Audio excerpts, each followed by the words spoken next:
Hey, Miss Bob. Good to see you. Let me know if you can hear me. Just want to make sure my microphone's working.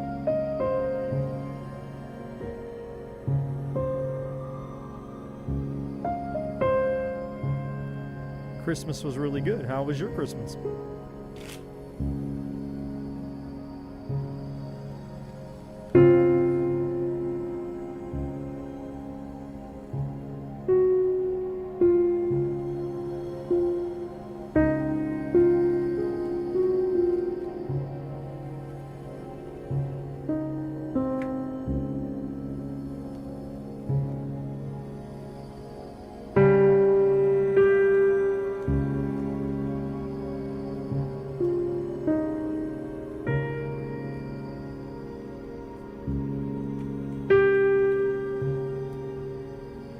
Let me know if you can hear me.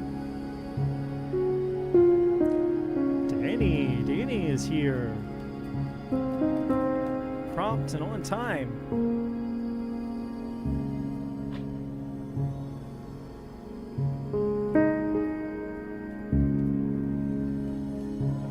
Well, you know, life happens. All the things happen. Am I playing the piano? Is there some piano sound? Oh, there is a piano sound, isn't there? Hold on. Alright. The piano sound shouldn't be there anymore, is it? Should be muted.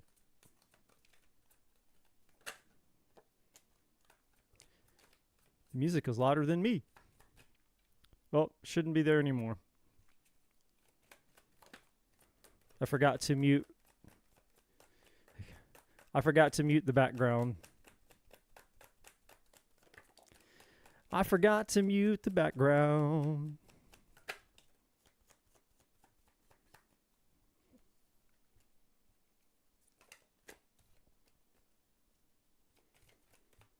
No, it's not me playing. I'm not that good. I know enough piano to fake it. Now, if we're talking drums, on the other hand, that's a whole different story. I hope that you guys are all doing well. Danielle's like, what were you listening to? Well, we're going to be getting into that in just a minute.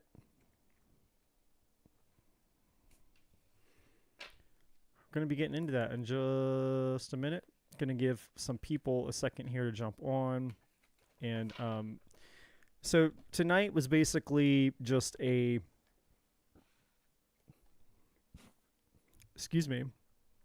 tonight was basically just a random, I wasn't planning on being here, but I just felt kind of spontaneously led to jump on tonight and to, I don't know, I felt like the people who needed to be here would show up, and those, you know, obviously that won't. But I felt intuitively guided to be here tonight, for us all to kind of go through somewhat of a, kind of like a New Year's cord cutting ceremony. I've participated in things similar to that in my life, but I've never actually hosted one before. And so essentially what I'm here to do tonight, the majority of what I'm here to do tonight, is to lead and guide those of you who are interested in going through a cord cutting ceremony. We are going to cut the ties of the past tonight, and we are going to pave the way towards the future. And life as you have known it will never be the same from 2025 onward. And then once we are done with our cording ceremony, I will be here until 12 or 12:30 doing quick tarot reads tonight. So everything about tonight is different. Everything about tonight is different. I would be staying on if I didn't have plans tomorrow night. And so just knowing the way that I am and my sleep schedule, and I've been up until the wee hours of the morning all week.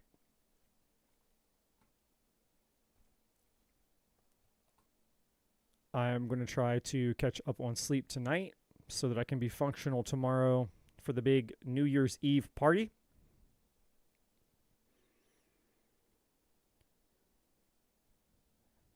But we will begin in just a few minutes here. I do realize that it's what is today, Monday? Yeah, it's Monday. And it's the day before New Year's, so I don't know. Who knows what people are doing? But I'm going to give about 3 or 4 more minutes for folks to hop on, and we'll wait and see who shows up. And then if it's just the 3 of us or the 2 of us, or if it's just me by myself, then okay. I will be here participating and practicing my own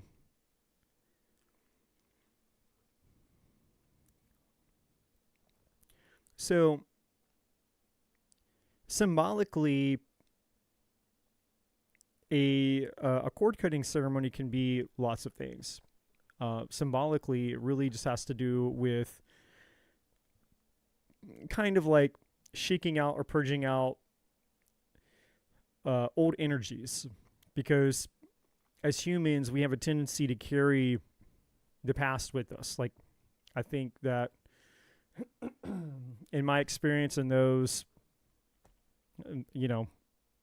just the general population, I think we're all, oriented to the past. Like, we focus probably more on the past than we do on the present and, on the future. I would say we focus mostly on the past, and then some people future trip about what's coming up, and then very rarely are we actually focused on the present. So out of the 3, the past, present, and the future, I feel that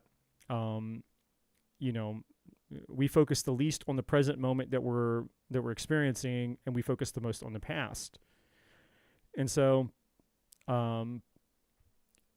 the purpose of tonight, the purpose of this cord coding ceremony, and I'll go over this again in just a moment once more people kind of hop in here, is to learn how to release energy that's no longer serving us, that we may be so attached to, that may be so attached to us. Because, without releasing that energy, then we're just going to carry it with us into the next season, and the next season, and the next season, and the next season. It's kind of like when I was a kid, growing up, I had a friend who lived across the street from me, and when you're kids, you don't wear shoes, and so you just walk everywhere barefooted. And there was this one little section between my house and my friend's house where you just had to walk across it. Now, obviously, if I had been smart, I would have just worn my frickin' shoes. But, I wasn't smart. I was, running out barefoot. And there was this one little spot. It was like a minefield. And it had those little stickers, those little sand spurs. And for the life of me, I would try to navigate getting through across from my yard. And then you have to go through the minefield, as I recall it, to get to their house. And it was just this one little section, but there's no other way around it. Like you had to walk through this section if you're going to get to their house. And so, inevitably I would try as carefully as I could. I would try to be very careful and take a step here and take a step there. And I was like was very aware of where I was stepping so that I wouldn't get, I wouldn't step on any of those stickers. But no matter how hard I tried, inevitably I would step on one of those damn stickers. And those little bastards hurt, man. And then once you step on one, it just throws it's like it throws the whole thing off. And so then you're just like, you kind of panic and you're like, oh my God, I got one. And then it hurts. And so then you inevitably you step somewhere else because now you're not paying attention anymore. You're paying attention to the pain. You're not paying attention to where you step. And so then your other foot steps on one and now you're fucked. And so, and so I would get these sand spurs, these stickers in my feet. And so then I would hobble over I'd make it through the sand spur landmine field, and then hobble over to the other side, and I'd sit down on the pavement. And then it was the hard part, because the stickers are like in your feet. And so, it goes against the grain of your humanity to cause yourself pain, And so I'm sitting there, and it's like, the only way that you're going to get these stickers out is if you grab it and you just yank it out. And it's just going to be a quick little burst of pain, but it's not a slow pull. You can't slowly pull these things out. And so, you'd have to psych yourself up, and of course you're a kid too. It's not like you're an adult where it's like, all right, whatever, pain is pain, whatever. You just reach down there and yank the thing, right? So you're sitting there and you have to psych yourself up, just holding on to that little sticker for like a minute to work up the courage to just yank the thing out. And then you have like 5 more to go, because your foot's got like 5 of them. And so the analogy here, the point of the story is that oftentimes as we go through life, we are, it's like our past represents all these places that we've walked, right? And so we have these stickers, we have those sand spurs in our feet, these little things from our past that are still attached to us, that are hurting us. And we may not be completely consciously aware of the fact that these little sand spurs from our past are still stuck in us. I mean, obviously some people are aware. Some of us know that we're still holding on to a grudge. We're still holding on to a lover. We're still holding on to a friend. We're still holding on to a betrayal, a loss, an infraction. Some of us are very aware of the things that we're holding on to from our past. And for some people, if we're brutally honest, some of us we hold on to them out of hope. Even if it's even if it's just something personal that we would never admit out loud or say out loud to anybody else, because we would be afraid to be judged, right? Because our friends, our family, or our children, or whoever's around us would be like, are you fucking kidding me? Like, you're still holding on to that? You're still holding to that person, that situation, that job, that thing, whatever, and usually for most people, it's a relationship. Some toxic thing that even we ourselves, if we're honest, we know. It's like, yeah,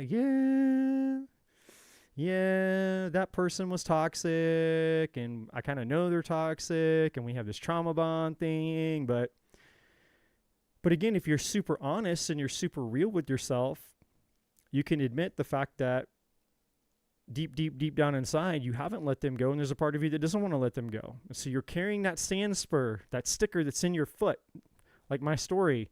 You're carrying that thing with you, and it's a choice. Obviously, it's a choice that we have, right? We all have a choice and a decision about how life is going to turn out for us. The meaning of life, the stories and the meanings, the beliefs, everything. Like, we are the ones that create our reality. And it's a decision that we have that we have to make. It's a choice, and sometimes we choose not to look at it. Sometimes we choose to stay unconscious about it. And so it's kind of like that thing is just hanging out. It's just, it's like the sticker on our foot that's just, just along for the ride, so to speak. And so as we try to navigate and go forward in our life, that thing from our past that's still hurting us, it's not really serving us anything, certainly not adding any value to our life. It's just there. It's along for the ride, and we're taking it with us. And there's a part of us that doesn't want to address it because there's a part of us that doesn't want to lose it. There's a part of us that's hopeful. There's a part of us that thought it would change, or he would change, or she would change, or the situation would change. There's a part of us that thought maybe if we gave it enough time, if we waited, that maybe something would happen. Maybe they would change their mind. Maybe they would become a better person, or the situation would be different. A, B, C, X, Y, Z. There's lots of things that we do as human beings that we're all guilty of, by the way, if we're honest, right? If we're really, really honest, then, we can all admit that we've been here before, at least once, if not even in the present moment. Now, the power and the beauty of the truth is that when we can embrace the truth, we get our power back and the truth will set us free. But we can't live in denial. We can't bullshit ourselves, even if the thing that we're, semi in denial about, or the thing that we know when we're by ourselves is the truth. We don't want that truth maybe to be known with other people, but when we're by ourselves, we know it's our truth, is to get real with ourselves and to sit with it and just acknowledge the fact that it is what it is. And let's not bullshit ourselves and try to make it, into something that it's not. Let's not live in denial about the fact that, for example, if you're still holding on to something from your past that hasn't served you, it hasn't helped you, it hasn't benefited you, it's not adding any value to your life, it's not empowering you, but yet there's a part of you that's still holding on to it. And if you're really, really, really honest with yourself, there's a part of you that wants to hold on to it, right? There's a part of you that wants that thing. Even though you have all this evidence, you have all these experiences with that thing, with that person, whatever that thing or that person is, it's harmed you, it's taken from you, it's abused you, it hasn't served you it hasn't added any benefit or any value to your life. But yet, we're still holding on to it, right? And so the purpose of a cord cutting ceremony, which for those of you that are just joining on, I was just explaining kind of what's going to happen tonight. I spontaneously decided to come on here because I felt that I just felt led and guided. I did not have plans, just so all of you know. Tonight was not planned. Okay. I was out doing my things, kind of getting, ready for tomorrow. I have a New Year's party I'm going to go to. And as I was out and about, I just felt like, my higher self, my guides, whatever the forces out there that I communicate with, were like, hey, you should get online tonight and you should do like a cord cutting type of ceremony thing. Like a guided meditation, a like releasing the past and paving way for the future thing. And so I kind of sat with it and I was like, well, okay, I'm open to anything. What do you, what should I do? And so I got you ask and you receive. My guides gave me kind of like the concept of tonight. And so I'm here tonight because there's many of you, myself included. And again, if we're all honest with ourselves, every single one of us has something from the past, whether it's the past year, meaning this past 2024, the past 2 years, 3 years, 4 years, 5 years, the past 10 years. And for some of you, even your lifetime, something all as far back as you can go. We all have something from our past that is attached to us, right? It's like my story, the sticker that's in the bottom of your foot, it's there, and we're carrying it with us, right? And as we move into 2025, now is the time to become honest and aware, consciously aware of whatever that thing is that hasn't served us, it's hurt us, it's not adding value to our lives, it's been keeping us stuck, it's been keeping us in indecision. It's been preventing us from really moving forward in a courageous and bold way, or a way that seems freeing. Because, when you're always constantly having to look over your shoulder, or better yet, a better example is if you're driving in your car and you stare in the rear view mirror of your car what's going to happen? Can you drive safely down the highway, down the interstate, while you're just staring in the rearview mirror the entire time? You never take your eyes off the rearview mirror. You're just staring at what's going on behind you. What's going to happen? What's going to happen as you continue to go forward in your life? You're going to crash. You're going to hit something, right?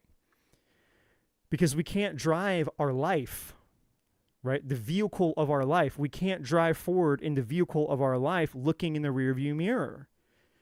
And even if we're just distracted, right? We don't have to just stare in the rearview mirror the whole time, but if every 5 seconds you're glancing up in the rearview mirror, things can still happen very quickly, even when you're driving. And so, and even if you're a really safe and cautious driver and you're constantly looking up, well, you know what? You're still missing a lot of things. Like if let's say you're on a beautiful scenic drive, and the purpose of that road was to take you through some of the most beautiful places on earth, you know, well, the purpose of you being on that highway and going through this beautiful drive is so that you can take in the beauty of everything around you. It would serve no point for you to take this beautiful scenic path, which is intended for you to see and absorb all this beauty around you, if all you're doing is looking in the rearview mirror and go, what's going on back there? What's going on back there? What's going on back there? What's going on back there? What's going on back there? Right? And so our attachment to the past, every single one of us as human beings, every single one of us on some level is or has or will be wrestling with the attachment to the past. Right? Every single one of us. It's just fundamentally part of being human. And the reason for this, just really quick, so we all understand why this is, okay, I'm just going to give you a little bit of psychology here. The reason that we're so obsessed with the past is because our brain, the purpose of our brain, your brain is wired for survival, not pleasure. The number one priority of your brain is to keep you safe, not to make you happy. Your brain doesn't care if you're happy. Your brain doesn't care if you're miserable. Your brain doesn't care if you find the soulmate, the love of your life, if you ever get out of debt, if you ever get a better job, if you ever get a better car, a better house, if you ever have the kids that you wanted, you ever have the family you wanted, right? If you ever get the health that you desire, your brain doesn't give two shits about any of that. All your brain cares about is, can I keep you safe and can I keep you comfortable? And for some people, because of a lot of different distortions, comfort and safety can look a lot like toxicity and trauma. Hence, in extreme cases, you look at domestic violence abuse, right? People who stay in relationships, serious relationships with, a partner who punches them in the face, throws them down the stairs, beats the living shit out of them, knocks their teeth out. They're black and blue. They're bloodied and, like they're half dead, right? And their friends and their family know about it. And they're like, well, why don't you leave? Why don't you leave? Why don't you leave? Why don't you leave? Why don't you leave? Because in their mind, the thing that's controlling that abused person, their mind says, because this is predictable, it's known, it feels more safe to be in a place where someone beats the living shit out of me. I actually feel safer here where it's more predictable because I know what's going to come. I know what's going to happen, versus going out there in the unknown world where things are unpredictable, where things are uncertain, right? So the brain doesn't care about your happiness. Your brain cares about keeping you safe, keeping you certain, keeping things predictable, and keeping you in a comfort zone. Now, the second thing that the brain does is the brain takes in feedback, right? The brain is always collecting data and feedback, basically. Hopefully the internet's not going to crap out. I see on my screen over here, it's glitching out, but hopefully the internet will catch up. But the brain is constantly looking for feedback And so what the past provides us is all the feedback and all the information, all the data from the experiences that we are having. And so that's why it's so easy to live in the past, because the brain has been there before. The brain has collected data from there before, right? The brain has no idea what's going to happen in the future, which means uncertainty, unpredictability, which essentially to the brain, as far as the brain's concerned, means it's unsafe. If we can't predict it, then it's unsafe. If it's uncertain, then it's unsafe. If it's not secure and we don't know what's going to happen, then it's unsafe. And the brain wants to keep you safe. So what this all means is that the past becomes our obsession. The brain focuses naturally, the psychological nature of the brain is for us to focus on the past at all costs, right? And that's why so many of us have a hard time letting go of the past, and why so many of us have a hard time letting go of things in our past that we know are inherently not good for us, right? And this is just one of the dualities of being human.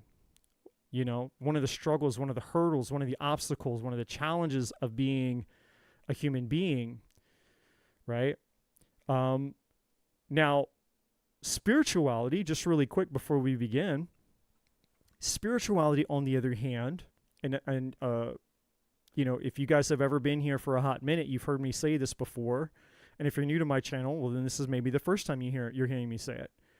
But true spirituality has nothing to do with tarot cards, crystals, astrology, numerology, and your spiritual tattoos and your zodiac sign and the types of clothes you wear and the way that you decorate your room and burning incense and meditations and yoga and, you know, essential oils and little rituals and, you know, praying to the moon goddess and all this other kind of shit. And if you do those things, I'm not here to judge you for, you know, whatever you do. Like, that's fine. That's cool. We all have hobbies. We all have interests, right? But true spirituality isn't a hobby. It's not an interest. It's not like, you know, some people are into sports and some people are into video games and some people are into spirituality. Spirituality isn't a genre. It's not a sport. It's not a club. It's not an interest, you know, thing, right? Spirituality, true spirituality is very, very simple. True spirituality is just using one's own conscious awareness, right? Your free will, your conscious awareness to focus, to turn your focus, your awareness, your conscious awareness, what you're consciously aware of, to turn your focus and your conscious awareness inside of yourself, right? It's to self-explore. It's to go within, to explore oneself. And in the act of doing so, you're looking for something. Because, you know, there's the purpose of going within isn't just, well, what the fuck's the point of that? Right? Why? Why should I focus on myself? Why should I go within, so to speak? Because there are things inside of you. There is a force inside of you. There is a power inside of you. There is a divinity inside of you that is you, and you are that thing. And it's a paradox, because out here in human avatar land, you have free will. You have the illusion of separation, which, you know, this world, this 3D world gives us, basically. The illusion of separation, that I am separate from you, you are separate from me, and we are separate from the source. We are all experiencing life separately. That is the illusion. That is the world. And, you know, we came here, we incarnated in this body to experience the illusion of separation, or AKA free will. Because once our soul leaves this body, we're not going to have the illusion of separation anymore. Instantaneously, we're going to be right back to oneness. We're going to be completely aware of everything from all the infiniteness of all the infiniteness. We're going to be completely aware of all of it, just like we were before we came into this body. So we made a conscious choice before we came into the body that we decided, hey, We want to have a certain set of experiences that only the illusion of separation can afford us, right? And this is just spirituality 101. Now, along with the illusion of separation came spiritual amnesia, right? Which means that once our soul came into this body and our body, came out of the womb, we don't remember anything. We're a clean slate. And with our free will choice, we get to decide and make up the meaning that we think that this thing called life is. It's up to us to decide what we think life is. We're the ones who get to choose and decide. That's part of having the experiences that we came to experience. Is free will, right? And so, that's just, it is what it is. But for those of us who, in our experience of being human, we also realize that there's something inside of us. There's a dissatisfaction. There's a spiritual bankruptcy. There's a purpose depression. There's a longing. There's a craving. There's an itch. There's a something. There's a void. You can use your word for whatever that feeling and sensation is that nothing can fill. No drugs, no relationship, no sex, no food, no workout, no amount of money, no possession, no object. It's like you can try anything and everything, and no matter what you do, no matter what you try, there's something inside of you that says, hey, that's not it. That's not it. That's not it. That's not going to make you happy. That's not going to make you fulfilled. It's a longing. There's a sense of I'm lost without whatever this thing is, but you don't know what that thing is. But it calls to you.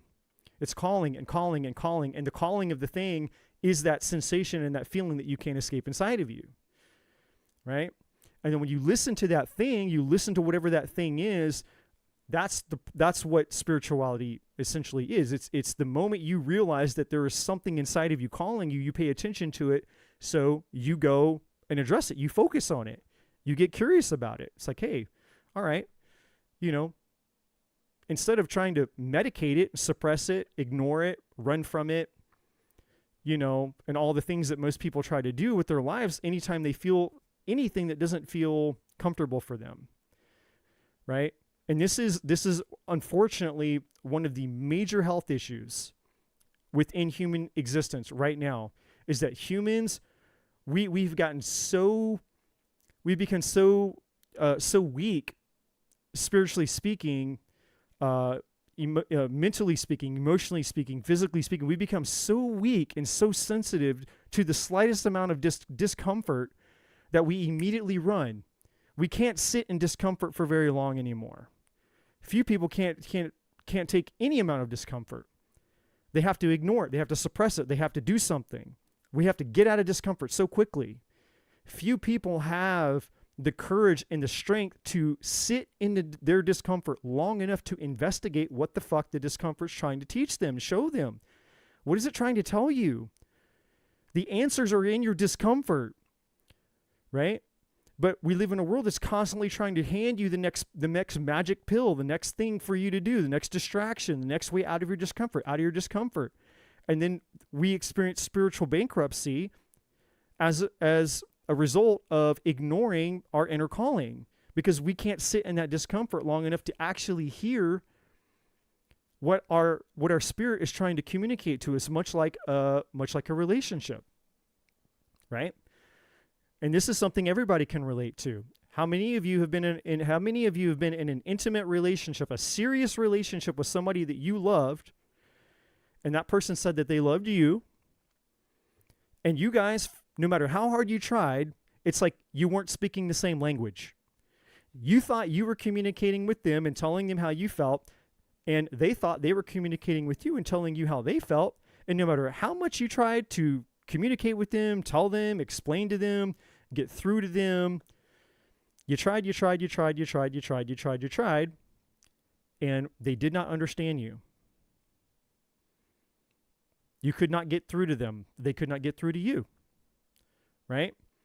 And so then the relationship becomes what? The relationship becomes uncomfortable. There's discomfort.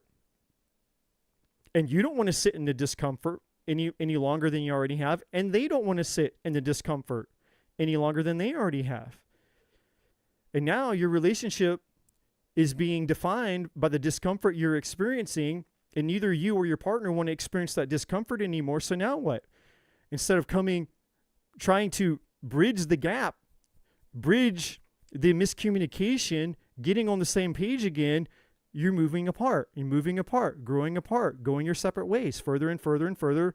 Further and further you go until finally there is no more relating, because that's what a relationship is. It is a relating ship. And when there's no more relating, then there's no more relationship. Right? And so the discomfort that you were experiencing with your partner wasn't the problem, right? Just like people come to me for relationship coaching, they think the problem that they're having is communication. Oh, yeah, we're having all these communication problems. When I ask people what they think the number one reason for divorce is, 90 to 95% of people will tell me every time, it never fucking fails. They'll say the number one reason for divorce and a breakup is communication. It's not true. You're communicating just fine. In fact, if you're not communicating at all, is that not communication? Absolutely. If I'm downstairs not talking to you and you're upstairs not talking to me, is that not a form of communication? Absolutely. We're always having communication. There's always some form of communication happening. It may not be beneficial communication. It may not be healthy communication. It may not be the communication that I want or that they want, but communication is happening until the relationship is over. The only time that communication is a problem in a relationship is when the relationship is over. When I've moved on and you've moved on and we're done and we're never looking back at each other ever again. When the relationship is done and dead and over, then we're done communicating. But for as long as we both believe that we're still in a relationship with each other, even if the relationship sucks and it's fucking miserable, we're communicating. Whether it's words, whether it's not words, whether it's body language, whether it's not body language, whether it's my resentment towards you and your resentment towards me, whether it's unhappiness, dissatisfaction, unfulfillment, there's all kinds of ways to communicate. It doesn't just mean that, okay, well, you know, and I get what people are trying to say. You know, I understand what people are trying to, what they're trying to convey to me, rather, when they say communication is the problem. What they're trying to tell me is, hey, Eddie, I just don't feel safe, seen, heard, and understood by my partner. And since I thought that this was supposed to be about love and connection, and we're not experiencing a whole lot of love and connection, you know, I'm over here going, what the fuck? You know, I'm confused. I'm lost. I don't get it anymore. Because I thought the purpose of me being with this man or this man being with this woman was for there to be mutual love, connection, passion, intimacy, vulnerability, all the stuff that makes love what it is. Right? And so, you know, the surface level way that they know to describe the issues that they're having is it's all kind of wrapped up and generalized into this concept that they're calling communication when it has nothing to do with communication. It has to do with, I'm actually just fucking hurting and I feel lost and I actually love this person and I want to maybe believe that they love me, but I don't know anymore because they don't treat me the way that I thought that somebody who would love me would treat me. But, you know, let's be real, you're probably not treating them that way either. If I was to ask them, if I was to get them and pull them aside and say, well, what's your perception of this? They're going to tell me the same thing. They're going to say, well, she doesn't make me feel fucking loved either. And then I pull her aside and say, he doesn't make me feel loved. And they both had their own sets of complaints about a reality that they thought they were supposed to be experiencing together that they have not achieved. And they want to generalize the overall issue and say that it's communication. It's not a communication problem. You're communicating actually just fine. Communication isn't the problem, right? And so all that to say, that was that's just an example that we can all use to relate to ourselves when it comes to spirituality. You have an intimate relation. You're supposed to be having an intimate relationship with yourself, your soul, your spirit, your truth, who you really are.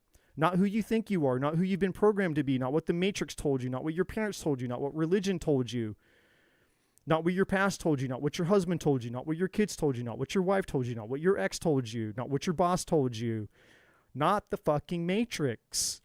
Who are you, the real fucking you, inside of you? Who is you? Who are you? Have you ever sat with yourself to ask yourself that question? Who are you? Who am I? Who am I? Not your name. The name is just something your parents gave you.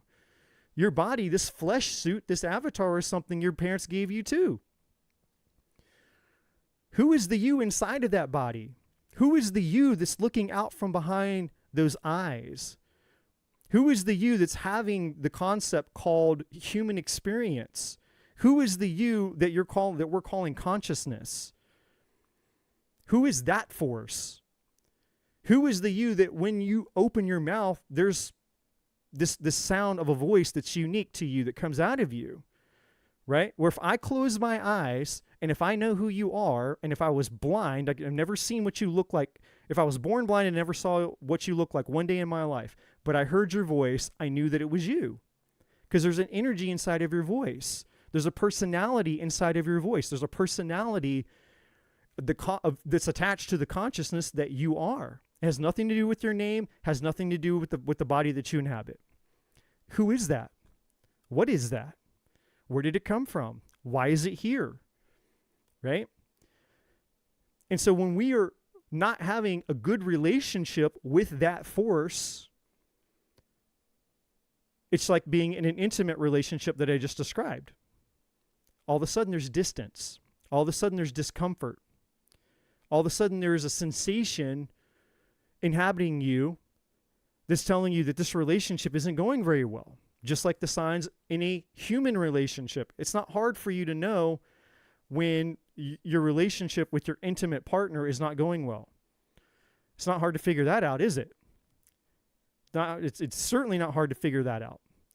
When your intimate relationship isn't going well with your partner, you know that shit. You're able to figure that shit out in 2 seconds.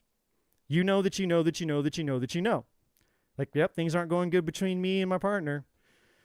Well, how is it then that we can be so disconnected from ourselves and not realize that there's a part of us, a part of ourselves that we're supposed to be having an intimate relationship with also, that when we neglect that relationship, just like when you neglect a relationship with a human being or a child or a lover or a boss or a pet or anything, when you neglect a relationship with anything, guess what happens to that relationship?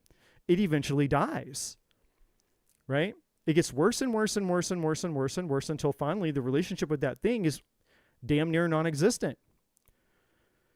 So there's this part of you, every single one of us, we all came, thankfully, the great divine, God, source, the universe, the creator, the infinite, whatever you call that force, thankfully gave us all an internal alarm system. We all came pre-installed with an internal alarm system that when we start to neglect who we really are for too long, that alarm system starts to go off. And it starts off kind of quiet at first. It's just kind of starts to barely gently get our attention a little bit. They're poking us a little bit. They're chiming a little bit in our ear. But, maybe we ignore it. Maybe it wasn't strong enough. But the longer we ignore it and the longer that we continue to neglect it, that alarm gets louder and louder and louder and louder and stronger and stronger. And then you end up in your life where for many people, what they call a midlife crisis isn't really even a midlife crisis.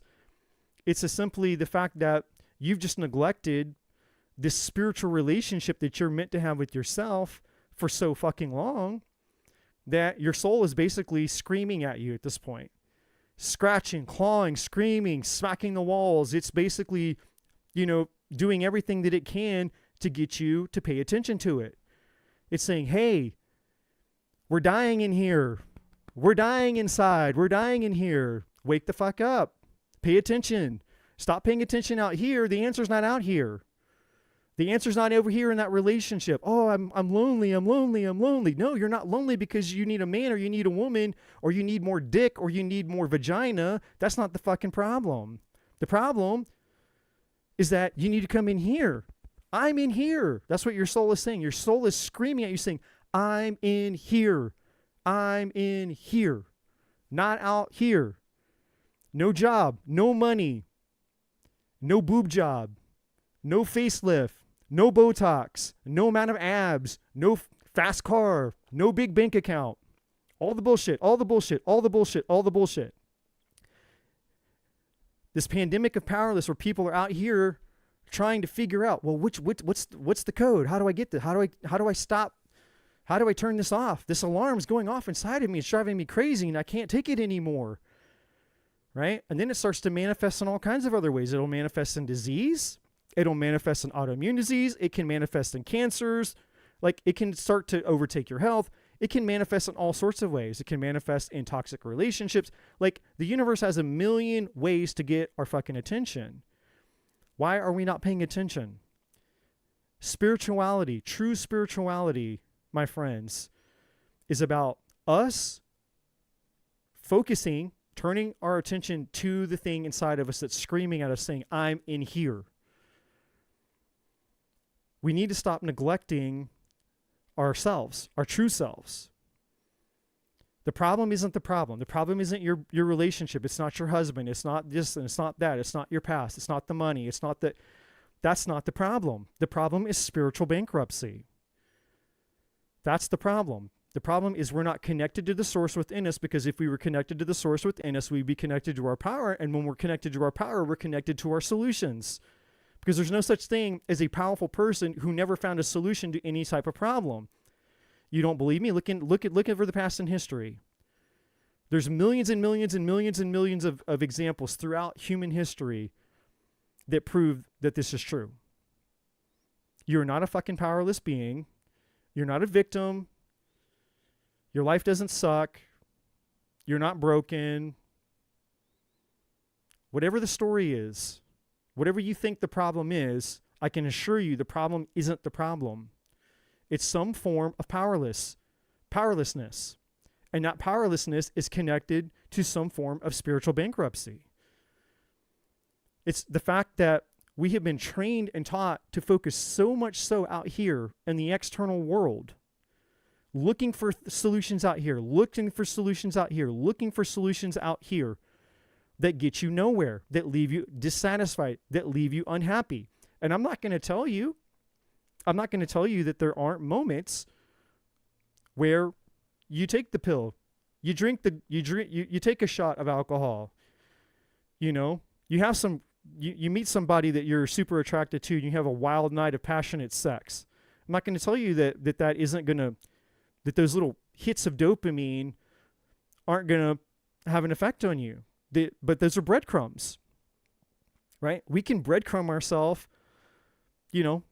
for a while. And most people do. But eventually, again, your spirit, the longer you neglect your soul and your spirit, eventually even the breadcrumbs don't work anymore. Nothing will work. We all will reach a threshold, right? In our spiritual journey. This is a fact. This is a universal fact. We all will reach a point in our spiritual journey where whatever it is that you do or have been doing no longer fucking works anymore. You can't outrun spiritual bankruptcy. You can't outrun purpose depression. You can't outrun that feeling and that sensation, that void inside of you that's empty. And you keep trying to feed it with something that you think is going to fulfill it. Right? And so this whole thing, this whole spiel that I'm going on about the past and cord cutting, and hopefully if my internet will function tonight, is for us to make a decision. Because so many people, in my opinion, and I'm guilty of this, I've been guilty of this, many of the problems that people have perpetuated have to do with the fact that you're just indecisive. It's not even that you're not a powerful person. It's not even that you're incapable. It's just that you're afraid to make a fucking decision. You're scared. You're just afraid to decide. And I understand because I've been there. So when I say this, I'm not over here judging you because I've been scared to make a decision. right? That's anytime that you're learning something new, and it doesn't matter if you're learning it when you're 5 years old, you're 20 years old, you're 30 years old, or you're 70 years old. If it's your first time and it's new to you, it's new to you. You've never done it before, right? And so there's a grace. There's a grace that comes with, hey, I've never done this before, and my nervous system is telling me I'm fucking scared, right? And that's a truth. And I'm not here to diminish the human experience, nor am I here, to pretend like, our being a human doesn't mean being a human. We feel shit, and this shit that we feel is scary. Our nervous system says, hey, I'm freaked the fuck out right now. I don't know what's going to happen. I'm anxious. I'm scared. I'm nervous. I'm frightened. I'm paralyzed, right? Whatever the sensation is. However, there's the flip side of the coin. Just because you have a feeling and just because your nervous system has a reaction to the uncertainty of something you've never done before doesn't mean that you can't overcome it. It doesn't mean that you've lost control. It doesn't mean that you don't have control, right? We all have the ability to make a decision, right? And there's actually a very famous verse in the good book, the Bible, right? I grew up in the church, so I'm very familiar with this, that says, be hot or be cold, or God will, but be not lukewarm, or else God will spit you out of his mouth. It's something to that nature. And it's kind of like a very exaggerated metaphor to simply say, like, look, make up your mind, right? Be hot or be cold. But don't try to hang out here on the fence in the land of indecision, right? Because that's the no man's land. That's where hell is. That's where suffering is. Do or do not. There is no try. Master Yoda, right? There's another verse in the Bible, I think it's in James, it says, a double-minded man goes and looks in the mirror, looks at himself in the mirror, and then when he or she walks away from the mirror, they forget what they look like. It's another metaphor of saying, like, that's insane, right? Going in, walking up to a mirror, oh, okay, there I am, but then you turn around and then you forget what you look like. And so all throughout, ancient spiritual texts, ancient spiritual documents, and philosophers and history and all the things, every single, ancient philosopher, teacher, guru, whatever, they've all said the same thing. They've all taught the same thing. Indecision is the worst form of powerlessness. When you're stuck, you feel like you can't do this and you can't do that. Or you're paralyzed. You won't do this or you won't do that. You're afraid to make a decision for your life, right? And so what we want to do in all of this is we want to connect to our power. The first thing we want to do is we want to stop ignoring our spiritual bankruptcy. We want to stop ignoring what's going on inside of our spirit, our soul, the deepest part of ourselves, by focusing out here on the external world, looking for solutions, looking for problems, looking for fulfillment, looking for the next thing, the next relationship, the next money, the next job, the next whatever, to come in and to fill this void. It's not going to fill the void, all right? That's the first thing, is the acknowledgement that we have a spiritual problem that can only be fulfilled and corrected with a spiritual solution, which you have, by the way. You don't have to go out. You don't have to pay thousands of bajillions of dollars for it. The answer is already yours. The key is already yours, all right? So it's free.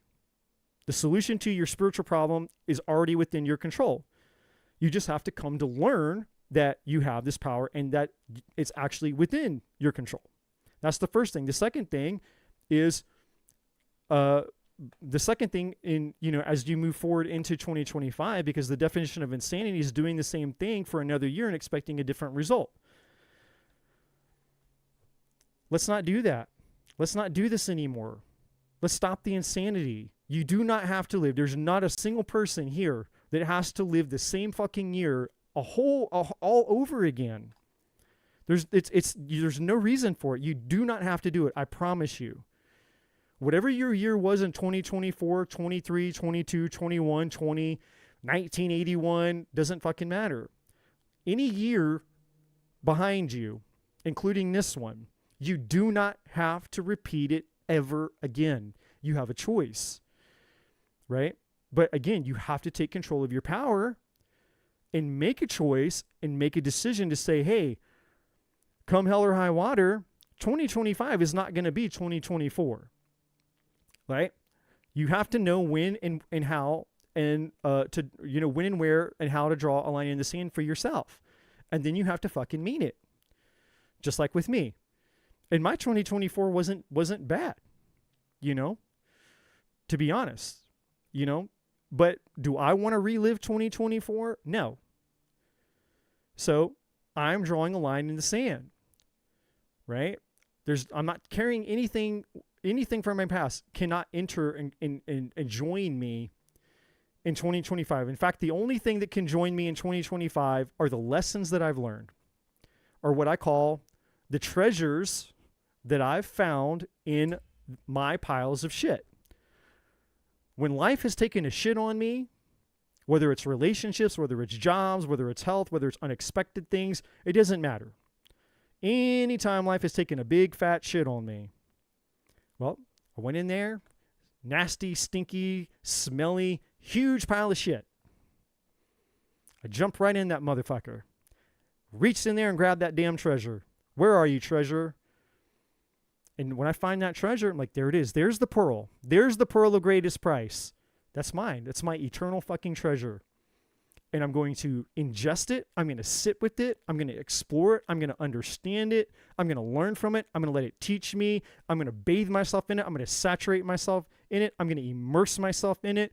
And then when I come out of that period of time where I've sat with that treasure, now I have treasure to give out here to the rest of you guys. Right? That's the beauty of it. My treasure isn't just my treasure. My miracle isn't my miracle. Now it becomes a treasure and a miracle for somebody else.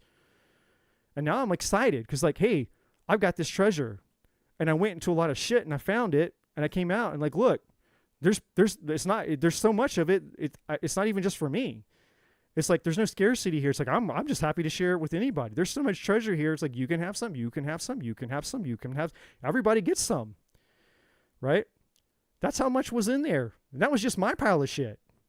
Just all this treasure came out of just this one pile of shit back here. And I've had all these piles of shit. And I've got all this treasure in here. And it's just got so much treasure. You know, more than, you know, hundreds of lifetimes worth of treasure for me by myself. You know, but then there's all this other treasure that's here. So I'm just out here giving it away. Treasure. Everybody gets treasure. It's like Mardi Gras in New Orleans, you know. Everyone's throwing the beads, you know, just throwing the beads. Everybody gets beads, you know. Here, beads for boobies, you know, like everybody gets beads. It takes courage. It takes courage to make a decision about the life that you want to live when you're ready to end the life that you have been living. And it's just that simple. We all get what we tolerate. You will continue to get what you tolerate as you move into 2025 unless you decide you're unwilling to tolerate the thing that you've been tolerating any longer.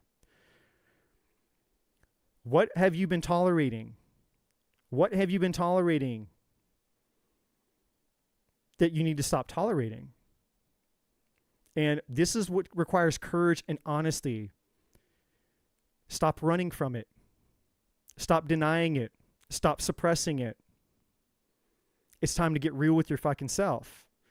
It's time to say, you know what? There's all kind of I don't know what kind of shit's in my closet. And I'm scared to fucking open that thing. Because there's all kind of shit in there. There could be trauma in there. It could be this in there. It could be that in there. Good. It's time to open up the fucking closet and stare those skeleton bastards in the face. It's time to reclaim your power. It's time to steal your treasure back from the skeletons in your fucking closet. Because you deserve better. You deserve a life that you get to live on your terms. It's not about just settling for the lowest possible standard, which makes you into the lowest possible version of yourself. And then you start to hate yourself. You start to despise yourself. You don't love who the fuck that you are because you've settled for the lowest possible version of you. And so you tolerate things. You tolerate a shit job, a shit boss, a shit partner. You tolerate shit health. You tolerate shit, and shit.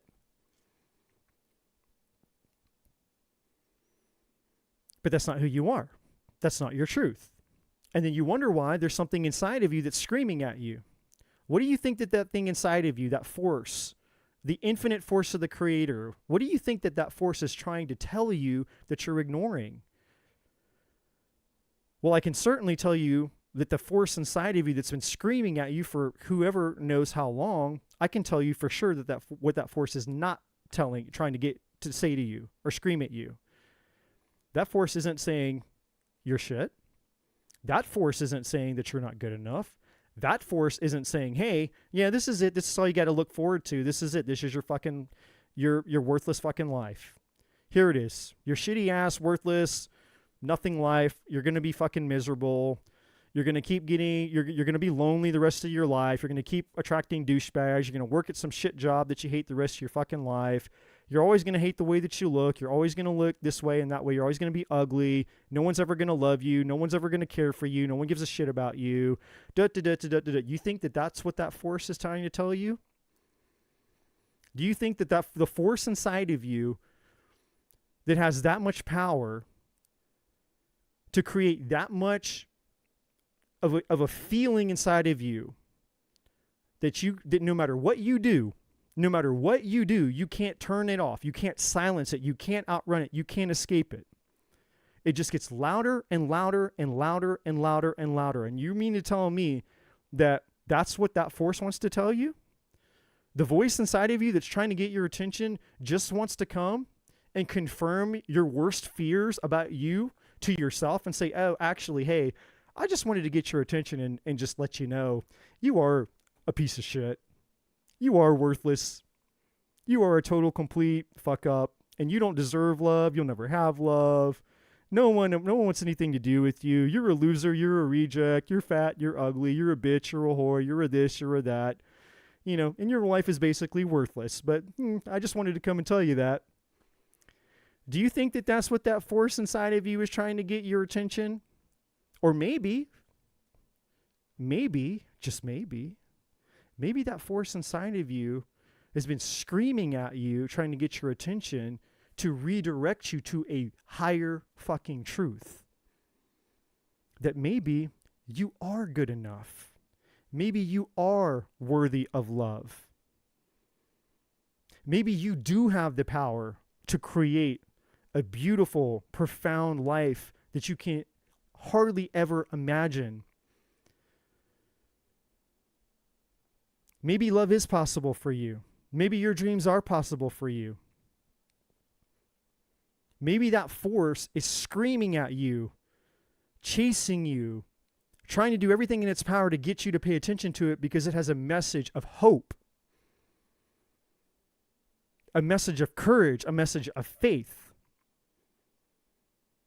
a message of saying, hey, I am here with you and for you to help you and assist you. I will do anything and everything possible but two things, because the universe has two rules. The universe has two non-negotiables with every human being that's alive. Here are the two non-negotiables with every human being. The universe will not violate your free will. You have a choice. You have free will. You get to decide what the experience that you call life, how that experience unfolds for you.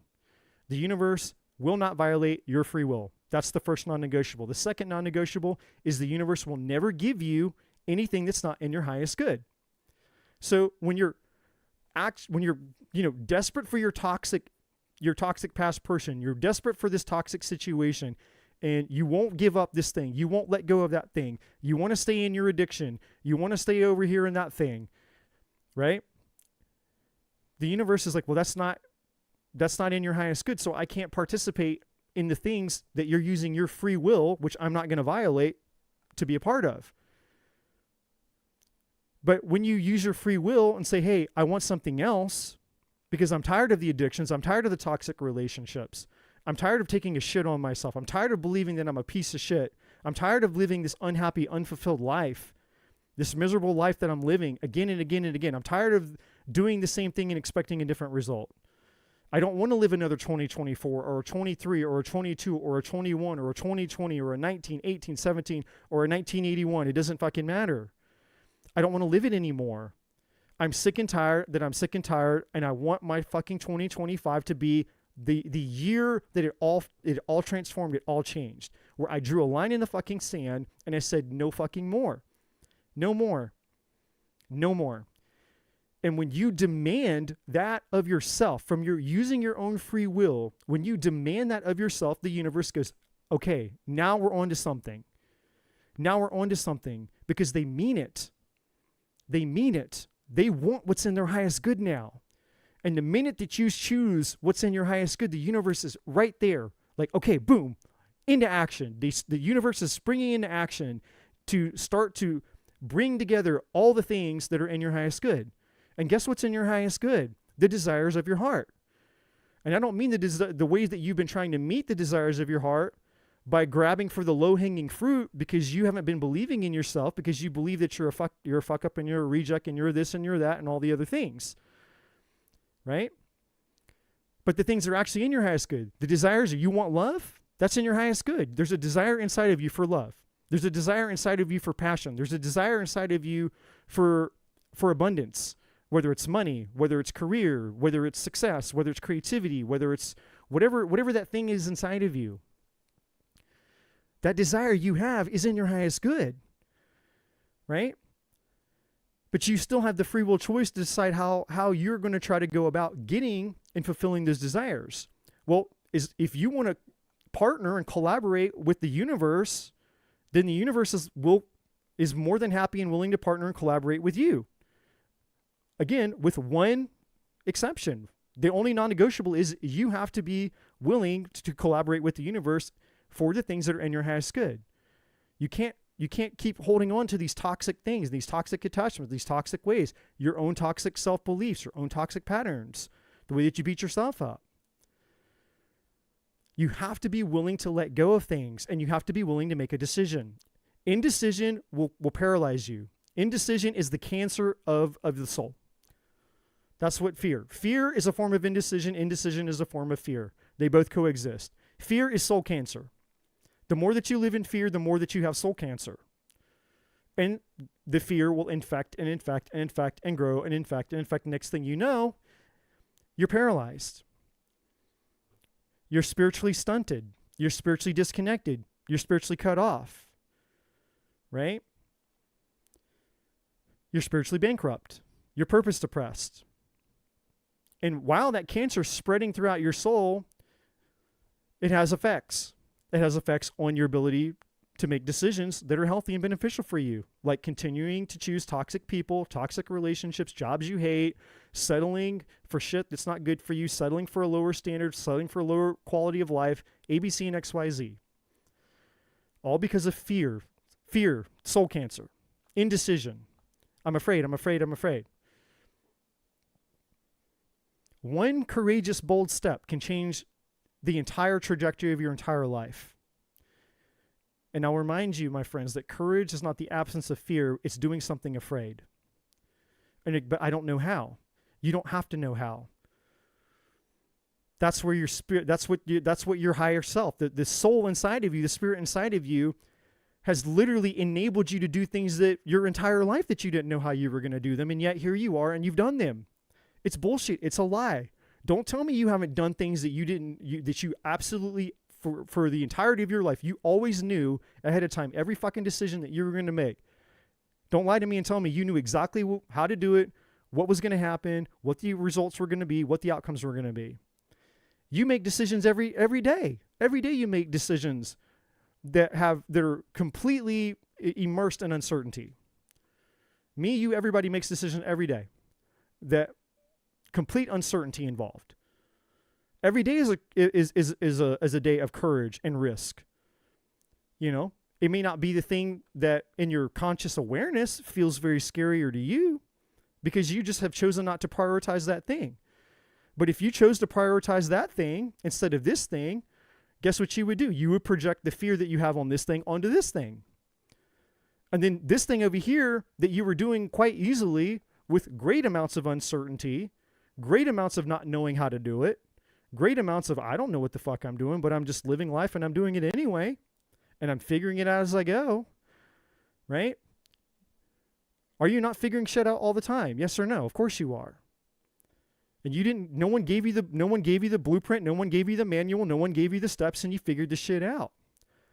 Well, then why is it over here that you have this problem where you're afraid to make a decision? Because you project a need to know over here, whereas over here you're not projecting, you're not focusing. Over here you're completely fine, just going with the flow, letting it be what it is, experimenting, taking the risk, living the unpredictable. I don't need to know how. I'll figure out the how. I'm just going with life, right? You live your life that way all the time. But when it comes to the thing that you focus on, that you're projecting your fear onto, now all of a sudden it's like, no, I got to know how. I got to know how. I got to know how. I got to know how to do it. And I won't do anything. I'm not going to take any steps. I'm not going to take any action. I'm not going to do shit until I know the fucking how. Your brain's tricking you because you do things all the time without knowing the how. You literally live your life every day not knowing the how. You're learning shit all the time not knowing the how, and you figure the how out. That's the process of life. It's you just figuring it out. For the most part, most of life is you're figuring it out as you go. Right? And that's just on a psychological level. That's a psychological fact, by the way. But it leaves, it's ignoring the fact that you actually have something greater, a force, the infinite force of everything that's actually there assisting you behind the scenes, right? And so when we start to acknowledge our relationship to the divine, which is what true spirituality is about, now how empowered are you? Now I don't have to worry about the how, because I can lean on my spiritual guidance, my spiritual assistance to show me the how. And sometimes they don't show me the how the way that I want them to show me the how, or at least the way that my brain or my ego thinks that it needs to be shown. And I've learned that lesson. I'm like, hey, you know what? I don't fucking know how. I have no idea. But I ask my guides, my force of spiritual, whoever they are, whatever that thing is for me. I'm like, hey, I don't know. I don't have a clue what I'm doing here. I don't know the how, but I want your help, right? I need your assistance. I know, I can sense it. I can feel it inside of me. I know that there's something here. And the reason, just by the way, I'm here with you guys literally right now as a result of everything that I'm saying. I did not plan this. I did not get on here. Tonight was not there was no part of me when I woke up today that said, hey, I want to go live and I want to do something. Zero. No part of me tonight. No. Zero. No part of me. I was out doing my things, getting ready for tomorrow night for my New Year's party. And I felt inside of me, I felt my guides telling me, hey, you need to get on tonight, because there's people that need to cut a cord with their past. They need to draw a line in the sand. They need guidance. There are people that are desperate for something new going into 2025 than what they've been getting in 24, 23, 22, 21, 1981. And I have a non-negotiable with myself that I made 2 years ago, on New Year's, by the way. I made a powerful decision 2 years ago that I would never betray my calling ever again. I would answer the call. I am here. I am on call 24/7, 365 a year. That's what I am. Like an EMT, a paramedic, whatever, what have you. I am on call. That's my job. For the universe, God, source, universe, my spirit guides. I am on call. That's why I'm here. And I got called to work today. I wasn't planning on being at work today. And not that I consider this work, but I'm just using a metaphor here. I was out doing my thing, just my little typical, normal little Eddie life thing. I'm nothing special. I'm a human just like you guys. I do the same human things that you guys do. You know, I put my clothes on the same way. I go to the store and buy, you know, I shop the same way you shop. I spend the same time. I'm just a normal fucking human being like you guys are. And I go do the same kinds of shit that you guys do. You know, and I'm out just doing my normal thing. And I got called to work. The universe says, hey, my little pager went off and said, hey, we need you to come into work today. Okay, I'm ready. Doesn't matter when. Doesn't matter if I feel like it. Doesn't matter if I don't feel like it. Doesn't matter if I'm sick. Doesn't matter if I'm not sick. When the universe calls me, I made a decision 2 years ago that I will answer the call no matter what. I am here to answer the call. That is my number one priority in life, is to answer the call. So I am here before you spontaneously because I answered the call. And guess what? I didn't know the how. I had no clue what I'm doing. I have all this stuff that's coming out of my mouth. There's no plan. There was no agenda. All I knew was that, hey, I was given a little bit of an idea and I'm just kind of going with it, but I have no clue. It's just like I'm flying by the seat of my pants, not knowing the how, but I'm submitting myself to doing it anyways because I'm not concerned with the how. The how is going to come. The how will unfold. You know, it's not up to me. I'm not here to interfere with whatever the universe wants to do in this moment.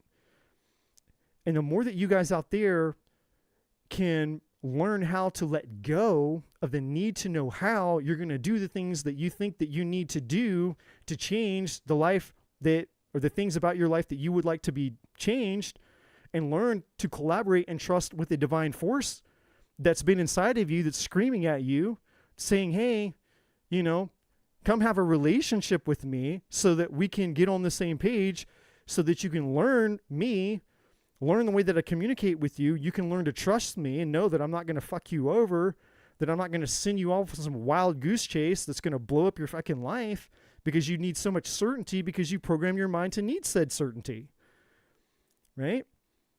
Because you've been living in the matrix your whole life. And so now you're having to relearn how to exist in a world that's programmed you to be a certain way. To be a non-spiritual person, disconnected from your source. When other spirits like, well, get connected to your source and I'll teach you how to be a spiritual, powerful fucking person, to learn to be disconnected from the matrix.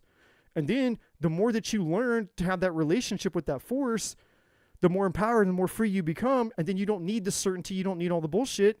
And now you don't have anxiety. You don't have depression. You're fucking, you wake up and you're fulfilled and you're happy and you have no clue. You don't need to know anymore.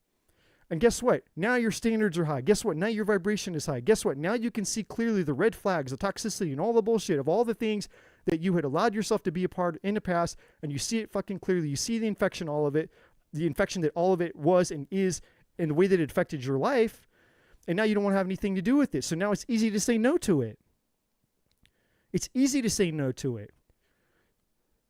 What force was holding your hand in the midst of all of that? The power inside of you. The divine, right? And so then, guess what? Now that you have no fucking appetite for the shit that's that you know, for just shit, we'll just leave it at that. Now that you don't have an appetite for shit, all the shit in your past that made you feel like shit, that made you believe that you were a piece of shit, guess what? You have an appetite for the things that were in your highest good, which are actually the very things that the universe wants to give you, because the universe can't give you anything that's not in your highest good.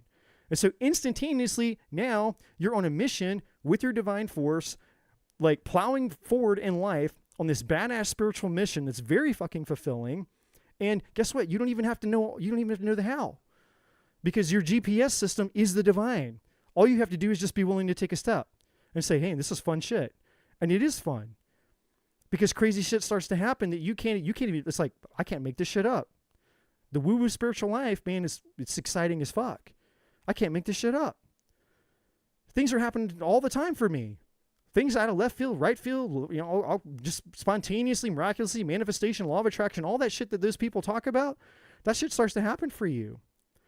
And you're not sitting there having to ohm yourself out in the woods and meditate 24/7 and blah and all this other shit.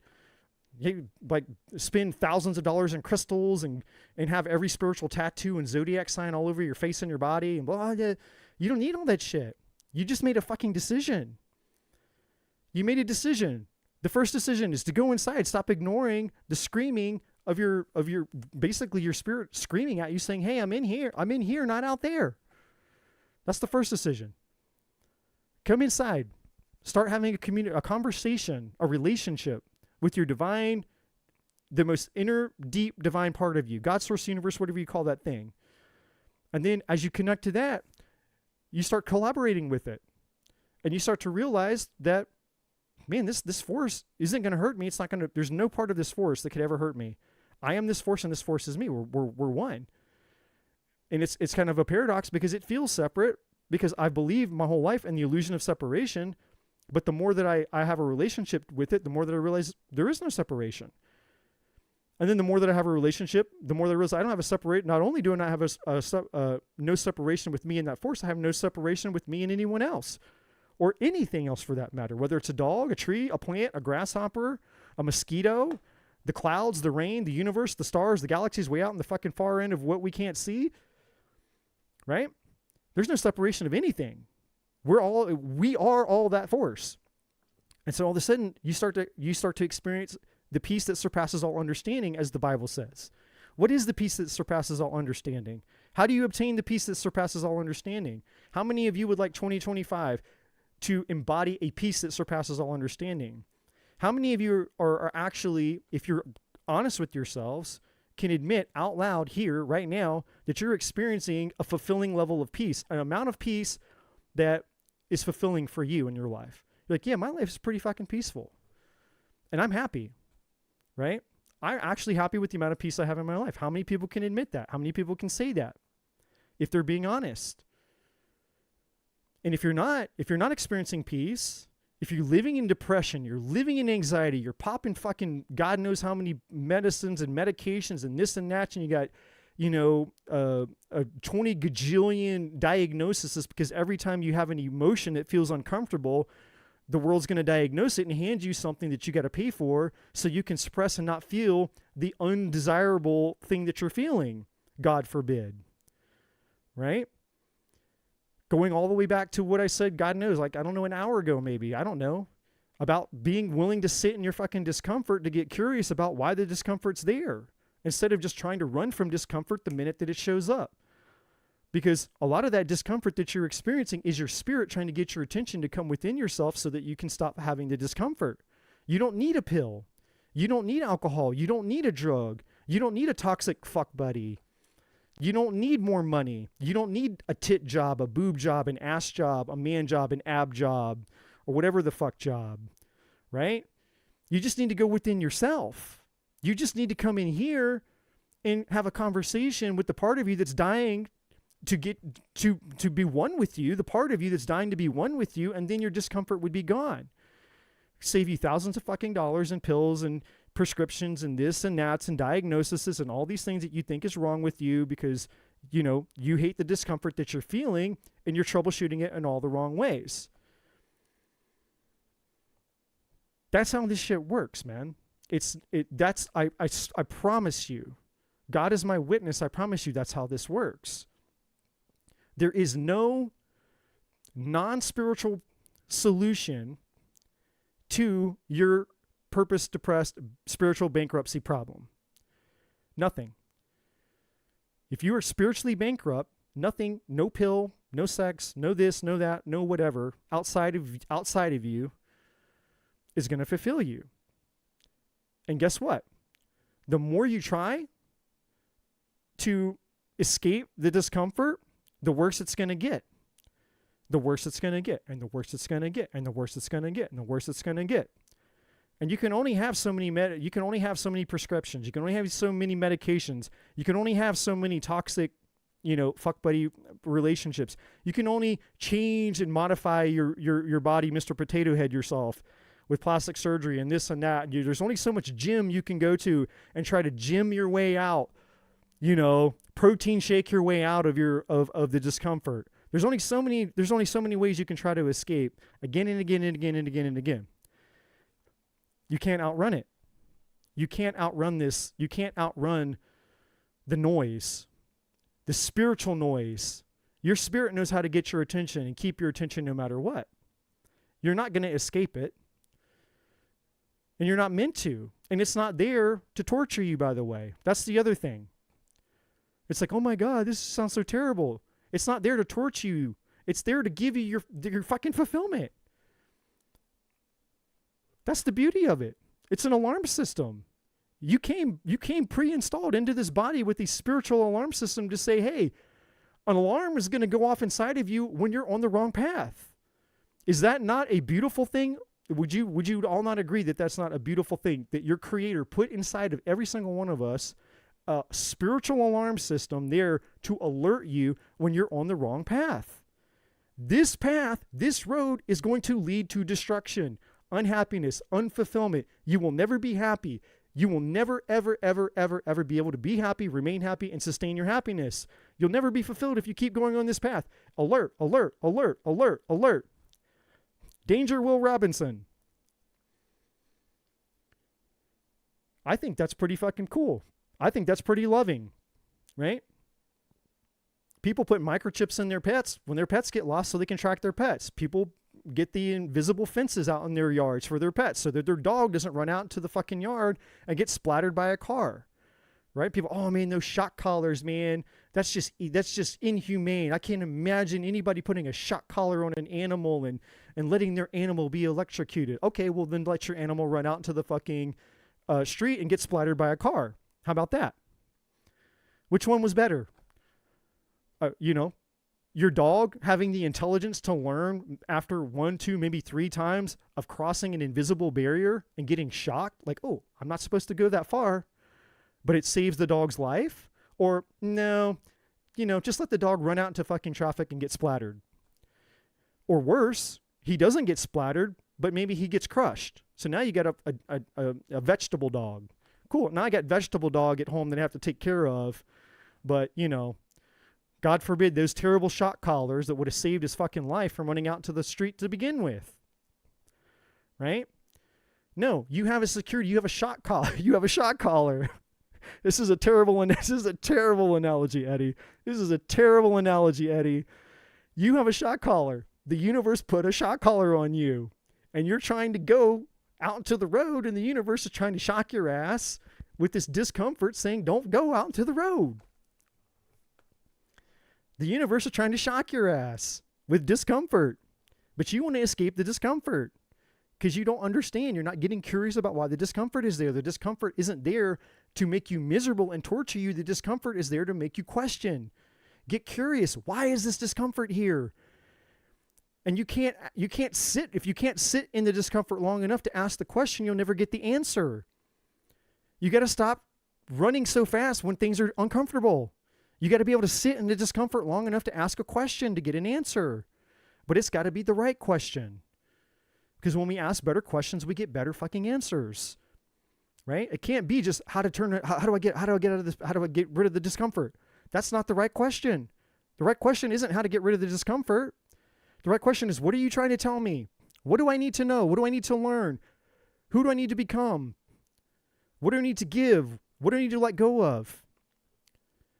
Right? What are you trying to tell me? Not how to turn it off. That's the wrong question. You ask the right question, you will get an answer. It is a spiritual divine truth. Ask and you shall receive. Seek and you shall find. Knock and the door will be opened unto you. Now, that's a reference from the Bible. Jesus Christ, the Messiah, the Lord, the Savior of all that is. He's the one who said that. It's the red words in the Bible, and the red words are the important ones in the Bible.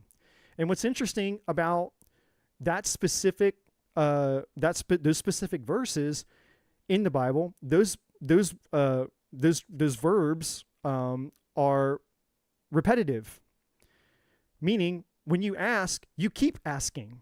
You don't ask just one time. It means keep doing it over and over and over and over again. Keep asking and asking and asking and asking, and it will be given. It didn't say when it'll be given, but it said it will be given. And so until it's given, the implication is you keep asking until you get the thing that you're asking for. That's what that verse actually means in the Bible. The same thing with seek. You keep seeking, you keep looking and looking and looking and looking and looking and looking and looking until you find it. You don't stop looking until you find it. And if you haven't found it, then you're not supposed to stop looking. The same thing with knocking. Keep knocking and knocking and knocking and knocking and knocking and knocking until the door opens. Keep knocking. And if, you're not supposed to stop knocking until the door opens. It's a continual, those words in the Bible mean to repeat, to keep doing and doing and doing and doing until you get the result. Right? And that's a spiritual lesson about sitting in our discomfort. You're supposed to sit in that spiritual discomfort and ask the right questions until you get the answer, until you find the clue, until the door is open to you, right? And so all of this has come to you tonight because there are many of you, I wouldn't be here if there wasn't at least one of you, okay? I'm staring into this little black hole of a dot inside of this iPad, which is my camera. And I'm unaware of anything else that's going on right now other than the fact that I am being hijacked right now by a spiritual force, which I'm allowing, because like I said, I made a decision. I would never betray my call. I am on call, and I'm allowing the spiritual force to work through me to send a message to at least somebody, because this wouldn't be happening if there wasn't at least one person out there in YouTube land that needed to hear this. So at least one of you out there, at the very least, one of you needs to hear this. And the reason that you need to hear this is because you're sick and tired of being sick and tired. You've reached your threshold. You may not be consciously aware of it. Maybe you are, maybe you're not. I don't know. I'm not you. But you have reached your threshold. You do not want to live 2020. You do not want a repeat of 2024 going into 2025. Or maybe a 23, a 22. However long this season has been for you, where your life has been a shit show, however long of a season it's been for you, where your life has been a shit show. You're sick and tired of the shit show. You're sick and tired of being sick and tired.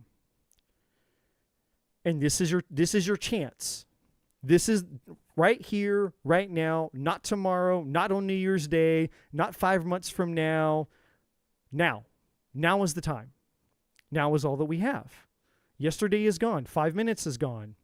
Tomorrow isn't here yet. 5 minutes ahead in the future isn't here yet. Right here, right now is all that there is. And now is the time to decide. Will you stop ignoring the call of your soul, your spiritual bankruptcy, the alarm system going out inside of you, screaming at you, hey, I'm in here, I'm not out there, I'm in here, I'm not out there, I'm in here, I'm not out there. You're not going to find me out there and all the things. I'm in here. You want your happiness, you want your fulfillment, you want your power back, you want your life back, you want things to change, come in here. Come talk to me. I am me. I am, and the I am that's in you is you. That force that's speaking to you. I am you. You are me. And we are we. You and that force. It's not about me. This has nothing to do with me. This has nothing to do with anybody else. This is between you and the force inside of you. Now is the time. Now is the time to get real and brutally honest, because the truth will set you free if you're willing to embrace the truth. But the truth also means being real, not living in denial anymore, not bullshitting anymore, not pretending anymore, not trying to fake it anymore, not trying to all this other shit. It's just being fucking real. Because you have nothing to prove with the divine force inside of you. The divine force already knows what's real. You got nothing to prove to that force. You can't be good enough for that force. You can't lose the love of that force. Like there's nothing to prove. It's not like with human beings where I got to pretend, I got to act a certain way, compare myself and all this shit. None of that exists with this force. Right? So if you can't be brutally fucking honest with the divine infinite inside of you then you're going to be stuck for even longer. Because the truth is part of your free will. You embracing the truth is a free will decision that you have. The divine will not violate your free will. You have to decide. I choose truth. The truth, I want the truth that sets me free. I want the Ace of Swords. I want the truth that sets me free. Give me the truth that sets me free, please. And if you mean it, and you want to have that collaboration and that relationship with the force inside of you that wants to have that relationship with you, then I guarantee you that force will come through for you. But if you're playing small and you're holding back and all that shit, then you probably won't. Because that just means you're not ready yet. You're still in indecision. Do or do not, there is no try. Live your life and be happy and fulfilled and put yourself back on the path to actual true happiness and fulfillment, or don't and live in misery, dysfunction, toxicity, bullshit, and unhappiness and all the same shit that you've already been living. It's up to you, right? It's that simple. You can get on your path, connect to your source, get on your path. 2025 will be different for you, or you can keep doing the same thing that you've always done and keep getting the same results you've always gotten. But you can't complain about it anymore. How are you going to complain about the fact that your life is shit? And you're like, man, my life is shit and I don't like my life. I don't like my relationships. I don't like this. I don't like that. I don't like this. I don't like that. But you're unwilling to change it. If you're unwilling to change it, then you can't complain about it. Sorry, not sorry. If you're unwilling to change it, then you've made a decision that that's what the fuck you want. Right? So again, maybe there's one person out here that needs to hear this.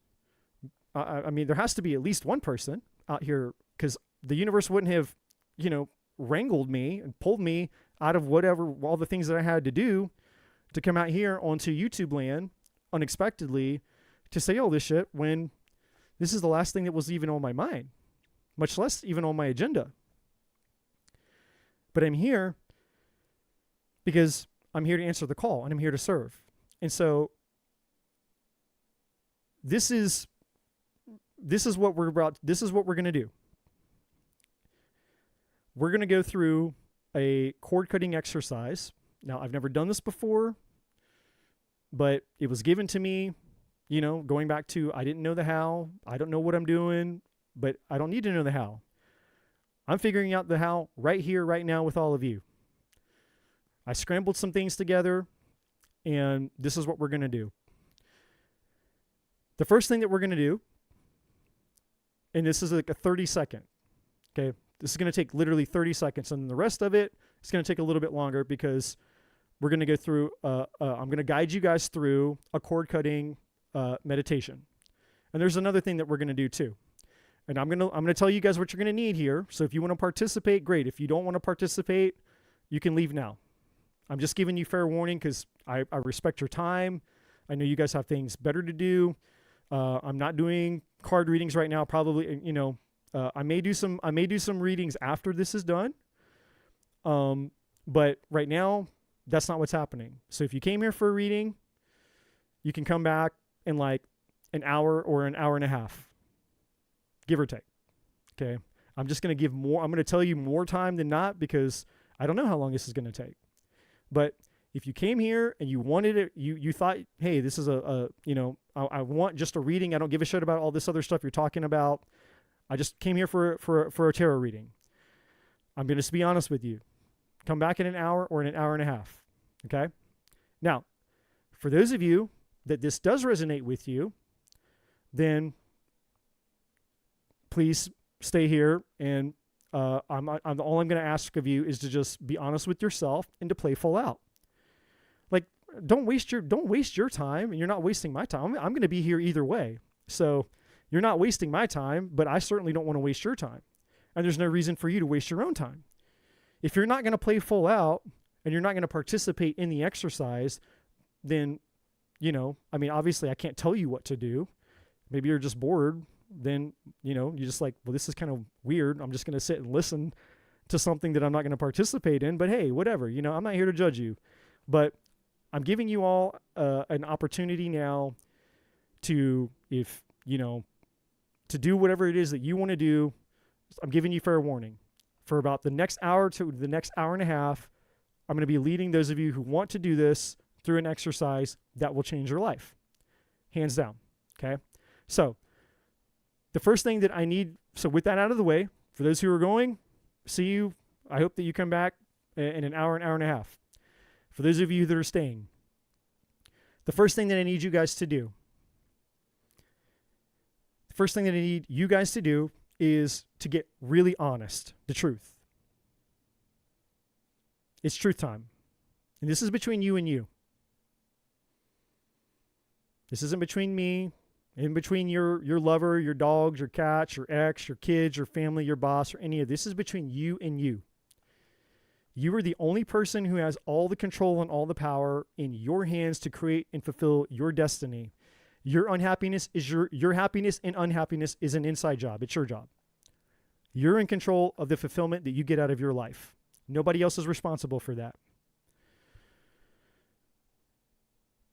So the first question is, do you want this? And that seems like a really easy question. But this is not time to use your ego to make a quick, impulsive decision. I need you to sit with yourself for a solid, good, long 30 seconds. And I need you to go into your heart, into your soul, where your truth is, not where your fucking ego is, but in your truth. I need you to get honest with yourself. Do I want this?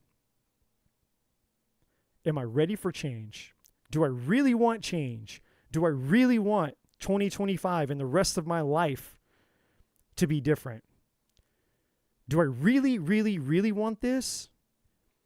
If I'm really 1000% honest with myself, am I ready? Do I really desire this? Do I really fucking want this? Do I want it with every fiber of my fucking being and my soul? And let your heart tell you the truth. Some of you might be surprised to find that your heart says, no, I don't. I don't want it. I'm not ready. And that's okay. This is not a time to judge yourself. This is not a time for judgment. This is about allowing the truth to be what the truth is, without judgment. This is just for you to go within yourself and get honest about the first question, the first step before anything else can happen. Am I ready? And then we have to be willing to honor the answer that we get. That's what the concept of being a neutral observer is in spirituality. Being detached from an outcome, being a neutral observer. That's what this concept has to do with. It's about non-judgment. Being willing to sit with the truth and let the truth come forward.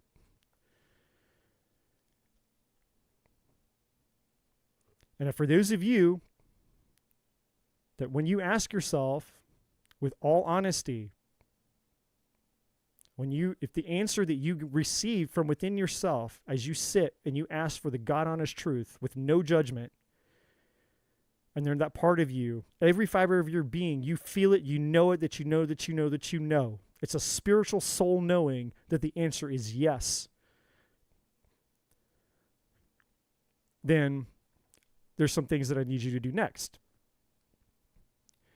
I'm going to need you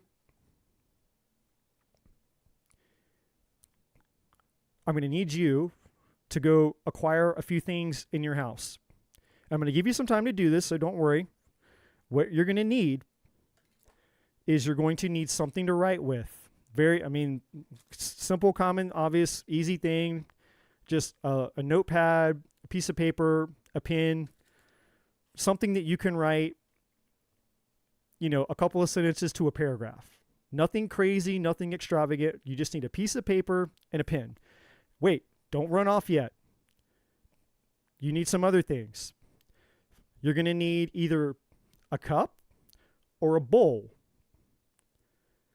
you're going to need something that can light a piece of paper on fire. All right, so now maybe you can see where I'm going with this. You're going to be writing stuff down on a piece of paper, and then we are going to be burning said piece of paper. But obviously we need to do this in a way where you're not going to burn your house down, you're not going to burn yourself down, and you need to be able to put, that piece of paper into a safe place where it can burn without causing any issues. Obviously, just very common sense stuff here. Now, some of you might say, I don't have matches, I don't have a lighter. That's okay. If you don't have matches and you don't have a lighter, you can go into your kitchen and you can turn your stovetop on, turn it up all the way to the highest setting. It'll get hot really quick, and you should be able to hold that piece of paper against your stovetop.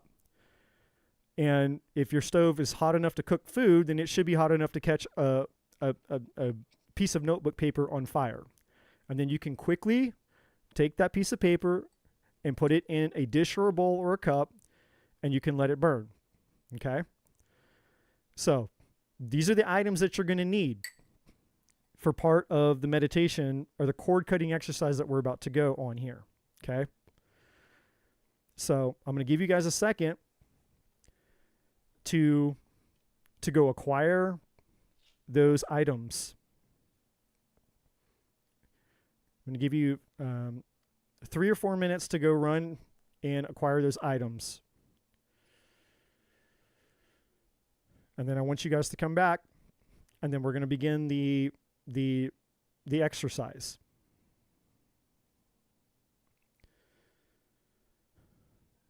And so while you guys are running and doing that, I'm going to turn on some music here that should be loud enough to come through my microphone, but you guys can let me know. Again, this is really, really last minute. I did not have time to do a whole production, test things, and figure out a better way to do it. So I'm literally using a speaker. The speaker is going to play music through this microphone, and hopefully, I'll be able to adjust the right volume to where I can speak to you and the music isn't too loud or, etc. So I'm going to rely on your guys' feedback in the chat to let me know if the music is too loud or too soft or whatever. I have hearing loss. I played drums for 27 years. I have extreme hearing loss. I'm not, obviously I can hear, but, it's bad. I'm pretty deaf, to be honest with you. So, what's normal volume for me is going to be probably much louder than the average person. So I'm going to try to account for that and, play it quieter than it is for my ears, assuming that that's normal volume for you guys. That makes sense. So go get your pieces of paper, go get your items, and come back, and I will be waiting.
So I'm just catching up with some of what you guys are saying in the chat right now.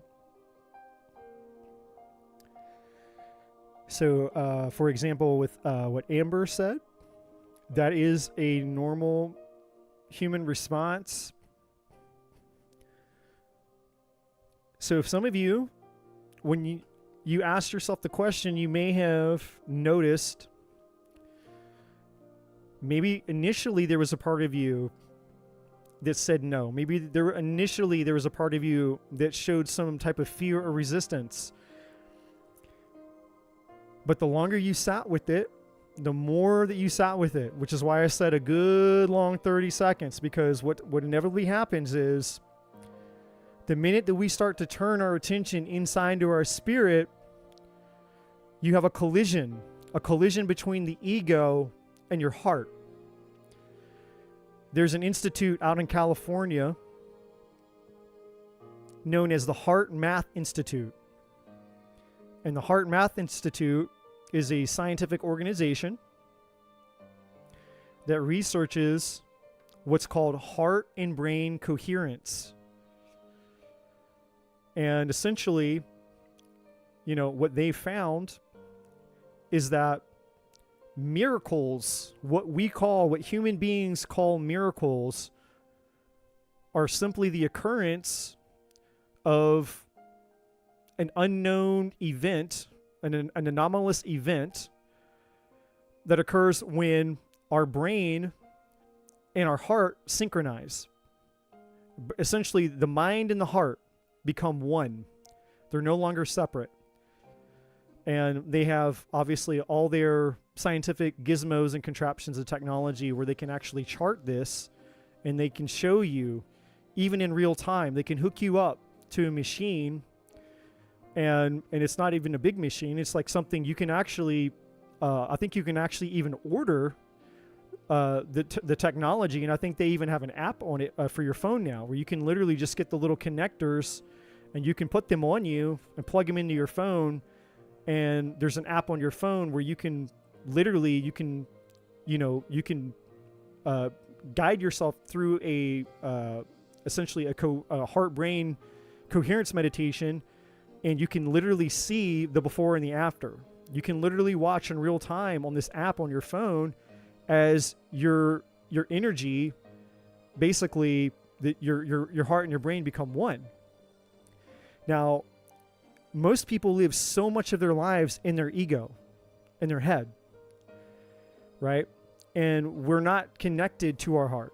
And then there are moments where we experience the heart in its fullness. But in the times that we do, even that can be disconnected from our mind. And these two sources are meant to be in unison, but we've not been taught this, unfortunately. Right? And the most powerful energy center in the body is in the heart.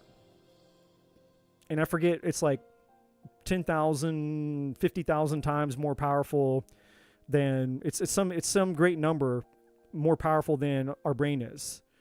And many of us have been taught that our mind is the strongest energy center in the body, and it's not true. Okay.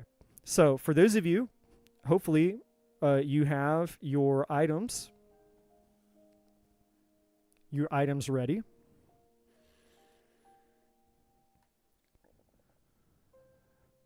And so we will begin.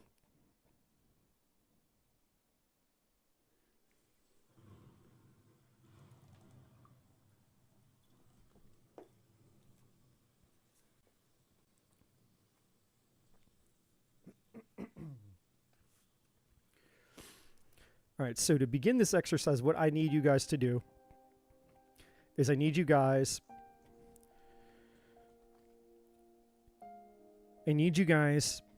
to place your hand over your heart. Obviously, sitting, standing, whatever's comfortable for you. Just find a place where you feel comfortable in your body, sitting, standing, it doesn't matter. And you don't have to close your eyes, but, if it helps you to minimize distraction, to close your eyes, then I would recommend closing your eyes. And I want you to bring complete attention and awareness to your heart right now. Place your hand over your heart. And I want you to bring complete awareness to your heart.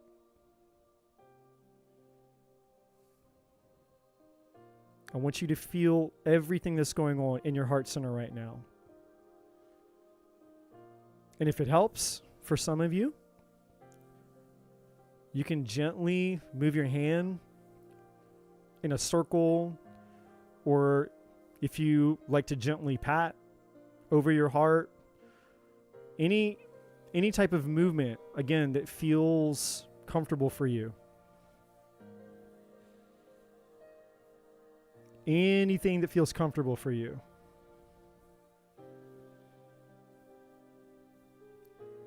As long as it brings attention to that space. And I just want you to breathe into your heart. And I want you to feel everything that's there. Everything.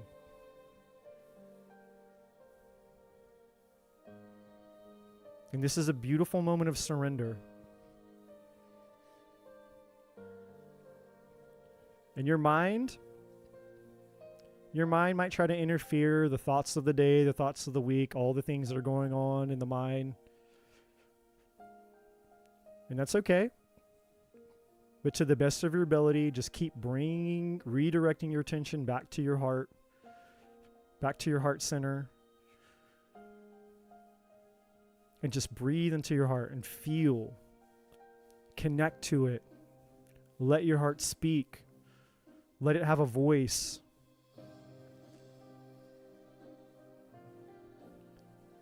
What do you feel? What do you know? What do you sense? What's been missing? Just begin to take in whatever it is that you feel and experience.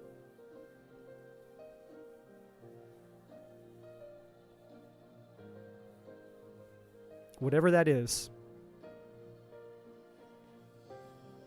And as you start to feel connected to your heart,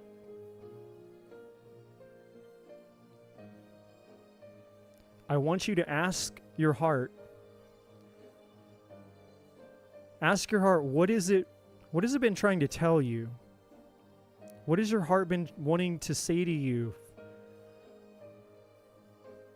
Because now you're listening.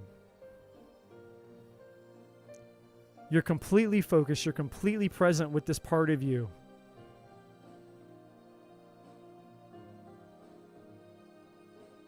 What has your heart been wanting to tell you? What has it been wanting to say to you? What has your heart been needing from you?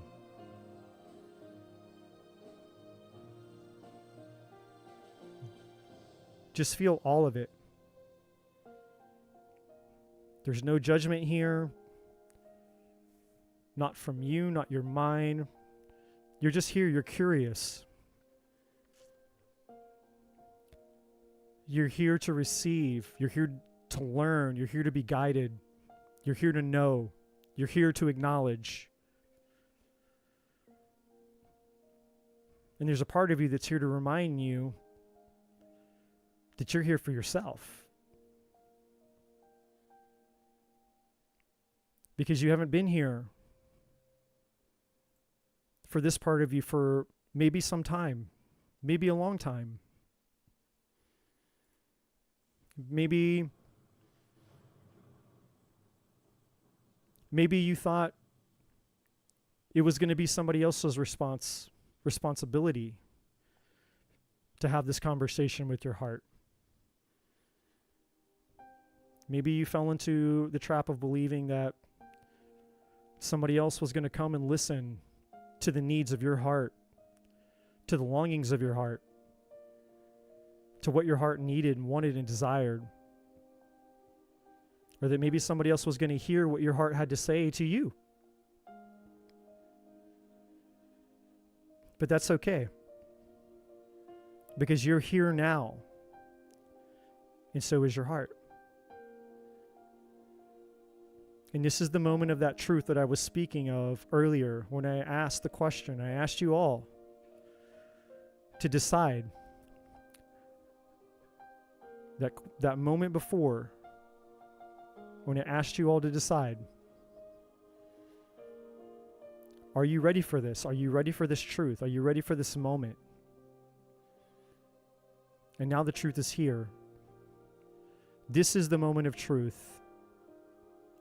where you are with you and your heart, the source of life that's beating inside of you, and you don't have to tell it to do a thing.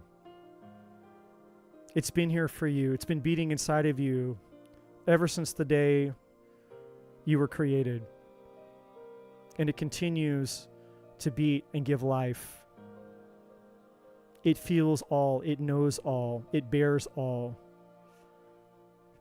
It's never once betrayed you. It's never once left you.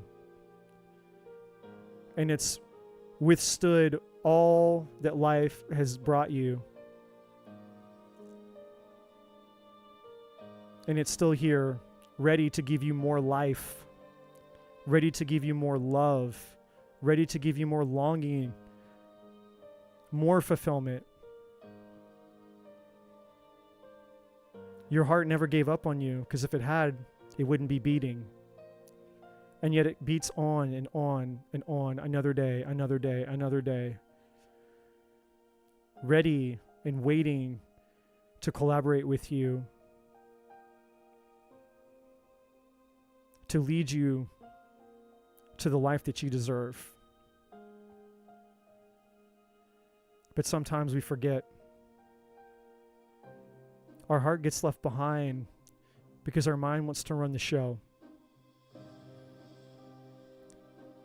But not in this moment. This is the moment of truth, where you have an opportunity now to let your heart speak, to let your heart be, this reunion, this beautiful, beautiful moment where you get to access the divinity inside of you, that part of you that I was speaking about earlier, that spiritual bankruptcy, that alarm that's going off inside of every single one of us saying, hey, I'm here, I'm here, I'm here, I'm here. That void inside of us that we keep trying to fill because we're distracted, we're turned away from. We're turned away from this truth. We're turned away from this beautiful moment of just being present with this part of us, inside of us, that just wants to be acknowledged. It wants to have a voice, wants to have a conversation. We are the guardians of our heart, and our heart is the guardian of us. It's this beautiful allegiance and alliance that we have to the divine part of ourselves. God sourced the universe, whatever you believe. Everything is accessed through the power of love. Where is that love inside of you now? As you connect even deeper to your heart, where is that force that you know that is love? Where is it inside of you right now? As you connect even deeper into your heart, as you pay even more attention, as you lean into whatever you're feeling, whatever you're sensing, whatever this moment is, just allow whatever is to be what it is.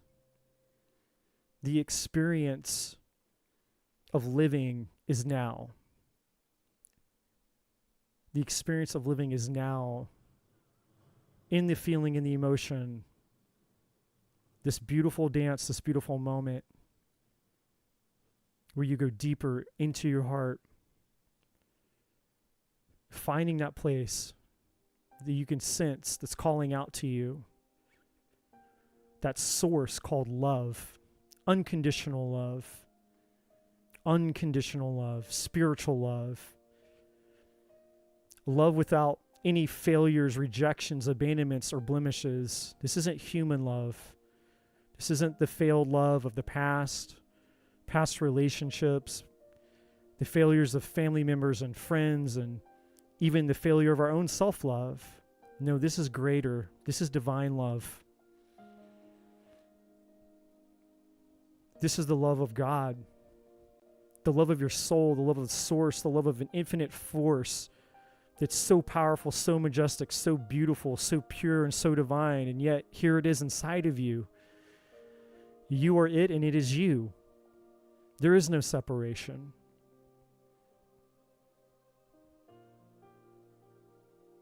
And as you continue to feel and have this experience with yourself, this force that's always been a part of you, that's been dying to have this conversation with you,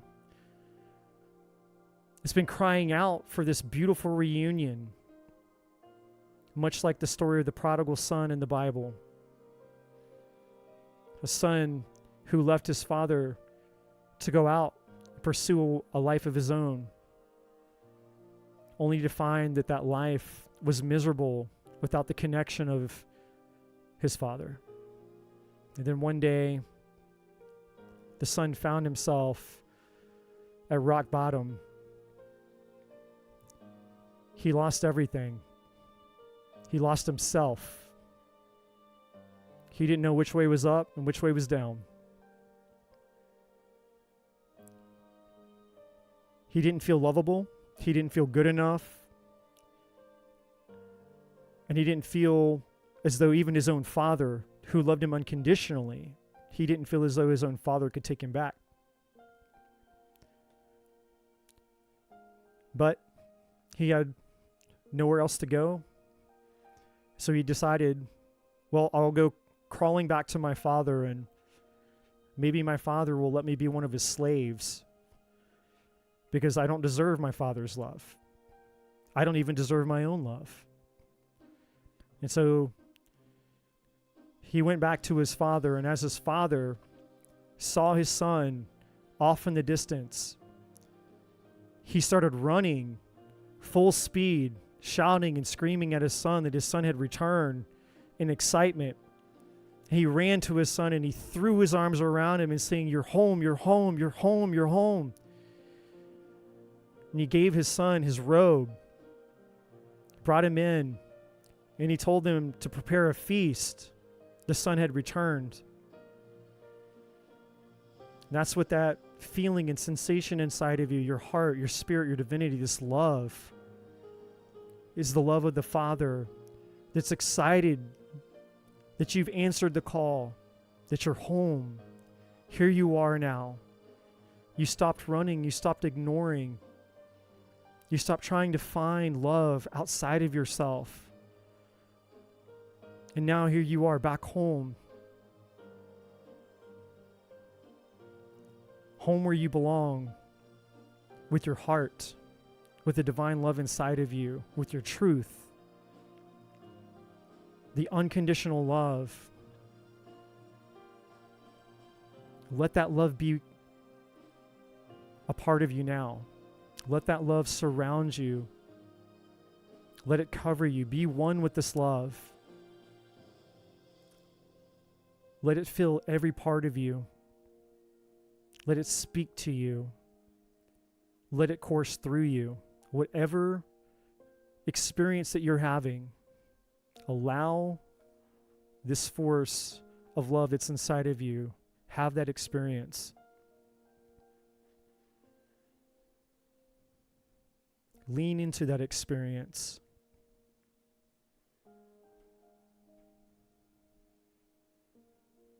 What is it saying? What are you feeling? What's been missing?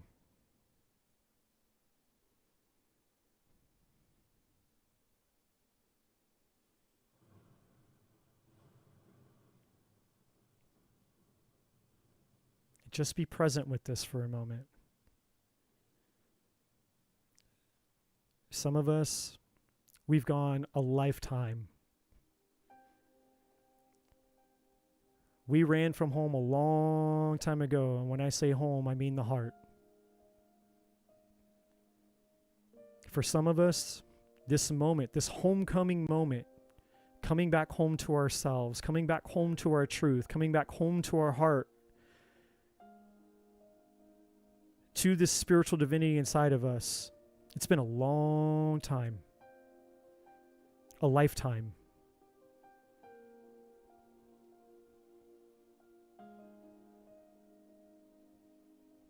And what a beautiful moment it is now after a lifetime. We finally get to be home, back where we belong.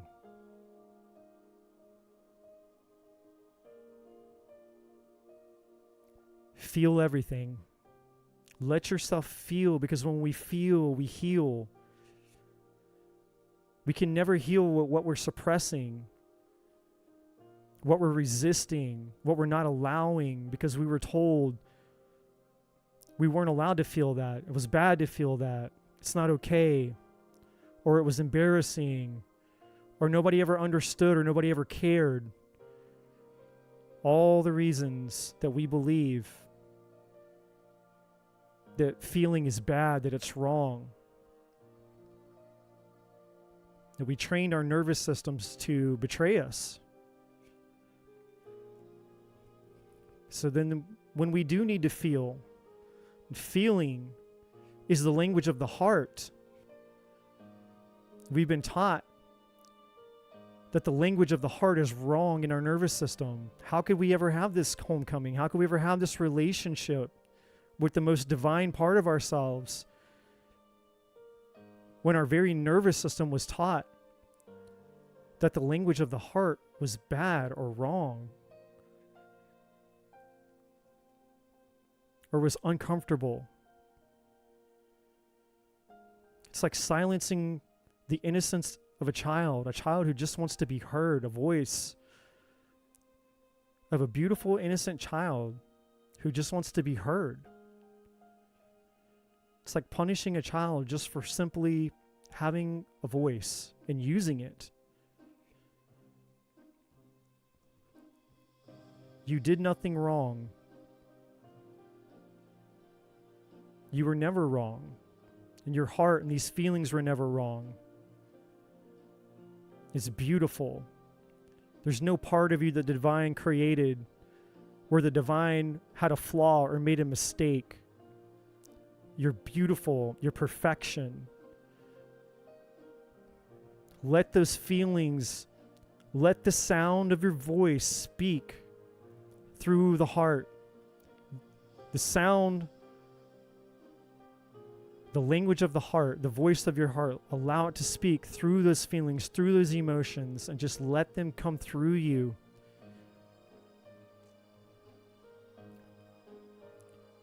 And if they're strong, they're strong. If they're soft, they're soft. Just let it be what it is. It's okay.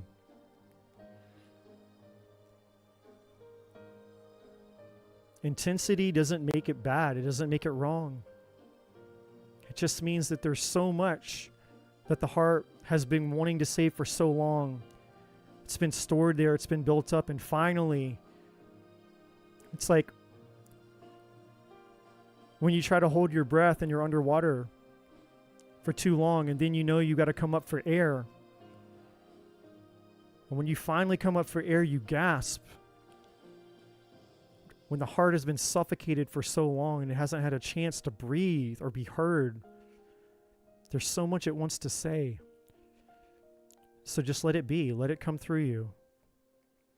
Let it express its entirety, its truth.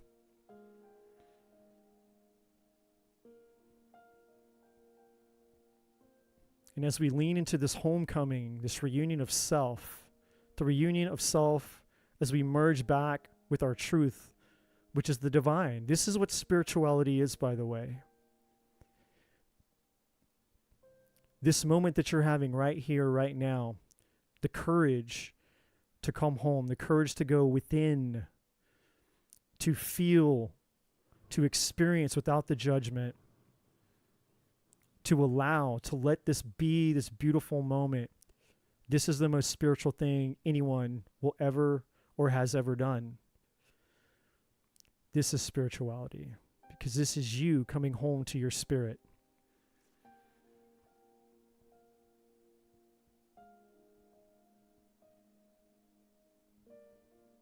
And as you remain in this place of connection and union with the deepest and truest and most divine part of yourself,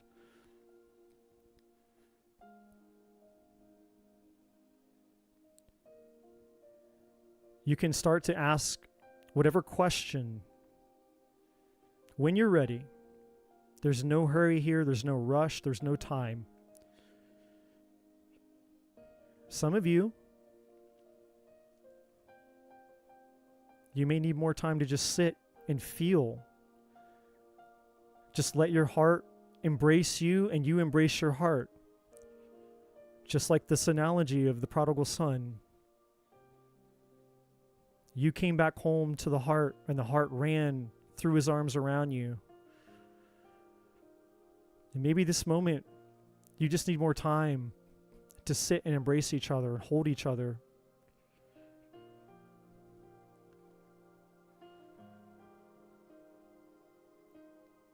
And when you feel ready, when it feels appropriate and right for you,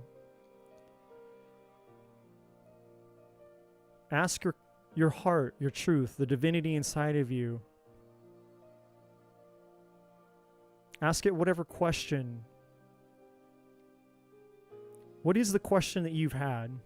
The question of all questions. We all have a primary question in life. Whether we've been aware of it or not, that's a different story. But I assure you, we all have a primary question that we've been asking.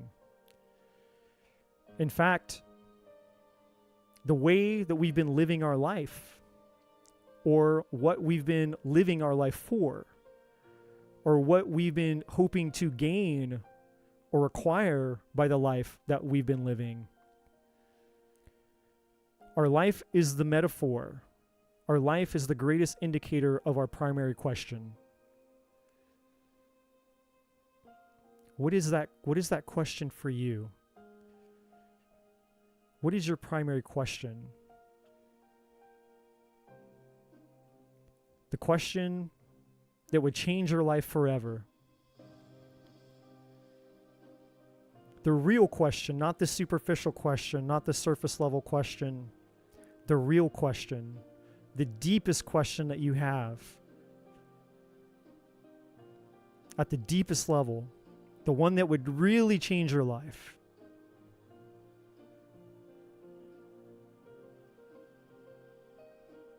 And when you're ready to ask your heart in this beautiful place where you're one with that divine part of yourself, and stay present. Stay present.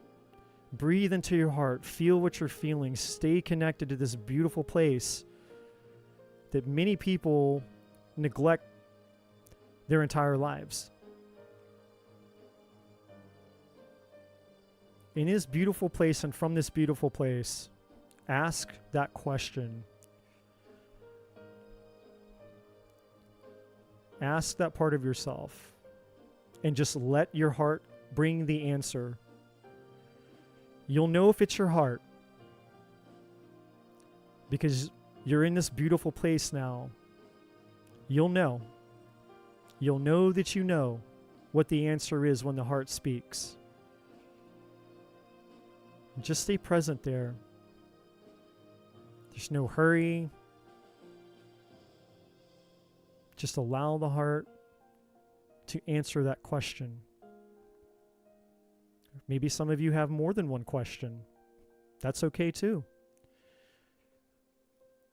If you get an answer to the first question and you have another question, ask the second question. This is the beauty of the divine. This is the beauty of spirit.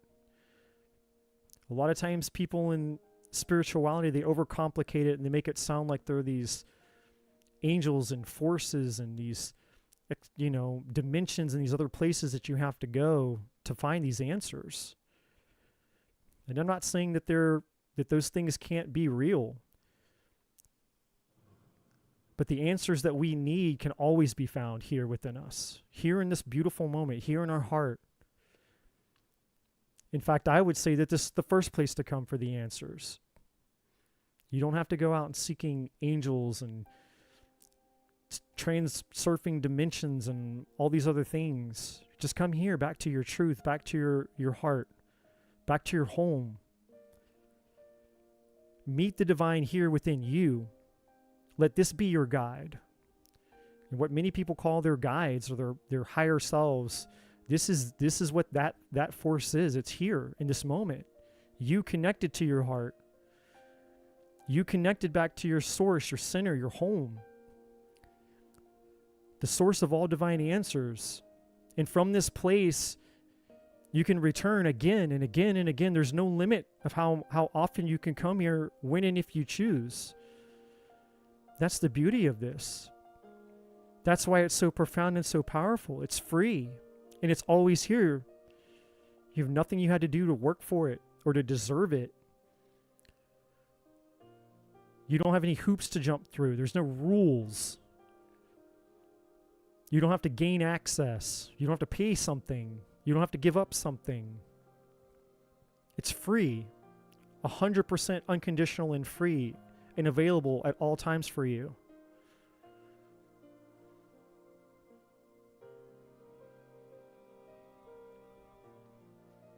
This is your home. This is home. This is your guide. This is your truth. This is the source of all answers. Anything that you need can be found here. Anything. Everything can be found here.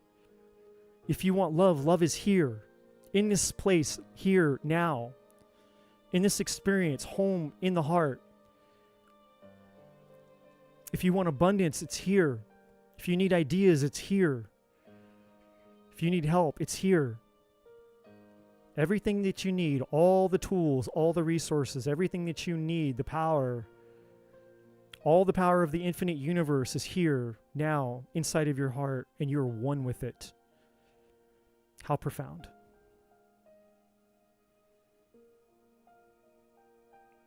How profound.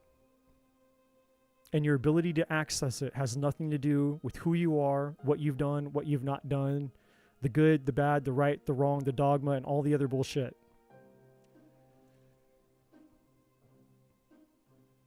It's free, it's here, it's now, it's yours, and you're one with it. So access it. Access it. Access this power as you continue to breathe into your heart and you feel it, as you ask your questions. Connect to it. Embody this moment. Get it in your nervous system so you can retrain your nervous system that's been taught that it's bad to feel. That the job of your life has been handed over to the mind, to the ego, as many of us have. As many of us have believed that as long as we allowed our mind, our logic, and our ego to run the show, that we would be safe. And I'm not saying that there isn't a time when we need to use our minds. And I'm not saying that there aren't times when our mind and our ego hasn't done a good job of keeping us safe.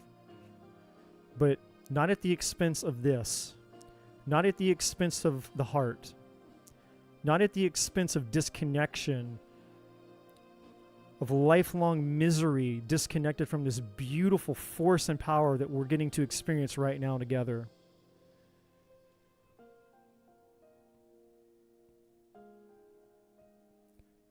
Now, I want you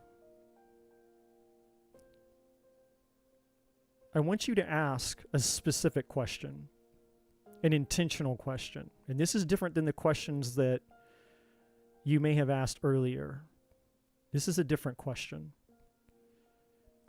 I want you to ask this force inside of you. I want you to ask this force inside of you to manifest a wave, a powerful, powerful wave of unconditional love to wash over you now. I want you to ask this force inside of you to show itself to you in a profound, majestic, and powerful way by manifesting a wave of unconditional love. And I want you to lean even further into your heart.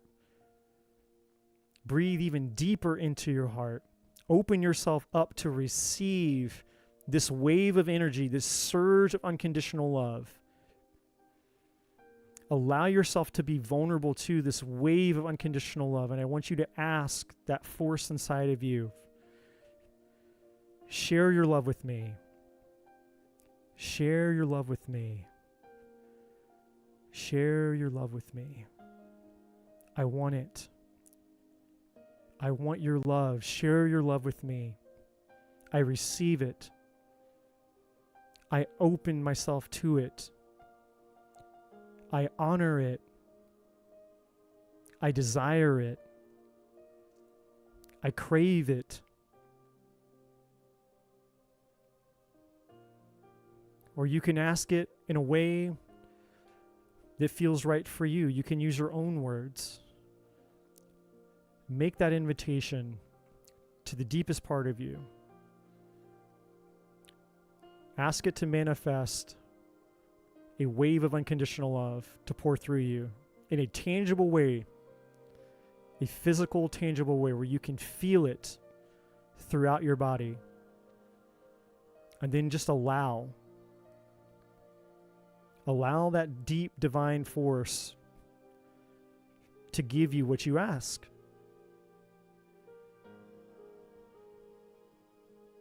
And let it course through you. And as this unconditional love flows through your body, it's correcting so many things in your mind, in your nervous system, healing past traumas. So many things are being corrected by allowing this unconditional force, the force of life, the force that holds the fabric of the very universe together, to work through you, to love you, to heal, because love heals all. Love corrects all. Allow that force to work its way through every fiber of your being.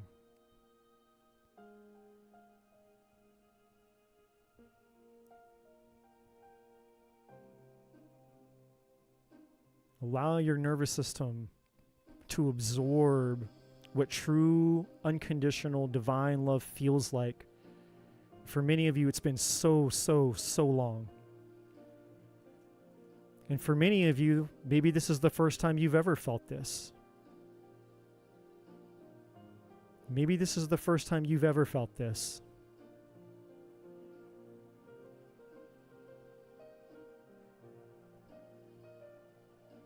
And then I want you to ask your heart with your eyes closed, and as you're intimately connected now to the divine force inside of you, I want you to ask that force to bring you its power. And I want you to see in your mind, just allow whatever that thing is to show itself, to appear in your mind. You won't think it up. It won't be something you construct. It'll just come to you with your eyes closed. Let the force inside of you, the force that you're connected to, that's your heart, let it bring it to your mind's eye. Let it bring you its power. And see it. Whatever that looks like for you in your mind's eye, the power of this force of unconditional love. What does it look like? Allow it to come close to you. And then I want you to hold your hands out in your mind's eye. Stay connected to your heart. I want you to hold your hands out.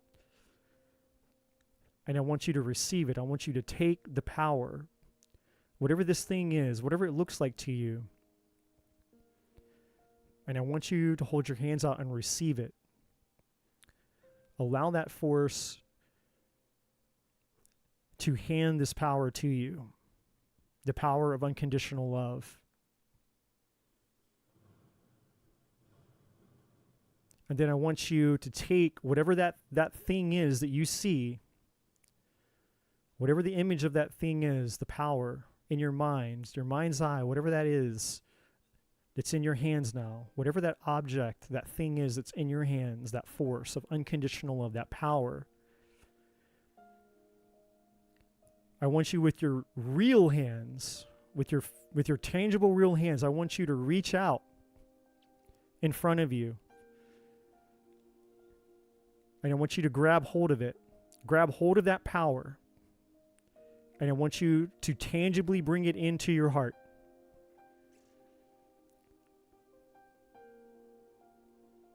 And then I want you to go out again. Hold your hands out again. In your mind's eye and in real life. Hold your hands out again. And ask that force to give you even more. Because it's infinite. It's infinite. It's infinite unconditional love and power. Because unconditional love is power. It's the only power. And ask the divine force to give you even more. And put it in your hands. And when it's handed it off to you, I want you to pull it into your heart. All the way in with your hands. And press your hands against your heart. And push that force into your heart and feel it. Push that force into your heart and feel it. Press it against your heart. And then I want you to reach out again and ask it again. Give me more of that unconditional love. More of the power of your unconditional love. And let it put even more in your hands. And once your hands are full, bring it back into your heart again. And press it deep against your heart.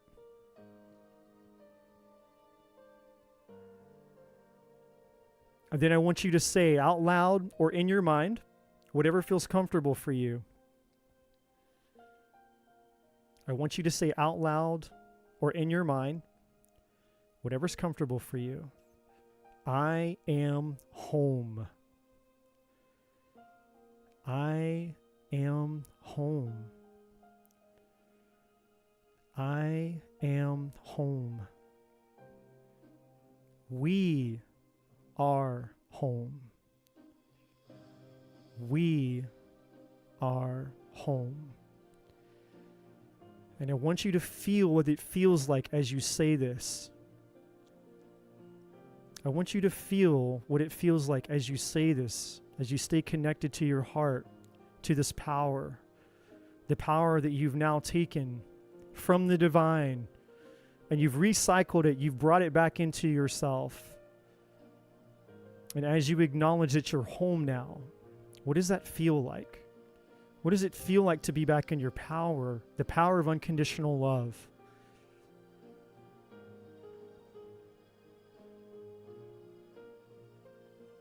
From this beautiful place where now you are in your truth. This is what it feels like to be in your truth.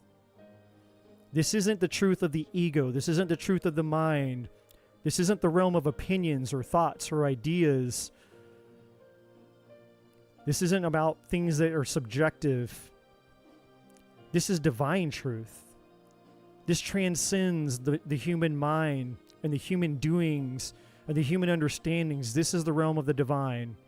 This is the realm of unconditional love, the realm of absolute truth, absolute spirit, because spirit is truth and truth is absolute spirit, and both are the realm of unconditional love. And here you are, my friends, connected to the most powerful force in the universe, the force of unconditional love, which has been beating inside of you this whole time. Here you are in the power of your divine truth. And in this beautiful moment, this empowered moment, whatever you're feeling, whatever's coursing through your body in this moment,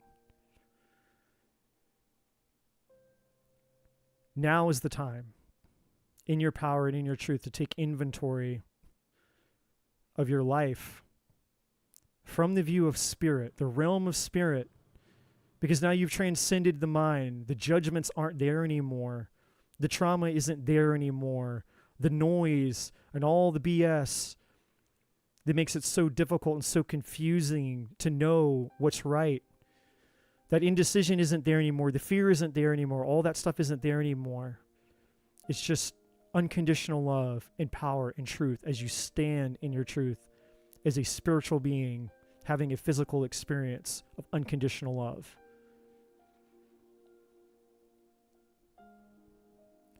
From this viewpoint, the highest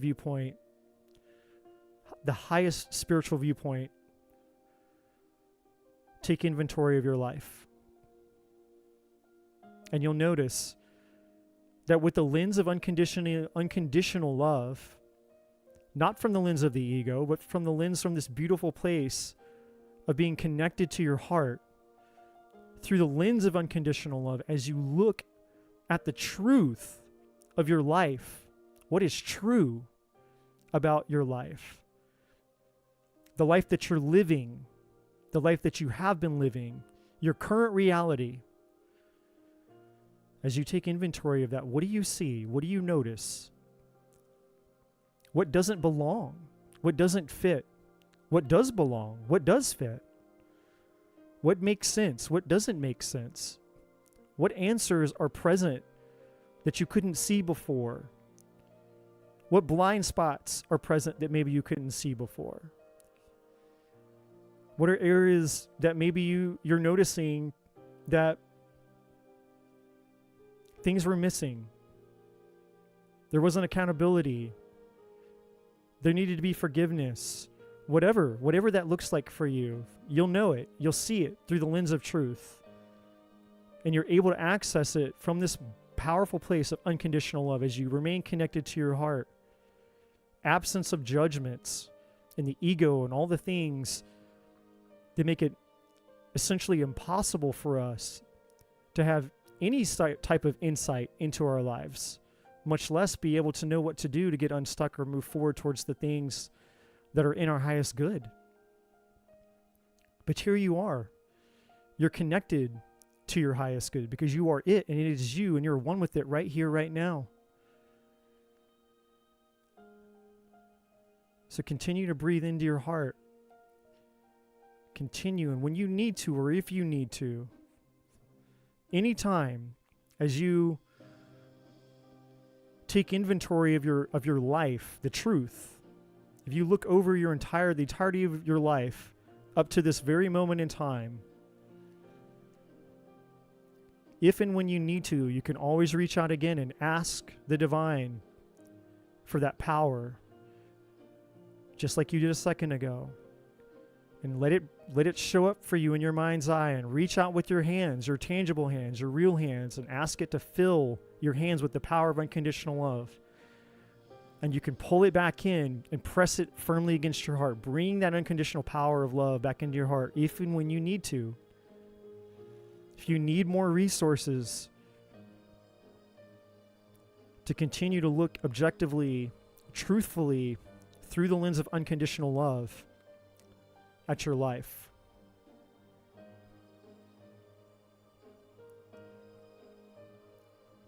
And just notice, because the truth will set you free, because the truth is here now. And what you'll notice about the truth is that the truth didn't need your ego. Your truth didn't need your mind.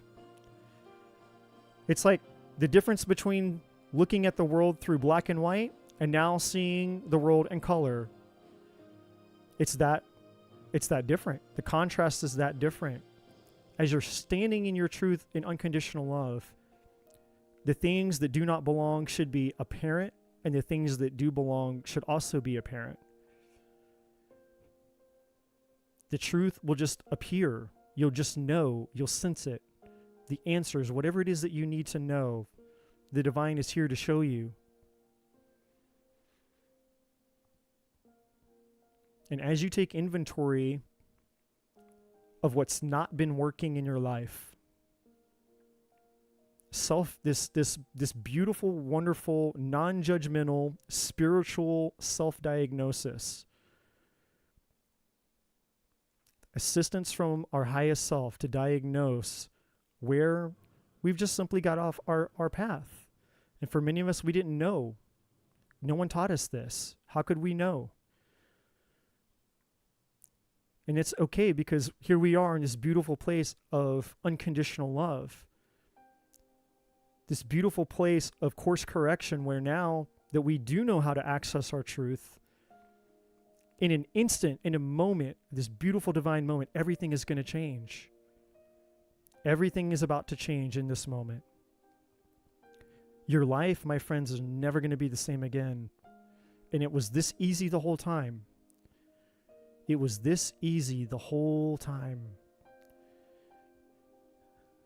And here we are with Spirit. Just take inventory of the truth of your life and let that power of unconditional love show you what hasn't been working. You'll just know. You'll just know. And you won't forget. Don't worry. You won't forget. You'll just know. Keep breathing into your heart. Keep feeling what you're feeling. Stay connected to this power. And once you've taken inventory of all the things from this divine place of truth in your life that has not been working out for you, I want you to ask your source, your truth. I want you to ask the divine truth inside of you. I want you to ask, show me the way. Show me the way. Show me the way. This is the way forward. This is the way to your truth now. This is the way to your calling, your purpose, your destiny. This is the way that your life was meant to go now. Ask the divine to show you the way that your life was meant to go, the direction you should be going now. The path to love, to happiness, to fulfillment, to abundance, to creativity, that force inside of you that's been dying to get out of you. That place where you can be free in the world just as you are. You never have to hide again. You never have to try again. You never have to earn again. You never have to prove yourself. You can just be. You can be as you are, just like you are right now. Because in this moment of truth, as you experience you in the divine, and the divine experiencing itself through you, now you know. You know that there was never a mistake. You were never the problem. The problem was never you. It never had anything to do with you.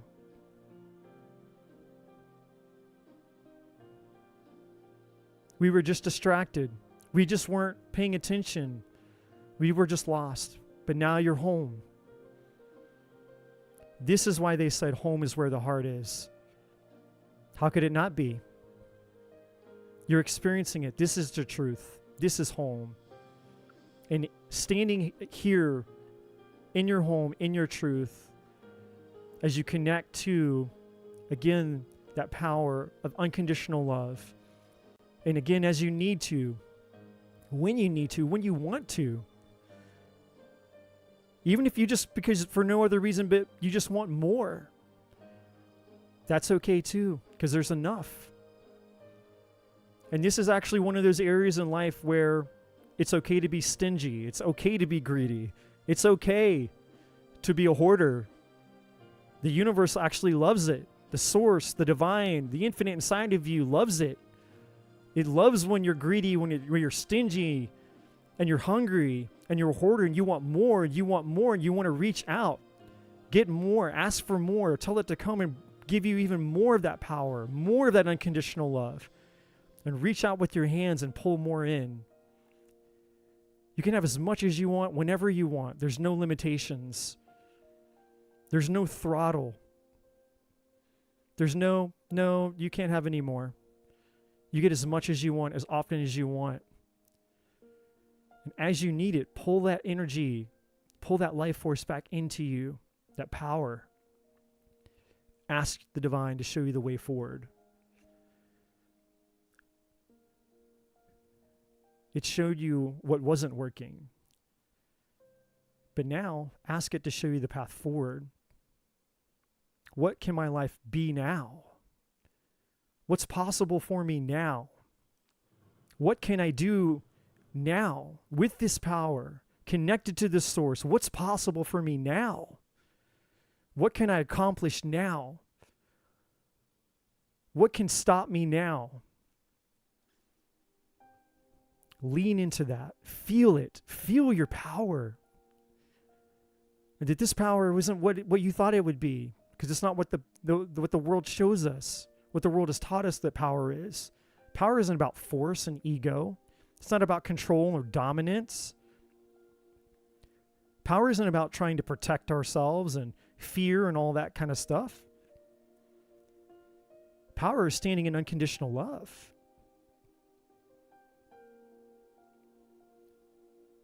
Because in unconditional love, perfect love casts out all fear. And here you are in perfect unconditional love. You're one with it, and it is one with you.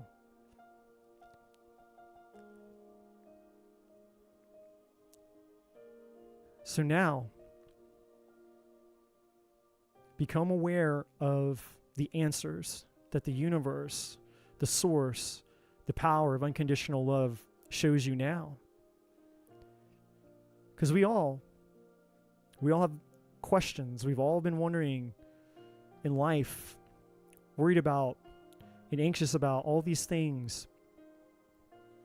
How are we going to get to the better life? How are we going to get to the better life? The better life is here. The better life is now. The better life is standing in this power. The better life is what we can do with this power as we embody it again and again and again. So ask this unconditional force of love inside of you to show you the way forward. And allow the answers to come to you just like before. Just like a moment ago when we asked this force to show you what wasn't working, what needed to change, what needed to be different, what needed to be added.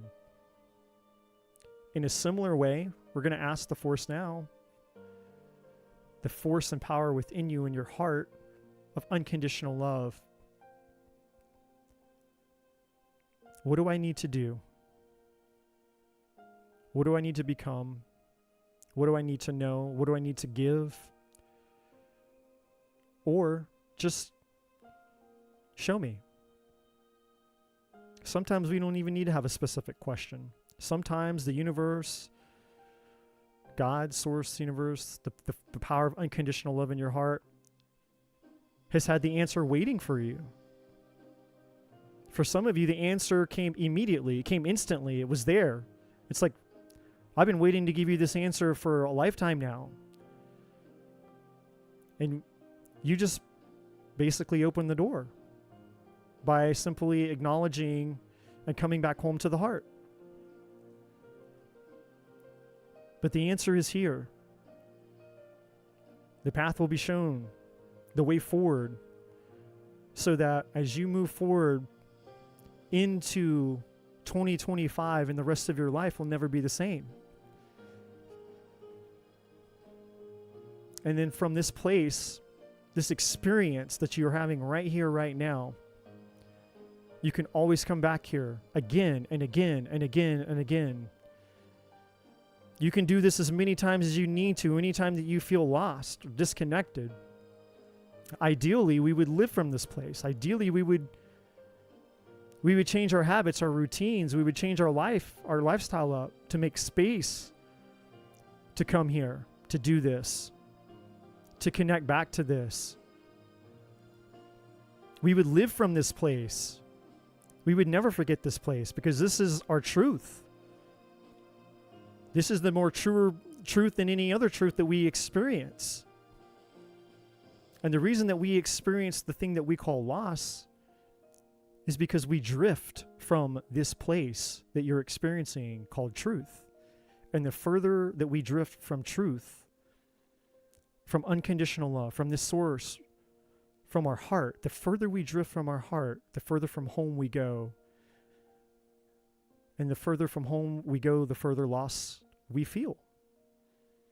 And so now, we all understand collectively, we all understand where the source of our confusion is, the source of our lostness is, the source of our loneliness is, the source of our fear and indecision is. It's all from this place of disconnection.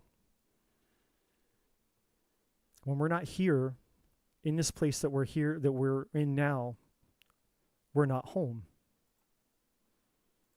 When we are not here, we are not home. But we're home now. And home is where we can always choose to be.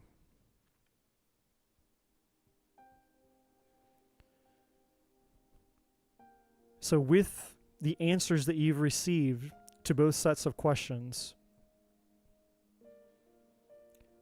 now is the time. Whenever you're ready, there's no hurry, there's no rush. Whenever you feel led or you feel ready, on one sheet of paper, you're going to write down the information that you were given when we asked the first set of questions. What hasn't been working? Why have I been stuck? When you took inventory of your life from the lens of unconditional love and truth, what was shown to you? What did unconditional love and truth teach you and show you about your life? Why has your life been so unhappy? Why have you not found love? Why have you not found that relationship? Why has your health been bad? Why has your money been bad? Whatever your situation in life is, whatever your unique circumstance and situation in life is, the truth was there to show you the cause, the root cause of those problems, not the symptoms, not the stuff that we call the problems. That we try to rectify the problems in our life, but we're never really happy because when we troubleshoot problems, we just get more problems. And it seems like the world and life never runs out of problems. We're always getting problems and more problems and more problems. And no sooner do you think you're about to solve one problem, then you get 5 more problems. So obviously, we're doing something backwards. We're doing something wrong. Focusing on the problem never seems to resolve the problems. But from this place of divine truth, you have insight to something greater than the problem. You got to see what was real, what was true. And you get to experience it from unconditional love and not the ego, not judgment, not fear, but from power, from clarity. So what was that for you? And it doesn't have to, it's up to you, whatever feels comfortable for you. If you feel like there's a lot that you want to write, by all means, don't limit yourself to what you write down. You can write anything down. You can write what you feel, what you felt. Maybe the answer that you received when you asked that question was an emotion. Maybe you saw something in your mind's eye. Maybe it was an object. Maybe it was a stream of information that came through to you, like advice, or maybe there was just a knowing, a sensation of like, well, I know this isn't right for me. I know that person isn't right for me, and now I understand why. Whatever it is, there would have been a peace that surpasses understanding attached to it, because that's how divine truth and unconditional love works. Unconditional love in the heart doesn't use fear to show you things.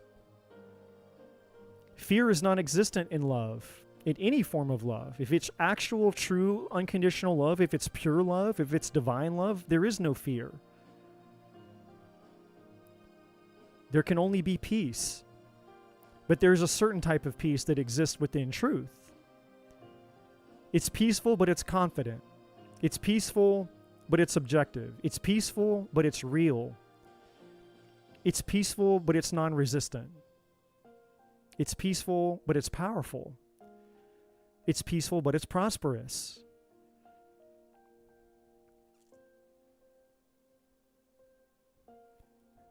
So whatever those answers were for you, write those down on your first piece of paper. And when you've completed that, on a second sheet of paper, a separate piece of paper than the first one, what answer did you get when you asked that divine force that you're connected to still to show you the way forward? What is the pathway forward for you? What are the answers to the life that you deeply and truly desire?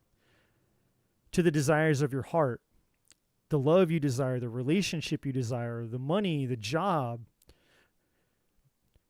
the passion, the purpose inside of you, this, whatever that thing is inside of you that's wanting to come out. It's a desire. Maybe it's multiple desires. But it's a spiritual desire. It's not superficial. It's not the surface level things that we reach for when we're just unhappy. No, this is the stuff that's way, way, way deeper. This is the stuff that you know is a part of your destiny. This is the stuff that makes life worth living. This is the meaning of life type of stuff. What was the answer? What did the divine tell you inside of you, the force of unconditional love? What is the pathway forward? How are we going to go towards that thing now? We know what hasn't been working. We just wrote that down. So what's the pathway forward? And whatever that answer was for you, again, whether it's sensation that showed up in your body, whether it was a thought, whether it was a knowing, whether it was a stream of information, whether it was knowledge, you know, whatever that is, and however it showed up for you, just write it down, acknowledge it. There's no right, there's no wrong. And what's beautiful about this is you're learning to understand the language of your heart, the language of spirit. Because whatever you're experiencing now could potentially be the way that your intuition, the spiritual part of you, may choose to speak to you most often. So this is a beautiful opportunity to recognize another part of ourselves that we've been unconsciously aware of. Because as we move forward in our lives, our spirit, our heart, our truth, this deepest part of us and ourselves may choose to speak to us again through that same means, that same sensation, that same stream of thoughts, those same types of visualizations that show up in your mind. So be acutely aware of everything happening as you stay connected to the source. The more aware you are of everything that's going on, as much as you can be, just be aware of it so that in the future, you can be aware of it again. And this is how we learn to live in spirit. This is how we learn to live inspired. To be inspired is to be in spirit, and to be in spirit is to be inspired. And as we're inspired, the inspiration of spirit moves through us towards our fulfillment, because fulfillment is our birthright. Spiritual fulfillment is us living from this place of truth and just going out into the world and just living a way that's different than the world. There's two ways to live. We can live detached from spirit and in our mind and in our egos. And we can be human doings, or we can be human beings, being in spirit. And those that are disconnected, they just don't know any better. A lot of people didn't even know that they had a choice, that they even had two choices to live one way or the other. So how could they know any better? They weren't given a choice. And we're not here to judge either way. We're not here to judge either way. This moment is about our truth. This moment is about our destiny. And as you have clarity about what you feel the universe has told you about the pathway forward, write it down on that sheet of paper.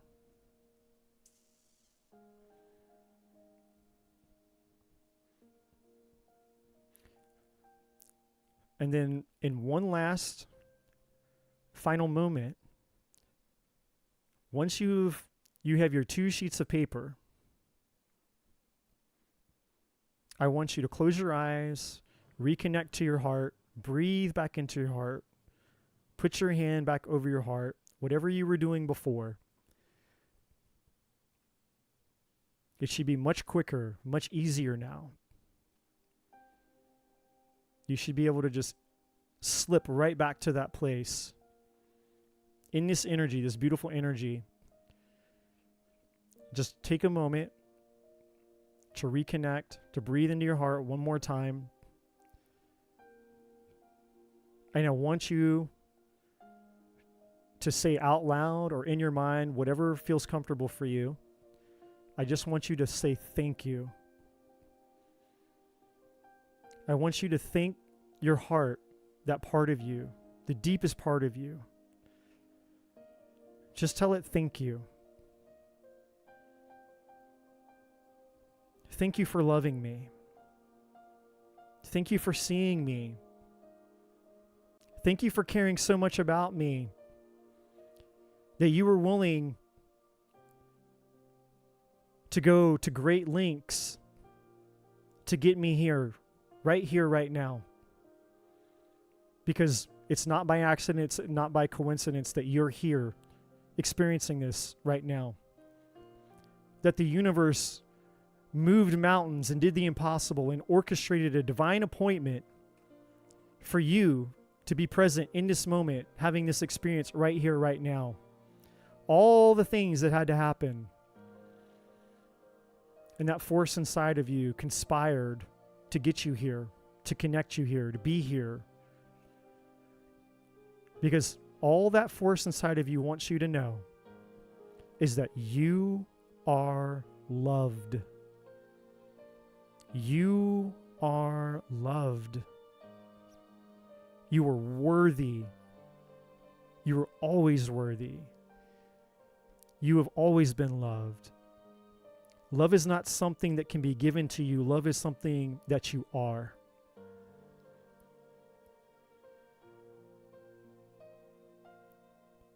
Just take this moment, just a brief moment, to express gratitude to that deepest part of you in whatever way feels right for you, to say thank you. Thank you for aligning through fate, through destiny, against all odds, aligning all the things for serendipity to happen, for me to be in this moment, because you cared so much about me that you would bring me back home to you. And now that I'm back home with you, I understand so much more than I ever did before. Maybe more than you've ever understood in your entire life. This life-changing moment is orchestrated by the divine right here, right now. Because that's how important you are. That's how important love is. That's how important your future is. That's how important the future and fulfillment of your life is, your mission, your purpose, and all the people and all the things that lay out ahead of you that you can't even imagine. That now, as a result of this connection, you get to go out with this power of unconditional love. Who will you touch? Who will you become? What will you share? How will you go out and change the world? How will your life be changed? How will you share this gift to others who are in a similar place that you were just a few minutes ago, an hour ago? Everything changes when you become love. Everything changes when you become love. When you come home back to love, back home to your truth, and you embrace it, you embody it. So just think that part of yourself.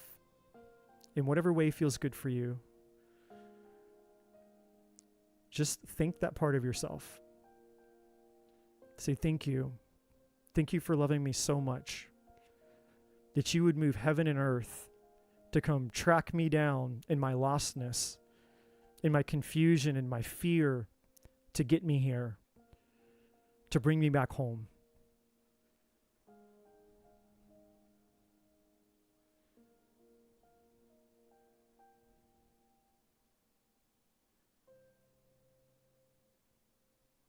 And as you stay in the truth of this power, when you're ready, I want you to obviously be careful. And I want you to take the piece of paper where you wrote down what didn't work, what wasn't working, what in your life needed to go, what needed to change, what's been holding you back. And I want you to acknowledge everything. Just take a moment, and I want you to just acknowledge everything that you wrote down, meaning be present, be aware of it. Actually acknowledge it. Take it into the fullness of your being so that you know what you wrote, what you said, that you know that you understand it, that you've interpreted it. And now that you know that these were the things that were not working, the things that needed to change, we're ready to implement transformation. What is transformation? Transformation is nothing more than energy changing from one form to another form, or what we call alchemy, changing lead into gold. In your hand, this piece of paper was once the things in your life that you thought may never change, were impossible to change. And if you didn't think those things, then maybe they were just the causes of the reality that you were not wanting to experience because they weren't in your highest good. And so what we're going to do is, when you're ready, I want you to alchemize this piece of paper. I want you to set it on fire. And fire is the passion, the power of transformation. And in doing so, the things that held you back, the things that weren't working, the things that your divine truth showed you are being transformed and released into an energy that's now going to serve you. So at your own pace, when you're ready, I want you to light that piece of paper on fire. And I want you to stay present with it. I want you to watch the fire consume that piece of paper. And I want you to feel what it feels like to know that everything that was standing in the way, all the things that weren't working, the life that you hated living, all the things in the past, all the things that were holding you back, as that piece of paper is consumed by the fire, that it's done. And I want you to say it either in your mind or out loud with your hand over your heart. Stay connected to your heart. Stay connected to that beautiful divine truth. And I want you to say in your mind and in your heart, it is done. It is done. And as that piece of paper is completely burned up, that energy is now transformed into the power that will serve your future. All the past, all the pain, everything behind you, everything that's got you here to this moment now has been consumed and transformed and transmuted into the energy and the power that's about to serve you going forward into your future, the life that you're meant to live. Now I want you to take the second piece of paper and I want you to be present. I want you to stare at this piece of paper and I want you to take in what you wrote down. This is the pathway forward. This is the pathway forward. This is where we'll start. This is where we'll begin. Whatever you wrote down, just be present with it. Acknowledge it. Embody it. And when you're ready, I want you to light this piece of paper on fire. Stay present with the process. Stay present in your heart. And as this piece of paper is consumed, know that it is also being transmuted. But this is different. This is the energy of desire. This is the energy of vision, of imagination, of creation. This is the energy of intent, of motive, because nothing can be done without a clear intention, a motivation, an inspiration, a drive. This is you becoming one with the universe and collaborating on an energetic level, a vibrational level, mind, body, and spirit, declaring that the new life that you were meant to live and have and experience is and will be yours. It's not even an if anymore. It will be yours. It is yours. And this is the declaration. This is the moment of the declaration of your independence and your freedom and the beginning of your true spiritual journey towards your ultimate fulfillment. And a fulfillment that will transcend you, because it will contribute beyond you, because that's the beauty of true fulfillment.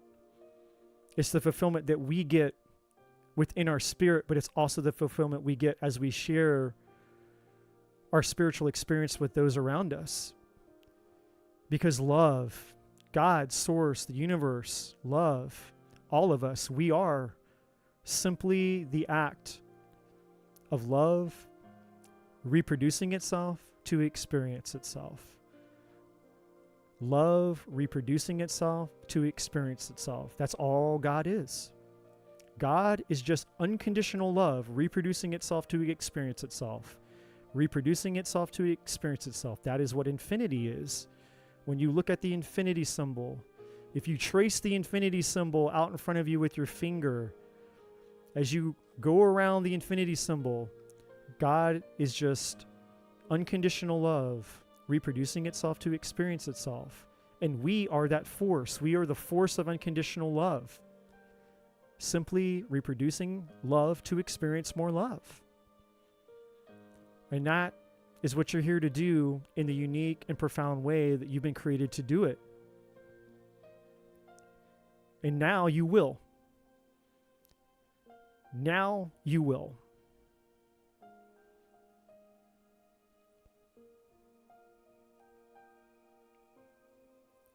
So one last time with your hand over your heart, connecting to that source, say, it is done. It is done. It is done.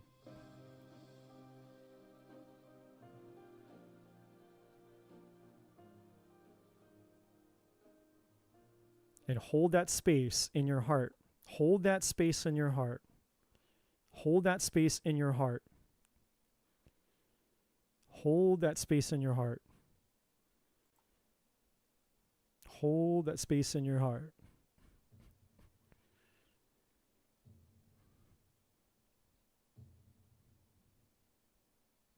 We're going to go deep.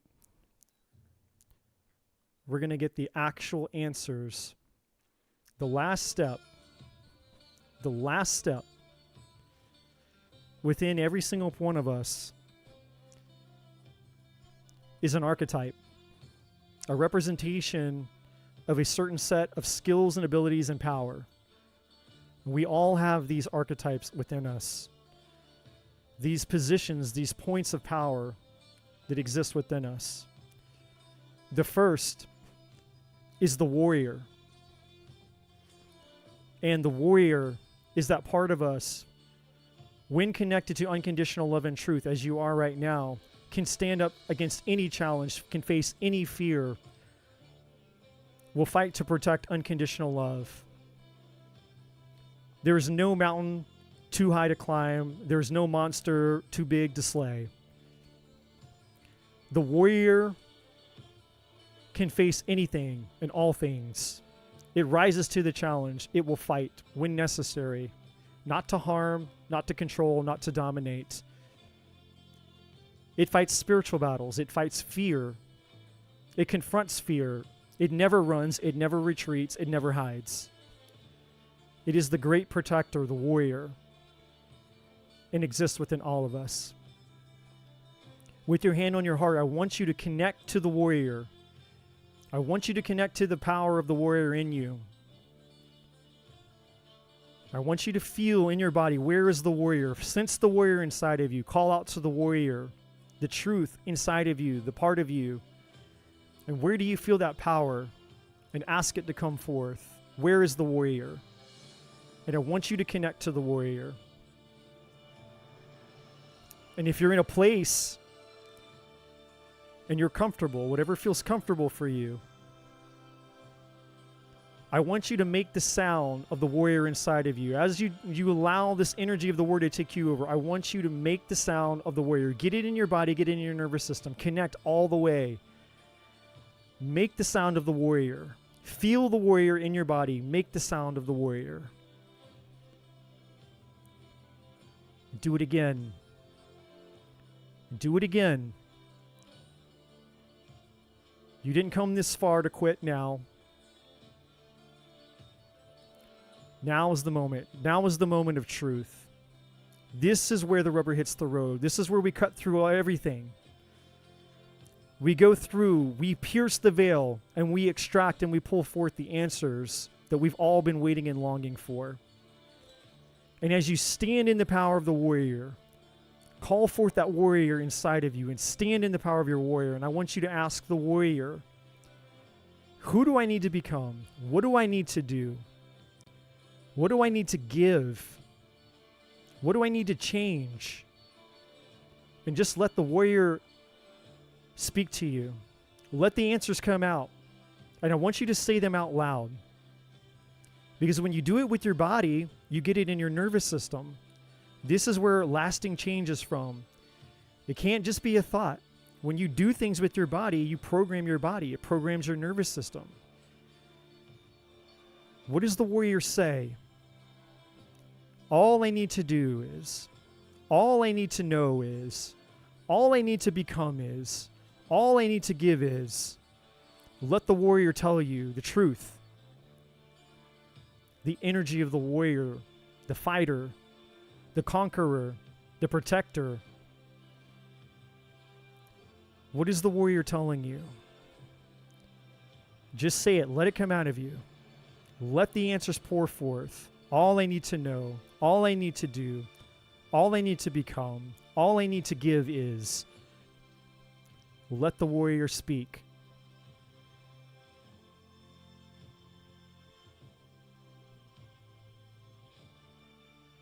And stand in that power of your warrior. And feel the power of your warrior. Connect to the warrior.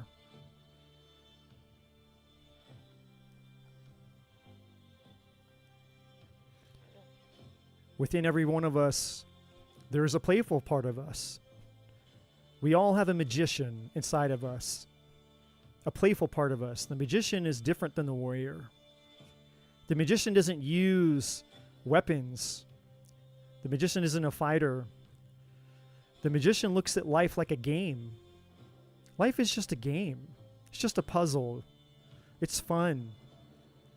We can just make life more playful and fun. What would life be like? I want you to call forth the magician inside of you. The magician uses magic to change things in life. The magician is playful, fun, doesn't take anything serious, really. The magician knows that life is just a game. Life should be about play, excitement, and fun, and magic. What if life could be more magical and playful and exciting? So I want you to call forth on the magician now.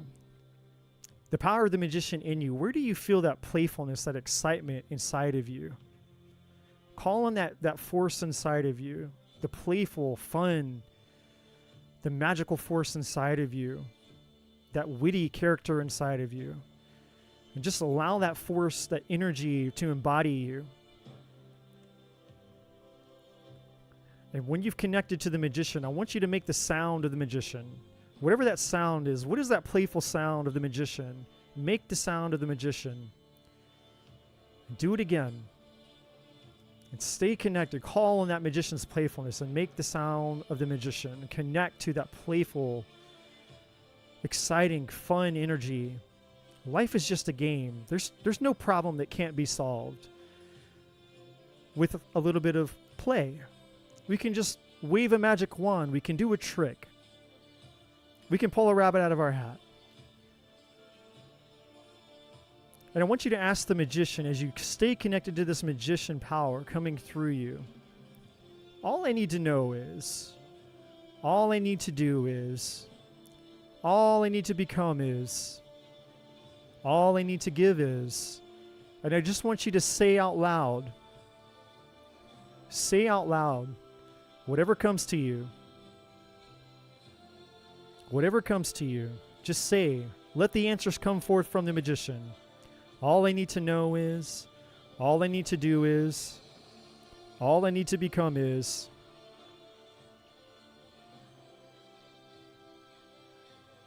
Let the magician speak. Let the magician speak to you. Let the answers come.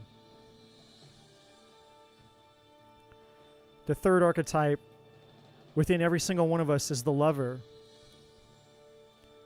And the lover is that part of us that's full of passion, love, romance, vulnerability, depth, intimacy, pleasure, sexuality.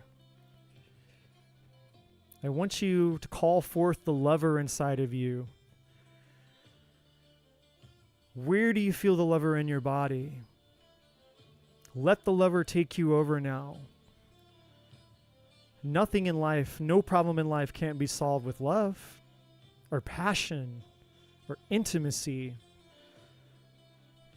The lover can solve problems that the warrior can't solve and the magician can't, because there are only some problems that can be solved through love or passion or romance or excitement, even sexuality. Let the lover's energy take you over. Let the power of the lovers take you over. And when you've connected to the lovers, make the sound of the lovers. Let the energy of the lovers consume you. Make the sound of the lovers. And when you've connected to the energy of the lovers inside of you, ask the lover. Ask the lover inside of you. All I need to know is, all I need to do is, all I need to give is, all I need to become is. And just let the answers come out. Let the answers pour forth from you. Let the lover speak and say it out loud. Say it out loud. Whatever those answers are, all I need to do is, all I need to know is, all I need to become is, all I need to give is. Let the lovers lead and guide you.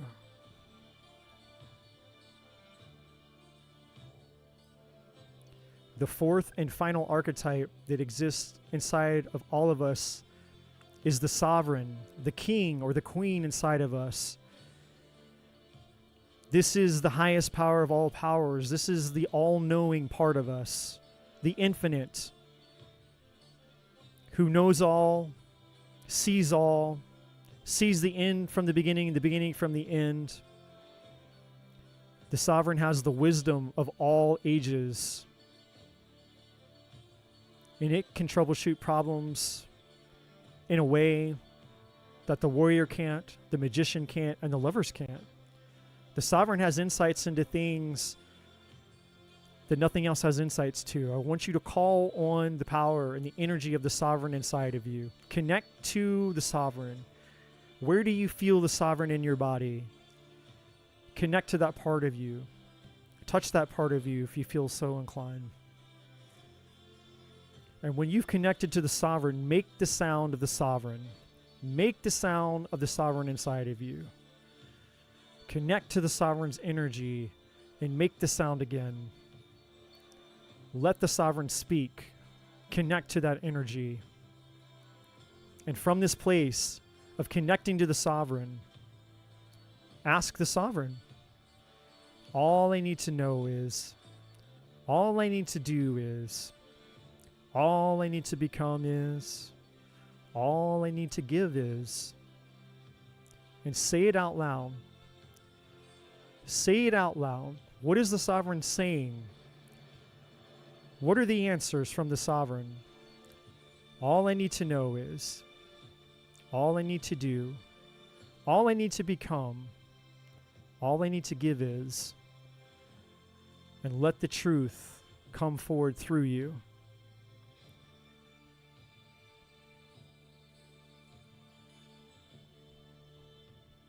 And standing in this profound place of power, one last time, to cement everything that you've done from the beginning to the end. I want you now, in this moment, I want you to point to the future. Just reach out and intuitively, wherever you are right now, intuitively, I want you to point to the future. Now I want you to point to the past. I want you to point to the present. Now I want you to point to the future again. Now I want you to point to the past. And then I want you to point to the present. Now,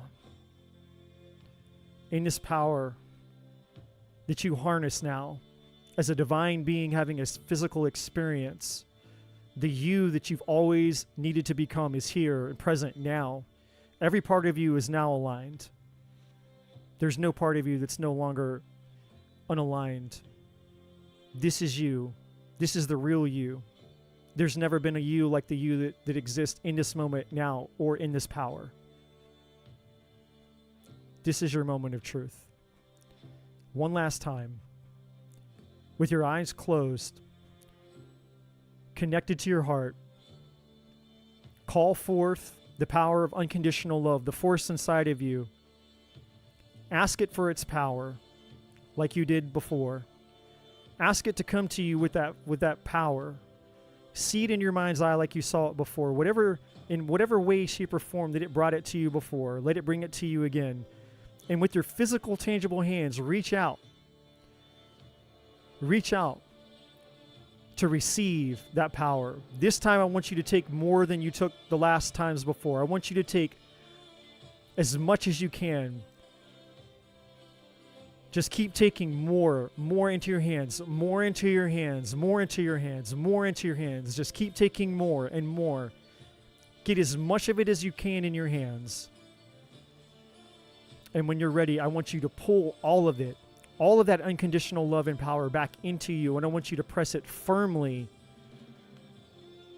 Press it firmly against your heart.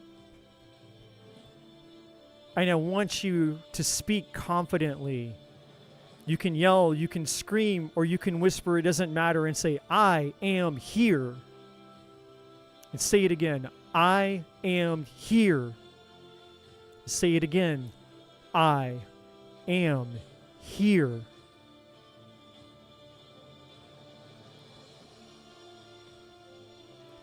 Let every fiber of unconditional love, the force of the divine, wash and reign over you and wash through you as you stand as one with the divine in your full power, in your full truth. Your future path cemented. The way forward is known. The path forward is inevitable. And from this place, You cannot fail. From this place, you will not drift. There is no going back. There is nothing behind you. There is no past in the future. This moment is the moment where you've drawn the line in the sand for the rest of your life. And from this moment, as you move forward through the rest of your life, nothing will ever be the same again. This is your transformation. This is your rebirth. This is the phoenix rising from the ashes. This is the you that you've been waiting your whole life to become. So now, this is the toast to your former self.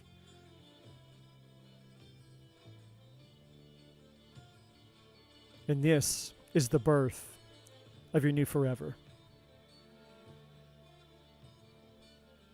This is your true, not only new year, this is your new life.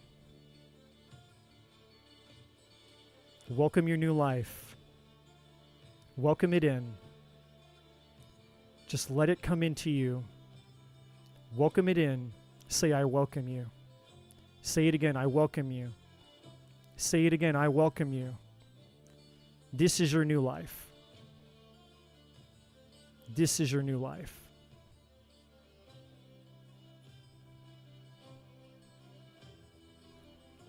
Now stand in this power.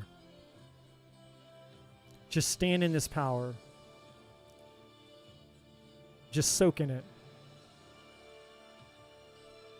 Just feel everything you're feeling. Know everything you're knowing. You've waited a lifetime. Some of us, hundreds of lifetimes. Some of you have incarnated thousands of lifetimes to get to this lifetime, to stand in this moment that you're standing in right here, right now.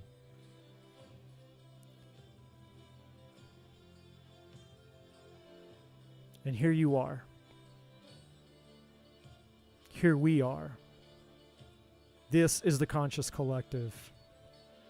This is the divine in you, in me, in all things, the oneness of all. The oneness in all and the love of all existing and coexisting in this moment, right here, right now.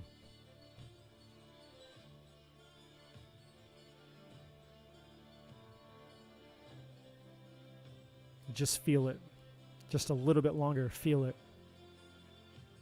You've waited a long time for this.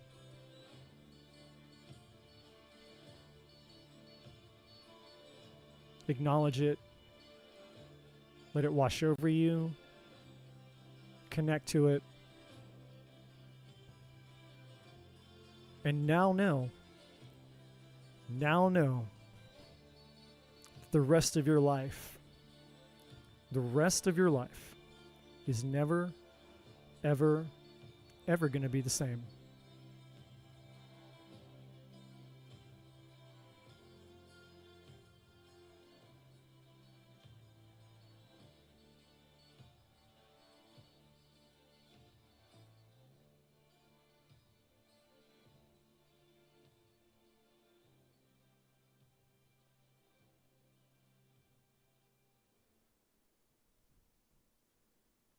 Now just take this moment, just a second here, a moment of just silence with yourself.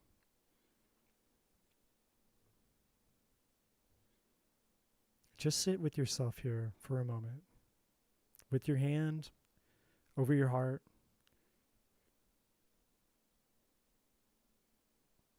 And just be still for just a moment.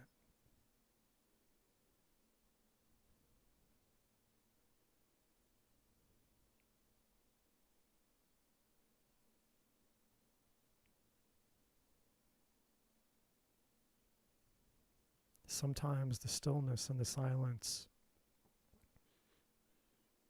has an intimacy and a beauty and a power all of its own.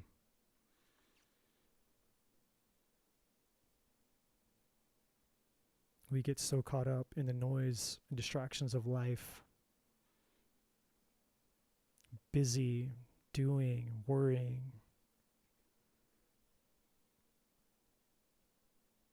that we forget that we're even living. All the things that we think that we have to do to live,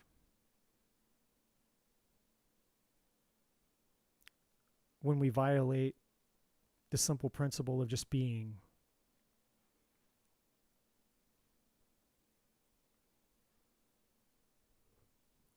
So let's just be for just a moment.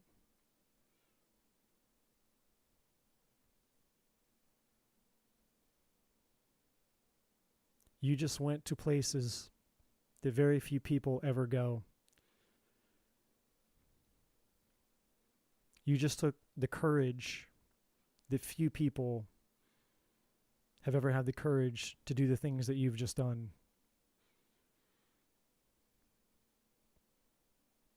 You just showed up for yourself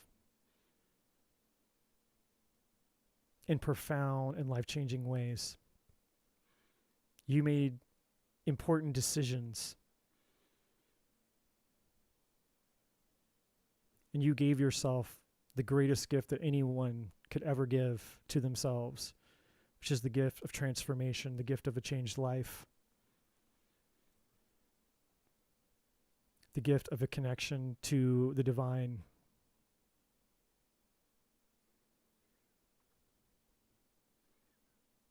And it was there all along. You've been here all along, the real you.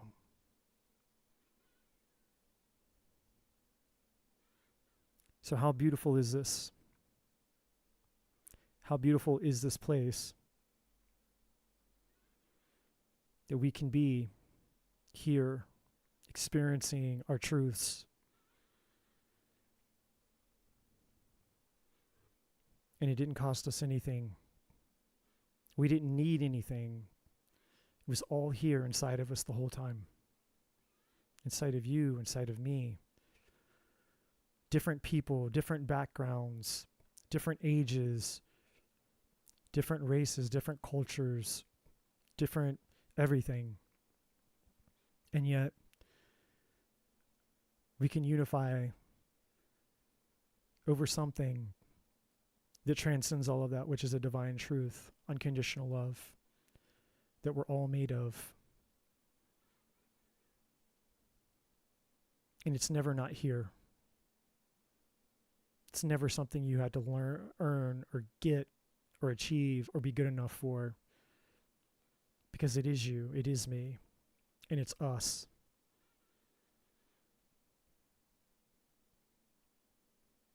And for every single one of you that participated in this spontaneous, out of nowhere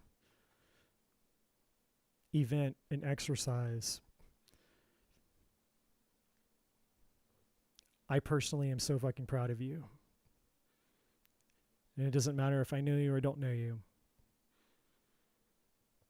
I'm honored to be here with you, sharing this energy with you because I feel it. I can feel each one of you together and individually in your own way. The sensation of all of it.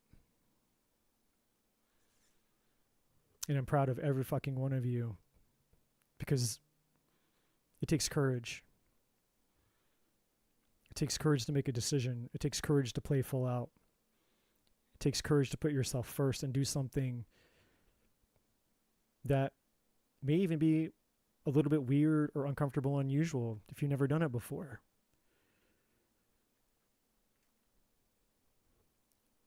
For those of you that chose to go on this transformational journey with me and through this, I honor you. Deeply honor every single one of you. And I'm so, so fucking proud of you. And I assure you that as you move forward connected to this truth that you found within yourself, everything is about to change for you. Your new years in your new life starts now. It's not later. It's now. It's here. It's now. This is your new life. It's here.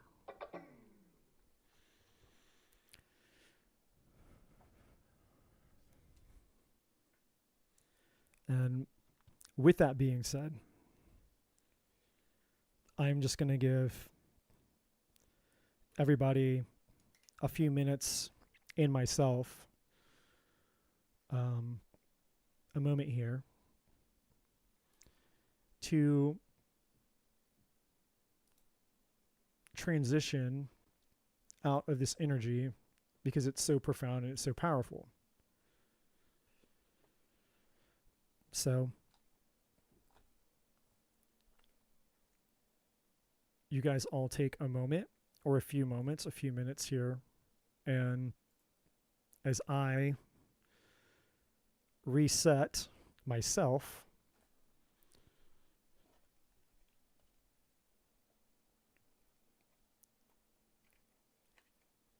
we will get started shortly. I won't be on for very long tonight.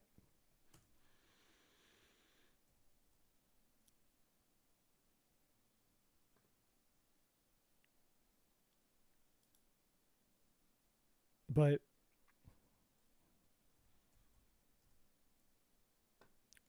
so what I will do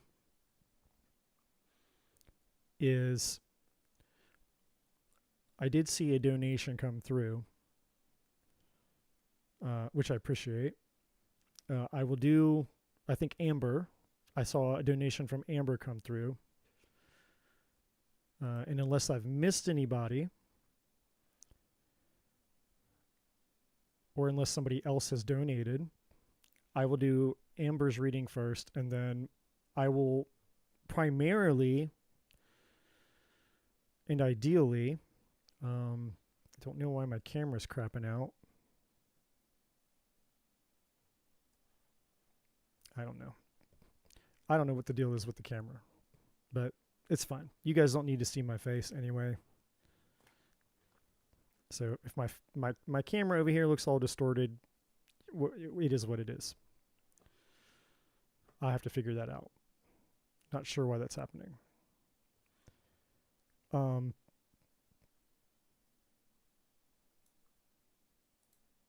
Yeah, it doesn't matter. You guys aren't going to need to see my face anyway. So since Amber donated, I'll do Amber's reading first. I saw, yeah. So I'll start with Amber. But tonight, ideally, what, well, first of all, can you guys, or somebody just let me know that you guys are hearing me okay? Because I'm seeing my camera freak out, but I don't know if that means my audio is freaking out. Is my audio okay? Just let me know in the chat if my audio is clear, because that's the most important thing, is that you can hear me. This looks good over here on the left end. I don't know why. I don't know. Can I maybe restart this? Let's try that. I don't know. Maybe that just screwed it up.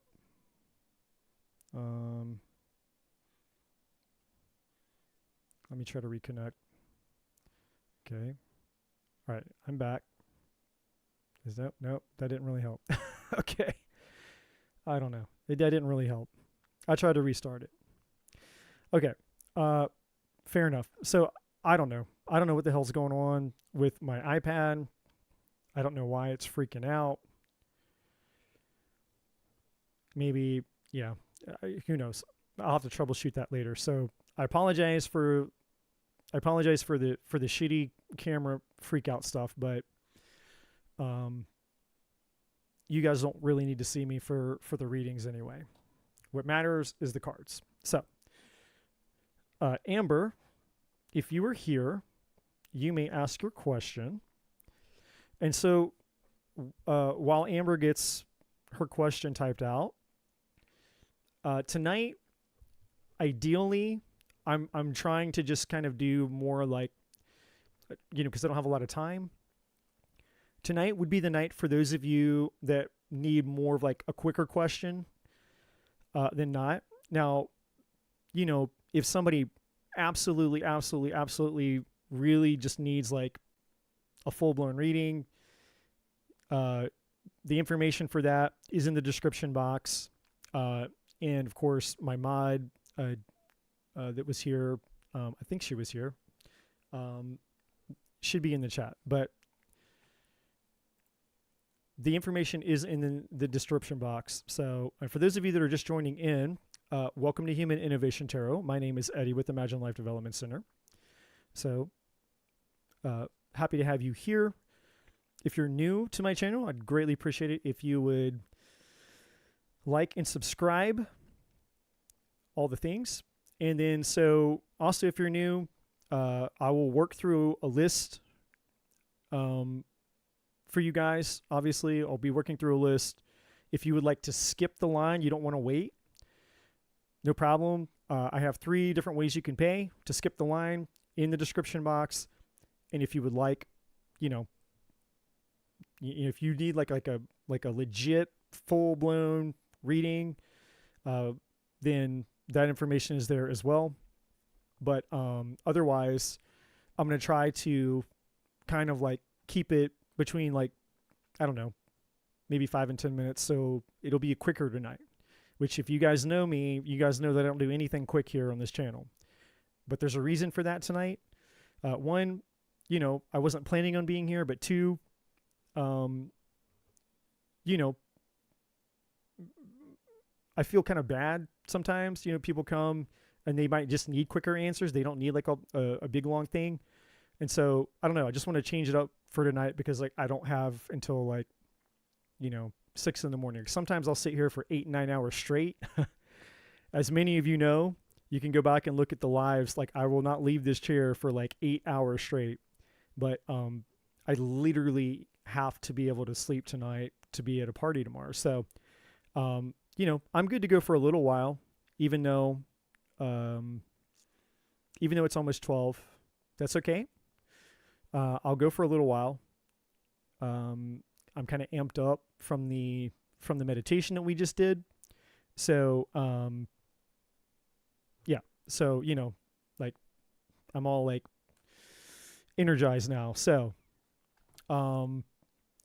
Amber, if you're here, you donated. So your question is, you're the first on the list. And then let me go scroll up.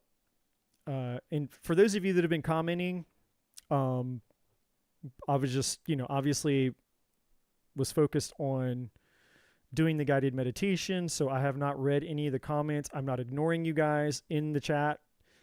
It's just, I have to, focus on, focus on that. So there's the list, and this is why my mod is my freaking savior. So I scrolled, I see the free list 1 and I see the free list 2. Thank you, Jean. So for those of you, you might have to scroll up to see where you are in the list. She made 2 lists there, which is awesome. If we keep things going pretty quick, I might be able to get through a lot of this. And I'm going to be trying really hard here. Okay. And so I need your guys' help. I need your guys' help. Like I need you guys to, like for the first thing is to be really crystal clear on what it is you're asking. Right. And try to be specific, and I'll probably never say this ever again. Well, I don't know. I should never say never, but,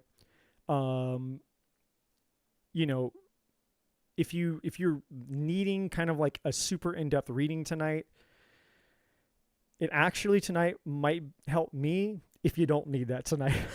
And I know that sounds crazy. And like I said, I may never say that again.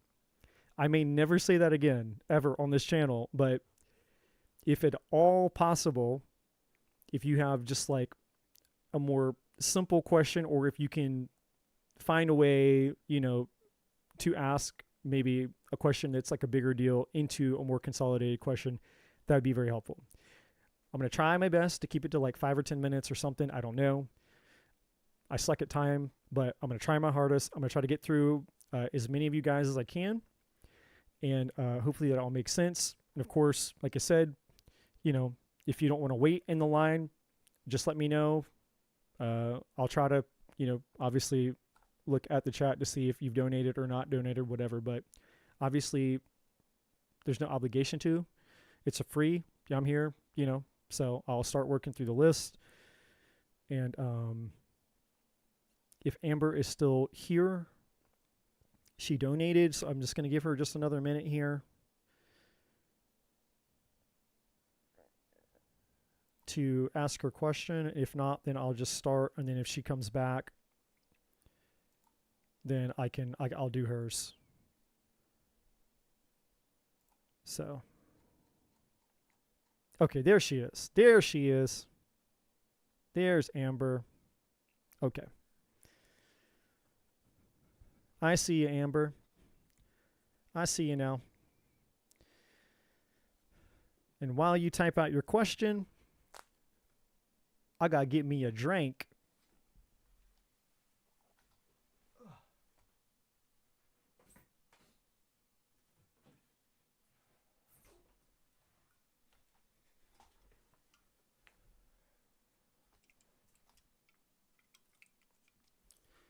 Okay. Whatever comes out. So, okay. So more or less like a general reading. Okay, so let's see how we can do this here. No problem, Amber. All right, whatever comes out.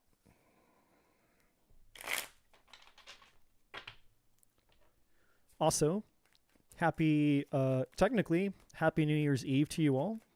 It is now officially January 31st. It is officially 12 a.m. Eastern Time, 12:01 now. The last day of 2024. Here we are, the very last day of 2024. And the beginning to the rest of our lives.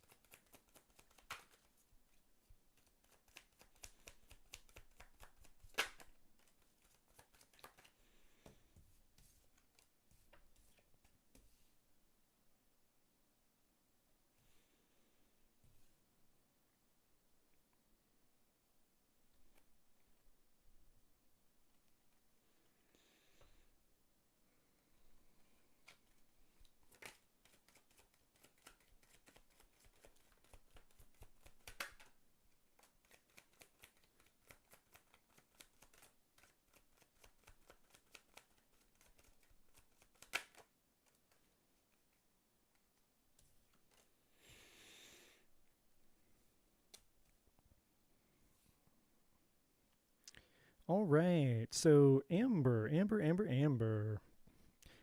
just came. I think you're just coming out of a hard time, my friend. You just came out of I think you're coming out of a hard time. I don't know. You might still be in a hard time, but from what I'm seeing here, it looks like you're coming out of something, or you've been in something, or both, or somewhere, something like that.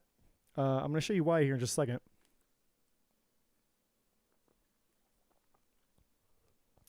My admin's asking for me. Does the list not matter? No, the list matters. Sorry, Gene. The list matters. Amber had made a donation. That's why I'm starting with Amber, Gene. She made a donation. It hit my phone.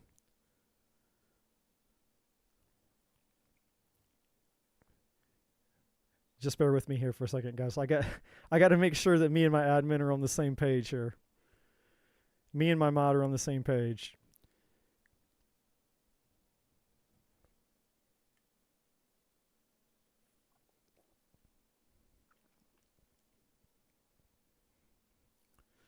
Let me know if you got that, Gene.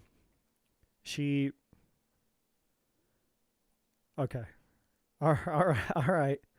No problem. Yeah, Amber sent a donation and it hit my phone, so that's why I'm starting with Amber. We're definitely going through the list. So the list as you guys all see it, just to be crystal clear, extra clear, the list that you guys see that Gene just posted, that's what I'll be using. That's the order that I'll be going in unless you donate and you want to skip the list, skip the line. So,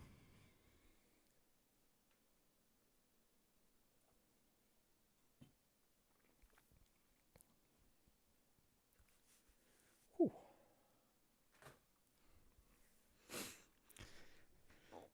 I got all hot in here with all that energy. All right, so back over here. So yeah, Amber, you've gone through something here recently. We had this lessons card, and again, a second ago, when I was shuffling at the bottom of the deck, and then I reshuffled, but at the bottom of the deck, the essentially the shadow card or the shadow self card in this deck, which is the same thing as the devil card in tarot, was at the bottom. So I knew there was something toxic. Basically, there's something toxic that's you've been involved. I think with a person. I don't know. It seems like a toxic relationship here. We have a man. We have this guy at the bottom of the deck, and then we have superficial underneath that. Then we have captain. So I don't know. It seems to me like you've been involved recently, perhaps maybe in a not so good relationship. Now I don't know if this is recent past, present, or I'm not sure what. But we have the lessons card here at the bottom of the deck. Now, I'm gonna discuss these here in just a second, but just so you understand something really cool for you,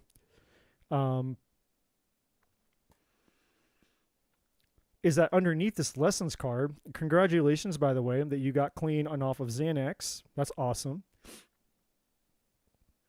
Definitely congratulations on getting rid of the toxic ex with bad news as well. You're coming out of the other side of this. So it's a good thing because underneath this lessons card, you have the fulfillment card. And so, yeah, you're moving in the right direction now. You're moving towards your ultimate happiness and your ultimate fulfillment. Now, over here, we have decisions. I'll try to show you the cards here. I don't know why I left all this room. I guess I'm just OCD. So we have this decisions card. We have leadership here. We have the not now. I can't tell how visible it is for you guys, but sometimes the words aren't very clear on this. So we have success, we have synchronicity, and then we have this zodiac card. So essentially, what the universe has been conspiring, because this is when the universe basically is conspiring behind our back with the synchronicity, right? And synchronicities show up in lots of different ways for lots of different reasons. It's essentially the universe's way of speaking to us when we're not having a direct connection or conversation with it. In other words, it's like we're out here just kind of living life and we're not really in here like we just were in the meditation, learning how to speak and connect with that part of us. The universe has to find a way to speak to us, and try to get our attention. So essentially, what it has to do, it has to conspire in such a way to, create these synchronicities and put them in places where we would be and where we would most likely see it. So as you're going about your normal everyday life, the universe is like, well, I'll try to put a little clue here. I'll try to put a big clue there. I'll try to bring this thing and that thing. And it's just kind of crossing its fingers and hoping that as you observe these things that might, seem kind of random, but there's that nudge inside of you that's kind of like acknowledges like, I don't think this is so random. Like I just saw this and I just saw that and all these things are happening. And it's all of a sudden, it's like something inside of you says there's more to this than just a name or a song or an image or a license plate or a number sequence. Like there's something inside of you that starts like poking at you going like, hey, there's more to this. And so the universe has been trying to conspire to get your attention and send you messages that it was not able to get to you in other ways.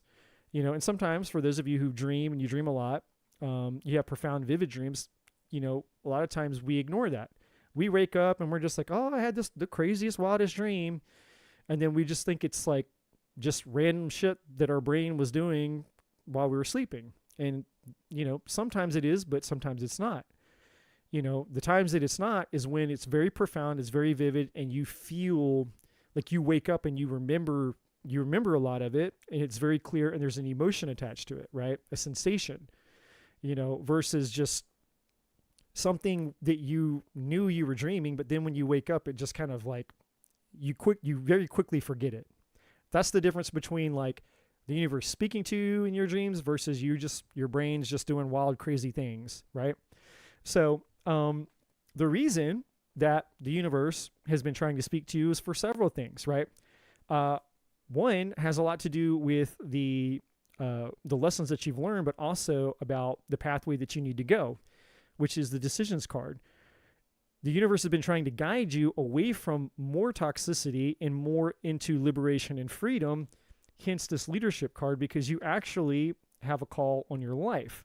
This leadership card is synonymous with there's another card in this deck of mine, and it's called the calling, which is really in literal terms is what that means. It's like the actual literal calling and destiny on your life. Well, this is kind of like its next door neighbor, the leadership card, right? And so there's two energies attached to this leadership card for you. And the first energy for you is learning how to be the leader of your own life and learning the benefits of being the leader of your own life. And essentially what that means is just taking full accountability and full responsibility for you and learning, going through the journey of personal growth and personal development to learn how to be a powerful person versus being a powerless person, right? And the more that you come into realizing and understanding your power, the more that you come into understanding your freedom, your liberation, and then you get access to your fulfillment and the things that are meant for you, right? And so, and that's one of the reasons that obviously the universe guided me to be here tonight to do this meditation with those who participated, is because, hey, now you have access to this power. Now you have access to something.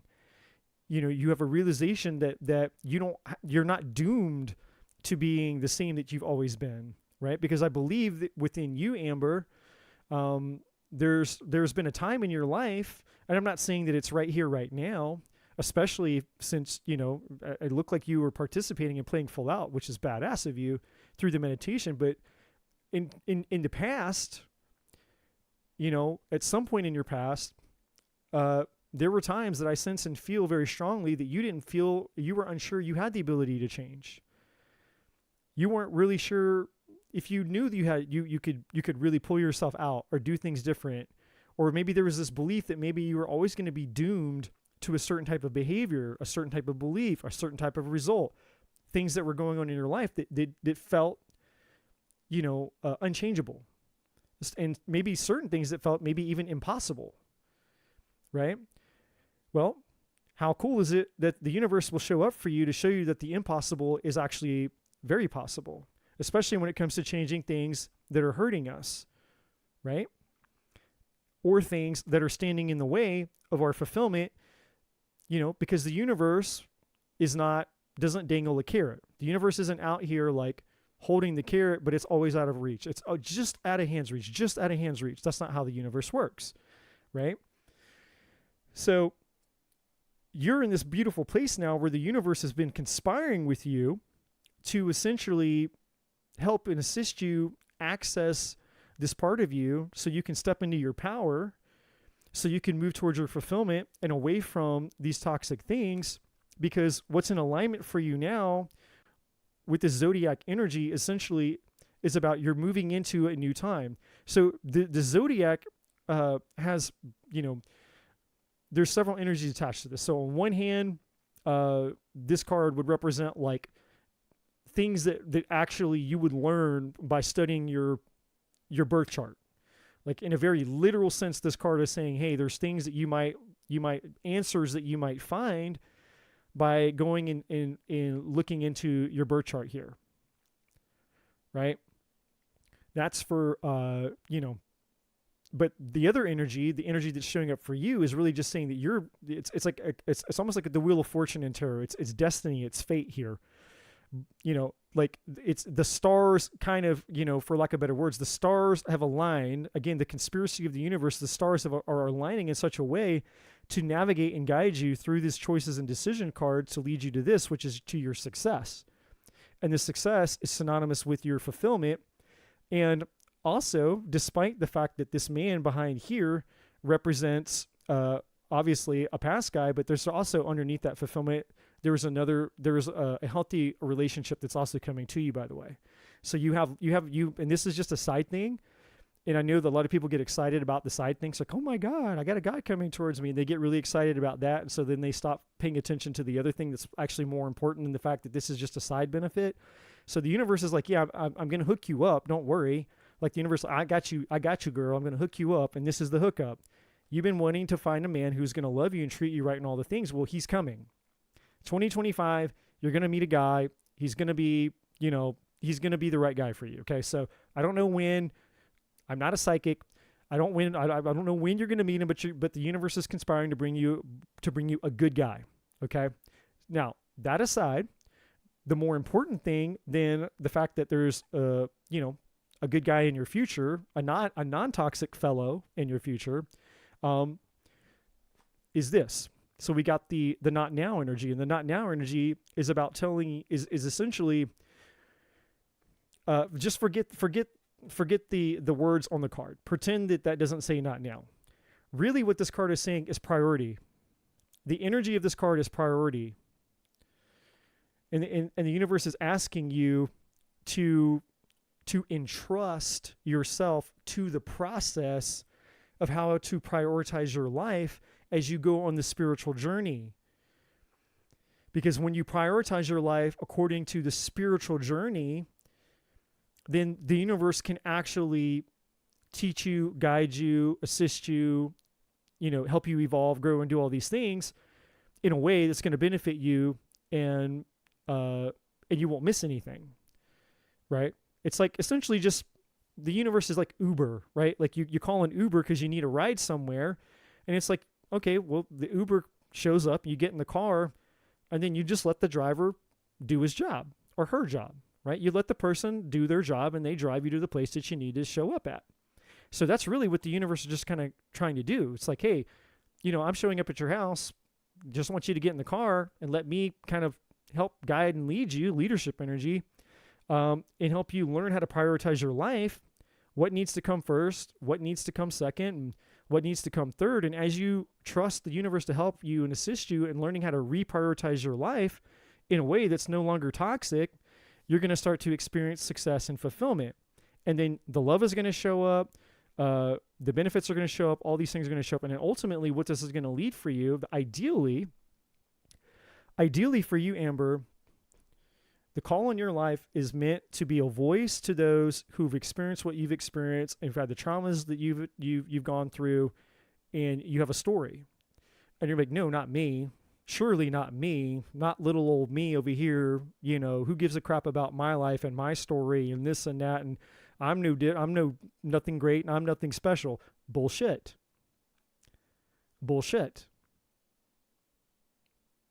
I'm going to stop you right there. Bullshit. Not really me, it's more the universe stopping you right there. No, you are special. No, you are unique. And no, your story does matter. And it's learning how to disconnect from the ego's invasion, the ego's violation of your spiritual destiny, which is meant to help other people, because you are a leader. And our idea of what it means to be a leader is not what most leadership is. It's not you having a title. It's not you having authority. It's not you being a CEO or a boss or telling people what the fuck to do. That has nothing to do with being a leader. A leader is living a life that inspires other people to want to be better than they are, inspires them to become more. A leader is somebody who inspires growth, evolution, and transformation, inspires the best out of somebody else. That's all a leader is. In fact, if your child, I'm just going to give a quick example. If you had a 10-year-old kid or a 5-year-old child, right? And it's your child. You're the parent, they're the child. And they're super young. Well, if your child is living in such a way that inspires you to be a better human being, then your child is a leader. Your child has leadership qualities. Your child is inspiring you to be a better version of yourself. That is a form of leadership. Now, how many people would consider their child or consider that as a form of leadership? Most people wouldn't. Because again, our understanding of leadership is like, well, that's a child. My kid can't be, isn't in a higher position than me. I am the elder, they're the child, blah, blah, blah, blah, blah. That's bullshit, right? So there's, the universe wants you to let go of your understanding of what it means to be a leader, because that's who you are, and that's what you're meant to. That's what you're meant to do.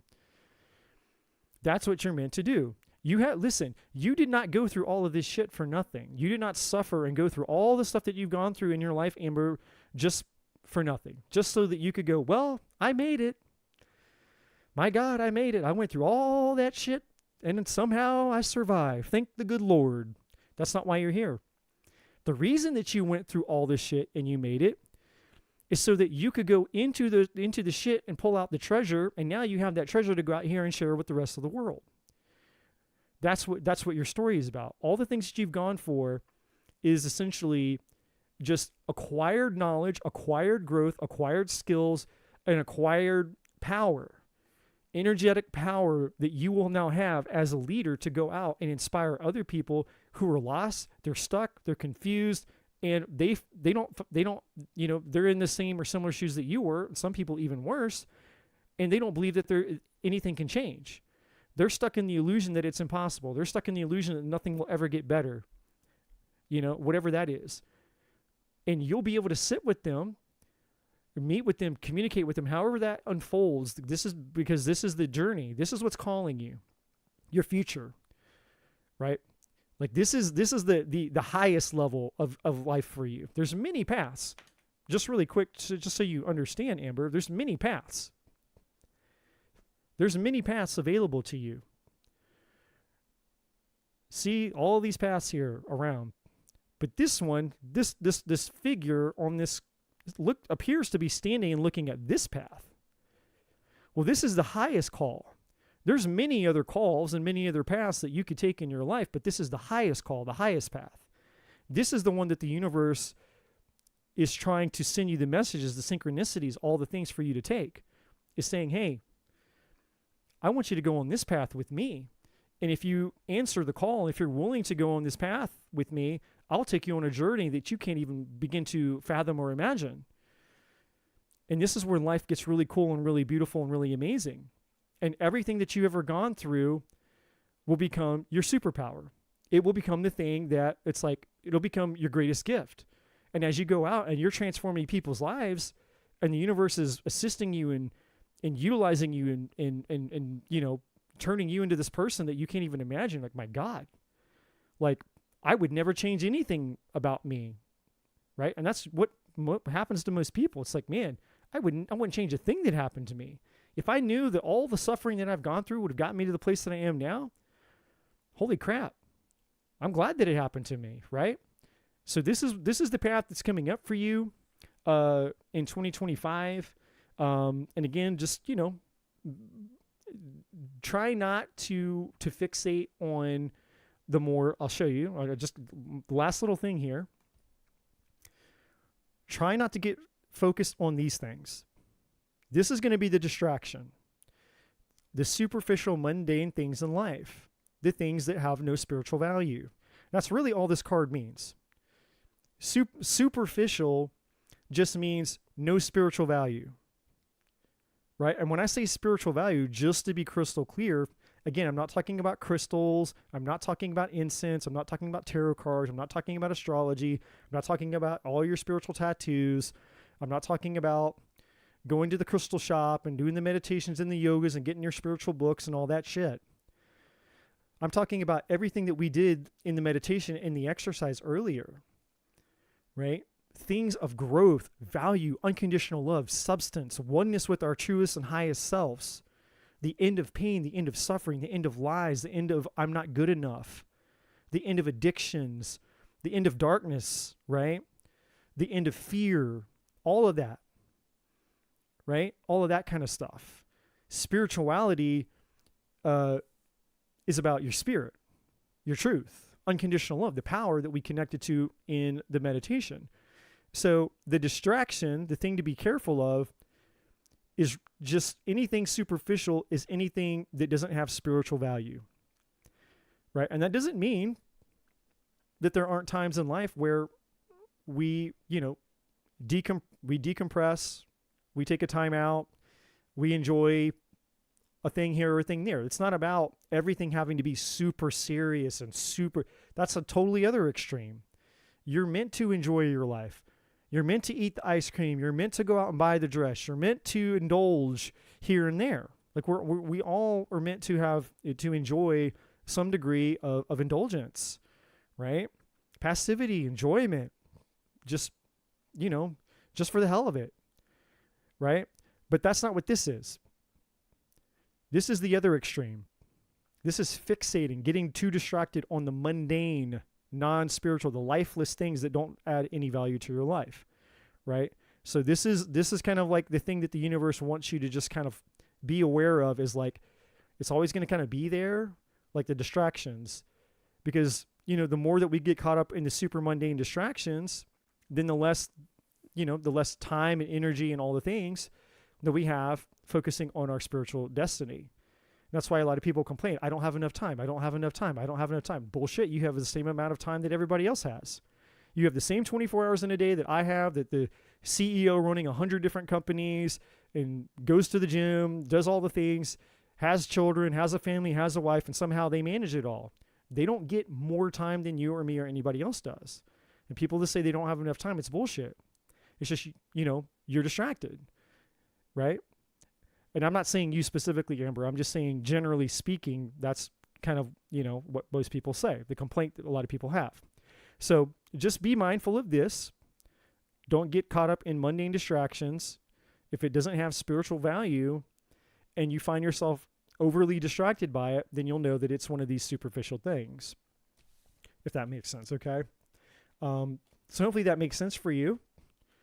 You have some really cool things coming up for you in 2025. You're on the right track.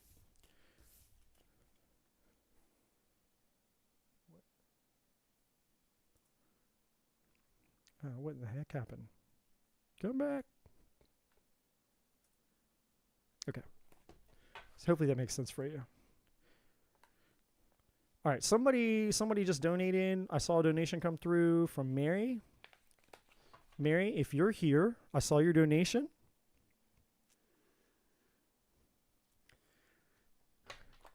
I think it was Mary. I'm pretty sure it was Mary.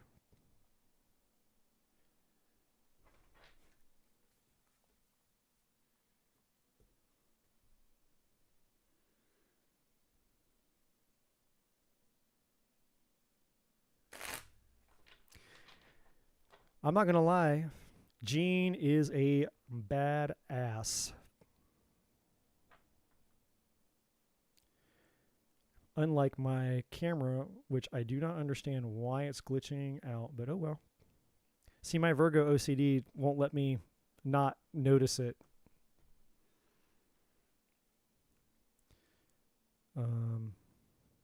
Okay, Virgo sun and moon. I had an amazing experience with a person, but distance and circumstances haven't allowed us to be together. I want a mostly general love reading on what my journey should be. What my journey should be. Okay, so it sounds like you're asking, like, what would be in your highest good in regards to this relationship.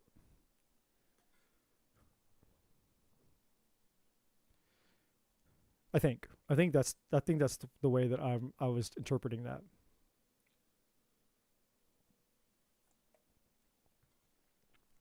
Everybody say hello to Brandy. Brandy's here as well. Brandy's an upcoming, or maybe not upcoming, spiritual badass. Brandy. Brandy's gonna be making some spiritual waves in 2025 herself now. Okay, so for Mary, what is in Mary's highest good? What is in her highest good in regards to this relationship? In regards to this relationship, what's in her highest good, please?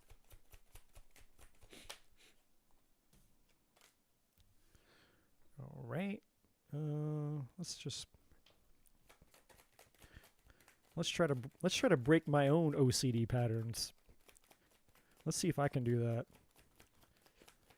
Let's see if I can just make myself uncomfortable by being disorganized on camera while my camera is flaking the fuck out. Let's just go ahead and let's just be in the chaos. For Mary, please. For Mary.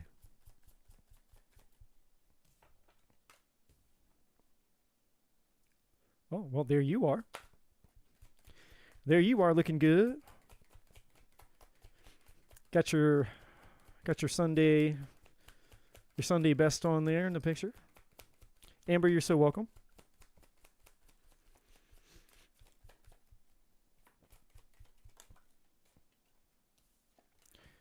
All right, we have timing.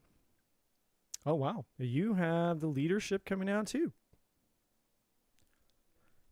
I'm feeling 2 or 3 more coming through for you. And then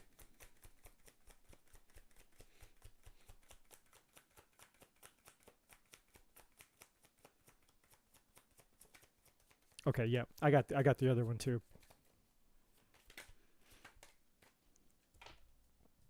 All right, we have pause. Okay. I got you. All right. Decisions. Interesting. A lot of the same cards coming out for you that we just had for Amber, but completely different meanings attached to them. Go figure. The beauty of tarot. The beauty of cards, I guess I should say. All right. Okay. Ooh, yay. Oh boy. Oh man. Okay. Man. All right. So we're gonna. Are we gonna start down here? Oh wait. There's one. Oh, I didn't see that one. It was flipped over.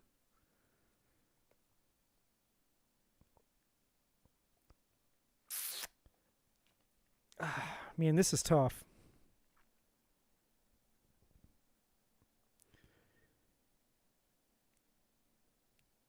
This is tough. All right. All right, so you got a lot of things going on here. Mary. The universe wants to talk like... The universe wants to say so many dadgum things. I should have known this was going to happen. It's not your fault, Mary. It's just... This is why quick readings, I'm delusional thinking that quick readings are going to happen on this channel.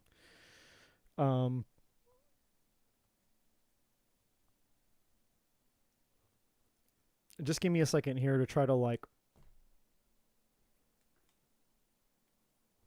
I'm trying to think of a way I can consolidate all this information in a way and still get most of it to you, right? Because there's all kinds of things going on here.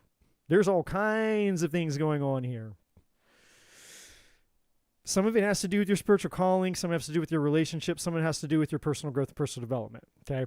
All right. So it's kind of and there's actually maybe even some other things there going back to your past and some other trauma things. There's a lot of different little things here. And the universe just wants to start, pointing out all of them because it's like, and I'm like, y'all up there, whatever, y'all need to calm the hell down. All right. So we're going to do pick 3. And the 3 that we're picking are, we're going to answer your question because your question was primarily about your relationship. However, it's not the most important thing, but it could have some dramatic effects. So it's important, but it's not the most important. So we're going to obviously address your question, but there's 2 other things: your self-image and your self-worth and your spiritual calling. So your relationship, the relationship with this man, the relationship with yourself, and your spiritual calling. All right. Whew, my goodness. All right. Let's start at the bottom of the deck. All right. Here's the bottom of the deck. So let's just ignore these for now. Bottom of the deck, we got the devil, toxic energy. We have love. We have lessons.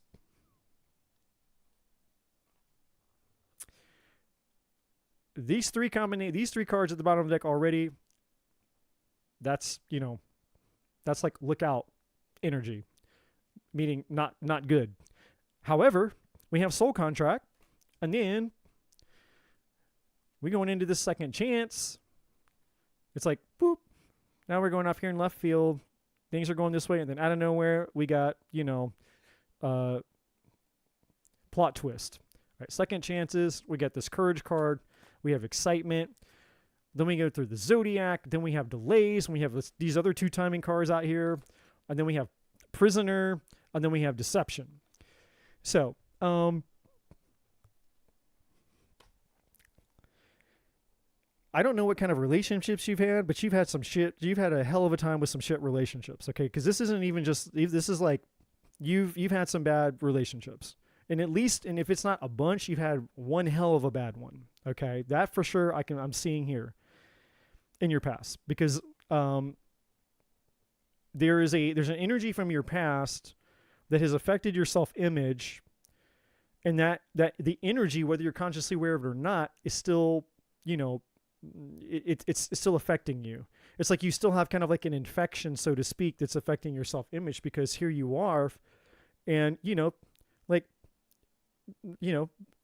besides the fact that we can't see this woman's eyes, she appears to be pretty attractive. Like from what we can see, she appears like she's probably a fairly attractive woman.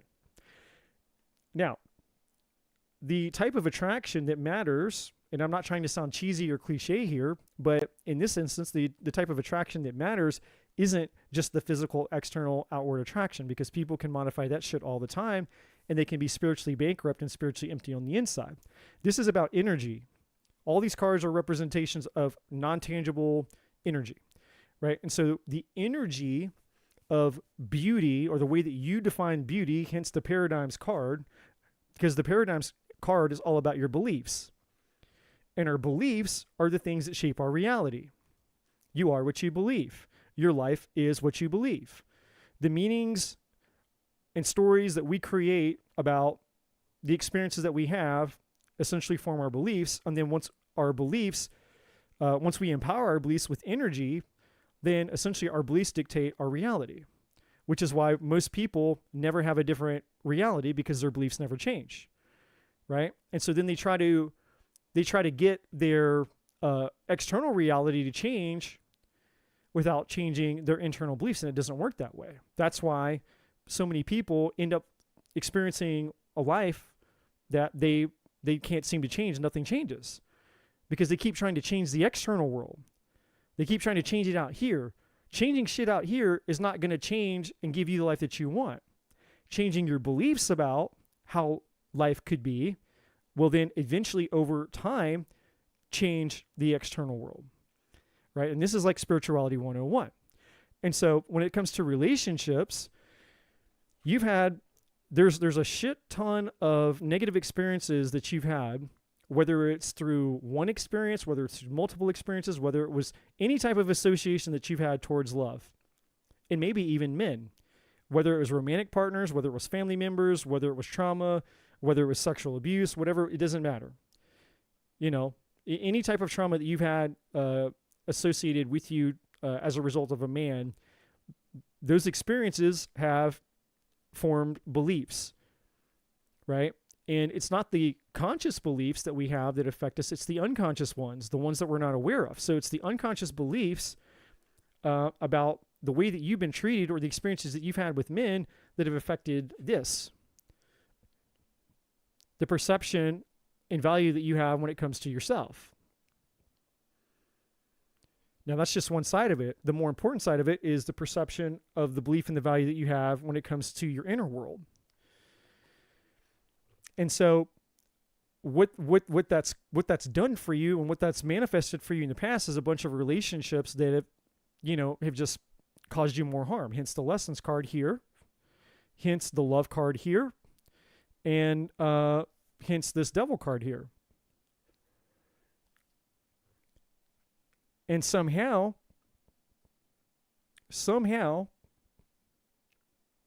and I'm going to brag on you for a minute, somehow,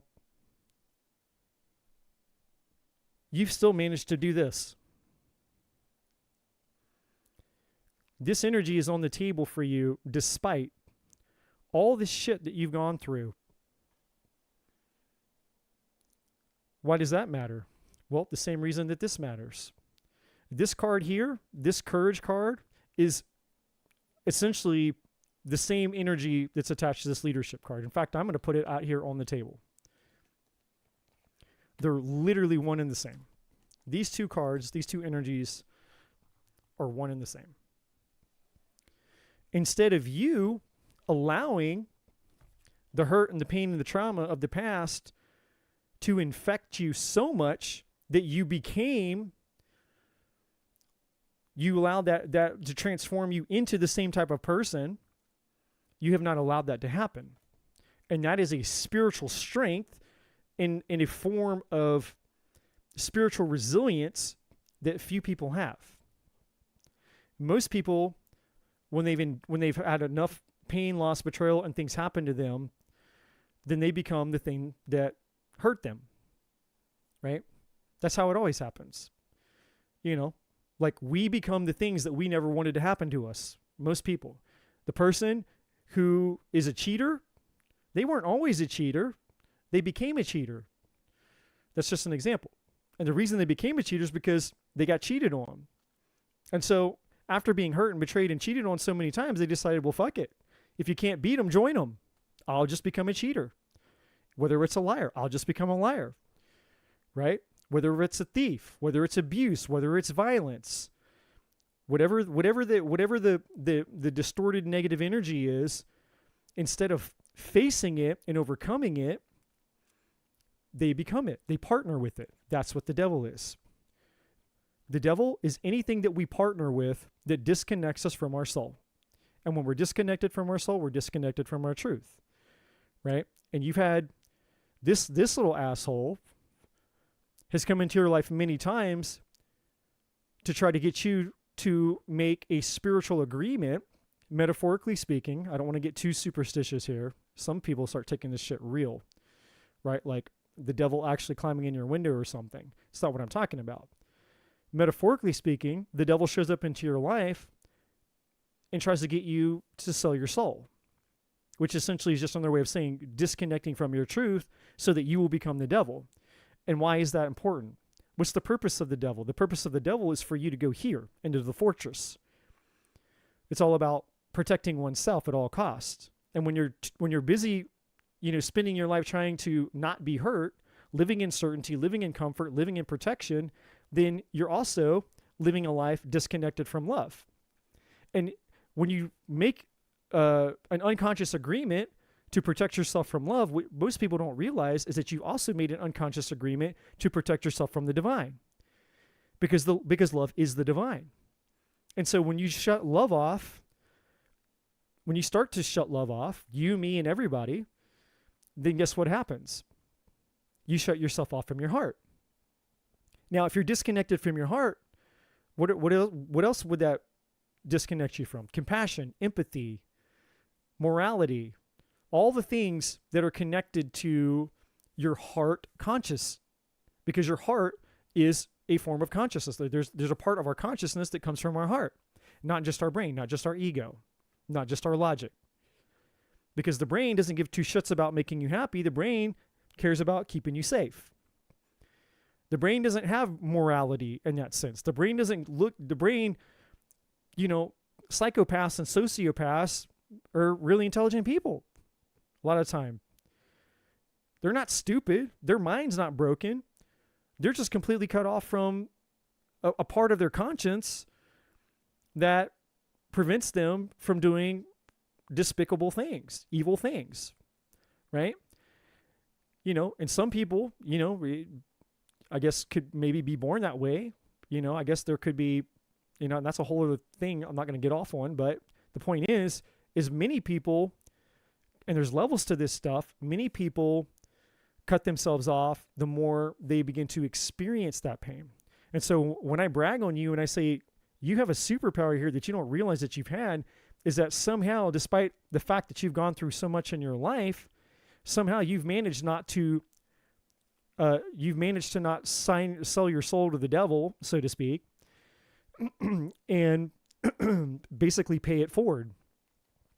You're not paying it forward to other people, whereas other people do pay it forward, right? So I want to brag on you for that because, that's this power that you have, this resilience and courage and strength that you have is going to serve you in your life purpose because, excuse me, hold on a second here.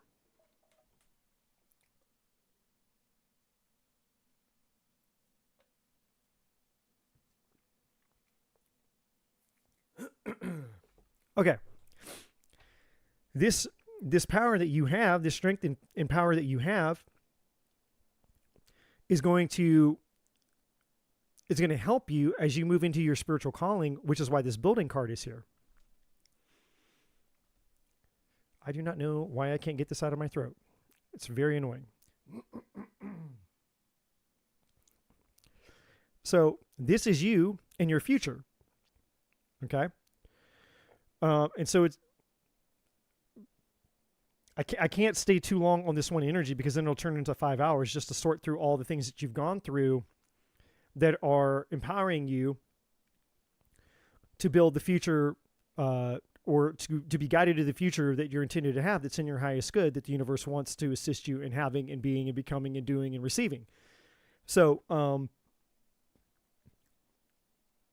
but the universe is wanting you to acknowledge this because it's important for you to understand that this power that you have is your superpower, and you'll need this superpower as you move forward because the challenges that you face that are going to be most transformational for you have to do with the challenge of facing this. Your beliefs about yourself due to the things that have happened to you in the past. And the universe wants to help you untangle those knots.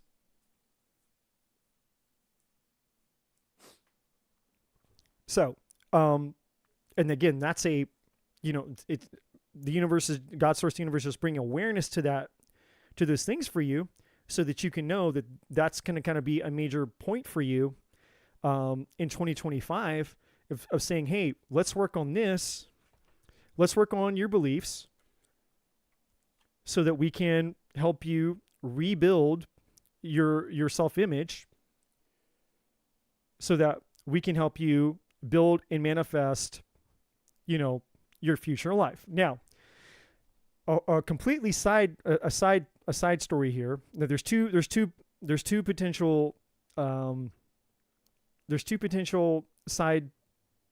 I don't know how to say it. Fuck. Two potential stories here that could play out for you. All right. One, the other, potentially both. But again, I'm not a fucking psychic. You have the second chances card. Now, the second chances card is either about this relationship that you have with this guy. It's not going to work out, but then down the road, it's going to come full circle and he's going to ask a second, he's going to want a second chance with you. Or if it's not this guy, it could be somebody from your past who you've gone through some shit with. They're going to come back and they're going to ask for a second chance. Right? So it's going to be one or the other. All right. Now, I don't know. I don't know who it is. I can't decipher which energy. I can't tell if it's the guy you're asking the question about or if it's somebody else. I just can't. I can't pierce the energy enough to know. But what I can tell you is you do have this soul contract,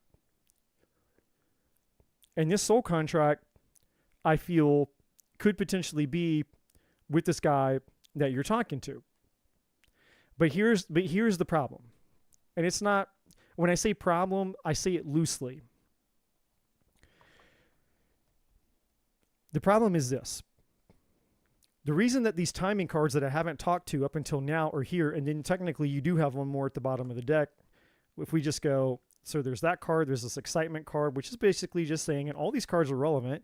The excitement card is saying, yeah, you know, you can go out and you can have fun and it's going to be a good time. And you and this guy that you're talking to, it could be good and all that. But then, you know, you have this Zodiac card here, which is, again, is saying, hey, there might be some other clues, some additional things you need to know about yourself. You might need to know about him, things that could come into play. And then you have this delays here. So essentially all three cards indicating some form of time. You have timing here, you have pause, and you have delays here. And so what that tells me about the situation is that, and this all kind of is coming full circle here to this decisions card that you have in the middle here. And I apologize that I'm having to sort through this very quickly for you, because each one of these things that I'm touching on could be an entire reading in and of itself, all of its own. And when I say an entire reading, I probably mean easily, I could spend probably easily an hour, maybe even more, who knows, but probably easily an hour, maybe 2 hours on the first point. All the part about the paradigms and all that shit, that could maybe be a 2 or 3 hour reading, all in and of itself. In fact, I just did one for somebody. So each one of these things that I'm kind of briefly touching on could be a whole separate reading, you know. And so here with the timing thing, the decisions, the timing pause, and the delays card at the bottom of the deck we just saw on the decisions card, God, Source, the universe has two non-negotiables when it comes to assisting us. The first non-negotiable is the universe will never violate your free will. And that's what this decision card is. The second non-negotiable is that the universe has with us is that the universe will never give us anything that's not in our highest good, so don't ask for it. Right? You want the toxic relationship, the universe, like, I can't give you the toxic relationship, but you have free will. If you want it, you can go for it, but I can't give it to you. Like, I'm not here to assist you in it. And I'm not saying that this relationship is toxic. I'm just using an example. You could use anything as an example, you know, whether it's pleasure, whether it's money, whether it's success, anything that's not in your highest good, anything that's not in your highest good, the universe is not going to give it to you, but you also have free will. So the universe is saying, hey, you have free will, you know, no, don't apologize. Don't apologize. You paid for a full reading. You donated for a full reading, so don't apologize for it. There's no need to apologize for anybody. But the fact that you just did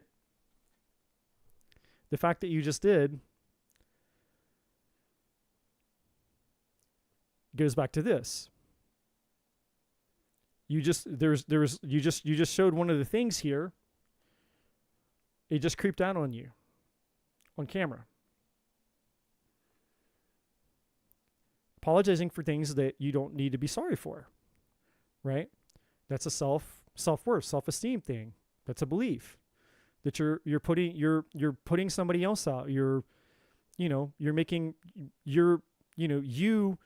being kind of like your needs being met, you being important in the moment, and you being the focus, and your needs, your existence being a focus point or focal point is somehow affecting other people in a negative way, which would cause you to want to be like, oh no, I'm sorry, about like apologizing for things you have any reason to apologize for. And it's just a teeny little thing that I caught here, right? It's not a big deal. I'm just pointing it out to you. It's like, no, you matter, Mary. Mary,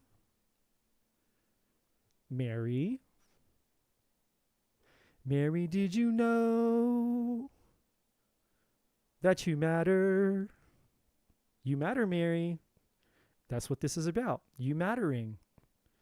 There's no apology here. You paid for a reading. The universe will take however long it needs to take. So the decision here,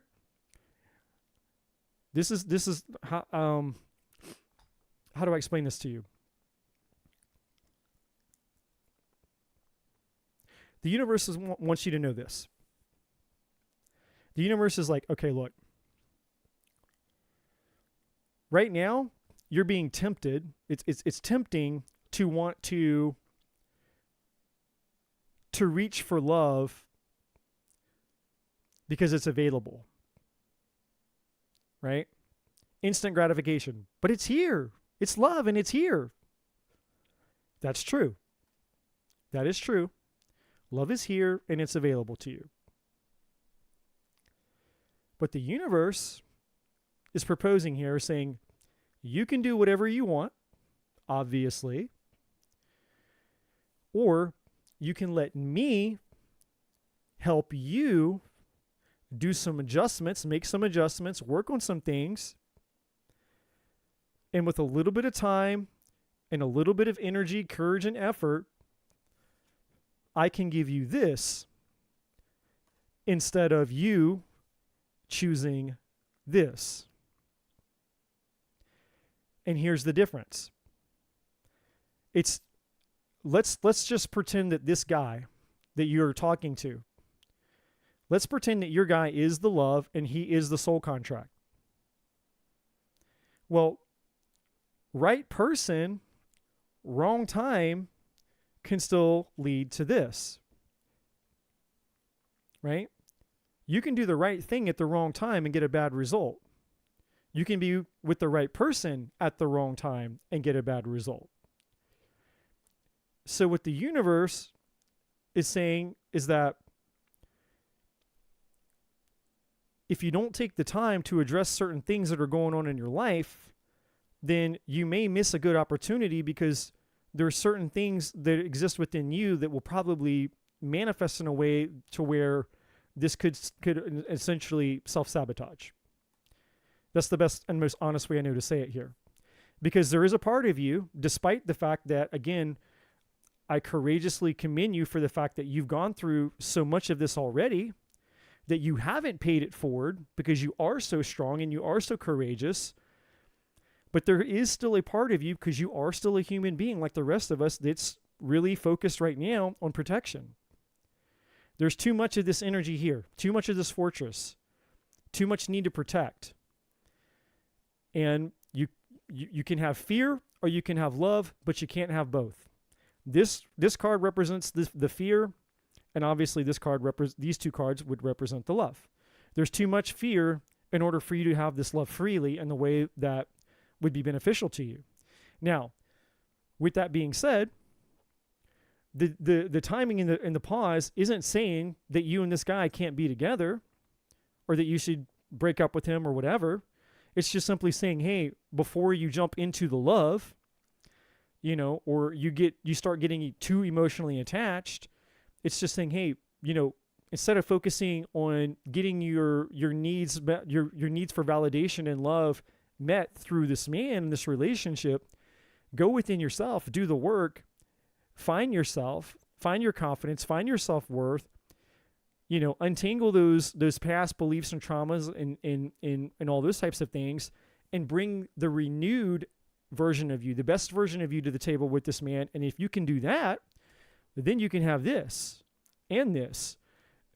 And you can have these two things without this and without that.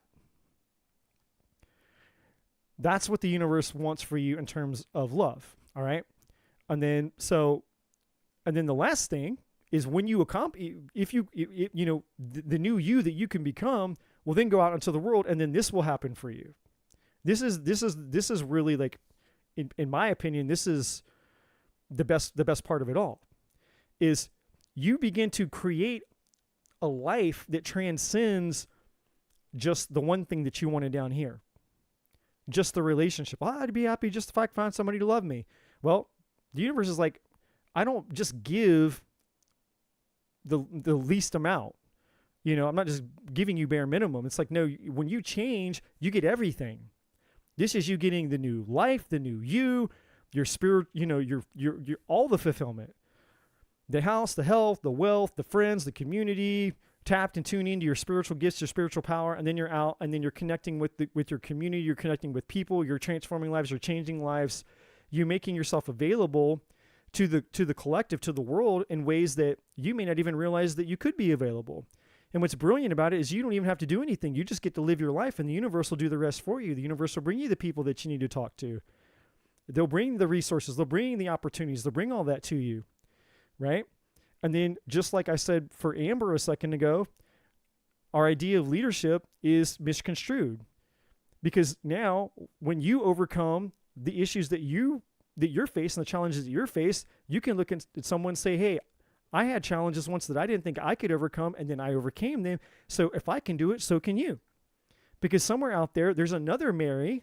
Her name might not be Mary, but there's another Mary who's going through something similar to you, who one day might need a mentor, might need somebody who's gone through something similar as you, that you would be able to pass this information along to. You'd be able to assist in some way.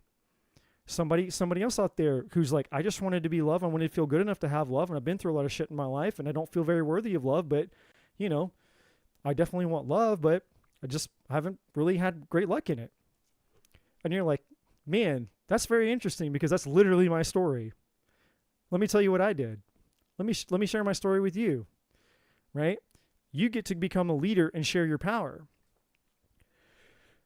But all of that, everything that I just shared, boils down to the decision that you have to decide what it is that you want. You know, so you can have whatever you want in any way, shape, or form that you want it. But if you want what's in your highest good, then the universe can only give you that, because that goes back to the two non-negotiables. The universe is not going to violate your free will, and the universe refuses to give you what's in your highest good. So what's in your highest good is the universe working with you and collaborating with you to change your self-worth, to change the way that you relate to yourself, to change those old paradigms and those limiting beliefs and all those things, so that you can have the best version of you show up for your relationship and for yourself. And then as a result, everything else will raise as you raise. As you become a better version of yourself, your life becomes a better version. Like, all ships rise with the tide. You're the tide. When you grow, when you raise, every other part of your life raises. Everything else transforms as you transform. So, anything more specific than that would need to be like a specific reading on each one of those things. And there's information there for it, just to let you know, Mary. Like there is, but it would be more of like it would need to be more like a personal reading to get down into the nitty-gritty of all of that, because and it's, you know, it's all there. I mean, the energy, the messages, all that stuff is there. It's just, you know, it would turn into like a 10-hour reading out here on YouTube. So, you know, I know that, so let me just really quick, Mary. When it comes to just to be crystal clear, answer your question about this guy. I do think that he is a potential match for you. I don't think that he's this terrible, bad, toxic person.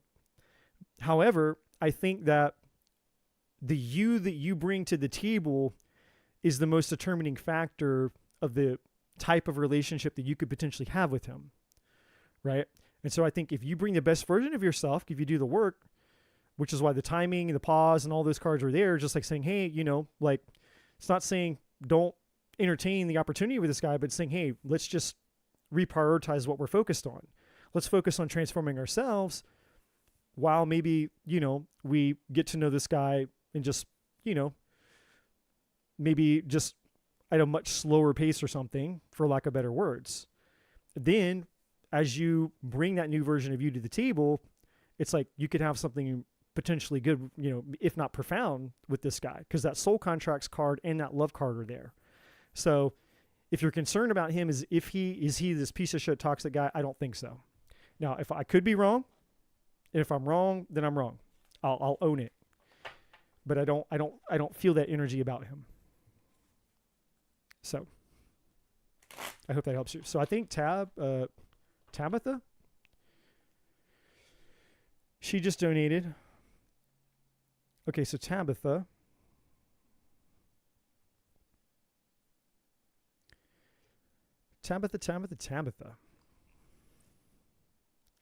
You may ask your question.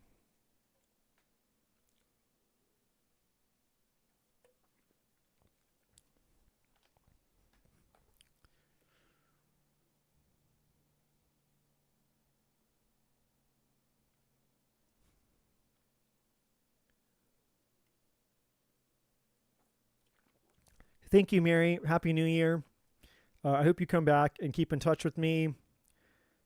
Fill me in. Let me know what happens and all the things.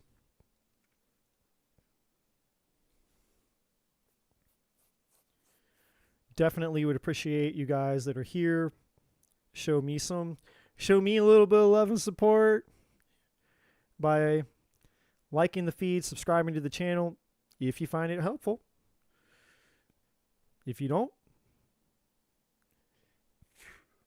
find any of this information helpful, then I get it. You don't have to subscribe. Okay. What is coming towards me in love? You're getting a Happy Meal from McDonald's, and you're going to love it. You're getting a Happy Meal from McDonald's, and you're going to love it. It's the best Happy Meal you've ever gotten in your entire life. What is this?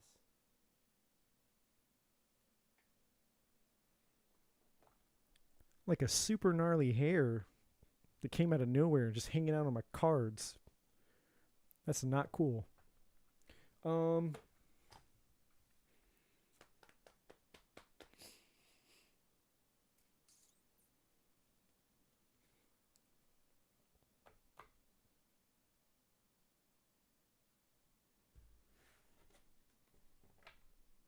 right, let's see.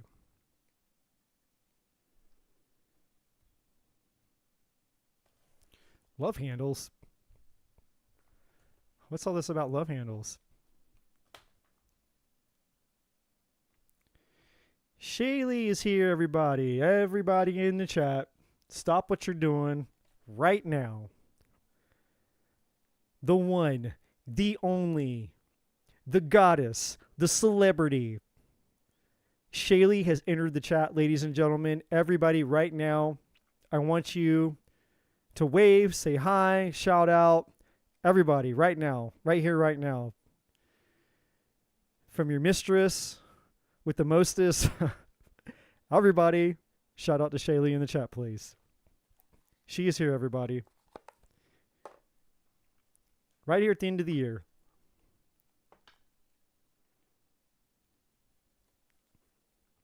Yeah, if you're I'm just gonna tell you right now, if you're not stalking Shaylee, you should be.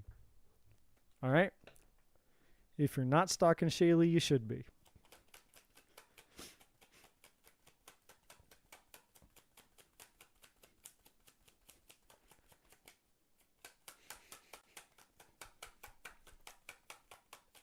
All right.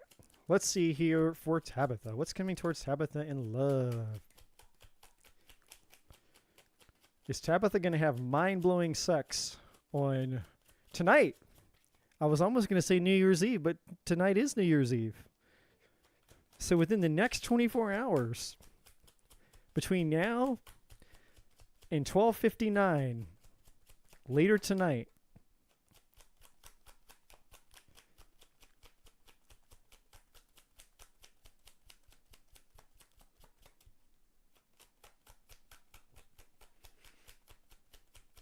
Let's see. All right, well, come on. Well, I'm just going to put that out to the side here. So far, we know that whoever this person is, Tabitha, they appear to own their own house, so that's good to know, right? They're not living in their grandma's basement or their mom's basement. And if their house looks anything like that, that is freaking badass. I'm just saying. Let's keep it going. Exactly, Gene. See, Gene gets it.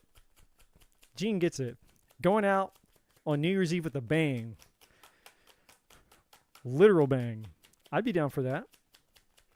Much better than a kiss. Much better than a kiss when the ball drops, if you know what I mean. Much better than a kiss.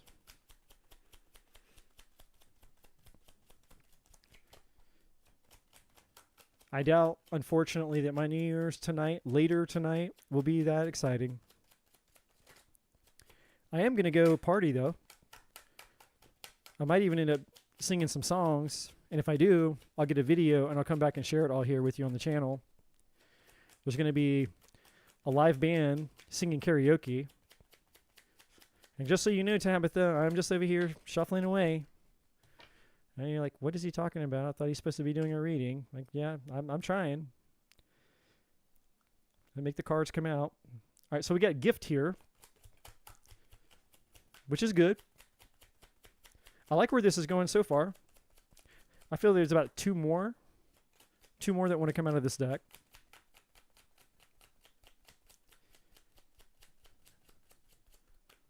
I can feel it. I want to go. Well, I think you're all the way out in like Idaho or Utah or something. Where are you at? You're like way out in the middle, like you're way out there. I'm over here in Atlanta, Georgia. You can make it. Get on a plane. Just get a ticket. Get on the plane. I'll pick you up at the airport, and we'll party down later tonight. Ooh, unexpected income. All right, Tabitha. All right. Uh-oh. One more. Oh, there we go. Well, I mean, I'll tell you this much, Tabitha. If for some reason this reading about your love life doesn't, show anything, your money life is actually apparently going to turn out really good for you. So I don't know what that's about, but this actually does have to do with your love reading. It's not by accident, but you could still, something with money could actually unexpectedly come your way. So don't discount that, even though we're talking about love, even though the energies of these cards are about your love reading. This also does have to do with money. So you could actually end up, getting, some kind of unexpected, a decent amount of money coming towards you. Where was the other one I was going to use? Oh.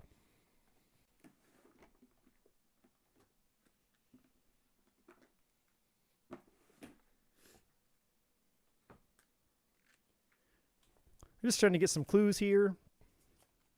Some clues. All right, so we have young female. Well, there's Shaylee right there. This is what she's going to look like when she gets in from her plane flight.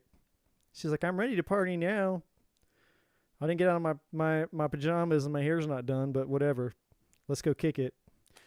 So we have this young female here. So, obviously that's probably you. We have, you got choices here. So you're going to have choices coming up for you here in love, Tabitha. More than one choice. I feel like there's a specific person now. I'm picking up on a specific energy. I got another deck of cards over here, and if that's true, it'll come through.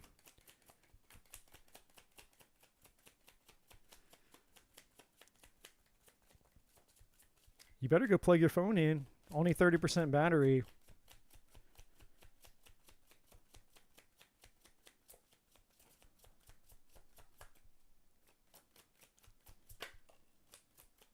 Yeah, there's something about a home. Like, I don't know.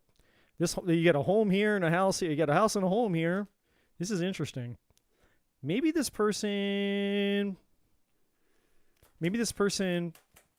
works on houses, works on homes. Maybe they're in real estate or they're going to school for real estate. Could be maybe that you meet this person in your hometown. Like if you live away from the place that you grew up, maybe this person is somebody that you're going to meet in your hometown. But there's something here. This isn't happening just by chance. This house and this home card are coming out very on purpose. So there's something here. These are clues, big time clues that are coming out that have something to do with you here. But there's one energy here that's sticking out. So like, yeah, if you put yourself out, Tabitha, you're going to have choices. And obviously if you hike your skirt up like Shaylee is right here, that probably will bring more attention. Maybe not the right attention, maybe not the attention that you want, but I'm just saying it's a tactic. I mean, if you did, anyway. You're going to have many choices. You put yourself out there, you're going to have choices, but there's one specific one that you need to know about. Neighbor, small talk, grapevine. Okay, this is interesting. So this is also seeming like, now forget the gossip. This gossip stuff has nothing to do with it. Forget that word. This card at the bottom says neighbors, small talk, and grapevine. So this is somebody that's like close by. That's the energy coming off this card. Either, again, close by, either in terms of hometown or this dude is somewhere near you. And whether it's near you in terms of your, they live where you grew up or they're like literally near you. Okay. You all heard me say this, and I'm just going to brag on myself for 2 seconds. You all heard me say the whole time I'm talking, I feel one specific energy. I can feel it. I can feel it. I can feel it. I cannot make this shit up. You guys were here. God is my witness. You all heard me say it. It's live on the camera. Here he is. Here's your dude. Right here. There he is. Mr. Twin Flame.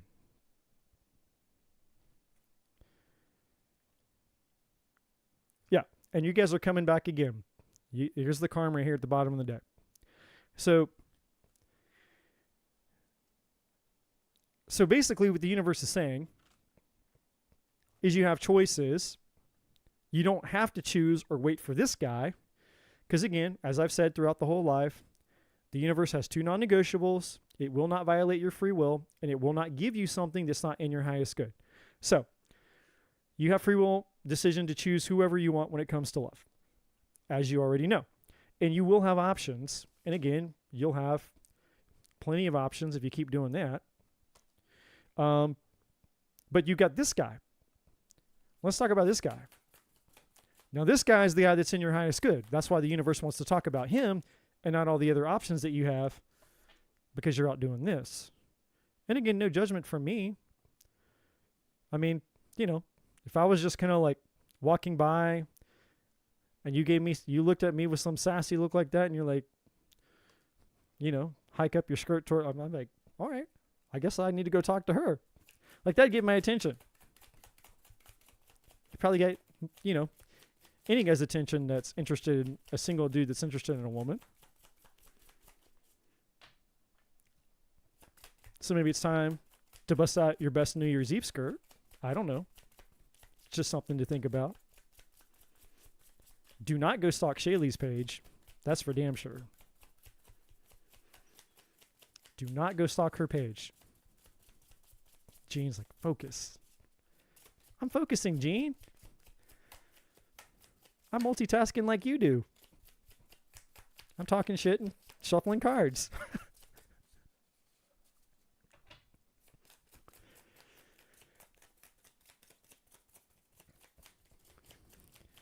I know what you're thinking. You're thinking it's because I'm talking the shit that the cards aren't coming out. It's not true. It's not true. I'll prove it to you. I won't say a word. I'll just sit here and I'll be quiet. We'll all sit here in awkward silence.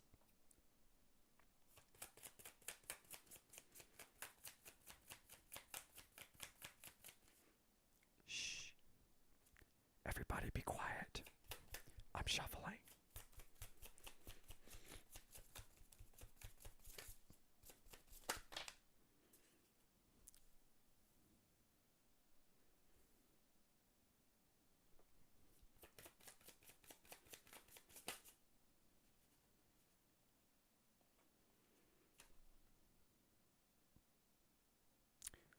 Okay, I think we have it. All right, Tabitha. The verdict is in. You said that you were single and looking for love. Well, the lie detector test determined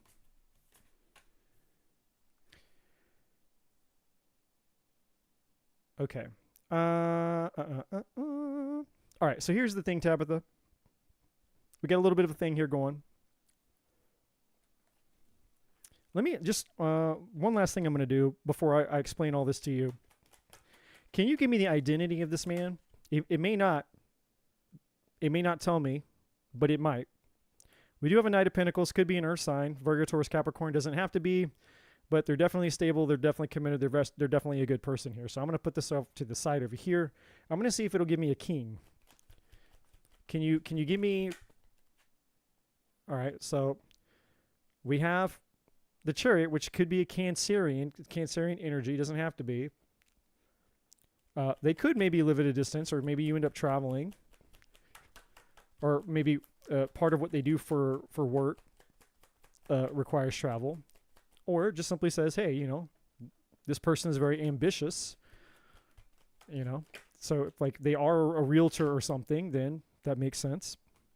Well, I don't know what sign you are, Tabitha, but we have you out now. Maybe you're the Cancerian. I don't know. We have a water sign female now. I wasn't asking about a female, but obviously that's your energy.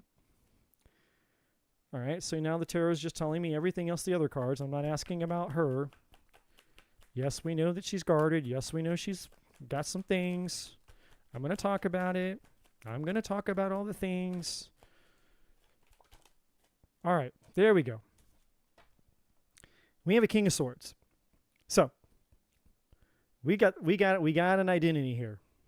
So you could be meeting potentially an air sign, Libra, Gemini, Aquarius. Potentially. They don't have to be, but I was looking for the identity of the person. That was the question. There's the 2 cups at the bottom of the deck. Confirmation that we are all on track with everything that's happening here for Tabitha. And there it is. Destiny, fate, the Wheel of Fortune, your twin flame. And then we have the Karma card over here at the bottom of the deck. Is essentially the same thing as the Wheel of Fortune here. This card is the same thing as this card, which is just confirmation. All right. So, and then interesting, this card wanted to kind of slide out the bottom of the deck here, the Knight of Cups. So more confirmation. So coming up for you in 2025, and I do not know when because I'm not a psychic, but coming up for you in 2025, you will meet, if you choose, like Mission Impossible, if you so choose to take this mission, you will meet your twin flame. In fact, I think you're going to meet them no matter what. That's the whole thing. Now, whether you choose to be with them will be a whole nother story and all that. Now, here's the thing for you, Tabitha. So here's the thing. As fine and great and dandy as it is to know that 2025 could be the year of love for you, could be the year of marriage, commitment, you into the sky, whoever, this is essentially the person that you'll want to spend the rest of your life with. I'm just going to be honest with you. And I don't say that lightly because, it's just, there's a certain moral code that comes with doing this kind of thing. Like you don't generally just vaguely talk about marriage because people believe that shit. And so you as the tarot, the psychic, which I'm not a psychic, but if the psychic tells you, hey, you're going to marry this person, then people believe that shit.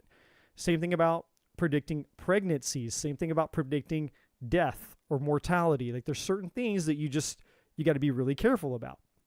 Well, for you, this is one of those rare moments where I can honestly and genuinely say with confidence that this person is most likely the person that you'll want to spend the rest of your life with. Now, here is, so let's, yay, great, unicorns, fairies, and rainbows, right? Not so fast. And I'm going to tell you why. Here's the problem.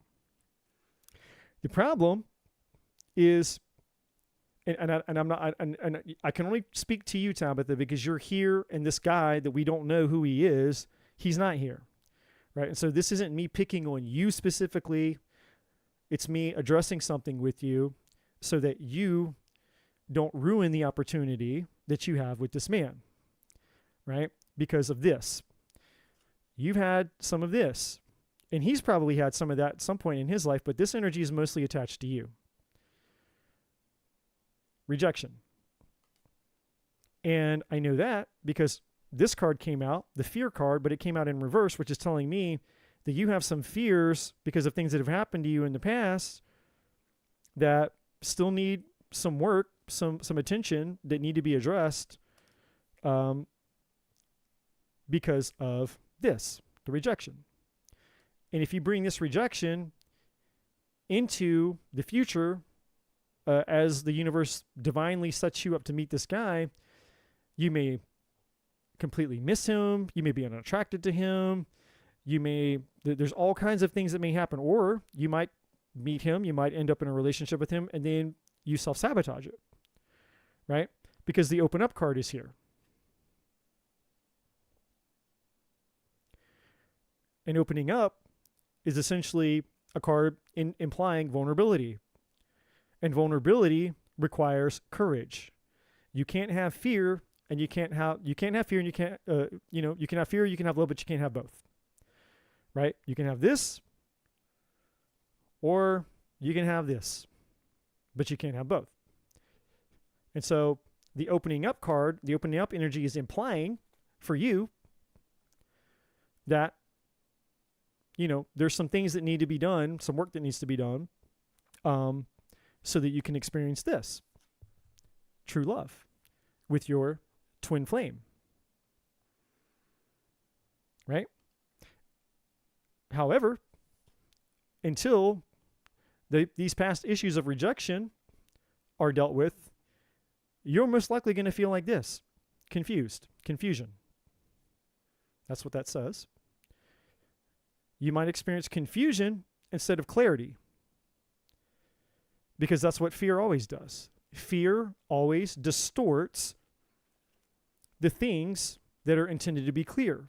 And the reason that fear projects distortion to our mind is to protect you and keep you safe from things that it think will harm you. So if fear can distort your understanding of love, then it can protect you from love, because it thinks, based on your previous experiences, whether you're aware of them or not, it thinks that love hurts you. Love never hurts anybody. But, try to convince your nervous system of that when you're being triggered by love, commitment, vulnerability, intimacy, etc., etc., etc., right? We're human beings. It's not that easy. It's more complicated. That's why the patience card is here at the bottom of the deck, saying you need to be gentle with yourself and take time, be patient with the process of working through your past pains, your past fears due to rejection, and learning how to be intimate and vulnerable and opening up and being authentic and being real and not fake and not superficial or any other types of things. And I'm not saying that you are, but we have the self-love card here. And this has been a theme tonight. Every reading that I've done up till now, the universe has been talking about self-love, learning how to love and value oneself, putting oneself first. Because if you put the cart, the chariot, before the horse, so to speak, no pun intended, then again, you could sabotage this. So the universe, God's source, the universe, whatever you believe, wants you to work on yourself, learning how to love and value yourself, so that you can receive the love. That's what this influence card is. You can receive the love that this man will want to bring to you.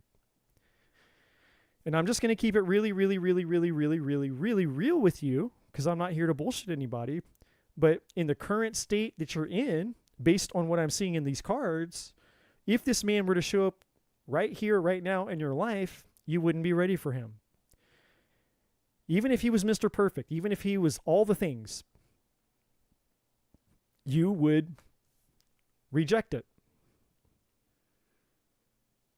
There's a part of you that would not allow you to connect to him in a way that would allow you the fulfillment that you deserve. That's why the influence card is here. Right?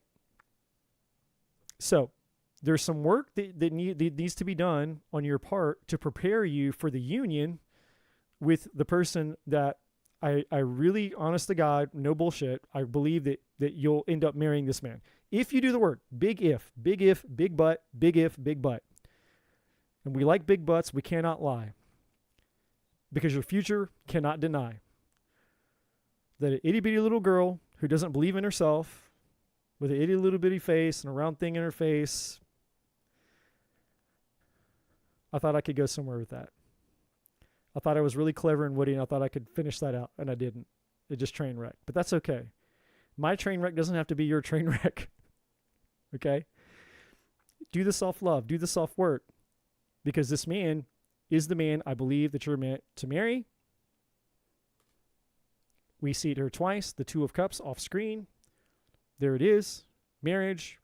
Wheel of Fortune underneath that. Destiny. Commitment. Also destiny. This is true love.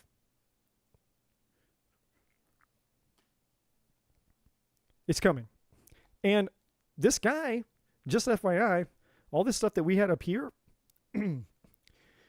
this guy, he actually might even be, he might be loaded for all I know. I mean, this energy up here is still somehow separate from this in terms of like directly related. It's not directly related to love, but it's attached to something. It's either attached to you or it's attached to him. So there's a shit ton of like legit money or wealth or stuff, or I don't know, this guy's either got a killer job, he's got a killer business, he's got a killer bank account. I don't know. And if it's not him, then maybe it's just something completely unrelated to him, and you're going to get loaded and you're going to get a bunch of money or something. But somehow, somewhere, there's some type of great wealth here. I think it's connected to him because the house and the home are the same energy represented in two different cards. And we were asking about the person. So I think, I'm not 100% sure, but I think that this is attached to your dude over here. So he could be super loaded, just FYI. So for those that care about finding a dude who's super wealthy and super loaded, or just does really well for himself, he's got all of that. So I would say in summary for you obviously what's coming towards you in love, you have many options. If you want to hike up your skirt and get some of those options, you definitely can do that. Or you can hang out. You can work on yourself and get ready for your true love that you spend the rest of your life with. And you'll come into alignment with your twin flame, which is pretty rare, by the way. A lot of people think twin flame connections are like, everybody's got a twin, everybody's out, just meeting their twin flames left and right. And I don't believe that. I disagree with that. But I'm not here to debate it. That's for people to decide for themselves. What we all have our opinions. Oh boy. Man, I feel like I need to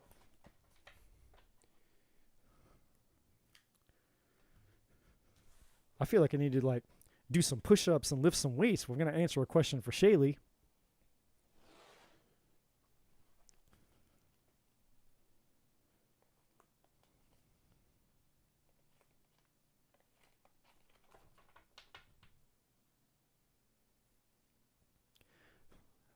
Moonshine.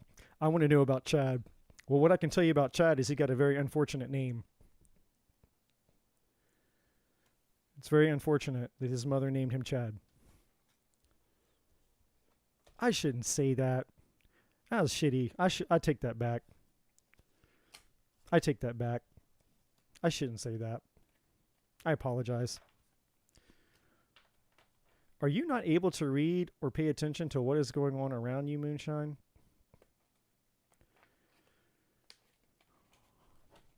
All right, guys. All right. Let's all get along. Let's all get along.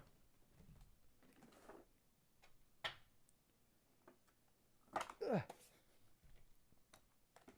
Maybe I should have waited for the question before I put these up. I would like a general read, please. Okay.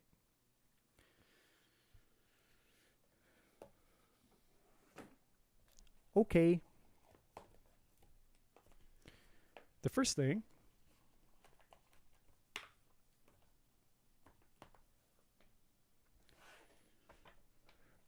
All right. We're definitely using these cards for Shaylee. I have been waiting and waiting and waiting to use these. I just bought them a couple days ago. The Roast Iconic Oracle deck. So before we get into the general of the general, we got to roast Shaylee. We got to roast Shaylee here and see what comes out for her. Let's see what these say here. Give me 3.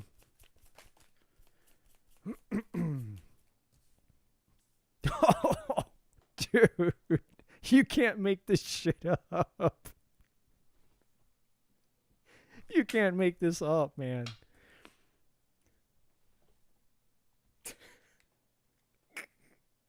You can't make this up.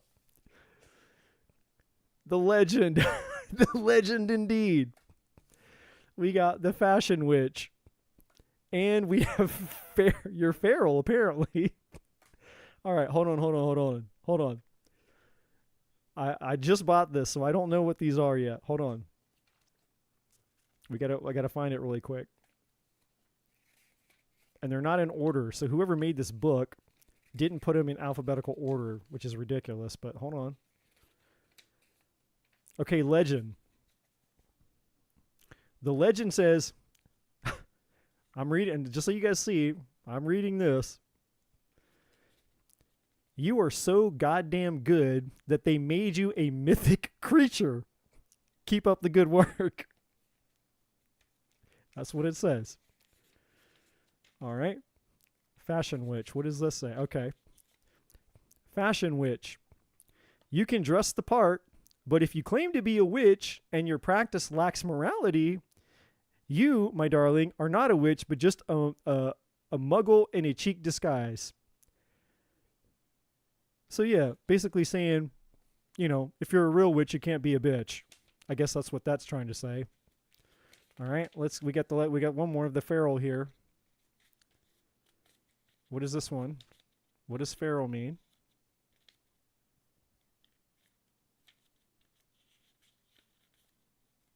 Where are you at? Oh, okay. Feral. Do you need to eat something? To drink some water, perhaps? Or just to take a nap? If you are hissing at the sun or other people, then you might need some time to reintegrate into the social constructs of the world. I know it doesn't make sense. I don't make the rules. P.S. It's okay to not always be polite. So basically, you just got permission to be a bitch, according to that card. So it's but you're a legend. You're a legend. It's like, yeah, I'm a fucking legend. All right. Awesome. Okay. See, every once in a while, somebody get it. All right. That's important because that's going to come out. A lot of you guys are like, what was the point of that? I will show you the point of that. Everything out here happens for a reason. Trust me.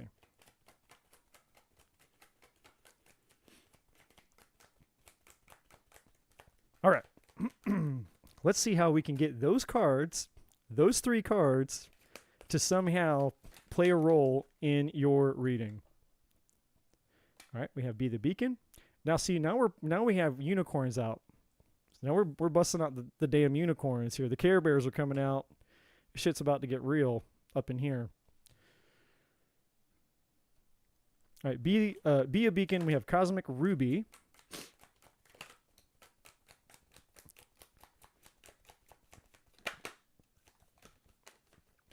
We have open to abundance. And I'll read these cards to you. We have soul healing and the freedom of truth at the bottom of the deck.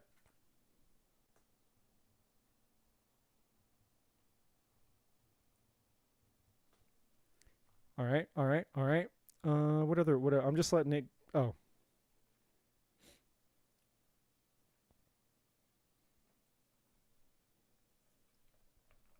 Yep. This.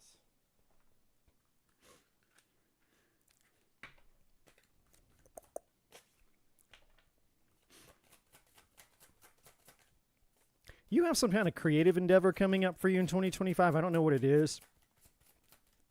I think you're going to you're either going to like pick up something, you're either going to get into something like, I don't know, it's some type of creative thing or something that either you're going to get into and and when you get into it, you're going to get like real into it, like super into it. Or it's something that you used to be super into that you haven't been into in a really long time. And it's almost like you're rediscovering it for the first time. And it's like, oh my God, I forgot how much I loved this, whatever that thing is. And you're supposed to do something with it coming up in 2025. Like it's gonna have a profound effect on you.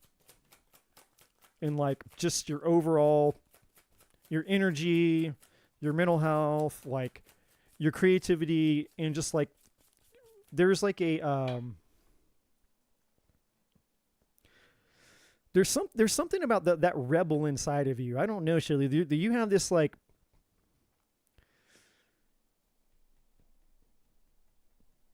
How do I say this? It's a good thing. This is a good thing, by the way. You have this like you have this little inner, don't shoot the messenger, but you have like this little inner bitch. This little inner rebellious bitch. And I don't mean bitch in a bad way. It's like but it's like that kind of energy. There's like this little rebellious kind of badass. That's what it is. It's like when I say bitch, it's like that badass bitch like but it's in a good way. And there's this part of you that wants to be channeled, but it's for good, and it's for a positive benefit. It's almost kind of like the universe wants you to kind of like learn how to channel the energy of that inner bitch in a way that you can kind of come out here and kind of, and these are literally the words that are coming to me, just so everybody in the chat knows that I didn't come up with these words. These are not my words. These are the words that are coming to me. So this is literally what the universe is telling me right now for Shaylee. The universe wants you to kind of like channel in a healthy way, get connected to this little, like this rebellious inner bitch, so that you can come out here and you can literally fuck shit up spiritually. That's literally what just came. It's like, I don't know what, like there's like this spiritual gangster talk in my mind right now. Like, I don't know if that's like, yeah, this is so weird, man. This has got to be one of the weirdest things that's ever happened to me ever on a live. You've got like I don't know, thugs in the hood or something, dude. Like that's your spiritual team. They're talking to me literally like a bunch of thugs. Like a rap group or something, like a dark thug rap group or something. And I don't mean dark like evil, but just like, you know, like you've got like this whole like they're talking to me like that, like I don't know, like gangsters. That's what they're talking. That's how they're talking to me right now. They're talking to me like a bunch of gangsters, and they're like basically telling me like, you know, she need to get out there and fuck some shit up spiritually. But it's like in a good way. So, yeah, I don't know. Your spiritual team is something else. You like, But there's something to it. And hopefully we'll see how that comes out, or what comes out, because there's a reason for that, obviously. In your reading here, it would come through for a point. There's something here about the way you've been holding back. Like you've been holding yourself back for too long is what I'm getting. Shaylee keeps holding herself back. Like the way that you are when you're most true and most authentic within yourself, there's a way for you to channel that in environments where you feel that would not be, like, you feel like I can't be that way out in certain environments. But the truth is the universe is saying, no, if you would be that way out in those environments, there are people that you're meant to connect to who are afraid to be that way. So that's kind of like the inspiration, right? It's like, kind of like that, I don't know, like the way that I kind of, the energy that comes to me, because it has to be relatable to me to be able to translate it to you. So the image that I'm getting is kind of like the way that Madonna was like in the 80s and the 90s. She was like the big, like, rebellious figure that was like, she was kind of like that, and then it was like, I don't know, over the years, you kind of had like the Lady Gagas, like the ones who kind of are like, they're outrageous, like they're outrageous in their own way. And it's kind of like, it's an energy, it's an icon, it's not rebellion for the sake of rebellion to be bad or, chaotic. It's rebellious in a sense of influencing people to express themselves, right? Because when we suppress the parts of us that need to be expressed, then the collective suffers, right? That's essentially what art is. Art is a form of expression. Art doesn't have to make sense. Art can be crazy. It can be wild. It can be lewd. It can be gross. Art can come in any form, but it all has an expressive meaning, So you have an art in your being, and the beingness of who you are is your art, and you're not putting that art out in the world in a way that the world needs it, if that makes sense. I don't think I'd ever say that again. I'm shuffling the hell out of these cards. Holy crap. Okay. Message of love. There's 2 energies attached to that. Free message. All right. Understand what that is.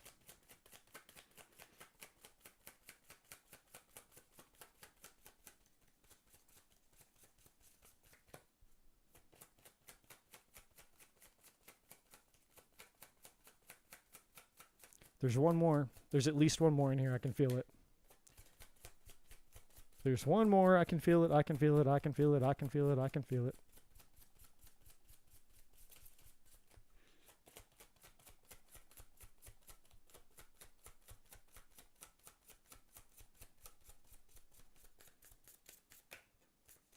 Okay. What do you?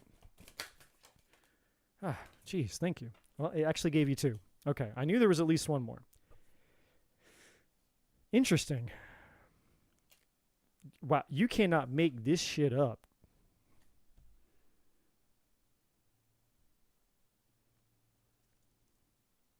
Okay, all right. Okay, can't make this shit up. Karmic message, and then karma came out like right after. This is card 16 and this is card 37. So these aren't like 2 cards that were stuck together. All right, so you have message of love, you have free message, you have karmic message, you have karma, and then you have it's not me.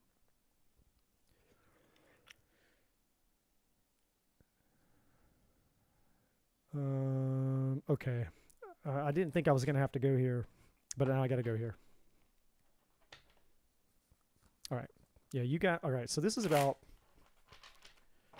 the universe wants to talk about this. The universe wants to talk about this for a hot second.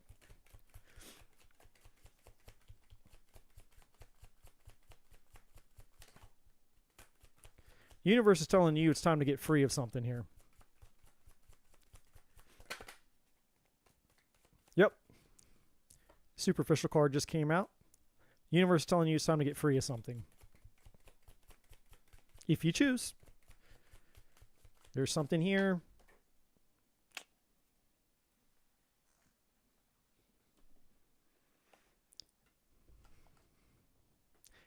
Everybody here is watching me. You cannot make this shit up.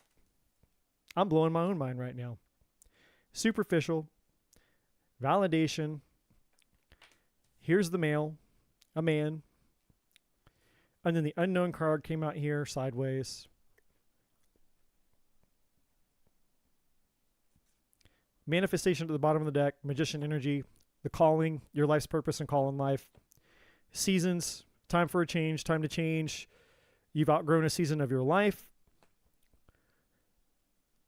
You or this person or both of you need to heal and recover, because this is this situation that you've been in with this man is chaotic, and it's about to lead to some epic destruction, if it hasn't already. The universe is telling you it's time to let go of something. And by something, I mean this man. It's time for you to let go of this man, because in the form that he is in, it's no longer good for you, it's no longer serving you.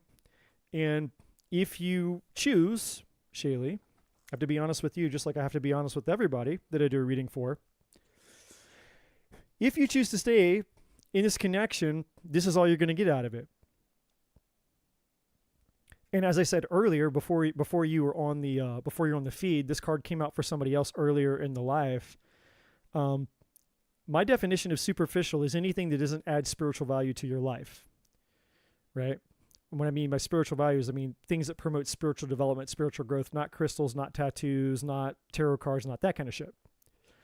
And this relationship is all built on trying to prove oneself, get attention, feel good enough, significance, all that kind of shit. Basically, attention. Making me feel good enough, making me getting attention, me getting the feel good, the dopamine hits. Validation. So let's go back. So that's the immediate message. If you choose, and because there is a choice here, and that's why the unknown card came out sideways, right? There's two messages here for you with this unknown card sideways. The first message that's implied is decisions. You have a choice and a decision that to make about how the future of your life is going to manifest and be written, basically, right? In other words, it's like the universe is trying to get you to turn a new page in a new chapter of your life, so that you can use your gifts, your abilities, and talents, and all the things that the universe wants you to do. Let me slide this up. So that you can go out and start living your life and get connected to your calling and your mission and your happiness and your fulfillment. However, with this sideways, it's saying like, hey, again, the universe has two non-negotiables with all of us. It's not going to violate our free will, and it's not going to give us anything that's not in our highest good. So it's saying you have a choice to do whatever you want, and if obviously you can hang on to this guy, you can stay with him if you want to. It's totally a choice up to you. And then if you do stay with this guy, ultimately it will probably not turn out for your good, because you have the chaos and the destruction energy that's the bottom of that deck. But the universe, the second energy that's attached to this card is the universe hoping to kind of negotiate with you in terms of, I know you probably don't want to let this guy go, but kind of like, what would I need to do to convince you that it's, for now at least, in your highest good to let this go? And when I say let this go, I mean like let it go, like,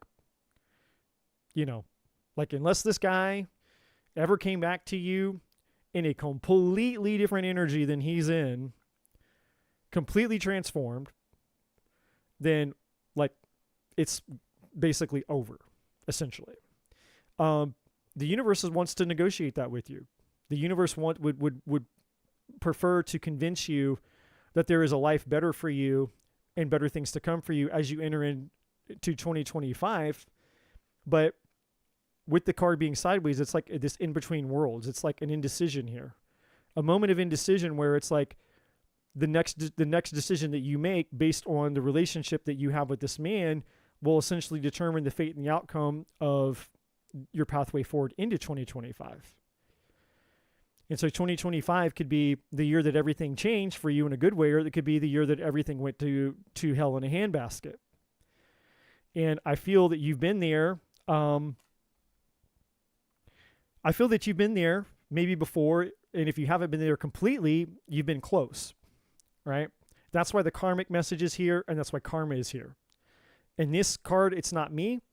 This is the central part of it. That's why the superficial card is. The superficial card is here is because the not me card is here. Let's actually just look at it. Show me this man. Show me this man's energy, so it can be clear as day. Show me this man's energy, this karma, so she can see it clearly.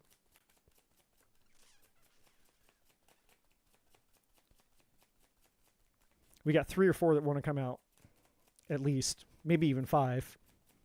All right, there's 1.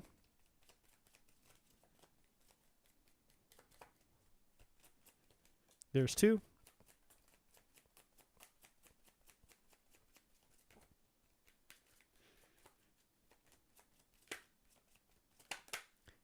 There's 3.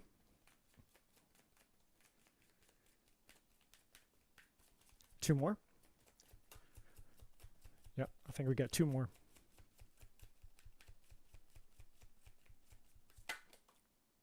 Four. 1 more.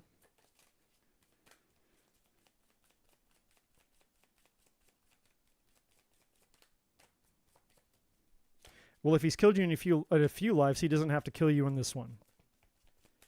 This is where it can stop. 1 more. There we go. Thank you. And yeah, and then the one at the bottom of the deck. Okay, so I'm going to show you all the cards, obviously.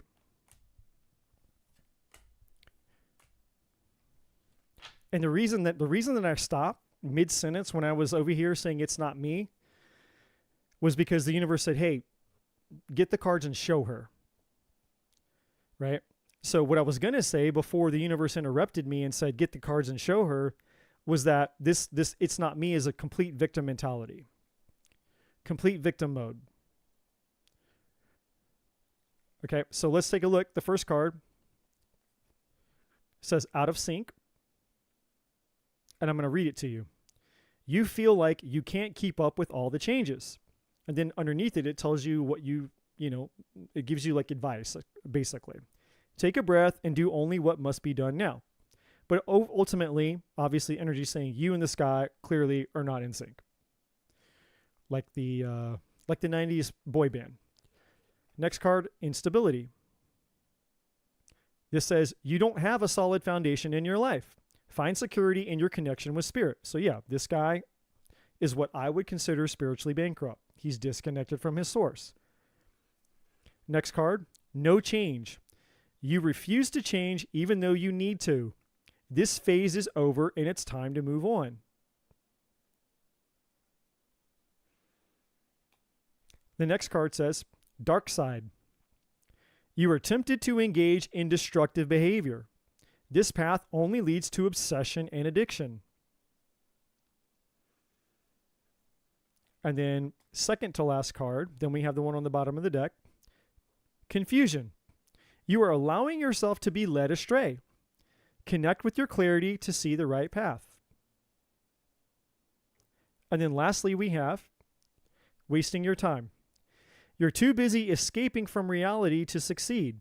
Figure out what matters and drop the distractions. So this is kind of like, this is the cock block for you, Shaylee. All the things that the universe is wanting to move you towards, including love, somebody who actually is not toxic. The universe is wanting to push you in that direction, but this energy is holding you down, is what this is. Which brings us here to the free message here. There's 2 energies attached to it. One is like a play on words. This is your message of freedom. The message coming to Shaylee to say, hey, are you ready to be free, my dear? This is your moment, the moment of truth, the moment to get real, to get honest with yourself. Is this really serving your highest good? Do you really want this? And again, with that unknown card being out sideways, the universe, again, because the two non-negotiable, it's not going to violate your free will, but it also can't give you what's in your highest good if you use your free will to choose something that's not in alignment with your highest good. It's up to you. You can keep this. You're allowed to keep this guy. But in doing so, you also have to accept it and consciously acknowledge the fact that it's going to lead to your destruction. It's not a matter of if, it's just a matter of when. Unfortunately. So, and that's why the karmic message here, that's why the karma card is here. Now, the second message that's attached to this free message is about you freeing your message. It's a completely different energy. This is going back to you being you and your authentic self and getting out there and being, in that playful way that we were talking about, being the rebellious bitch and going out and fucking shit up spiritually. Because some people need to be fucked up spiritually, but in a good way, not fucked up spiritually in a bad way because they're in toxic situations, right? When you're out and you're being your true authentic self, you shine. And so even when you come into the chat and you think that I'm kidding around and joking around with you by announcing your entrance, even there's meaning to that because you're meant to shine. You're meant to be seen. The way that you are, the way that you dress, the way that you appear, the way that all the things that you think you have to be either alone or by yourself or around certain types of people to really embody that. The universe is saying, no, you're meant to go out into the world and be that way. You're meant to show off in that way, not egotistically show off, but shine. There's a difference between showing off and shining. So maybe we should change your name from Shaylee to Shining. Or maybe we should change your name to Shaylee the Shining One. I don't know. But that's what you're meant to do. You're meant to go out into the world and you're meant to shine. Because there are people that are meant to become curious about you and meet you and learn from you and be influenced by you because they're suppressing their weird, wacky, crazy, artistic, whatever, woo-woo, like all the things. Right? Because we're not all just here to be globalized, universalized. We're not all here to wear the same pastel. We're not here to just be the same boring colors of, boring, mundane, mediocrity. That's what spiritually fucking shit up means. It means going out into the world and reminding people that there's more to life than mundane, the same, predictable, mundane, same. It's people like you, Shaylee, that come out and add the color to life. They remind us that life can be fun. Life can be a party. Life can be exciting. Life can be artistic. Life can be all shapes and sizes and colors and this and that and wild and spunky and feisty and bitchy. It can be all kinds of things. And you're meant to go out into the world and shine and show your colors so people can understand that. And you can be that. And through the creation of you choosing what's in your highest good, and through the navigation and the evolution of your story, there's something profound for you.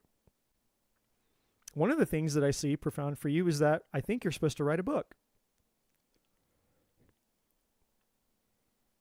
And I think that you're supposed to teach people how to access the very freedom that the universe is trying to convince you to access right now. Because once you do it for you, you can do it for others. That's why we have the message of love. Because Shaylee, the message of love, and I said there's two energies attached to that. The first energy is the message of love that's finding you here right now, saying, hey, you're worth more than what you've been allowing and tolerating in your life. We all get what we tolerate. You deserve a fuck ton more than what you've been tolerating in your life right now.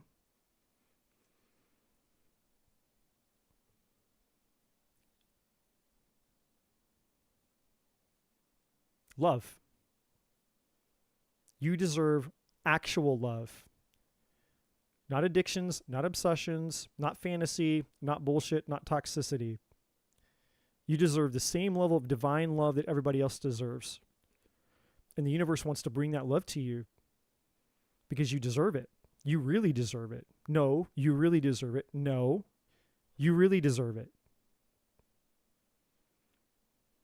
The second energy attached to this card is the message of love within inside of you. It is inside of you that people need. And that can be expressed in all the crazy, wild ways that come through you. Because you're the expression of that side of God, source, the universe. And we need that. The world needs it. The world needs to be shaken up sometimes. The world needs to be reminded sometimes. The world needs to be back in color, not just fucking dull black and white mundane bullshit. You're needed. Who you are, the way you are, and all the thing are fucking needed. The love inside of you is needed. The collective needs you. Now, let's read these. Be a beacon. Be a beacon of what? Be a beacon of Shaylee the Shining Light. Be an inspiration. Light the ways for others. No shit. That's what it says on the card.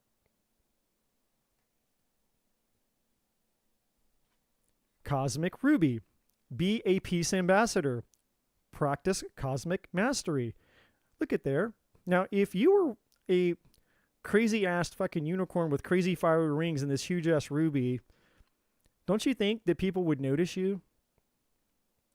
Like, would you, if you saw this, like, just wandering around out in the streets, would that not catch your attention? Maybe it's supposed to catch your attention. Something to think about. Open to abundance. Believe you deserve. Believe you deserve what? Believe you deserve what? Accept plenty and prosperity. Accept plenty what? The prosperity of what? I don't know. Maybe a 4-lettered word? What is inside of you that's really, what's inside of you right now? The deepest craving inside of your soul right now, Shaylee. Soul healing. And what would heal your soul? Love. Align with your essence. See your true colors. There's that word again. Color. Something about you and all this colors. Lots of colors. There's a reason that I picked this deck for you. Called out. All these different colors here. Not so black and white shit that's going on here. And definitely not so black and white shit that's going on down there. And then the freedom of truth. Communicate honestly. Be who you truly are. Be who you truly are. Be who you truly are. Meaning be the you that you are when you're by yourself and around your certain types of friends that you know that you can actually be yourself with. Stop watering yourself down. Be unapologetically who you are and get out in the world and show people so that the people that need to see you being yourself can then be encouraged to follow that example and they can be themselves. And then by doing so, you just meet even more people and you build an even broader community with those people. And the next thing you know, you found your tribe. And how awesome is it for you to be inside of your tribe? How much love do you think you would experience inside of your tribe? And maybe, just maybe, the man that's non-toxic for you is the man that exists inside that tribe, right? Because I have a sense of feeling that the man that's right for you is a man who's probably similar to you. Not identical, but similar. You resonate the same frequency, you get each other, you understand each other, and your paths probably align in life. And if I'm wrong, you can come back and tell me that I was full of shit, but I don't think I'm wrong. So your general reading, Shaylee, and the reason that I chose to spend, more time because one, I haven't spoken to you in a while, but two, I knew, because I could feel it in me. I knew with this unknown card, let me grab it here. I knew with this card sideways, the universe was telling me that this was very important for you because this literally No bullshit. This literally could be, like I said, this could be the year that everything changes, or this could be the year that everything goes to shit.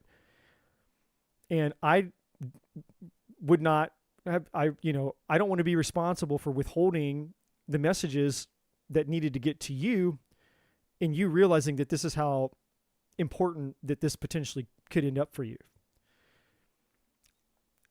It could literally be that important to you.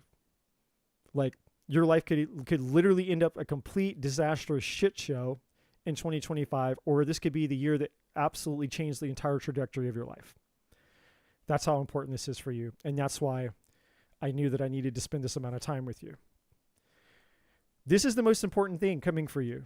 And until this decision, or all the information that is sunk in from this reading, until you kind of wrestle with that and what you decide to do as a result of this knowledge, everything else, nothing really unfolds until after you've made that decision, if that makes sense.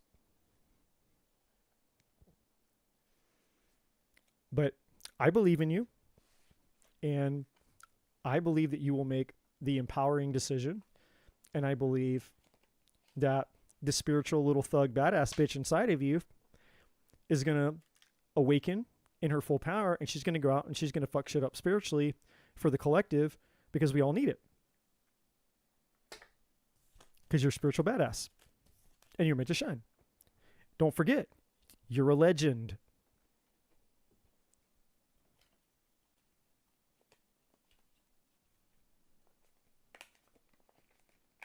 All right. So, did anybody else donate? When I started this whole thing, I probably should have been like, well, I will never tell anybody not to donate, but I didn't expect all the donations. I was like, man, these people probably want quick readings. I'm like, I'm here to just try to do some quick readings. And everybody started donating, and I'm like, all right, well, I guess nobody wants the quick readings. Everybody wants to donate.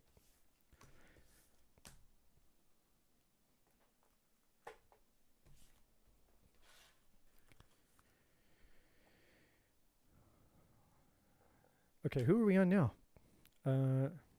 You're so welcome, Shaylee. Always, always, always, always awesome to see you. To see you pop in when you do. I'm rooting for you, my friend. I believe in you.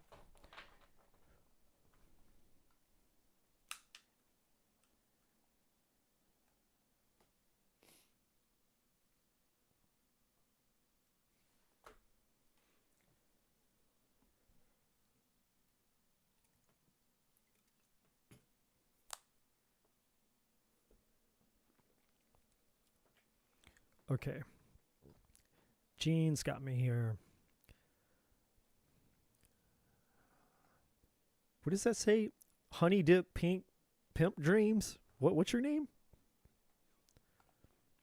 Honey pimpin' dreams? Honey pink drink pimp dreams?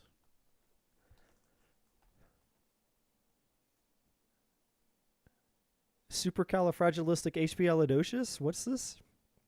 Hunted pink dreams. Hunted? What's a hunted? Shaylee, I really don't want to be back here. I need to start doing the work.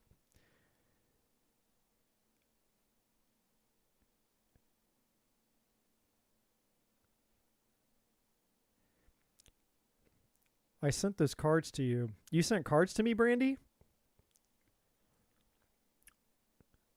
I didn't know you were sending me cards.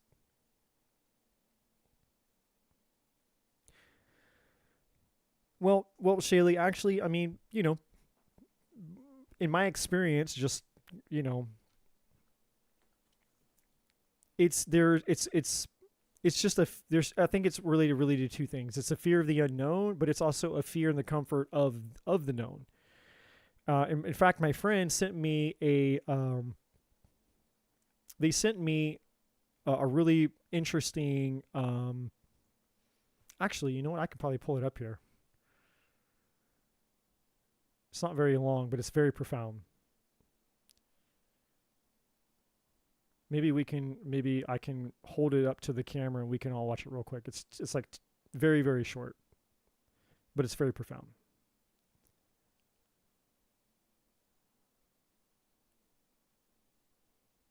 Where is it?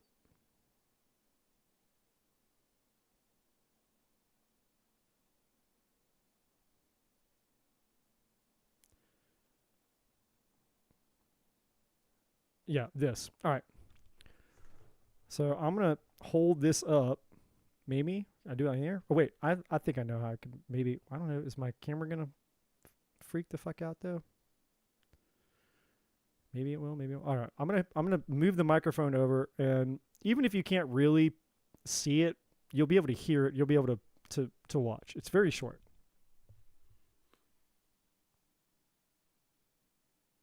The term fuckboy has been around for a little while. People kept asking me, what's going on with fuckboys? Why do I keep falling for fuckboys? There's Fuckboy Island. There's all this stuff. And I was like, why are people so addicted to fuckboys? And so there's this really interesting research from the psychologist B.F. Skinner. And it's a study with pigeons. So for the first pigeon, the pigeon is in a little cage with a lever. Every time that the pigeon presses the lever, food comes out. That's pigeon number 1. Then there's pigeon number 2. They're also in a cage with a lever. In the beginning, every time that they press the lever, food comes out. Okay, so now they're the same. But then the first pigeon, it stays the same. They press the lever, food comes out. And this is called the continuous reward schedule. The second pigeon, over time, the schedule changes. Sometimes when they press the lever, food comes out. Sometimes when they press it, it doesn't come out. Maybe it might take them 5 or 20 times of pressing it for the food to come out. And that's called the partial reward schedule. So with the first pigeon, once they turn off the food, the pigeon will press it a few more times, see there's no more food, and stop pressing it. The second pigeon, once they turn off the food, it will literally keep pressing the lever until it collapses from fatigue. And that's because the partial reward schedule is so addictive. That's also how slot machines work. That's how gambling works. Sometimes I get what I want and sometimes I don't, so I want to keep trying and I want to keep trying. And that's what's happening with fuckboys. So fuckboys give you attention in the beginning, right? You get what you want, they seem interested in you, you go out. Then they start pulling back.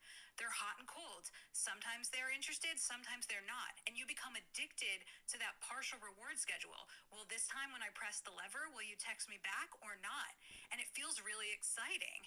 And so securely attached partners are the levers in the first one, where they're interest in you and their love in you is continuous, and that's what we should go after, because that's what a healthy relationship is.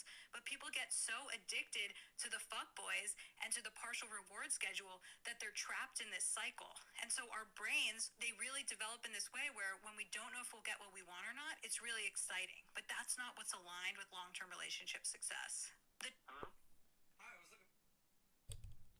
So anyways, I hope that made sense for you guys.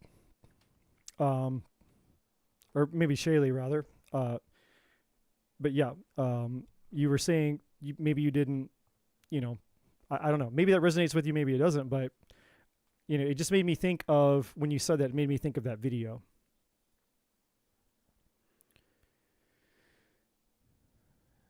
Oh, wow. Okay, Brandy. Well, awesome. I didn't know that you sent me 2 decks. That's amazing. Thank you. Thank you for sending me gifts in the mail.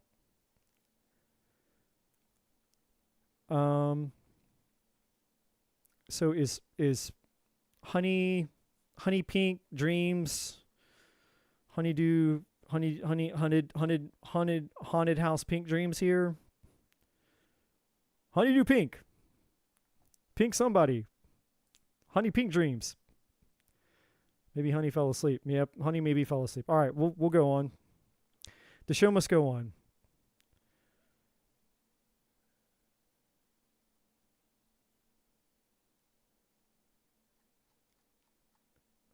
All right, so back to the free list. All right, Miss Ba, if you were here, now maybe we can get some, maybe we can knock some out here. Maybe we can get through some quickies. Oh, no, then here she is. It always happens this way. The minute you move on to somebody else, then the person shows up. The minute we start moving on, the person shows up. Okay. Honey Pink Dreams is back. If you would like to ask your question. And I'm seriously going to have to figure out what the heck is causing my camera to flake out so bad. The encoding is overloaded. That must be an update, maybe.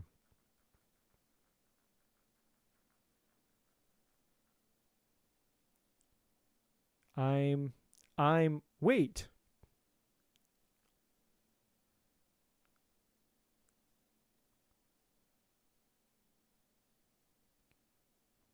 Sexual magic cards. Now you're speaking my language.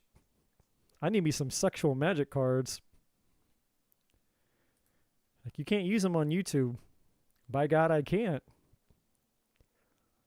By God, I can't. I'm concerned with what's happening in 2025 with romance or career.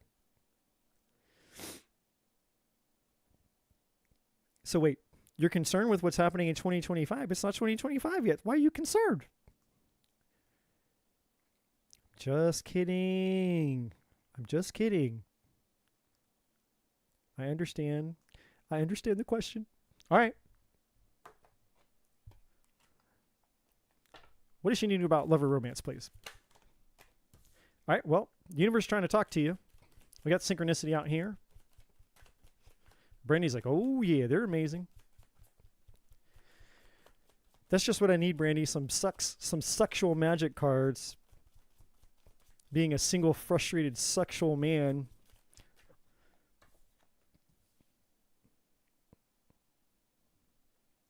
You know, it's just me and old Angela over here hanging out in our early 40s. Like, y'all be TMI up in here, aren't you? By God, we are. TMI.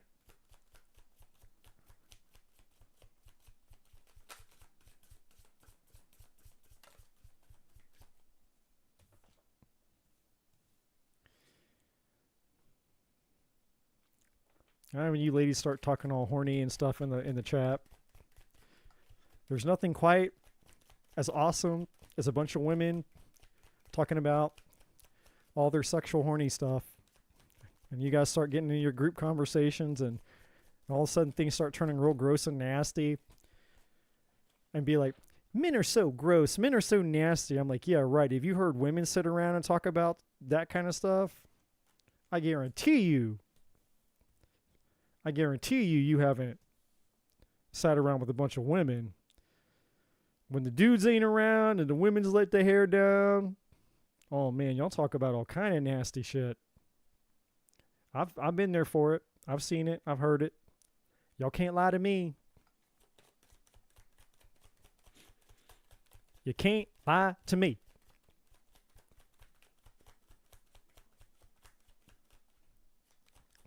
What? Hundreds of oral cards?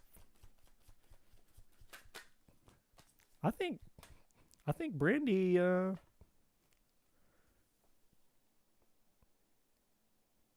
Brandy, do you need to get laid?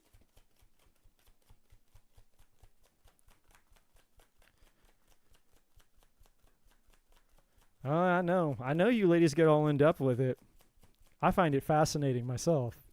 I'm just like, this is the most epic conversations I've ever heard come from a female before. Because the minute you guys disperse, all that moderation comes back on, and then cross our legs, and oh, that's gross. We don't talk about that. That's dirty. That's nasty. Doop-de-doo. I'm like, yeah. Like, y'all full of shit. Which y'all is. Y'all ain't fooling me. Y'all ain't fooling me. Okay, what else she need to know? Oh, okay. I know.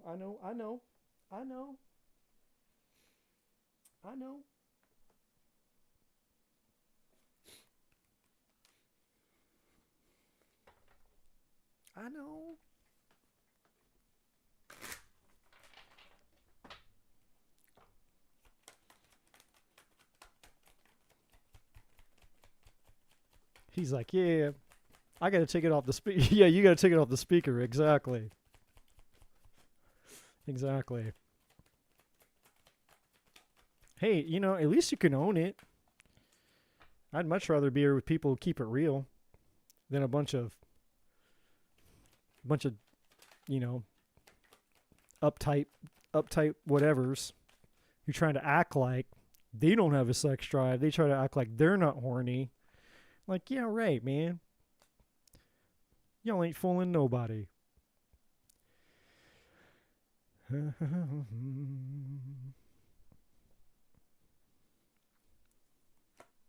Oh. Ooh. Ah. Okay. Um. Honey, honey, honey, honey, honey. All right, I got you, honey. I like what I'm seeing. I like what I got. I like what I'm seeing. I'm finna show you. I'm gonna show you now. I'm finna show you. I'm finna show you the goodies. Okay? And when I say the goodies, I don't mean my goodies. I hadn't even seen my goodies. So, what's coming up for you?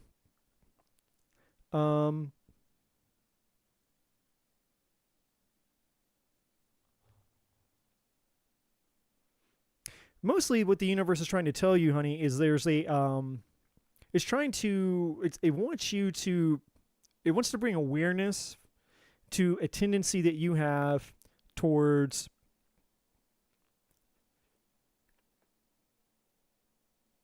we'll just call low-hanging fruit. What's easy. And that's what this superficial card is here for. Okay? That's what this is here for. And so the superficial card, the way that I define superficiality, is anything that doesn't add spiritual value to your life. If it's not helping you grow, evolve, transform, you know, become a better version of yourself and help the people around you, help the collective. In other words, if it's not good for you in a transformative way and good for others in a way that could potentially be beneficial for them as well, then in my opinion is superficial. Now there's levels to this stuff. There are certain things in life that are superficial, if we want to call it that. And there's times for us to enjoy quote unquote superficial things. You know, and there's nothing wrong with it. You know, buying new clothes, buying a new purse, getting your hair done, getting your nails done, going out and eating a nice meal, getting a massage, whatever, you know, buying that new car that you like because you worked your ass off for it, right? Like, you know, in the grand scheme of things, those aren't like, you know, adding like eternal spiritual value to your life, you know, but they're it's just a part of life, right? So it's not that all superficial things in essence are bad. So I just want to make myself clear on that. But what this is really talking about has more to do with the maybe the unconscious pattern or habit that you have in choosing things that are not in your highest good. And the universe is bringing awareness to it because you actually do have a partner coming towards you, and I do believe it's going to be in 2025. I hardly to almost never do this because it's just something that I just don't do. I'm not a big time predictor type reader person, but I am getting like spring or summertime. Okay. So hold on to that extremely, extremely loosely. Do not hold me to that. That's as far as I'm going to go with it. But I'm being allowed to give you that time frame. But there's a big but. And I don't know if you like big butts. I don't know if you're a butt kind of girl, but there's a big but. And there's always a big but, okay? And the big but is so big, in fact, that this could be lurking and looming, in your 2025 future if you're not careful, because this energy is attached to this energy. And these two energies are attached to love and relationships for you. Okay? So, Just going to point that out to you.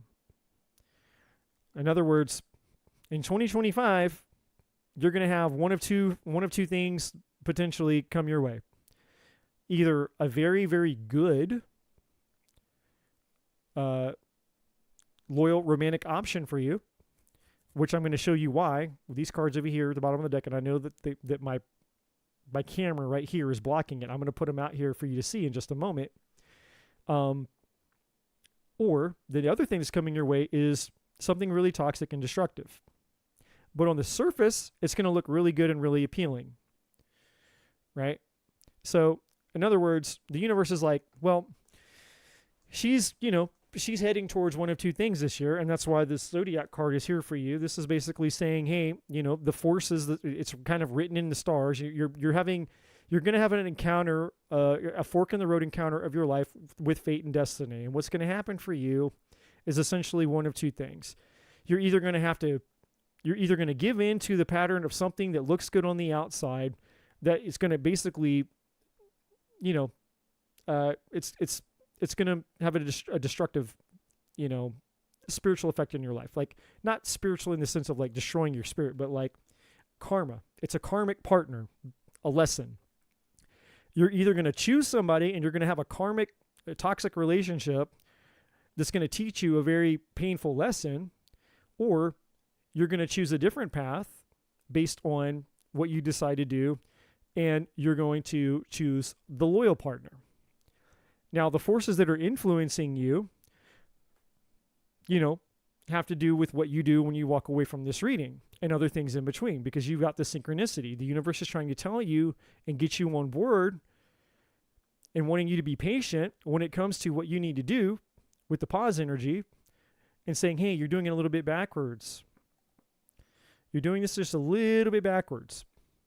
You're trying to put the cart before the horse. You want love, and we all want love, and you want love, but you want it now. And the now is what makes you go for the low-hanging fruit, because it's ready, it's available, it looks good, it can be good, and, sometimes, it fucks good. I'm just going to be real. It's good in bed. It's good all in the places. But eventually, the destruction. And the one that's coming up for you is going to look extra good because it's extra toxic. Just going to keep it real with you. So there's a dude potentially in your future that's going to look extra juicy, extra good, and you're going to be like, damn, that dude, I want him now. And what's that saying? What's good for your whole isn't good for your soul. And if you're a guy, what's good for your pole isn't good for your soul. That's one of these moments. What's good for your whole is not good for your soul, because this is what's going to happen, that destruction. And this boy over here, he coming at you, and he going to look fine and juicy. All right? So that's why the pause is here. Pump the brakes, pump the brakes, pump the brakes. You're putting the cart before the horse. And essentially, when it comes to love and romance, there is something really good coming up for you, right? So let's take a look at the other side. That's the one side of the coin. Let's look at the other side of the coin. Now, we have this to be fair. So this is somebody who's honest with you, right? There's the honesty, the honest person. But here's the other side, the chaos and conflict. That's the destruction. Here's the bad guy. So the bottom of this deck over here, we're seeing the same thing. You have this loyal, faithful person, but then you have this destructive chaotic person. We have this yin energy, which is about you stepping into your feminine energy and really learning the power of your true spiritual essence as the divine feminine woman, and stop relying upon superficial means to make yourself feel worthy of something that you already are, so that you don't attract and tolerate this kind of shit, because the place that you need to be is within yourself, which is the no place like home, which is your spiritual truth. And when you're in your spiritual home within yourself, and you're believing in yourself, and you're empowering yourself, and you learn about the beauty that you really are, and you're connected to your true spiritual source, boom, now guess what happens?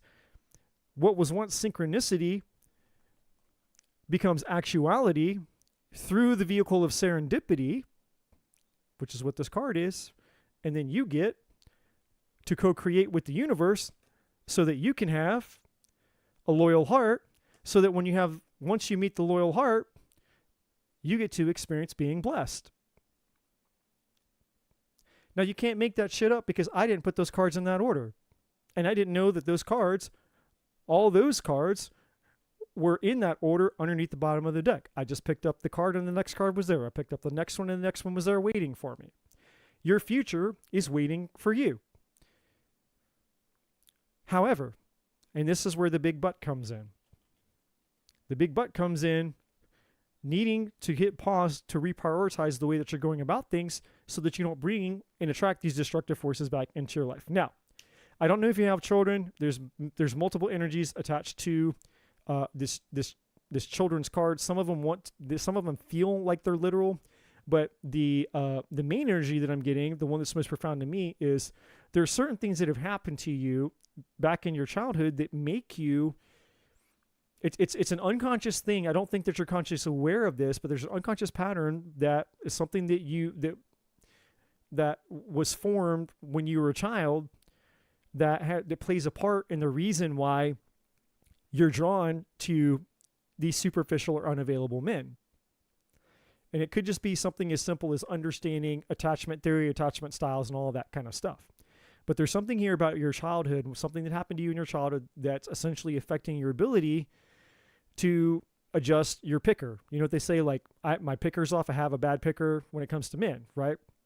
And so that's what this children card, this energy here, has everything to do with the behind the scenes reasons of why you're attracted to the types of men that you are, instead of why you should be attracted to the ones that would actually be good for you, right? So that's kind of like what, in terms of love. Now, the universe does want to talk to you about this favored energy, this deep knowing energy, the here and now, and this TikTok. So the TikTok has a thing to do with the timing. So these two cards are aligned. So the TikTok is just confirmation of the pause, basically saying, hey, stop putting the cart before the horse. This might be a time for you to hit the pause and take the time, spend the time within yourself to actually explore why you do the things you do, why you attract the things you attract, and then draw a line in the sand and say, hey, look, I want more for myself. I deserve better than this. I'm not going to tolerate bullshit anymore. And I certainly don't want this shit coming at me in 2025 when I could have this thing, when I could have the loyal heart and the good guy instead, right? So the universe is just basically saying, hey, if you put yourself first and do the work first, then you won't have to deal with that bullshit. That's what these cards mean. Okay. So this favored energy is saying there's also something you have an administrative or a CEO, a managerial, a leader, like you're very like you have some type of, I don't know if it's communication, I don't know if it's business, like you have a gift, and it has something to do with, obviously it has something to do with you, but I can't pinpoint if it's like good management skills, good leadership, good communication skills, or if it's just your personality, right? But there's something about you that's more, it's something in that arena here, and it's a skill, but you haven't been really using it at the level that it's been given to you, right? And I feel with this here and now energy,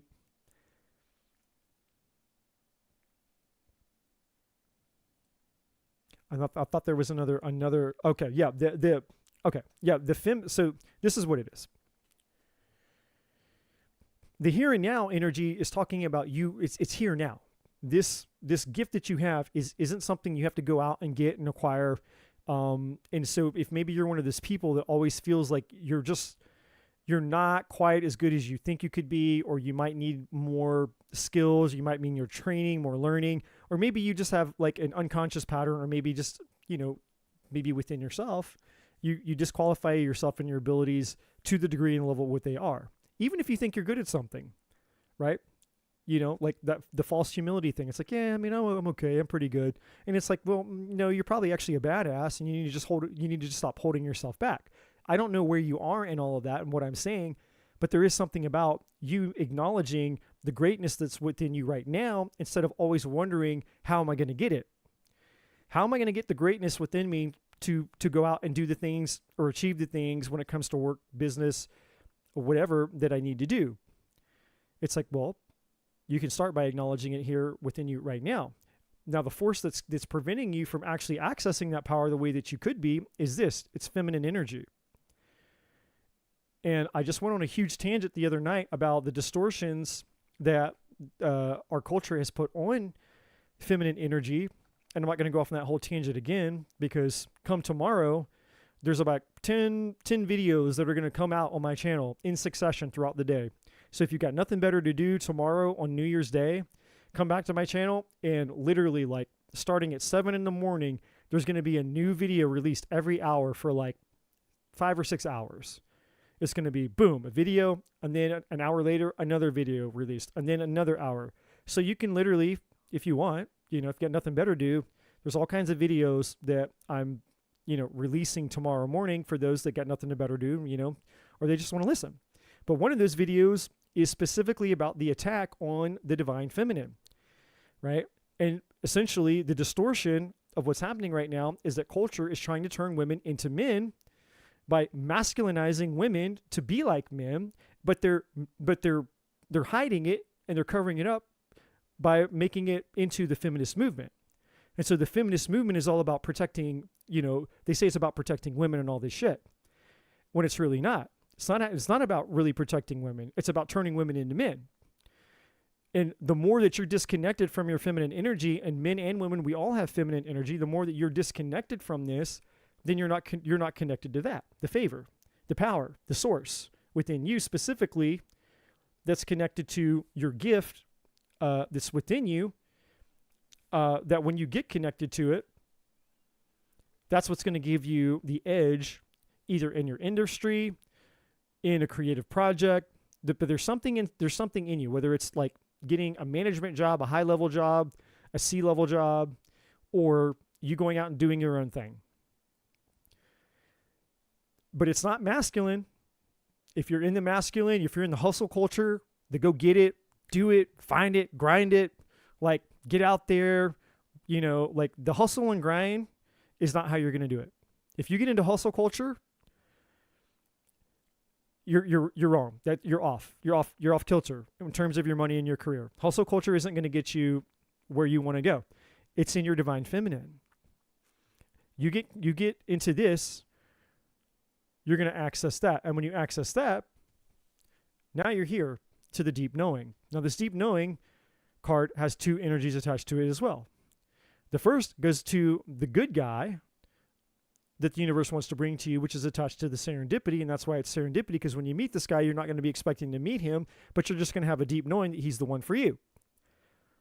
Assuming you do all the things that, assuming you listen to the advice of the universe, not me, but the message is coming through me, not me, but the message is coming through me, not me. Assuming you listen to those messages and the guidance, you'll have a deep knowing about the man when you meet him, that you'll know that he's the one. The second energy attached to this is that you'll tap into the deep knowing within you about the gifts and the talents and the abilities that you have, because they'll start to come out of you. And so it's more like the sensation that you feel that you're on the path, because your feminine energy is like, oh, wait, I have this power, I have this gift, and all of a sudden it's just there, and you're like, where did this come from? How am I accessing this ability to do what I'm doing? Because you're tapped into your feminine energy, right? And when you do this, the sky is the limit for you in terms of your career, your job, and your finances. Because there's some part of you that you're not accessing right now. There's a power, an ability, a talent, whatever that is within you. You're not accessing it right now. And so that's why that's there. But you have some really good shit coming towards you, my friend. You just have to be aware of the things that that I mentioned here.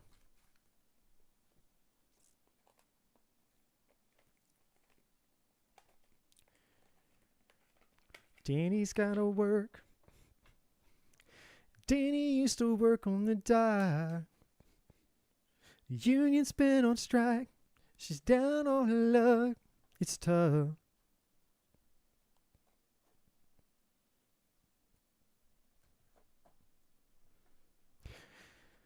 She says we gotta hold on to what we've got. It doesn't make a difference if we make it or not. We've got each other, and that's a lot.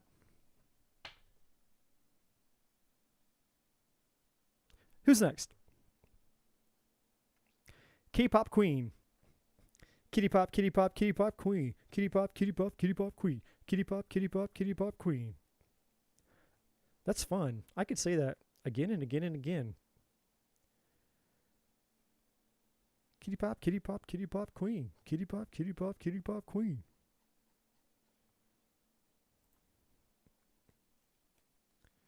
I put my hand up on your hip. When I dip, you dip, we dip. Put your hand up on my hip. When I dip, you dip, we dip.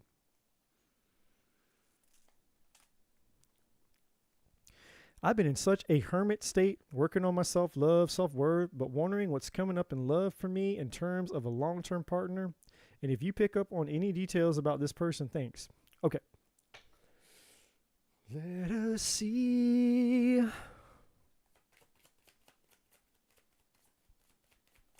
Whoa, living on a prayer. Take my hand, make it, I swear.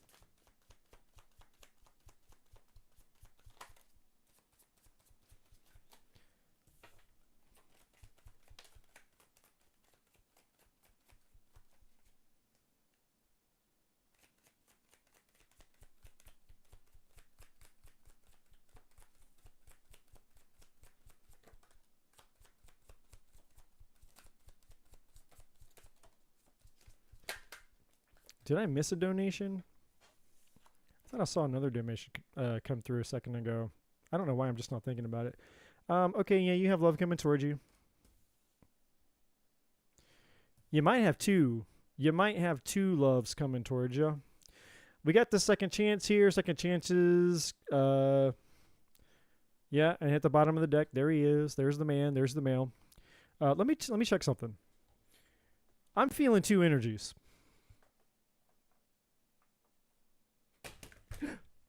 Oh my God.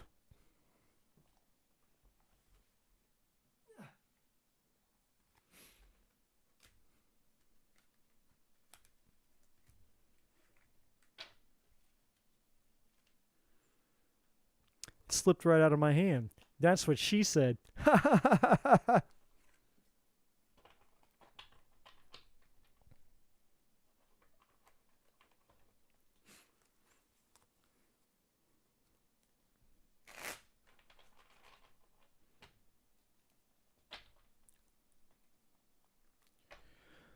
Okay. Are there two people here? Come on, Taro. Are there two people here? Who is this man? We got one for sure. But I think this might be, and again, I could be wrong. I think this could be, well, I mean, it could be either one. But we got a soul contract here, and I feel like this is different than this second chance. But if I'm wrong, I'm wrong. And I feel that that's why this kind of came out all jank. Like this. When it landed, when this card came out, it kind of was like this. You know, it's kind of leaning a little bit like in the reverse kind of way, you know? So it's like not, you know, it's definitely more reverse than upright. And so, you know, that's why I'm leaving it sideways, which is also an indication that, you know, you might have a choice here. But let's find out.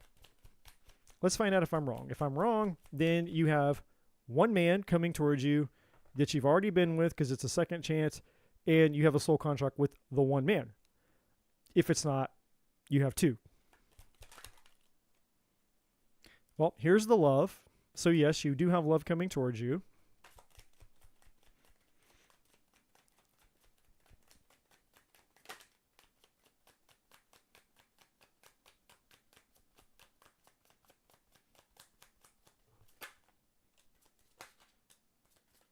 There. Okay, there's the confirmation. For me, I will try to get double confirmation, but I mean, this could be, I mean, I hate when this happens. Okay, so we do have this. We have a King of Pentacles here, Virgo, Taurus, Capricorn. It doesn't have to be, could be, doesn't have to be Virgo, Taurus, Capricorn, but we do have that. We have a Virgo at the bottom of the deck here with the Hermit. Ace of Cups, Three of Swords. Okay, I'm seeing, yeah, and I see the second chance with the Justice card. I mean, Judgment. So maybe something about justice being served that I Freudian slipped. And we have the Two of Pentacles. So this could be confusion or this could be more than one. So why is the...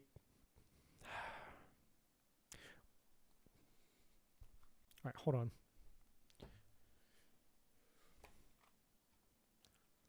Why is the Seven of Cups here? Is this more than one person, or is this just confusion in making a choice, making a decision about one man, or is this making a decision about two men?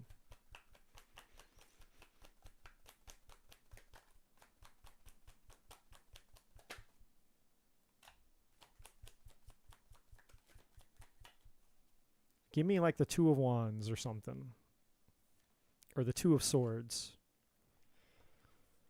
Yeah, no, don't care about that. Okay, past person. Yep, no, there's a past person. Obviously, there's the past person. Double confirmation on that.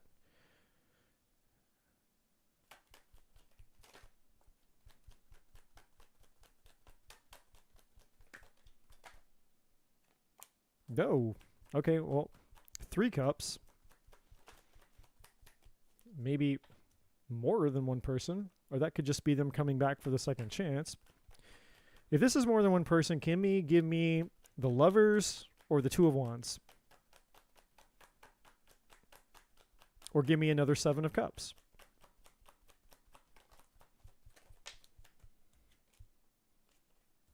Got an Emperor, Aries energy.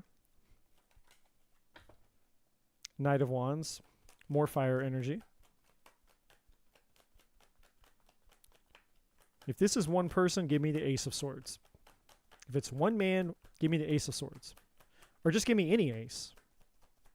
Ace of Swords, Ace of Cups, Ace of Wands, Ace of Pentacles. I don't care. Just give me an ace. If it's one person, give me an ace. Now we have Pisces here. The High Priestess, Cancer Pisces, actually. You said you're a Cancer. So that's your energy. We have the Empress here, so that's obviously your energy. Well, it's also tied to Taurus and Libra. Now, I know some of you might be wondering, why is this important for me to get clarity on this? Because it's going to affect the reading.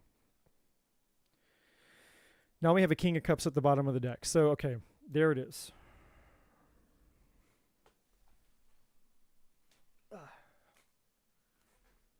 And there's my confirmation. There was the Two of Wands at the bottom of the deck. Here's the King. So I thought it was two men, and it is two different men. All right. Got it. There's a reason. There's always a method to the madness. So you have potentially another water sign. Doesn't have to be. Cancer, Scorpio, Pisces, Virgo, Taurus, Capricorn. Doesn't have to be. All right. So we got two dudes. Well,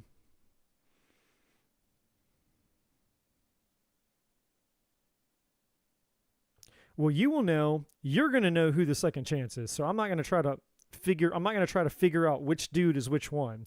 You'll know that, because that part to me doesn't matter. What does matter though,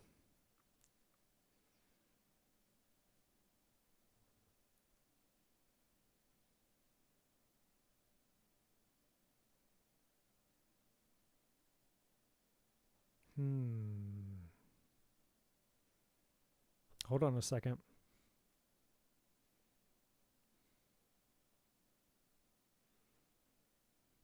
Hold on a second. All right. I'm going to put you here. I'm going to put you here. And I'm going to use you.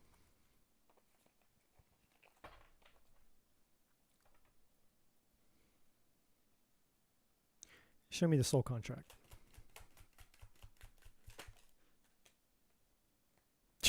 Capricorn. All right. Capricorn. The soul contract. Yeah, this is you're bound to somebody. This doesn't necessarily have to be a Capricorn. Now, it could be that King of Pentacles could be a Capricorn. I don't know what I'm thinking. I'm like, yeah, Earth sign, dumb. Duh. Queen of Pentacles. Okay, so now we have a divine match. Queen of Pentacles with the King of Pentacles.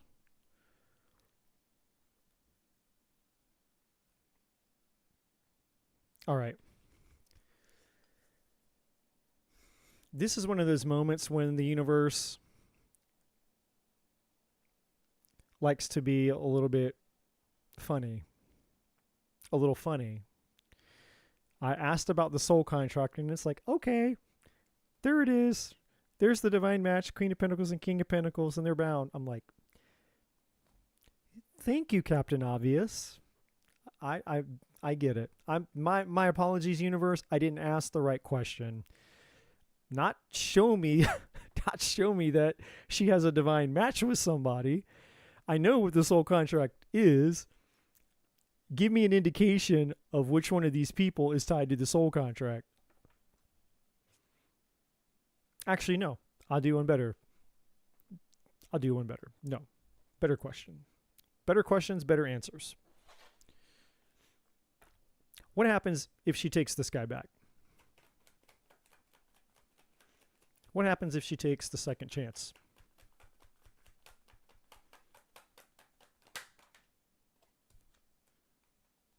Jesus.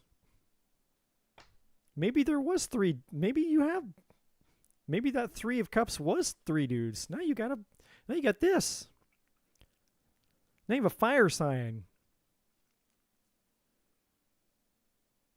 Now you have a Leo, Sagittarius, Aries out here. All right, now you're a pimp. Okay, well, plot twist. I felt 2 energies, now you got 3. So whoever this is the second chance guy, all right? Tell me the second chance guy. What will happen if she takes the second chance guy back? And I'm not saying you want the second chance guy back, but I'm just trying to figure something out here. I'm trying to figure out, just so everybody is clear, like, oh, what are you trying to do here, Eddie? Well, let me tell you what I'm trying to do here. I'm trying to figure out what the fulfillment energy is attached to. Is the fulfillment energy attached to the second chance person, or is the fulfillment energy attached to the soul contract person? Because the person that the negative side of the energy is attached to is obviously the person we don't want. So I'm just kind of, thinking out loud here, letting you guys know what I'm trying to do, what I'm trying to figure out here. We're going on a little bit of a detective thing here. So tell me the second chance guy.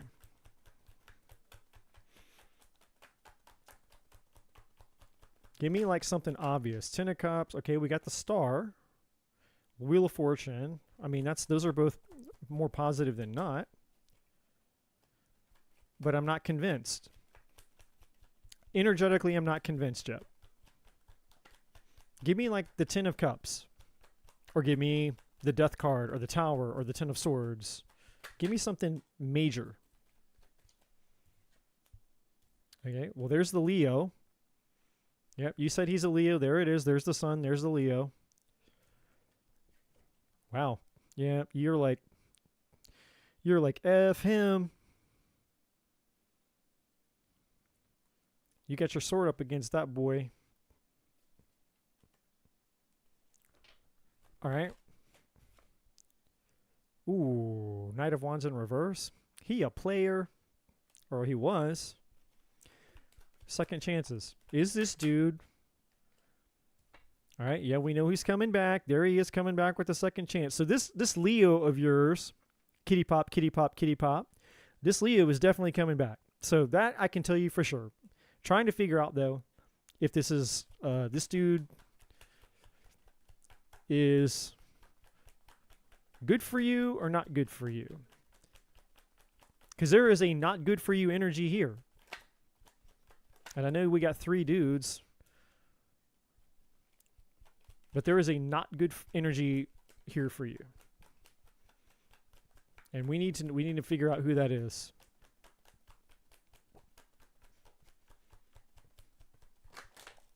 Son of a bitch. All right. Lovers kind of came out sideways. I need something like legit though. I need something legit though. Give me something major. Give me the 10 of cups or give me the 10 of swords. Give me the death card. Give me a tower. Hell, give me a tower. Nope.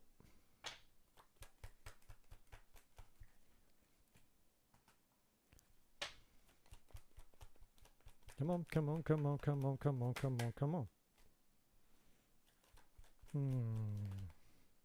Now it may decide it doesn't want to tell you. It may be one of those things where it's like, no, we ain't gonna tell her nothing. We're gonna let her choose. We're gonna let her find out. Sometimes that happens. I'm gonna try a little bit more, then I'm gonna try to squeeze him a little bit more, get a little bit more out of it. Come on. Just want to know if this person is toxic as fuck or not. Can you please tell me if second chance man is toxic as fuck?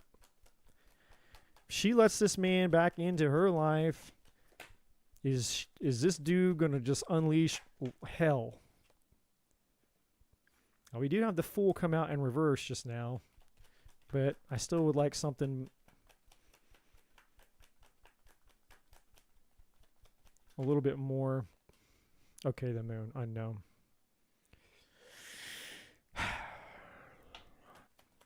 All right, I'm gonna try to get one or two, 8, one more card.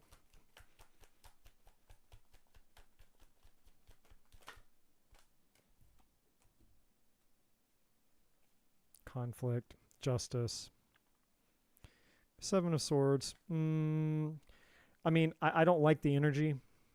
It's not clear, but I'm gonna say that this is not it. I don't like the energy. All right, so we have 2 other options over here. Show me this King of Cups then.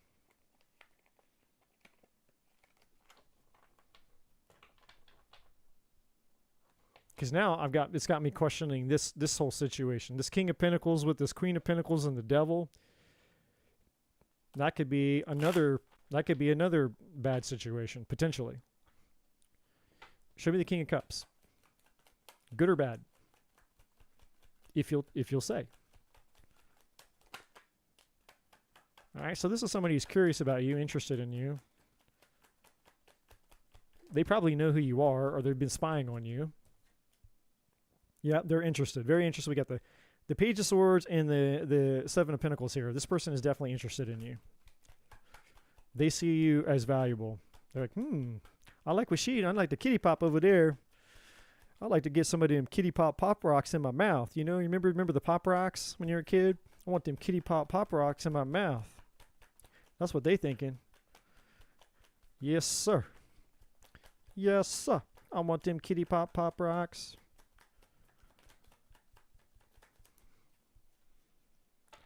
Come on, Tarot. Don't be like that. Come on. Talk to me, Tarot. Talk to me. Ain't nobody got time for that. Give me them cards. Tell me.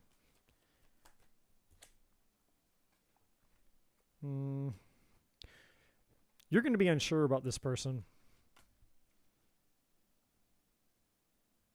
2 of Wands.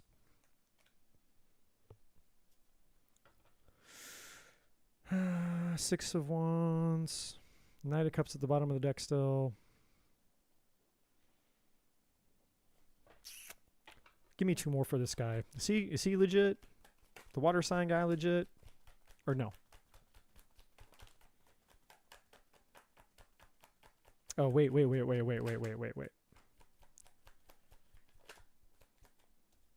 right, this is going to be one of 2 things. So this dude is either he's got his eye on you and somebody else, or he's not sure if you would be interested in him in return. It's one of the 2.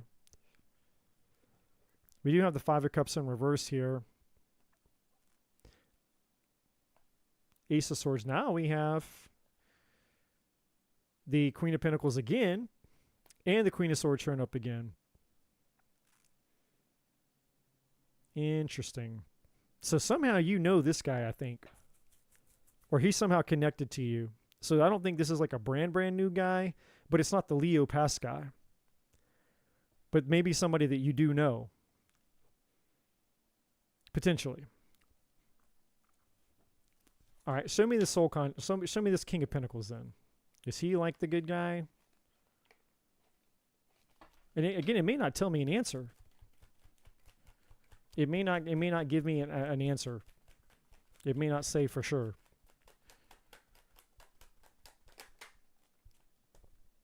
Well, that's a decision card. The Chariot can't. Well, that's also you. You said you're Cancer. King of Pentacles here.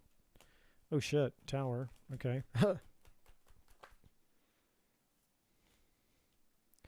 9 of Pentacles. This could be somebody going through a divorce. Oh, well, there he is. There's the King of Pentacles again. All right, so.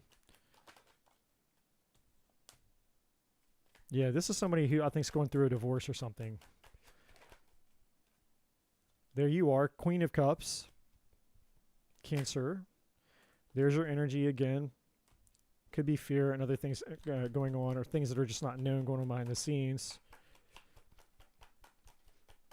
But what's the outcome there? I don't want to know this man's story. I'm not here to figure out the man's fucking life story. I just want to know if he's like legit. He definitely could be a Capricorn, or he definitely could be tied up into a marriage or some other shit. The Devil's now come out twice. So, what? This one wanted to hop. Yeah, he needs to. Maybe he needs to focus. He needs to get out of something. So maybe he's in a soul contract. Maybe the soul contract is here. Because he needs to get out of us. He's involved in one.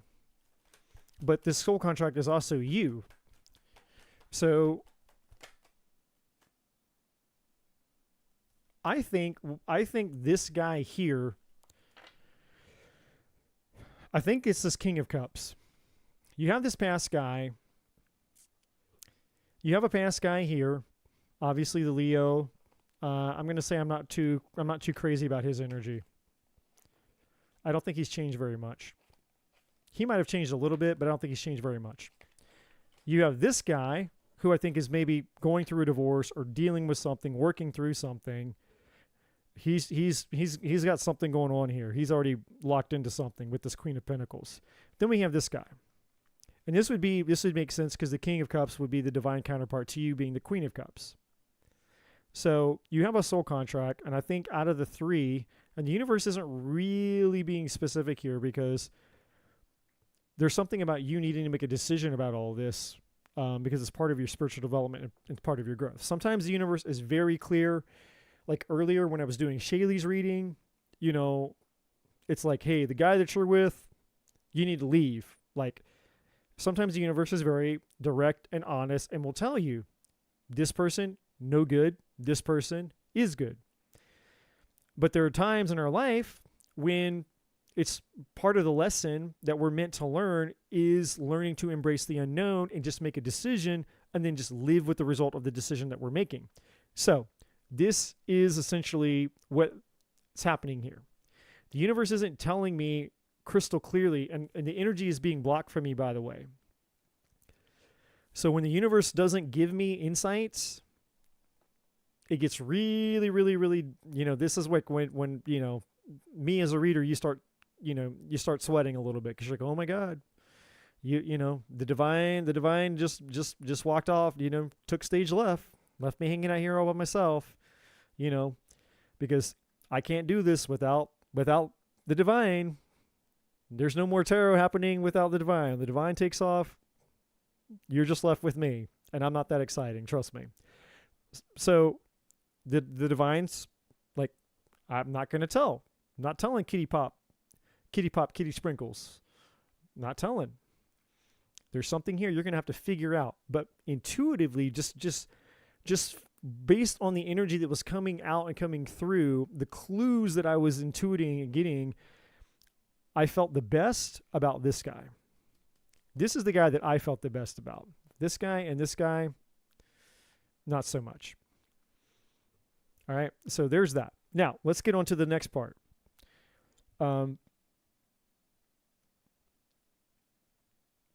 You definitely don't advise me to give the past guy a second chance. I'm not going to even go that far. I'm just saying that I don't think the past guy has changed. I can't tell you to give the past guy a second chance or not, but I don't think he's changed. Now, what else is happening here is you have two energies attached to this. One energy is you need to be careful and you need to protect yourself. You need to guard yourself, protect yourself before you wreck yourself. This is one of those moments where you need to put your own self-interest first, but in an empowering way, not in a disempowering way. Now, what do I mean by that? Some people, they're so guarded and so,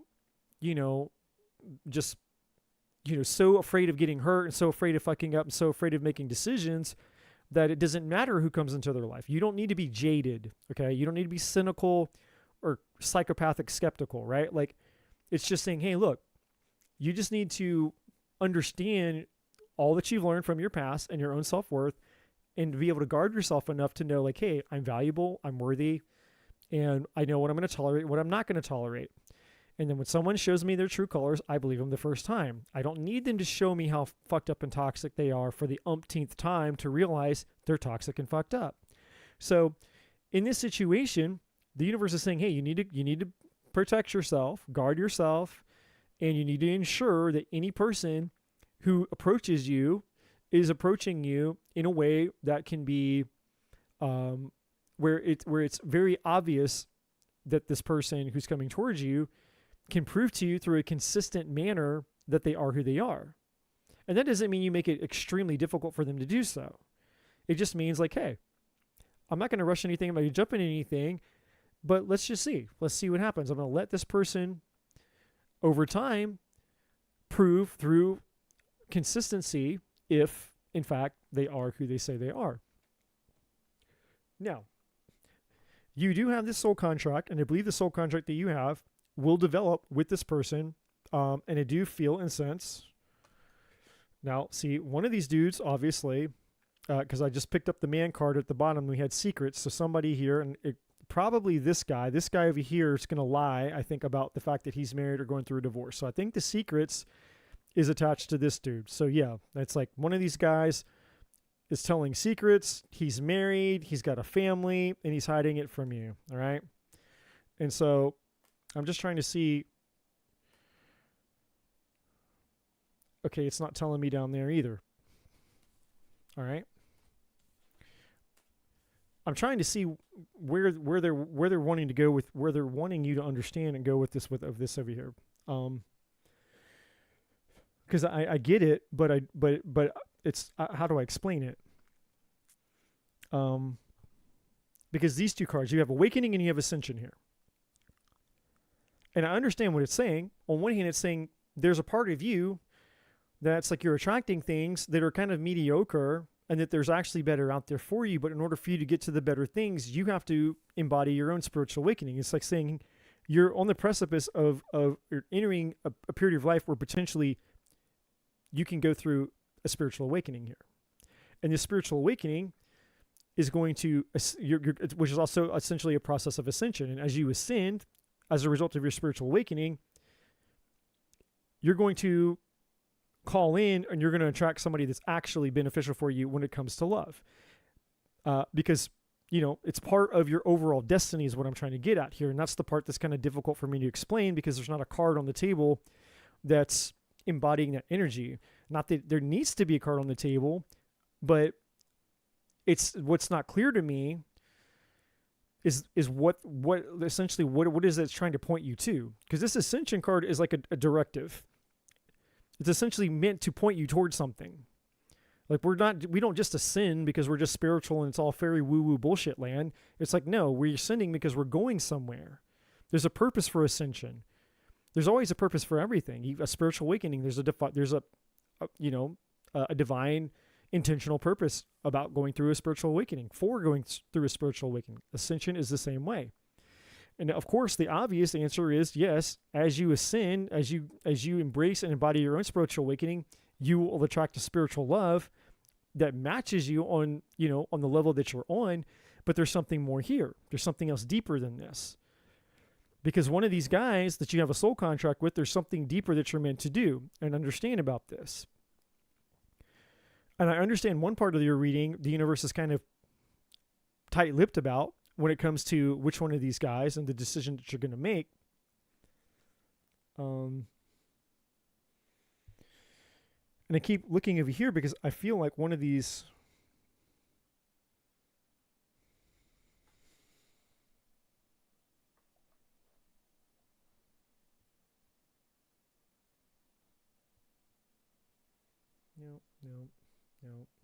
No. Okay. It's going to have to be this one. All right, tell me the point of this. The universe wants to tell you about these two cards. What do you want to say? This is really weird. This is really, really, really weird. I don't get convoluted messages. This is a very convoluted message. Okay, co-create in reverse. Got it. That's to protect yourself before you wreck yourself. That's what you're protecting yourself from.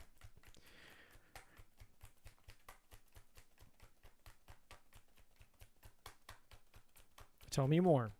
Why is the awakening and ascension here?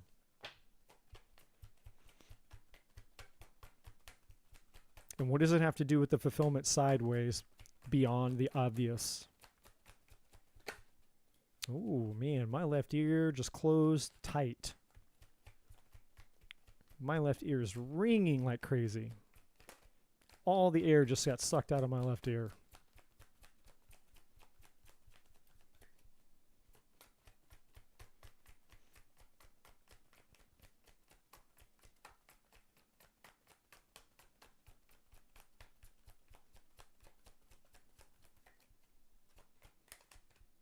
Oh.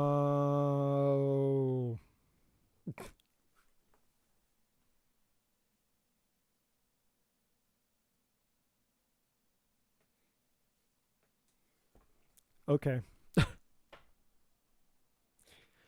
My ear's not ringing anymore. All right. Kitty Pop. All right. This is okay. Here's the deal. The reason that the universe isn't talking right now, do not shoot the messenger, do not shoot the messenger, do not shoot the messenger. Do not shoot the messenger. I am just the messenger. I'm here to tell you the truth. I'm not going to bullshit you. Do not shoot the messenger. The universe isn't talking because the universe says you're not listening. And the minute that came into my mind, I was shuffling these cards. You just saw me. The minute that just came into my mind, my left ear opened right back up. The universe is saying you're not listening. I was asking about these two cards. I knew that the universe wanted to talk about these two cards, and I'm like, okay, but you're not talking to me. But now I get it. The universe is like, this is why I'm not talking. She's not listening. The universe says you're not listening. The co-create card in reverse is about, let me just put it to you this way. The universe, God, source of the universe, your higher self, whatever you believe in, is convinced that no matter what I tell you, no matter what messages come through, that you're going to go off and you're going to do whatever the hell you're going to want to do, which you have a divine right to do. And I've mentioned that all night. The universe has two non-negotiables that it will not violate. The first one is it will not violate your free will, and the second is it will not give you anything that's not in your highest good.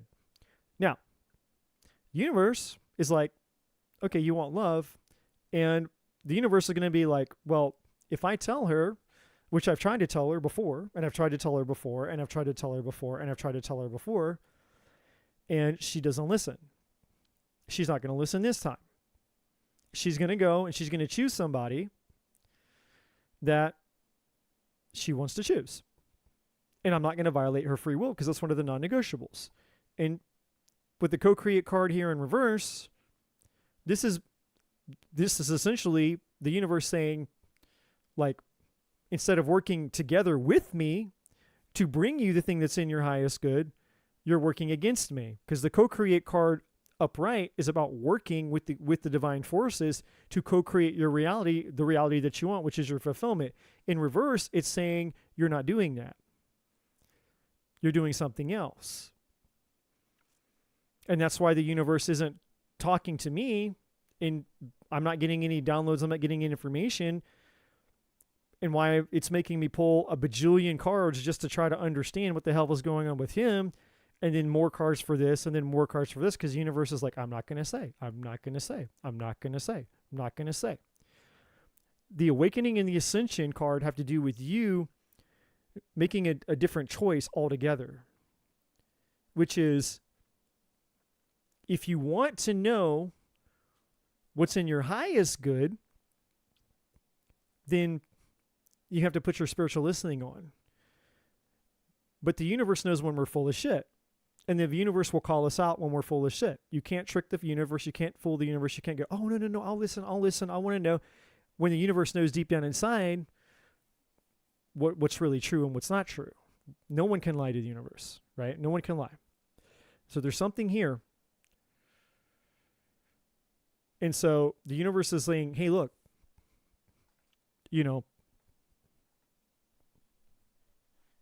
if you want this, if you want to know, you have to know that you want to know. But it has to be something that's in your highest good. Because if it's not in your highest good, then the universe isn't going to say. So what else do you want to say? What do you want to say? This has never happened to me before, by the way, in a reading. This is the first time the universe has ever kind of just stood back a little bit. Like, almost like the universe saying, I'm giving you space to do what you want. Kind of thing. It's the first time I've ever had this happen. So what do you want to say? Or what can you say?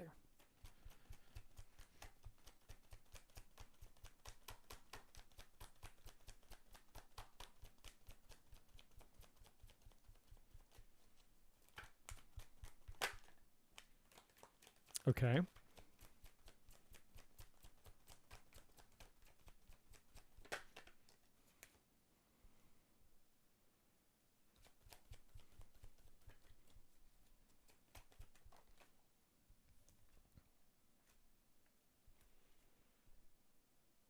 Okay, I got it. So here's the deal. The universe is acknowledging that you've been through a lot. Here you are, the orphaned. This is you with all the shit that you've been through, the orphan card. The universe is acknowledging, I know you've been hurt. I know you've been through a lot of shit. And that's why we've been trying to talk to you and scream at you and yell at you and tell you and get in, because we don't want you to go through this shit anymore. But you've continued to make decisions and choices because you have free will, despite the amount of effort that we've been trying every way that we know how to get through to you. And, we've been unsuccessful. So at some point we have to, it's essentially at some point the universe has to just allow you to just be who you are and do what you're going to do. Just like if you were a parent of a child. Eventually your kid starts to grow up, they start to get their freedom, and you love your child. You don't want them to go out and fuck up and get hurt and make decisions, but they do it, and you can't control it. And at some point, as a parent, if they continue to do the same thing, no matter what you do, no matter what you how you try to intervene or how you try to help, you just have to let them fuck up and fail. And you have to just release it and remove yourself from it, no matter how bad it hurts for you to watch them go through it. But the universe is not saying that it doesn't care, and that's not the message I'm trying to bring to you from the universe, is that it's like the universe has blacklisted you, or it's trying to ignore you, or that the universe is trying to be an asshole towards you. It's more that in this reading, the universe wants to get your attention in a way that maybe it's never got your attention before. Because this card actually also represents the fact that you're so hungry for love. You want love so bad that it's almost been a curse. What was supposed to be a blessing has been a curse. And the reason is because you've been wanting love from all the wrong places at the expense of yourself. And that's why another reason the co-create energy is in reverse. You're so hungry for love because you've been hurt so bad, you're willing to take love from anything. You're willing to hold a rattlesnake to get love from a rattlesnake, despite the fact the rattlesnake's going to bite you and the poison can kill you. So you're handling snakes because, well, at least I'm getting something. Some love is better than no love. And I'm willing to get bit if I have to, just to get the little bit of love that I think that I'm getting that isn't even real love to begin with. And all of the absence of the love that you haven't received from these people over time has left you in this state of, will I ever be loved? Am I even lovable? It's having a deep, profound effect on your unconscious well-being, which is why you keep manifesting all this shit.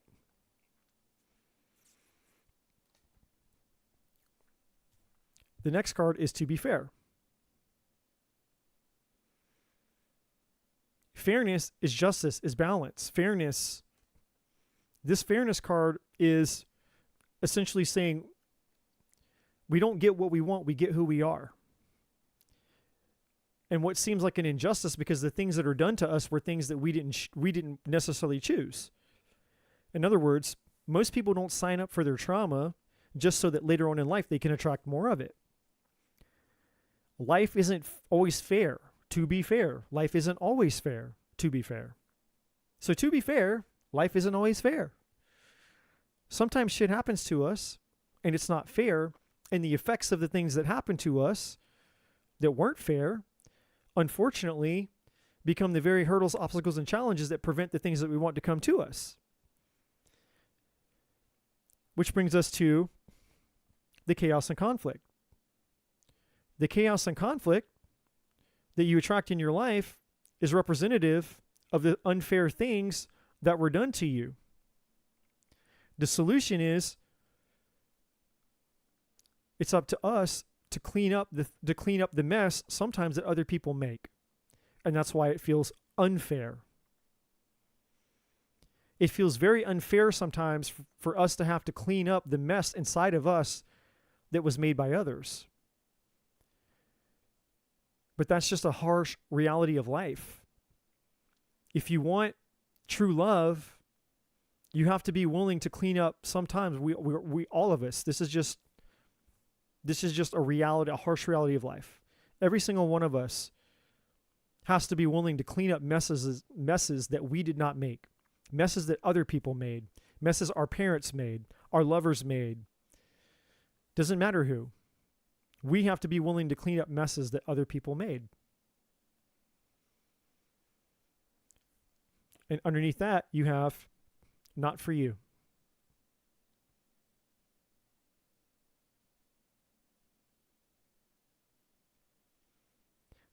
So I'm going to tell you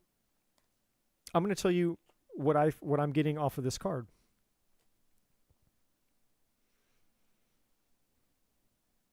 And the reason I'm going to tell you is because the universe is telling me. And the reason the universe is telling me and talking to me is because the universe says, I think we got her attention. I think she's listening now. I don't know. I'm not you. But the universe seems to think that you're listening now.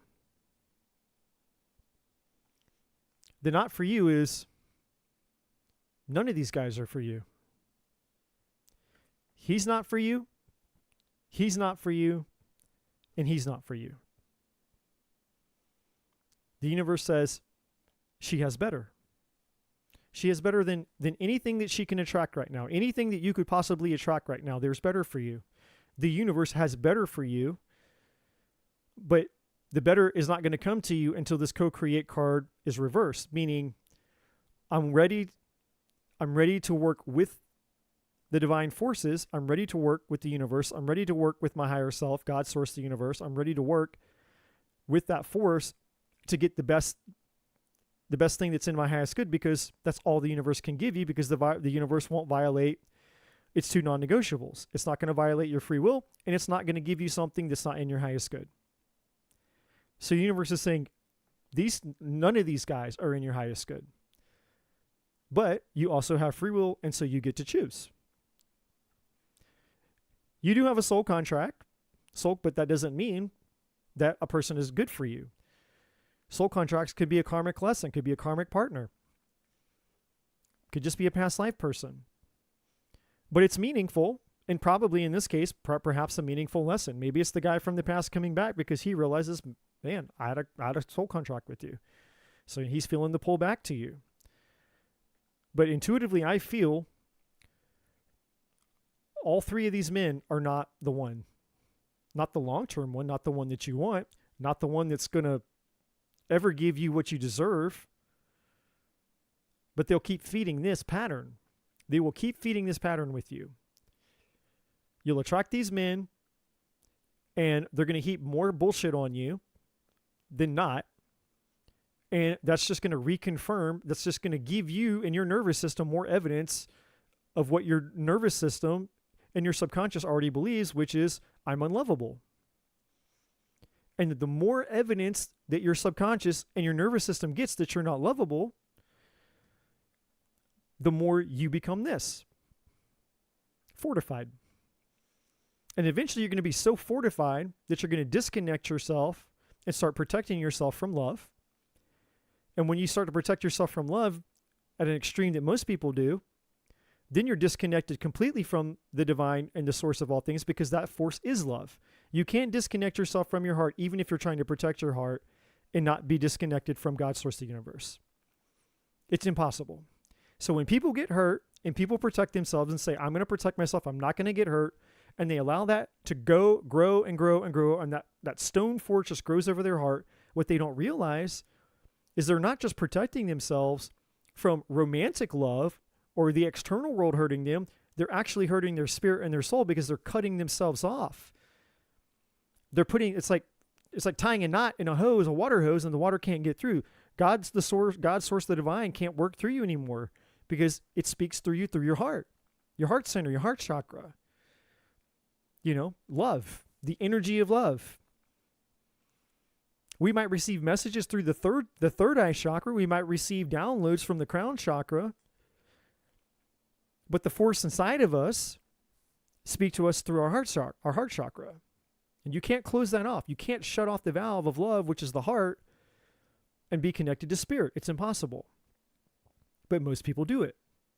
Why most people are spiritually bankrupt. Why most people attract shitty people into their lives that continue to perpetuate the same types of patterns that are causing all their misery and all their problems.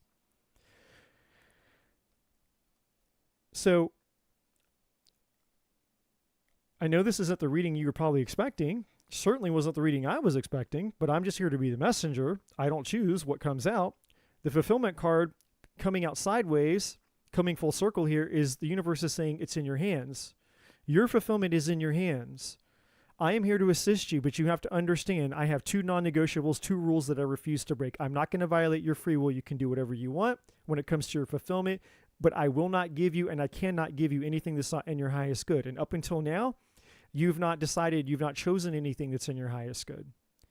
And the universe is empathizing with you and says, I understand why you haven't chosen it, because you believe you don't deserve it. So if you will let the universe help you get out of this undeserving energy of self-loathing and I'm not worthy, and, you know, this desperation for finding love because you're unwilling to connect to it with yourself, because you're reaching a level of extreme here with this fortress energy where you're literally cutting off your ability to hear the universe, which is why I manifested it for you. Is you have to learn to open your heart, not close it. And when I say open your heart, I'm not talking about opening your heart to love of a man. That will come later. You have to learn to open your heart back to yourself and back to the divine, and re-experience yourself through the open heart. Re-experience the connection of the divine through your open heart. And you ask, how do I do that? Well, when this video, once this live reading is over, it's going to post on YouTube. You can go all the way back to the beginning of this live reading. And I did, like, I don't know, maybe an hour or 2 hour probably like a 2 hour meditation that actually addresses this very thing that you're asking. How do you do it? And if you play full out and you go through that meditation, a guided meditation, you will reconnect to your heart center. That's one way you can do it. There's lots of different ways you can do it. You know, and then of course there's therapy, there's counseling, there's all kinds of ways you can do this. But, you know, for you, yes, you have love coming towards you. None of them are really going to be long-term great for you. But the universe really would rather you connect, get reconnected to yourself, heal yourself, clean it up. This is the most important card in your reading. Clean it up. Get connected back to the divine, back to yourself. Learn how to open your heart again, heal again, and then work with the universe to bring you everything that you deserve. And then you'll get even more than you deserve. Because the universe doesn't bring you what's in your highest good just when it's love and romance. The universe is going to bring you what's in your highest good for every part of your life. That's the brilliance and the beauty of it. Because the universe takes care of everything. Your whole entire life, not just one thing. Your money, your finances, your health, all relationships that you have. And I know this seems like, I know that it would be easy for you to walk away from this reading believing that it's a negative reading or it's discouraging, but I assure you, it's a very positive reading. It may not seem that way, but for the divine to care enough about us to tell us what we need to do to make changes in our life so we stop suffering, to me, I think that's pretty positive, pretty uplifting. Like the most caring thing that the universe can do is tell you what's wrong and how to fix it, or at least point out what's wrong so that you have a direction to move in, so you can end your suffering. You can get what you want, get what you deserve, what's in your highest good, right?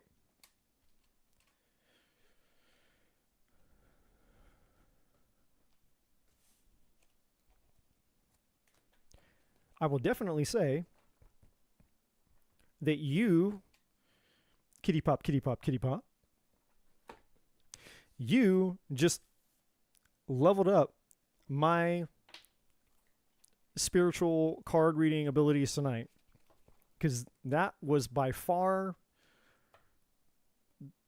probably the most bizarre and maybe difficult reading that I've ever had to do. Hands down. That was probably the most difficult reading I've ever had to do.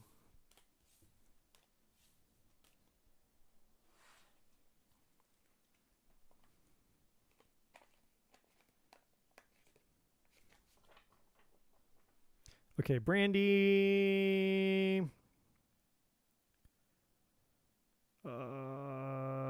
It was a general, wasn't it? What does my guy? Are you asking what do your guides want you to know? I thought she just posted. Maybe you didn't post.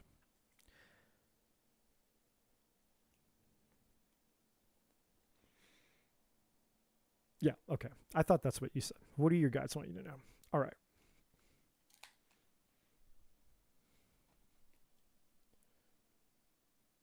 Where did this one come from? All right. Let's see.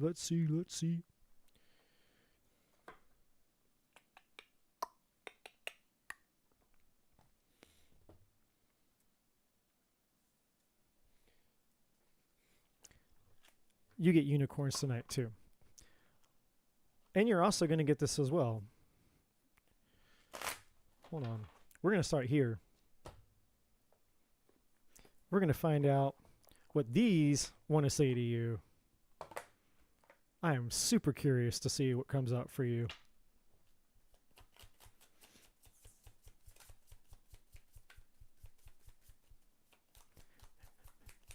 I'd be surprised if the legend card didn't come out for you.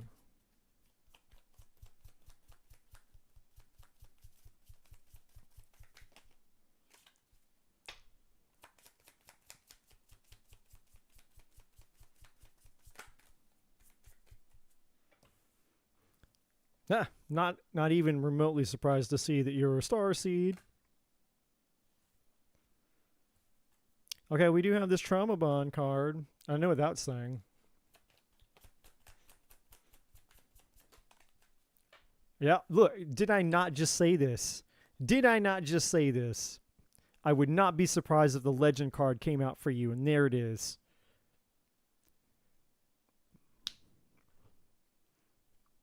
And then you have the tinfoil hat at the bottom of the deck. All right. Starseed. What is a starseed? What do they call a starseed in here? Oh wait. Let's not have to backtrack. Let me get here's the tinfoil hat. This one. Tinfoil hat. Don't believe everything you think. Conspiracy theories are just that. Theories. Does the situation at hand reflect reality? Do you have all the facts available to you, or just the ones that make your life easier? And it's kind of like, hey, you know, like, don't overthink things, basically. Legend. I'll read it again just because, you know, it's awesome. You are so goddamn good that they made you a mythical creature. Keep up the good work. Yeah, and that's why I got the unicorns for you. You're a mythical creature. Trauma bond. Hold on. Is it trauma bond next or starseed?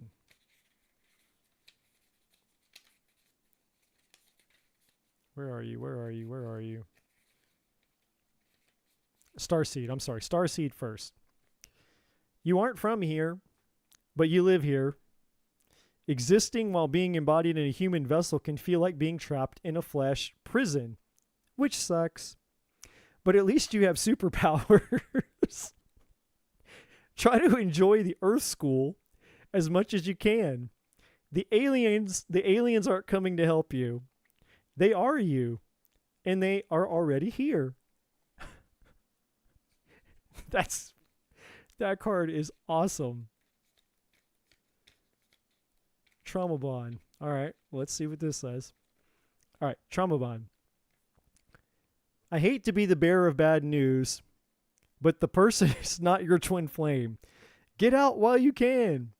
This is codependency at its most toxic. You may find comfort in old familiar wounds, but resist the temptation to make connections rooted in things that no longer serve you or support you for your healing. Now, what's interesting to me about that, when that card came out, because I pulled that out earlier for somebody, and this card, when I was playing around with this deck earlier,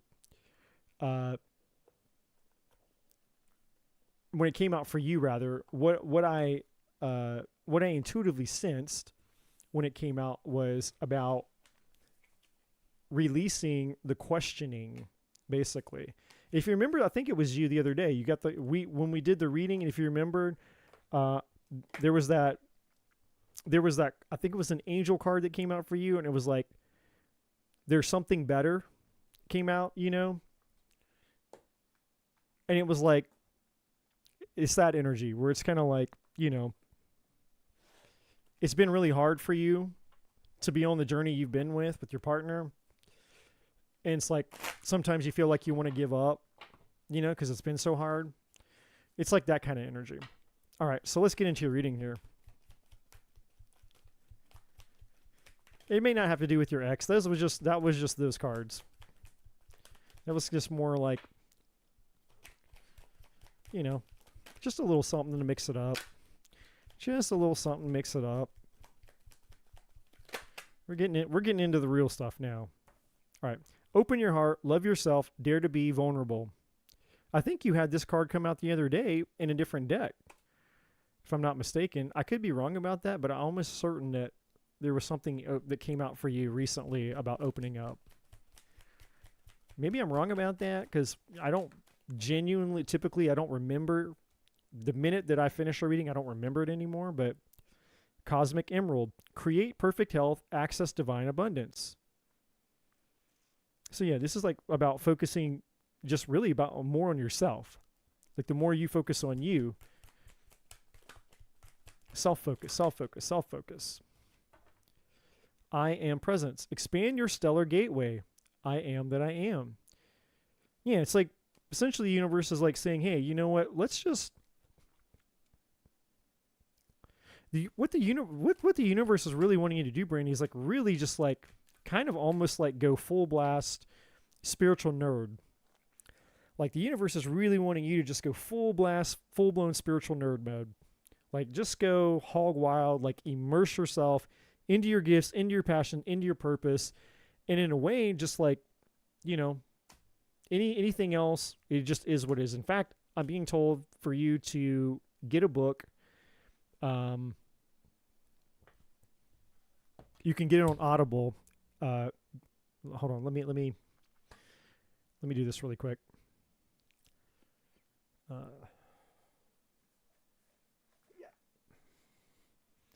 Grab the old keyboard here for a second.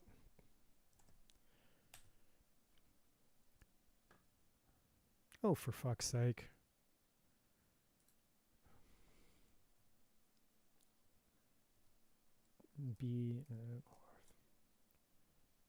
All right, yeah, this book.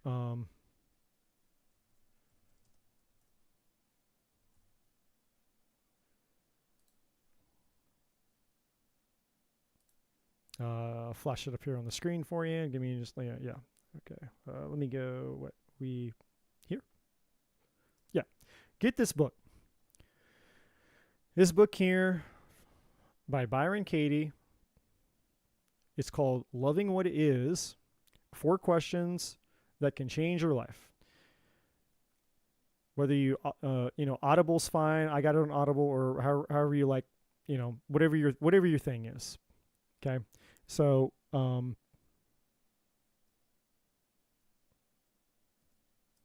yeah, get that book. I'm being told, if you can. There's a lot of stuff in that book that will assist you in learning to just kind of like release and accept this part of your life, the relationship part of your life, because I don't think that this reading, the energy that I'm getting coming through actually doesn't want to talk about your relationship. The energy that I'm getting is the universe actually wants to talk about you and to you. And really just kind of wants, I don't know, the universe was wanting you to focus more on, again, just your spirituality, your spiritual gifts, and less on the distractions, basically. And I know that kind of sounds maybe shitty. I don't mean like your relationship is a distraction or your partner is, but it's more just like, you just learning to live at peace with what is for right now in regards to your relationship. Like, again, and it's that patience part of some of your past readings of just like letting the universe deal with him. And a lot of it has to do with you with just kind of really just completely letting it go in some ways. And I don't mean letting him go. I'm just saying just like, hey, you know what? I can't wait around for him to come around or any of that. It's like, I'm going to go fucking live my life. I'm going to go live my mission, live my purpose, live my calling, no matter what. And if he decides to be here for it, cool. And if he doesn't, okay. But I'm not going to wait anymore. And I think I said this earlier, but I'll say it again. I made this decision 2 years ago. And I'll just be really quick. I'll just be vulnerable just for 2 seconds and say that 2 years ago, I was in a relationship with the love of my life. And, I believe, until evidence proves otherwise, I had met my divine partner in this lifetime. And unfortunately, she made decisions and had been making decisions that were not in her highest good. But in all fairness, I wasn't who I was right now 2 years ago. Who I am right now is a result of a decision I made 2 years ago with her, where I decided that I wasn't going to betray my calling anymore, much less betray myself.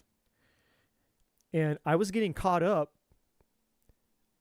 in her self-betrayal because that's exactly what she was doing. She chose to stay spiritually bankrupt. She chose to stay disconnected from her truth. And so she made unfortunate decisions that I couldn't be a part of. They were not good for me. They were not good for her. And they were certainly not good for a healthy relationship that I would have given everything to have had with her. And it was very difficult and it was very hard because I have never loved anyone like I love that woman. But something inside of me, the voice inside of me, was saying, dude, now, not tomorrow, not next year. And this, by the way, was January, just after New Year, 2023. Like a week, maybe, or 2 weeks, something like that. It was like a week or two, or a week and a half after New Year's. So it wasn't very long. It was still, we just got into New Year's. And then, some shit came to light in the relationship. And I knew in that moment, I knew that I had to choose myself, no matter how much I loved that woman. And I knew that the universe was telling me, it's time to go, it's time to go, it's time to go.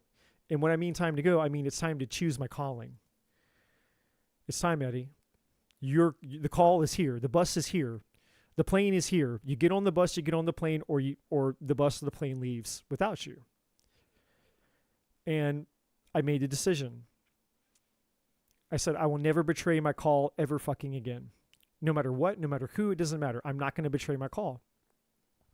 And I had no idea where the universe was going to take me. And the perception of where I thought I was going to go as a result of answering the call in that hot minute, in that hot moment, was not how it unfolded at all. The universe took me through a very quick succession of some things that, I still needed to work on within myself, some other things that needed to happen in order for me to really tap in and get plugged in to the level of power that I needed to be in to be here doing what I'm doing. And I'm just now scratching the surface. So the reason that I'm sharing this with you is because I have a sense, an inkling that because you're soul tribe, that the universe is doing something similar in you. Now, the outcome may not be similar. The outcome may not be that you have to leave your partner or any of that. But the universe is definitely saying, hey, where I want your focus is not on him anymore. I will deal with him or he will remove himself. You don't have to worry about if he stays or if he goes because the universe will take care of that for you. The universe doesn't want your energy and resources tied up into it. That doesn't mean to ignore him or treat him like shit or any of that or be a bad partner. It's just saying the universe is kind of saying he doesn't need to be your priority right now. Not in that sense, not consuming your attention and your energy in a way that's denying your calling. That's what it's saying. Because that is the ultimate form of self-betrayal. Because you are. The reason that starseed came out is because it's saying you're special. You didn't come here just to play house, to play Barbie, to do the white picket fence shit. You came here, you incarnated here to be a spiritual badass and to do the thing because you have a call on your life that's very unique. And the universe is saying 2025 is your year. This is the year. Answer the call. No turning back if you want to. And you won't want to. I don't regret turning back. I don't regret turning back at all. But that's in terms of your relationship, I don't really think there's that. I think that's the extent of it. The universe, the universe has said things. Obviously, you've received messages about your relationship, but the universe is like, I don't need to keep, kicking the dead horse, so to speak. And I don't, when I say the dead horse, I'm not talking about you or your relationship with them. I'm just saying the subject matter. The universe doesn't have to keep harping the same things and telling you the same things a million different ways, because the universe has already told you, right?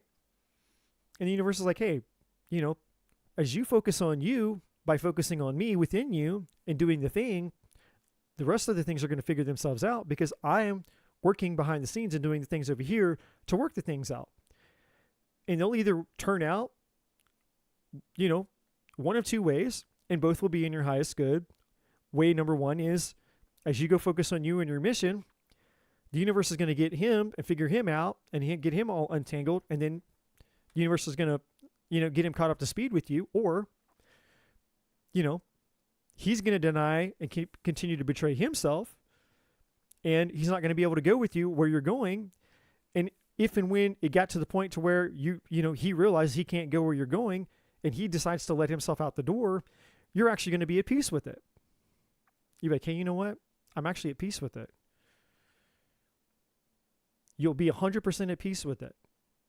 There'll be a spiritual knowing that, okay. And it'll have nothing to do with your love with him, your connection for him, or any other thing. So, open to abundance. Open to believe you deserve, accept plenty and prosperity. And the abundance comes from you living your spiritual calling. Everything that you desire, everything you need, the absolute pinnacle of human fulfillment that's possible for you is in the doing of the thing that you're created to do. Ascension flames, merge with light, ignite keys and codes. This is you. The nuclear codes have been given to you. The spiritual codes, the spiritual nuclear codes have been given to you to go out and unlock the nuclear force and power in others. You are the gatekeeper, the card holder, the key holder. The universe is giving you the power, the codes, to help people unlock their spiritual doors, among many other things. Look for the signs. Pay attention. Expect an answer. Whatever you need, the universe will provide for you. What are the answers that you need? As long as it's in your highest good, right? The universe is going to bring it to you. It's going to give it to you.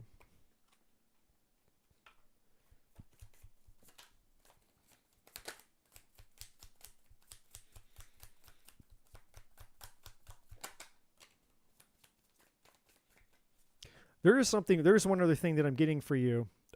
This is kind of out of left field. The universe is God's source universe telling me, Brandy, this is something that you can consider doing. Obviously, you don't have to do it. You don't have to do this, but it's a suggestion. And the divine is saying, if you feel like it, something you can do to help you sort of like appreciate your partner, but also give yourself permission to pursue your calling, is to write him a letter. And this is a letter that you will actually give him. To sit down and take your time, and it's a letter of appreciation and gratitude. For you to just write down everything that you're genuinely and authentically thankful for. Not bullshit, not making it up, but you mean it. everything that you're grateful for and that you appreciate about him, about your relationship with him, about all the things that you've learned as a result of him being in your life, all the things that you've realized, all the lessons that you've learned, the woman that you've become, and who maybe that you wouldn't have become if he had not been in your life this whole time. It's just a letter of gratitude. Just telling him, telling his soul, a message from your soul to his soul. And that's the tone that you want to write this to him in. Is from your soul. Like when we were doing the meditation at the beginning of this live, getting back to that energy, writing the letter in that energy, appreciating him from that energy.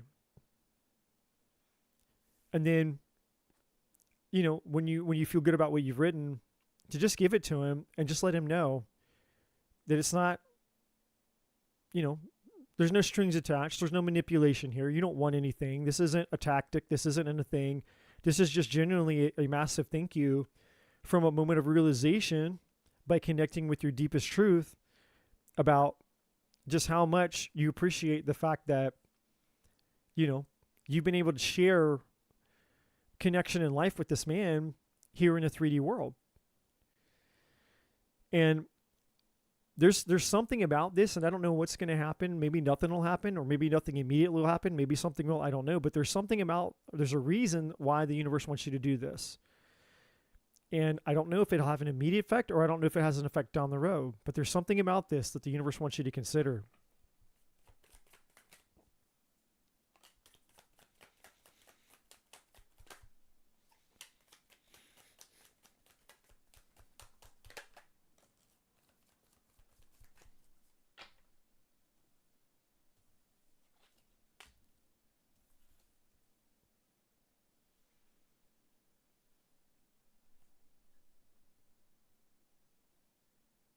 All right, I'm going to start at the bottom of the deck here. This card says, heed your vibes.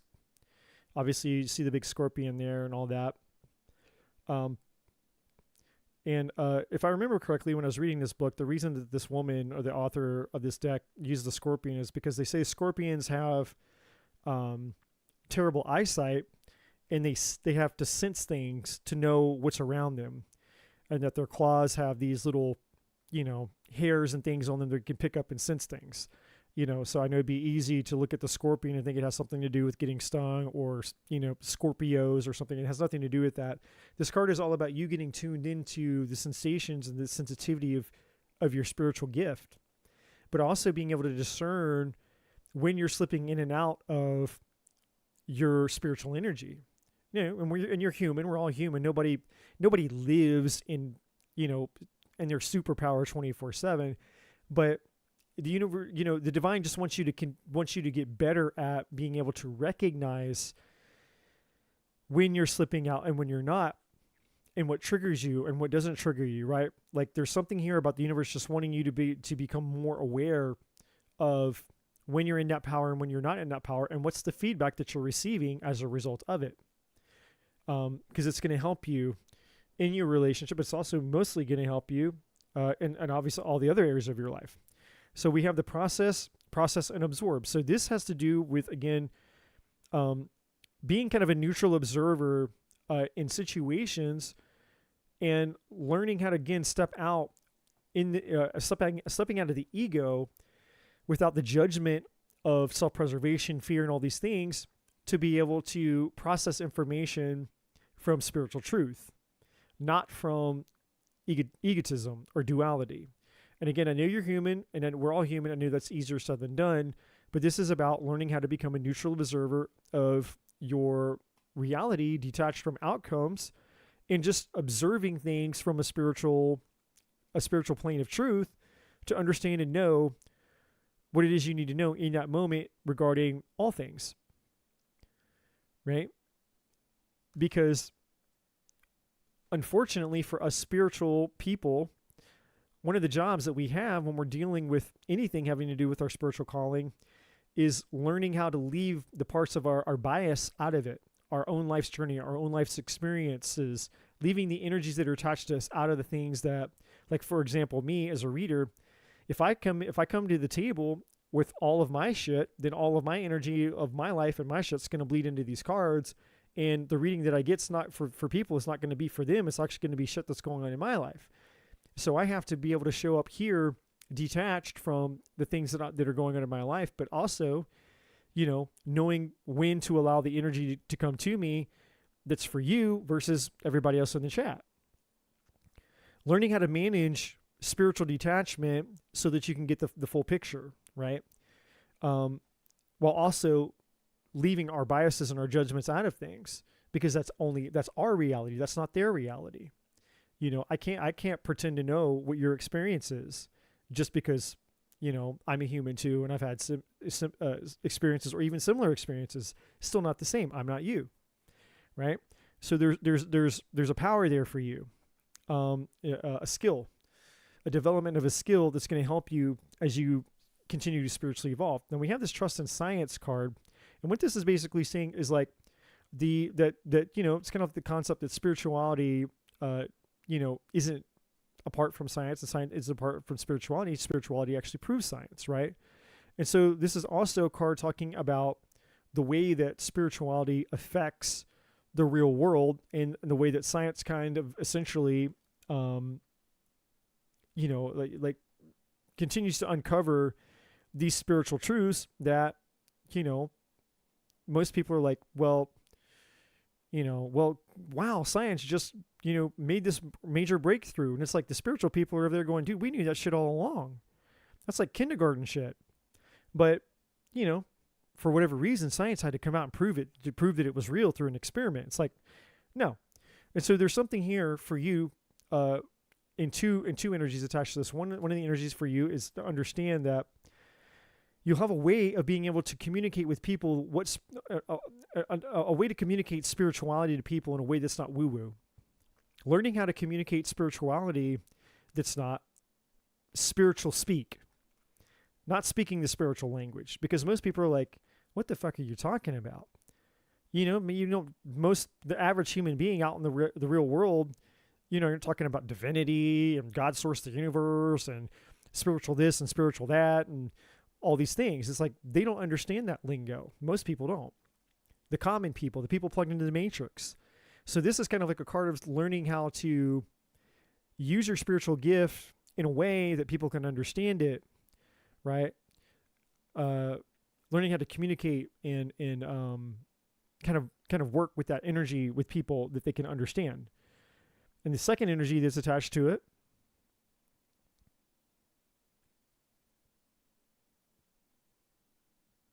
this is really weird. The second energy almost it's kind of out here in left field, but it's like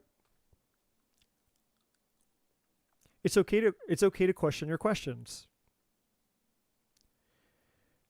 And I know that seems to have nothing to do with the title of that card. And it's really not about the title of the card, but it's just the energy. It's okay to question your questions because that's what science is. Science is essentially the art of trying to figure out how things work in a way that's reproducible, I guess. My paraphrase, I'm dumbing it down a lot, but the universe saying it's okay to question your questions.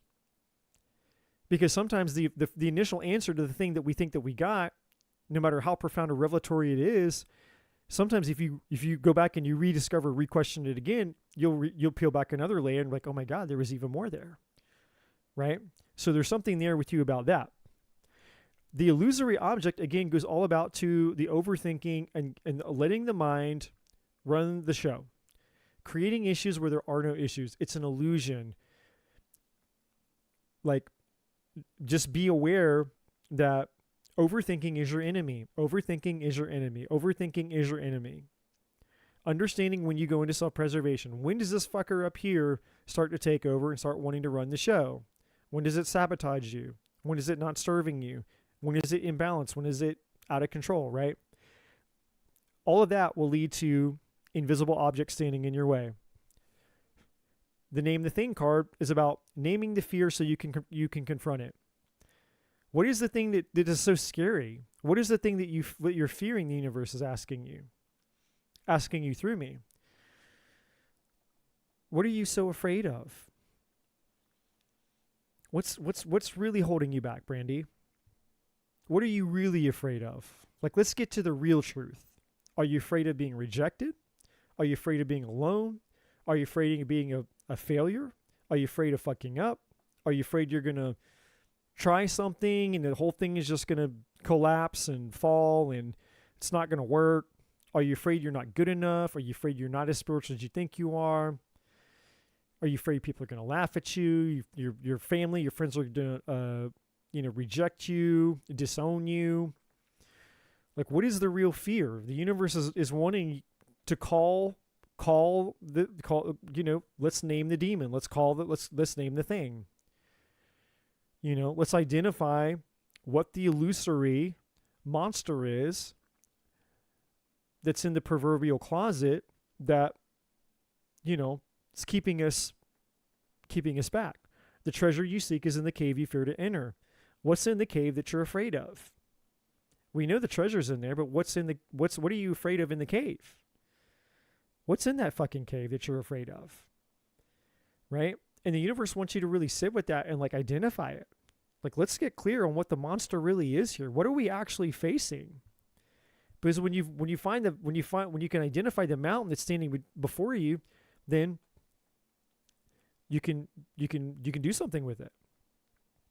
You can climb over it, you can go around it, you can go through it, or you can just wave a magical wand and transform it into a fairy unicorn, or a friendly frog, or a little teddy bear, or, a pack of Starbursts, the pink ones, because they taste good, or, a slice of pizza, or a comedy where you laugh your ass off and you pee your pants, or maybe a new vibrator, because, you ladies out there are horny 24/7, and you like to talk about vibrators and sex and, all kinds of dirty things.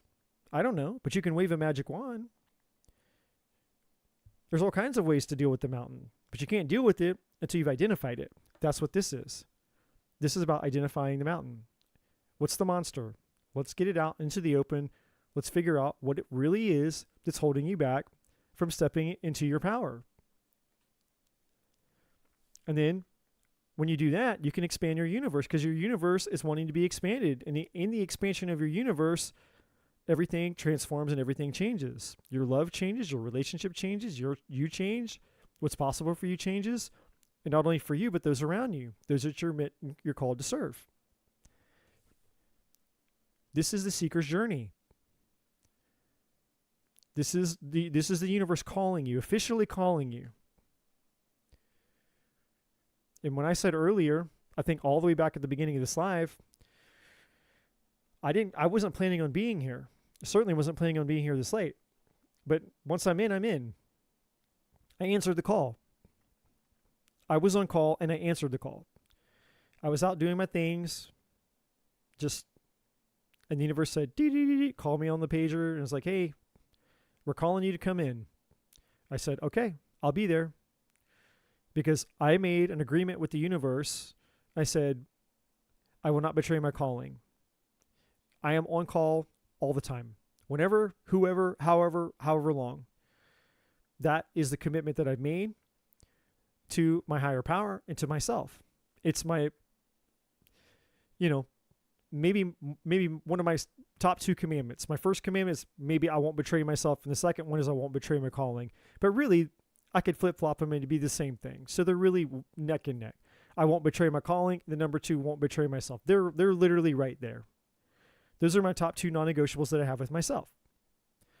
So I'm here to answer the call. The universe says, will you answer the call? 2025.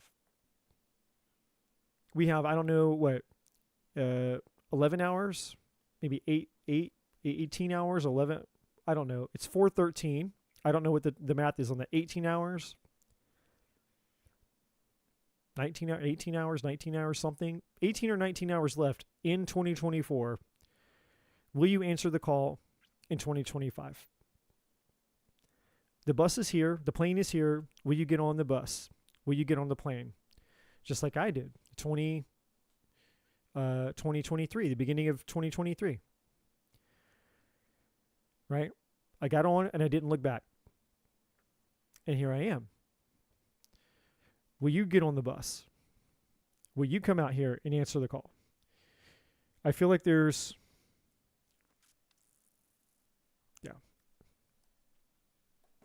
a message here for you.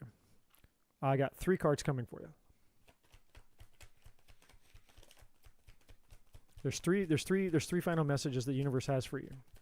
The universe is saying, look, you know the things. There's nothing like really new.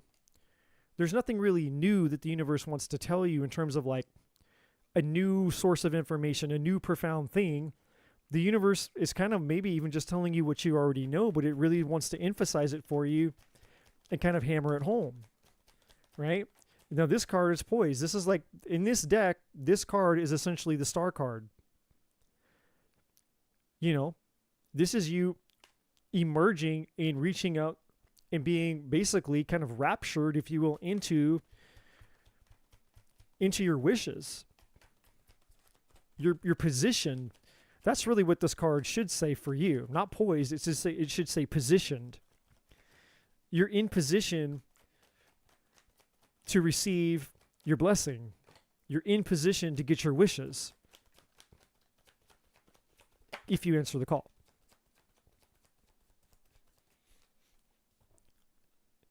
Here's your pager. I said I had my pager. Here's your pager. The deep knowing. And the only thing that's preventing you from knowing what it is that you really need to know about what it is you really need to do at any time are these 2 cards. The things that aren't real, that are fears, and the things that are fearful that you haven't identified. These are the only 2 things that are preventing you from really knowing what it is that you already know. And sometimes the thing that you already know are just, you know them, but you're just, you're not doing them because, again, of these 2 cards there. But it's not that you don't know.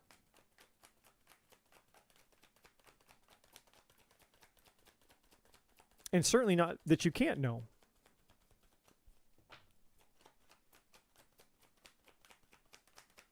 And then 1 at the bottom, 1 more and the bottom, 4. The legend herself. For the legend herself, serendipity. Your life is about to get really fucking exciting. And when I say really exciting, I mean the kind of crazy shit that's going to start happening for you. It is like going to be like you could write a book. Like your life is literally about to be like magical. Like I was just going here, and then this thing happened, and then I met this person, and then I went over here, and this. It's like, it's just gonna. You're gonna come home, and if like you have a journal of like literally, like I see, like you could literally have a journal, and the title on the front of the journal you could write, "Can't make this shit up." It's your "You can't make this shit up" journal, and you're just gonna come home from doing whatever you do in your everyday life, and you're just gonna be able to journal. Can't make this shit up today. Then tomorrow, can't make this shit up today. And then the next day, can't make this shit up. It's just like, and then you're going to have this whole journal of, can't make this shit up. This is my magical life now. And then you'll be able to take that journal and you basically turn it into an actual book. Imagine is at the bottom of the deck. And this is the universe saying, are you ready? Because when you step into the power that is already yours, now you're in the infinite impossible. The realm of infinite, where anything's possible is what I meant to say, not impossible. The realm of anything is possible now. You are only limited to your imagination about what it is that where you can go and what you can do. You've stepped into the realm beyond the veil.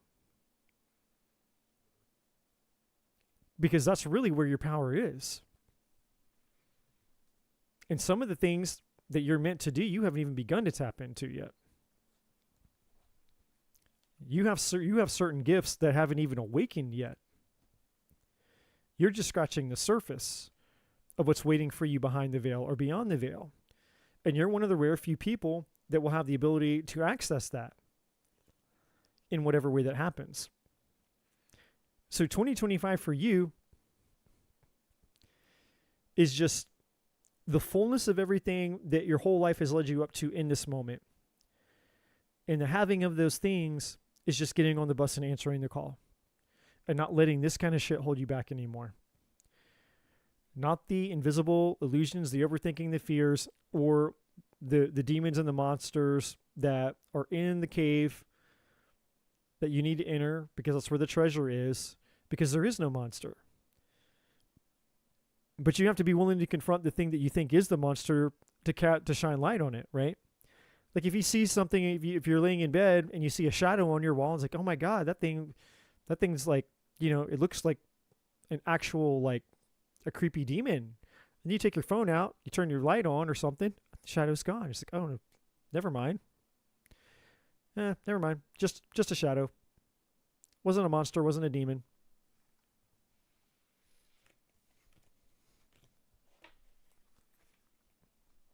Brandy the Badass, everyone. Y'all keep it out there for Brandy. Circa 2026, 2027. Keep an eye out for that spiritual book. Spiritual book entitled You Can't Make This Shit Up by Brandy Zeller. You think I'm kidding? We'll find out. We'll find out if in a year or 2 years from now, you're not publishing a book called Can't Make This Shit Up. A book about the serendipitous life of living as a spiritual being. True life stories of an ordinary woman who chose her calling. I'd read that book.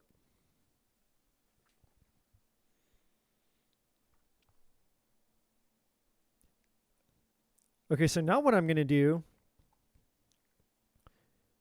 if there are no more donations, I'm actually going to tell you guys, do not donate. This is the only time, maybe the only time I'm ever going to come out here and say, don't you dare donate. Because I will send you your fucking money. I will send you your fucking money back. Anybody else who sends me a penny from this moment going forward, I'm sending it right back to you. For the next, I don't know. I don't know how many next minutes. I don't have many minutes left in me, but for the remainder of however long that I have, what I'm going to do, yes, what I am going to do is definitely come to your spiritual retreat in Indiana. Just let me know when your spiritual retreat, when it is, Brandy, and I will 1000% be at your retreat in Indiana. 100%. I'm in. You can already sign me up. For the rest of you, I'm going to do quick readings. That was my intention all along. That was my intention 5 hours ago, 6 hours, how many hours ago. I actually really just came on to do a guided meditation. And then I was just going to use the remaining of that time to just get you guys some quick answers. But then, unbeknownst to me, everybody decided to donate, which for me, that's actually a compliment. I'm like, wow, I appreciate it. I take that as a compliment. But for now, with the remainder of the time, the remainder of minutes that I have left in May, I'm just going to do some quick readings. So if you want an in-depth type of reading, you'll have to email me and you'll have to just get a personal reading, or you can wait until I'm live and then you can donate and I'll give you a more in-depth reading at that point. Otherwise, send me an email and I'll do a private personal reading for you that way. Rest of you, I'm going to try to get through you guys, try to get you some quick answers. 3 to 5 cards, simple questions, simple answers. So at least for those of you who've stuck around, I can give you something, give you some type of insights or answers to things that you might have. But before I do that, I am gonna go after 2 of these. I have to go relieve my bladder and all of that. So I will be back in 2 seconds, and then I will do some quick readings. And cheers.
All right, off to the races.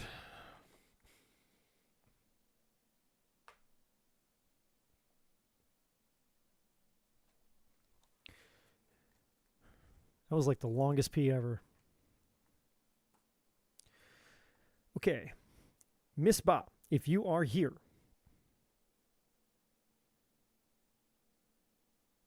Wow, everybody's from Indiana here tonight. Tanya's here. Andrea, Lafayette. Like Indiana roll call up in here tonight.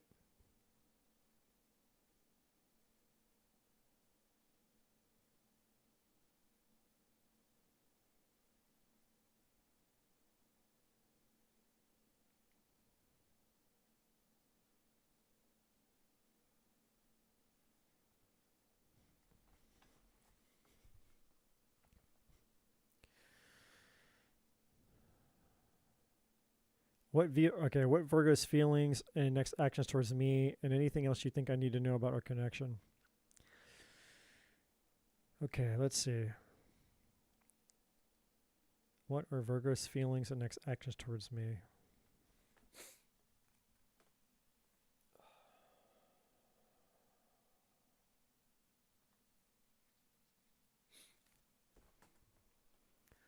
The Virgo. He's one of my kind of creatures, huh? I think I got born into the wrong sign.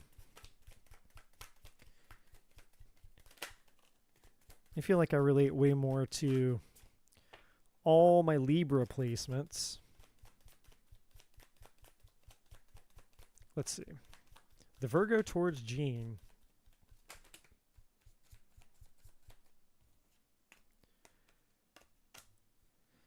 Yoy! He's having a shit show of a time right now. Boy.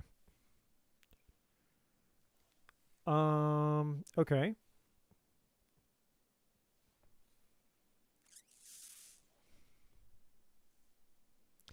Well, I think he wants to come towards you, but I think he's got some shit going on. Let me show. Let me do this. All right, so these are the ones at the bottom of the deck. Star. So obviously this is him coming towards you, but I don't think it's. I think some things are going to have to happen first before this happens. All right.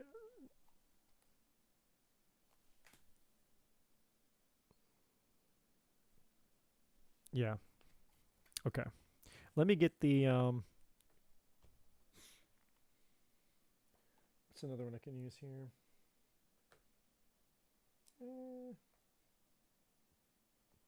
Okay.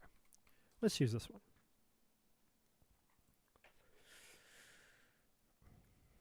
Show me that Five of Swords. I think this is him.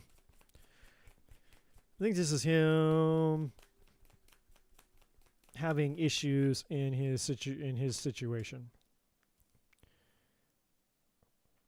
Yeah. There's some type of conflict going on in his life, but I don't think it's with you, because when that energy came out, I didn't feel it was with you. Now,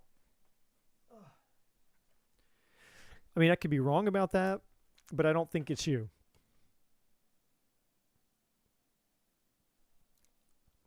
Four of Cups, Nine of Swords, clarifying the Five of Swords.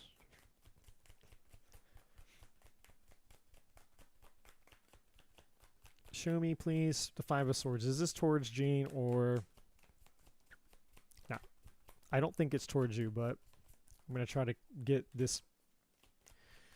this part clarified. These first two energies are the only ones I really have questions about. Everything else makes sense. Three of Wands, Three of Wands, Three of Wands, Three of Wands, Three of Wands, Three of Wands, Three of Wands. Okay, that's a lot.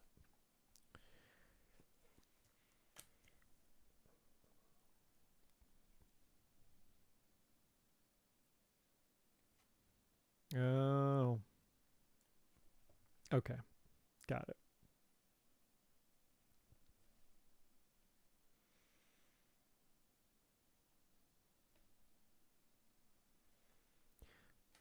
He's trying to get out of a situation. He's miserable. He's trying to get out of a situation and he's miserable. Here's the Five of Swords again at the bottom of this deck.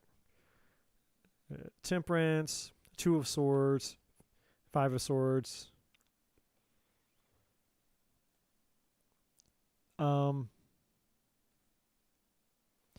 There's something here about him, like he's trying. Temperance is him trying to get out of something. He's trying to make somebody happy here, to get something over with. But this person is making it difficult. This person is making it difficult for him to just like work it out. It's like he's like, look, you know, at this point, can we please just come to some type of fucking agreement here and get this over with so we can move on? Three of Wands, move on with our life.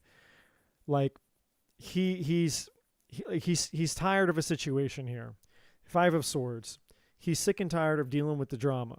Whatever the situation is, it's like he's tired of feeling stuck, tired of feeling like, you know, he's just stuck in this situationship. With and then of course we got the Nine of Swords. So it's he's super, like, he's stressed out to the max right now, trying to get somebody to accept, like, wave the white flag, like let's just figure this shit out so we can move on with life. And this person's like, no, fuck you. I'm going to make it as hard as I can for you. There's this person who's like almost like vengeful or bitter. There's somebody here who's just really making it difficult. And he's basically like, look, let's just come to a mutually beneficial agreement. And then here's like the Five of Cups. It's like, and it's weird because this is like a cut our losses type of card, or energy, not card. He's like, let's just cut our losses. Or he's actually, but he's willing to cut his losses at this point. And he's like, look, I'm willing to cut my losses here just to get out of this shit. But, Tower, it's like, we know this shit's blown up, right? And he's like trying, like, what do you want from me? Seven of Cups. All of this is tied to this first Five of Swords energy, by the way. And a little bit with the Three of Wands. He's like, what the fuck do you want from me? Like, what do I need to do to make you happy to get this over with? And this person is just being an asshole. Like, they're just intentionally making it more difficult than it needs to be to get out of this situation. That's where the Three of Wands comes in. He wants to get out. But the reason he can't is because the devil. He's stuck and he's trapped in this situation. What situation? Well, there's the marriage. There's the commitment. And it's bad for everybody. Wheel of Fortune in reverse. And Knight of Cups. Just another and another energy just saying the obvious. The relationship is over.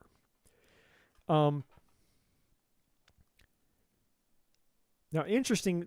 So this Ten of Pentacles is interesting because it's kind of like infused in this energy is like the whole story, right? Like if we could like dive into that card, we see everything. How the relationship started, why it became toxic, why it didn't work, blah, blah, blah. What all the assets are, the family, all the drama, all the bullshit. There's like, this card kind of represents everything that he's having to deal with right now in order to try to get out from underneath this, right? And obviously the Five of Pentacles is kind of like him realizing that, again, with that cutting his losses energy, it's like, he knows it's like a lose-lose situation. At this point, I feel he really realizes it's just a lose-lose situation. Like, there's no ideal outcome, no matter how you slice the pie. There's no good outcome here. And but he's feeling it because, he's at the end of his rope.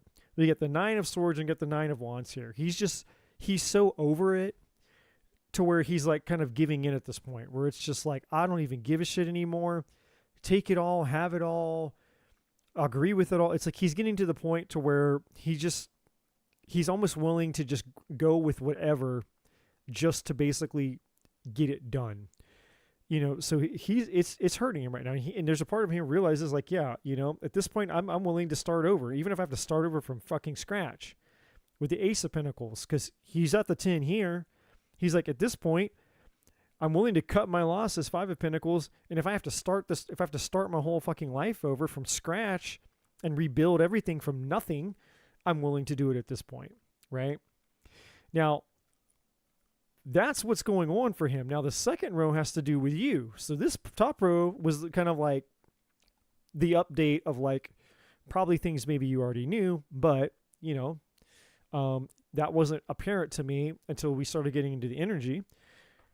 Obviously, he wants to come to you, right? The Star is, holding out the hope of like, okay, I can start over. I can have a new start. And, it's, there is hope again because the Star comes after the Tower. And, this is him, whether he's consciously aware of it or not, it's the hope of a better future. once he gets out from underneath this toxic energy, right?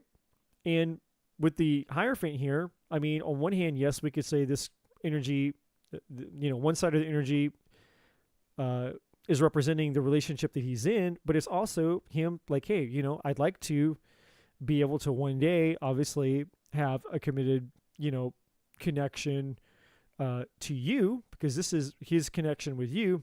We have the Wheel of Fortune up right here, whereas up top here, when we're clarifying what's going on with him, we have the Wheel of Fortune in reverse.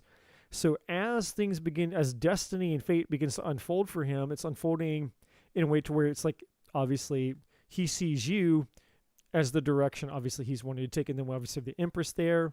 So obviously his attraction towards you, your energy, all of those things. It's like, that's the way that he's viewing you. Then of course the Three of Cups is, the hope that basically the energy, the hope of the future that, he can come, not just reunite with you, but, it's like it's the opposite of this Five of Pentacles energy. Like, the hope that one day he'll be able to experience that again. Right? So it's like, this is kind of like where I feel with this being right dead center in the middle of the reading. This is the way that that fate, the way that the wheel, so to speak, is trying to turn right now. Destiny and fate is trying to push things in this direction, but the delay or the cock block, I think, is his current partner, because we have the Wheel of Fortune in reverse here. So it's, you have these two. It's like you have two wheels kind of neutralizing each other. You have this one, which is the top row, his current situation, and it's like the wheels rolling the opposite way. And then down here, this row representing your energy, the wheels rolling this way. So there's this, like, right now, it's kind of like this, it's kind of like that Two of Swords energy here. It's like the two wheels are like colliding. So it's like creating this delay. And the reason for the delay has more to do with the devil. And the devil right now is, I believe, his mistress. So this person, and if it's not her directly, then maybe it's, if they have lawyers involved, or I don't know, whatever the other things are going on behind the scenes, maybe it's those people. Maybe it's a battle between the lawyers. Maybe it's family. But there's, it makes more sense that it'd probably be his partner. But this Five of Swords is tied to this devil, and this devil is what's keeping this wheel from rolling in the same direction as this wheel, which is why there's a delay. And so I think he's trying. Everything up here is showing that he's trying to make progress, trying to get things going. And I see it here again at the bottom of the deck with Temperance. He's trying to make peace. He's like, look, fine. Here, I'm going to say yes to whatever demands you have. Okay, you want that? Here. Write off on it. Fine. Oh, you want that? Okay. Oh, you want that too? Fine. Okay, you want the whole bank account? Fine. You want the house? You want the car? You want full custody? Whatever the fuck. I don't care. Just yes, down the whole fucking list. Can we be done now? It's almost kind of that type of energy. Now, am I saying that's literally what he's doing? I don't know. But he's definitely trying, I think, very hard to appease the demands of the other person, so that things can. It's like, let's just let's get this over with. And I don't know where he's in that process. If he's at the very beginning of it, then it's like, let's get it started so we can get it over with. If we're in the middle of the process, then let's get it over with. If we're at the end of the process, then let's get it over with. But whatever it is, wherever he is in that process, it's in the let's get it over with. That's what I'm sensing here. So the desire, my friend, the desire definitely is here. The Star, pretty intense desire. Hierophant, pretty intense desire. Wheel of Fortune, fate, destiny, pretty intense. I mean, those are three major arcanas back to back to back. And then we had what? the Empress 4 majors in a row, and then the Three of Cups. So, pretty substantial. Pretty substantial. This whole top line, not one major came out up here on the top row. Your line, your row, every single one of them, but this last one. So,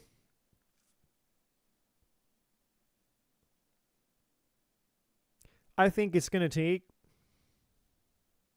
with this card down here, the wheel in reverse and the wheel upright, I think it's going to take a little bit of time.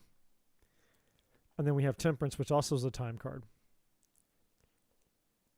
I don't know how much time. And I can't decipher it. I can't pick up on it either. And but this is the issue. It's the devil that's attached to this Five of Swords. So, for you, unfortunately, it's like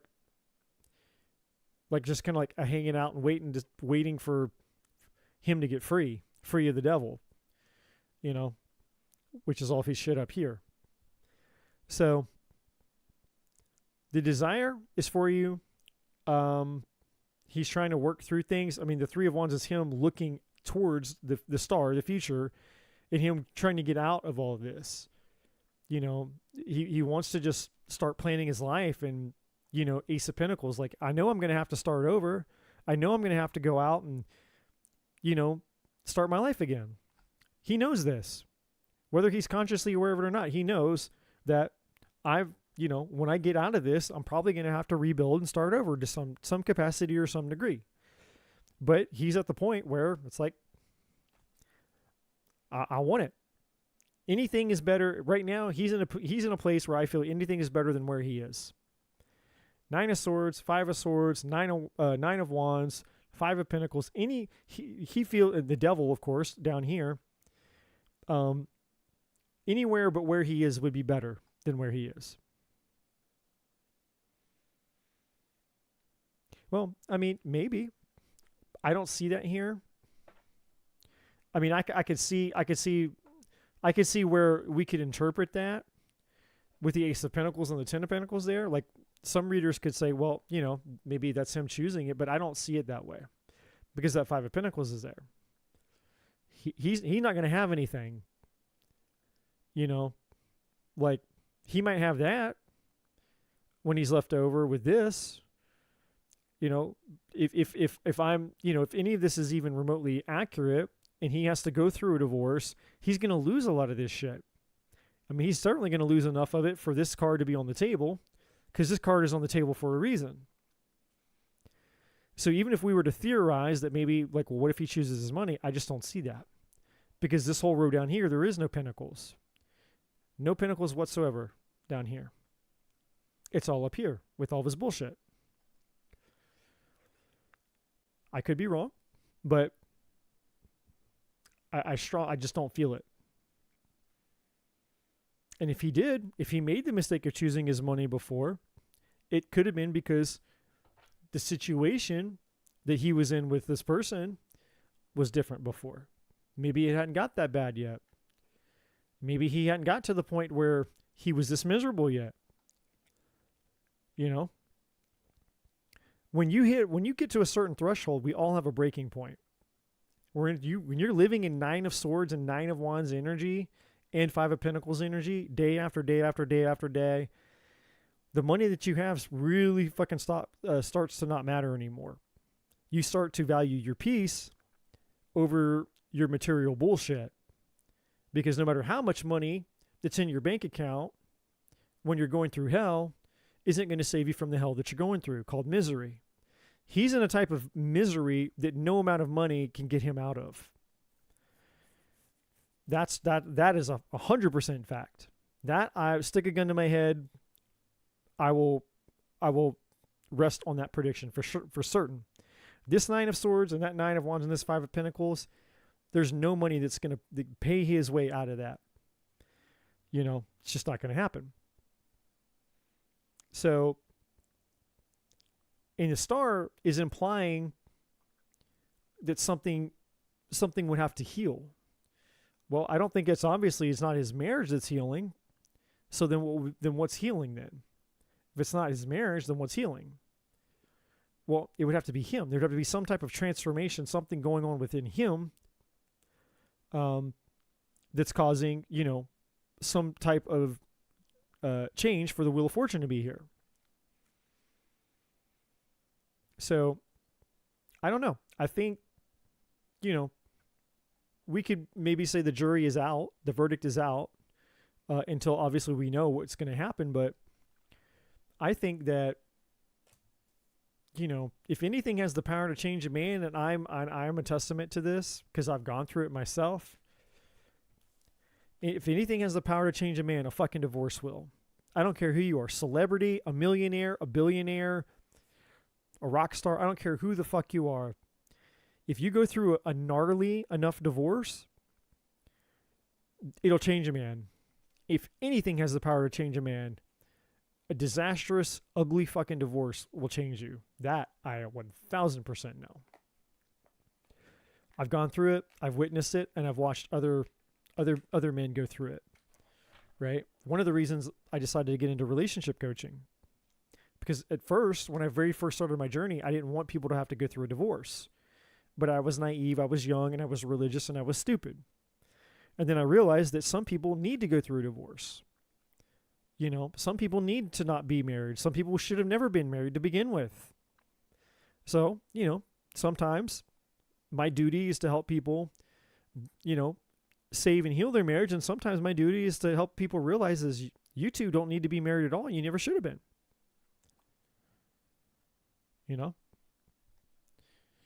Well, he might not, what's that saying? What's that saying? You can't fix stupid. It's like, well, maybe he just needs 1, 2, or 3, or 4 before he gets it. Some people do.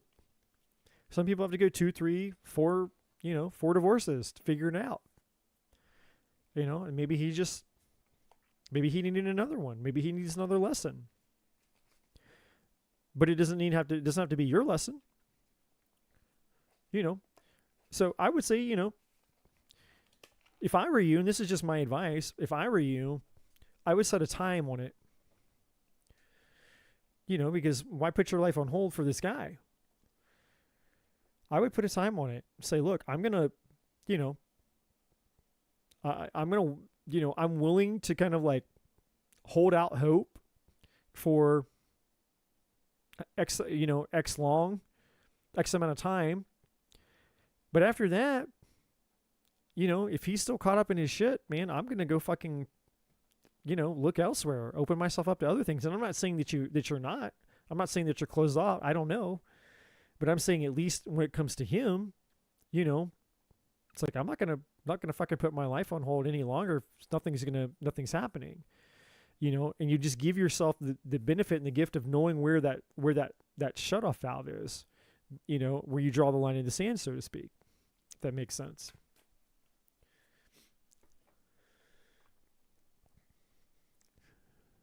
Well, every man doesn't want to look like a failure. I mean, even I would admit that. If I was going through a second divorce, I wouldn't want to feel like a failure. So that's true. I believe that.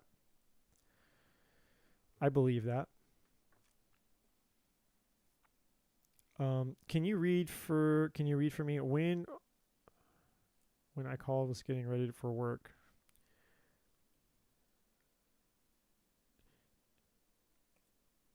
No, I got you. Yeah, no, I got you, Danny.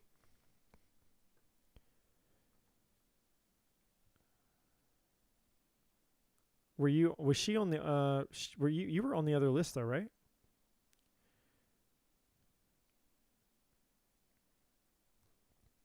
I know you've been here for a long time.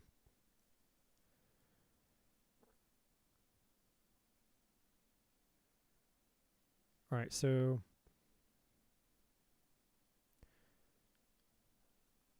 Imar, I'm glad you had to spell that for me. What are Imar intentions? He is 15 years older than me. He likes the fast life. I don't know. I don't even if I care to have a romantic relationship. I don't believe anyone can fulfill me. I like to be single. Not so fast there, you Cancer. That's called losing hope. Not so fast there, you Cancer. That's called losing hope. What are his intentions towards me? His intentions, well, he wants to bang you. Okay, that's not, okay, that's fine. I'm just going to do her real quick. He's either got some secrets, he's holding something back. He does think you're hot. He could have, potentially he could have some secrets, some things he's not told you. Or this could be your intuition telling you to trust your intuition. It's going to be one or the other. He definitely wants to bang you. There's the devil. But the devil could also be tied to the secrets that he might have. I'll check in that too. I'll check into that for you in a minute if I can fucking talk. My mouth is running out of gas. There you are in the reading. Why is the high? Give me 3 more. What's going on here?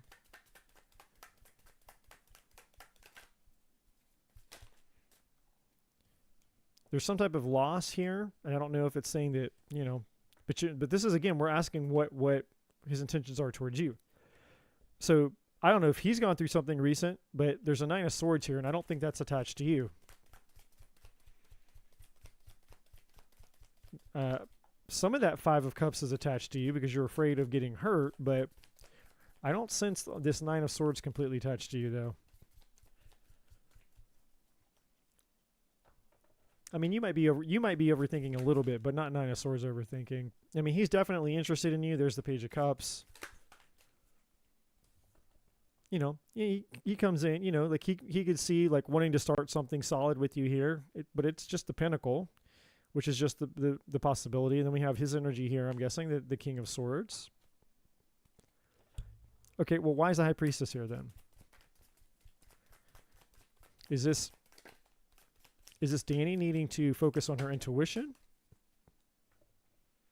Oh, maybe hiding the feelings then. Let's find out. We got 2 knights, Knight of Pentacles and the Knight of Cups. But let's take a look. Why is the High Priestess here? I just want to make sure it's not like hiding 2 women. Oh, yeah, never mind.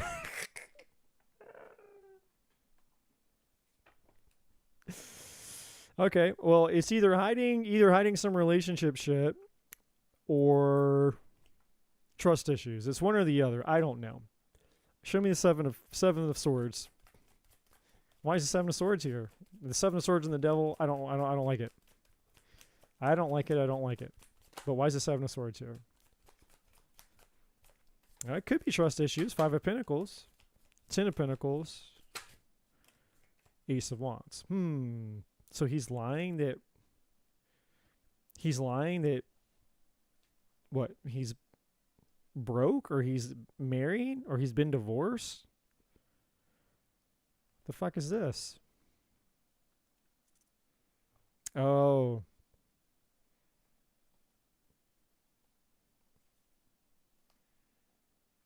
I think this dude's stuck in a relationship.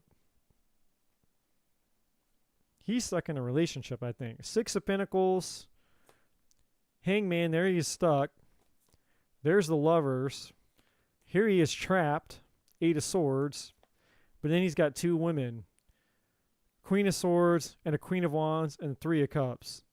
Yeah, I think this dude's stuck in a relationship. Stuck in a marriage. And he's out here.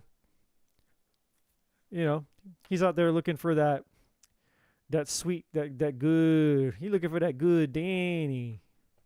You know what I'm saying? I mean, he could be broke, but probably. But, you know, he could be also this 10 of Pentacles with these 2 knights. He for sure ain't telling you the truth, though. This shit and the shit I see down here,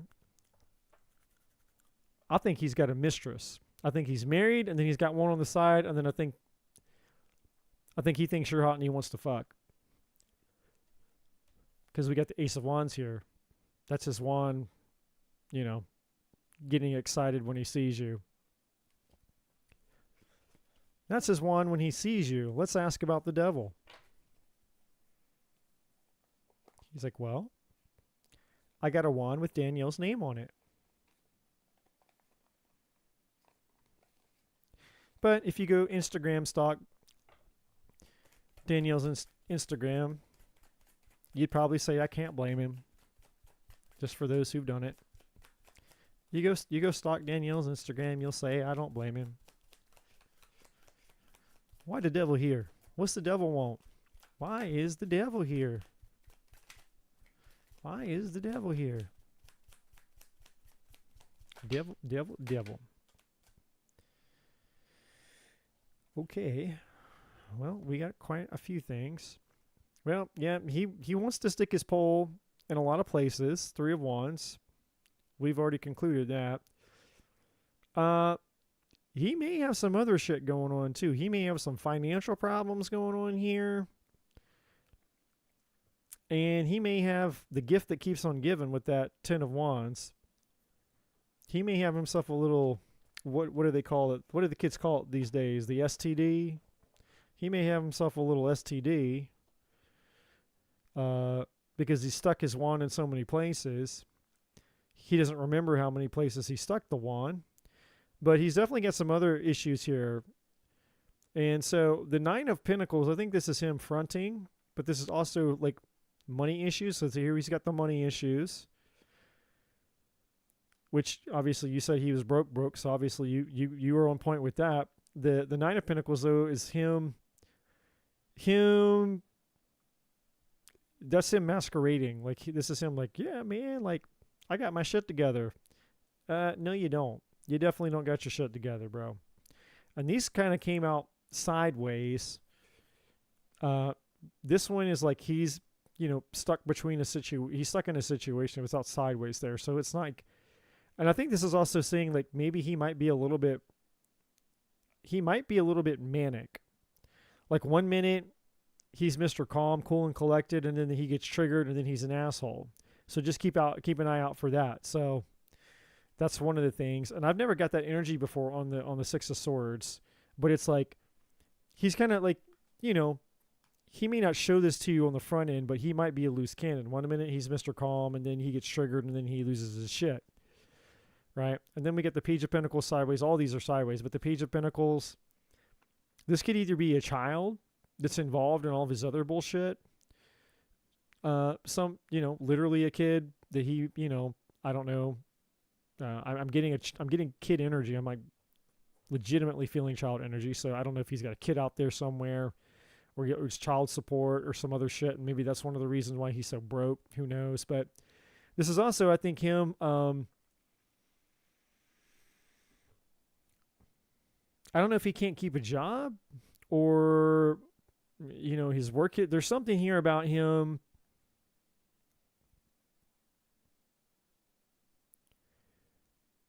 Almost like making excuses. It's weird. I'm getting an energy like him making excuses about, like, it's almost like if you sat down and you asked him, you played the 20 questions game and you're like, well, so tell me about this. Well, why hasn't this and why isn't that? It's like he would have an excuse for every question you have. Oh, yeah. The reason I didn't get the job or reason this thing happened, because this happened and this thing happened. And oh, yeah, that. Well, this is because of it. It's like that's him trying to explain all of his shit, basically.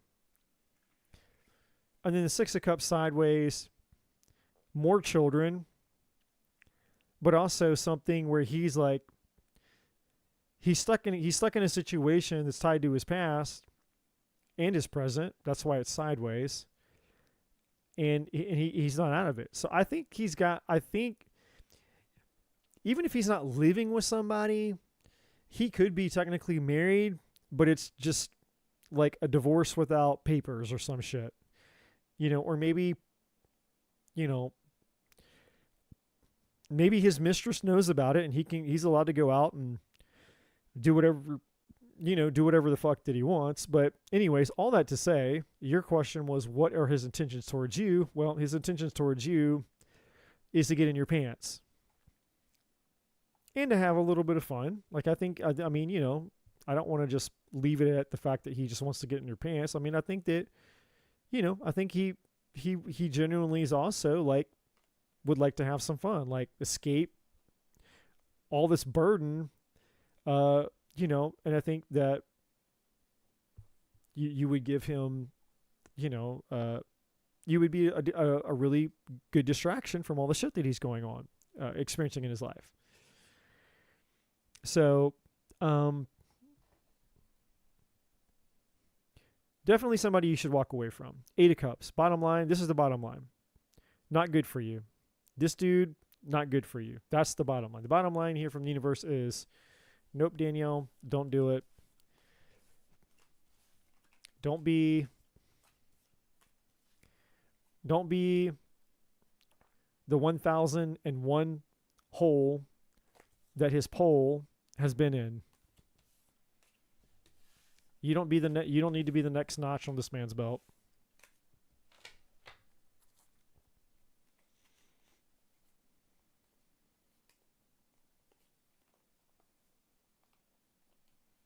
Keep it moving. Keep it moving. Keep it moving. I do feel like you're going to either somebody later this year, coming up this year, and it might be late spring, early summer, and I could be wrong about this because I don't really do predictions of time, but I think somewhere around there, maybe even near or close to your birthday, either you will meet somebody new who is good for you, or somebody from your past potentially may come back actually changed, believe it or not. So take that with a grain of salt, and we'll see as the year progresses if that actually occurs. But I'm sensing it, I'm feeling it. You have a partner coming in for you that's actually good for you, that will be aligned with you, as we get a little bit into this coming year. So, you're welcome. So who was next? Daphis? Where were the free lists? And then Andrea. Okay, Andrea, you are up. Andrea. Indiana Andrea. Andrea.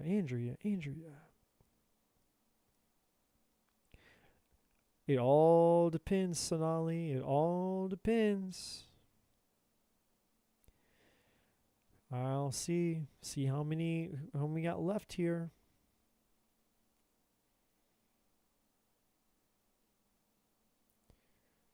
So I see at least 3 of you.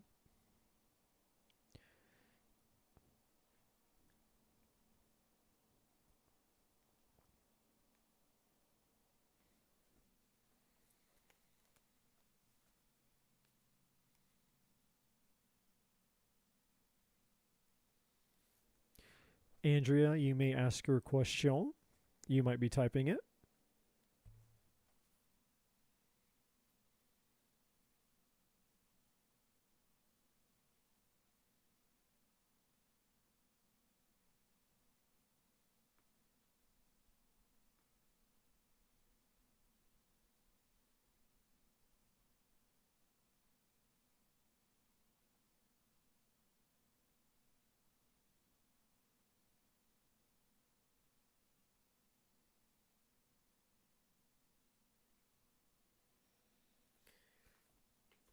Okay. Carlos the Leo breaks no contact. What are his intentions? What are Carlos's intentions towards... Of course. Andrea. Well, his intentions are to get in your pants too. We got the devil. It could be more than just wanting to get in your pants, but I mean, some of that's definitely there. Not the best card to come out, I'll tell you that. Not the best first card to come out. That's for damn sure. What else are his intentions? When the devil comes a knocking.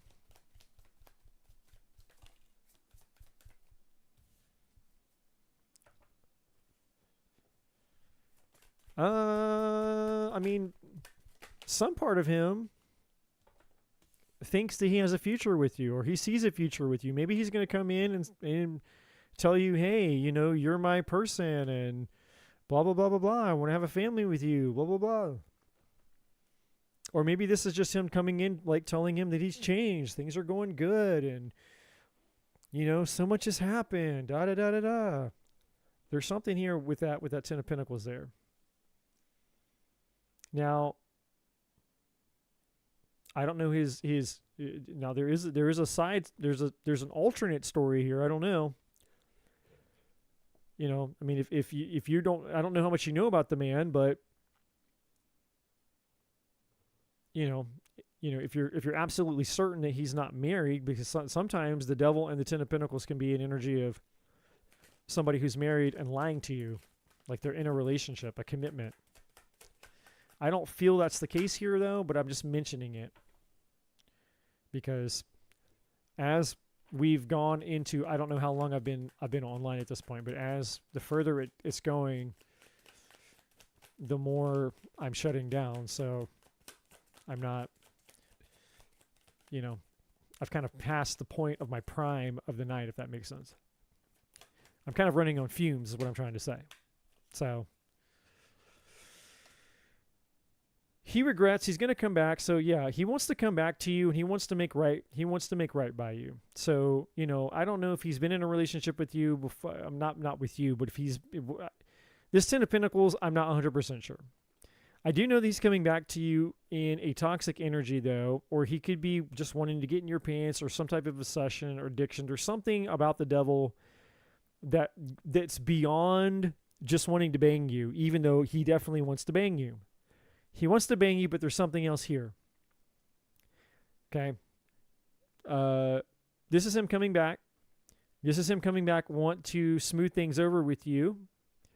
This is him coming back telling you he regrets losing you. I miss you. I regret losing you. This is him coming back. This is him being afraid that you're going to have your walls up, your guard up, and this is him afraid that you're basically going to tell him to go fuck himself. That's what the Seven of Wands is. He's afraid you're going to tell him to go fuck himself. What else? He's afraid that you're going to reject him, you're going to block him, and you're not going to hear him out. This is him. He's been curious about you. He's been thinking about you. He's been spying on you.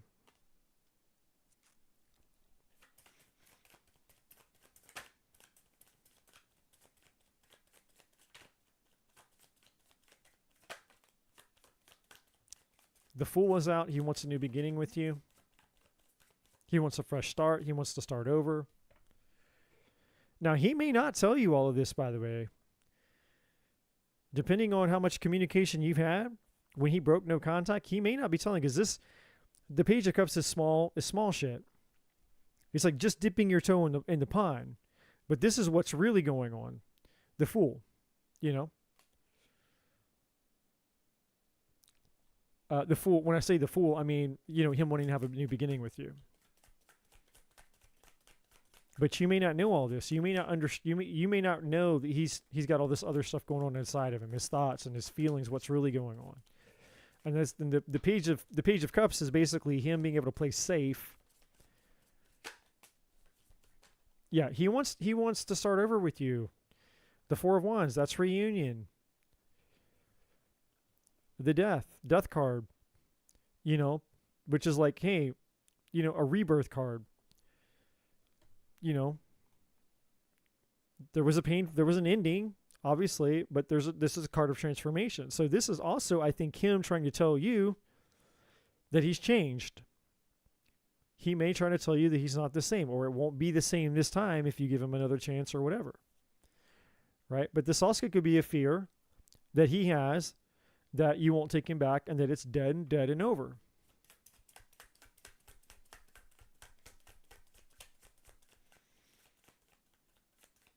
What else? What else does Andrew need to know about this?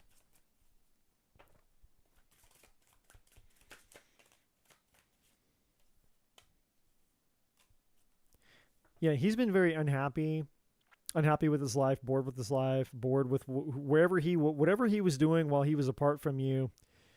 He was very unhappy with that.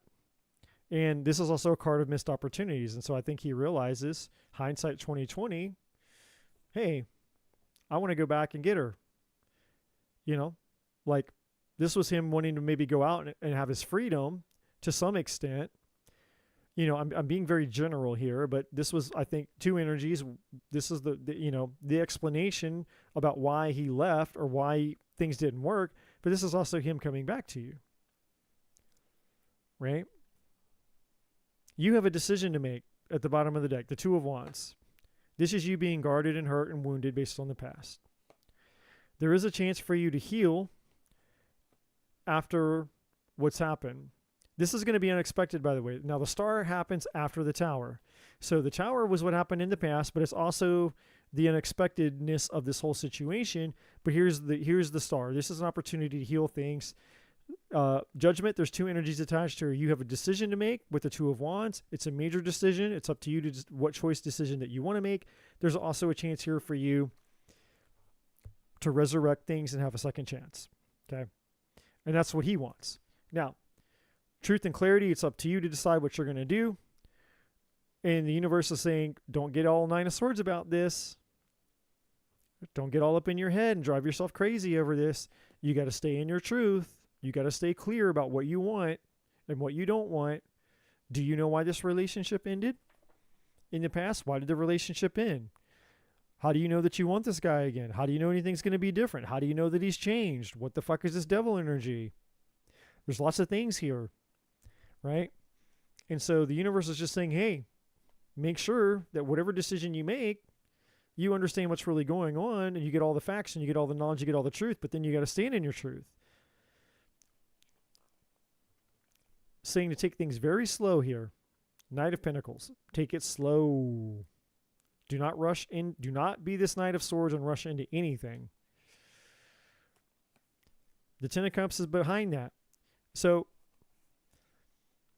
there is a chance, depending on how this pans out, there is a chance, it is here in the cards, that you could potentially work. There is a chance for you to revive this.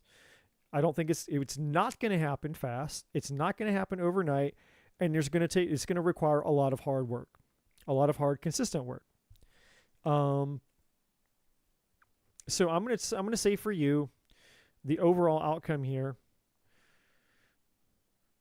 I'm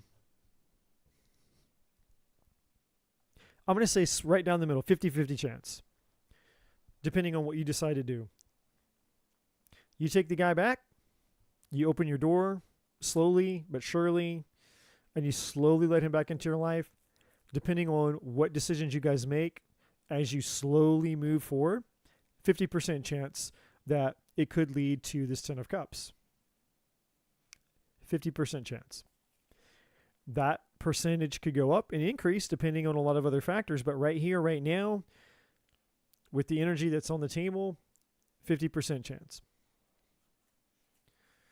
But his intentions towards you are definitely for a second chance.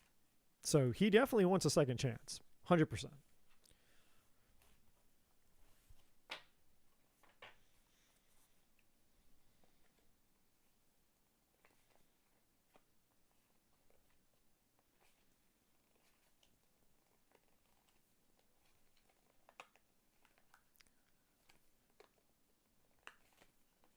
All right. So, who was it? Arpita? Was it you? I don't know. We're getting into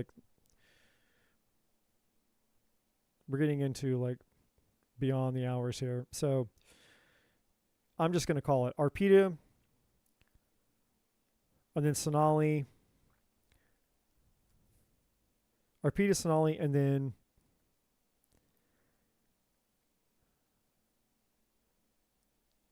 I'll try to do a quick one for Vanna Vanathi, since you just jumped in. Is it my personal life, any movement going to start in January? Any area? Okay. All right. Okay, anything coming up for Arpita in January? Any type of forward movement?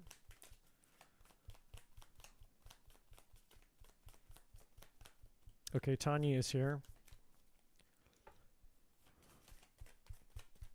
All right, Tanya, I'll do you too. I can't do all of you guys.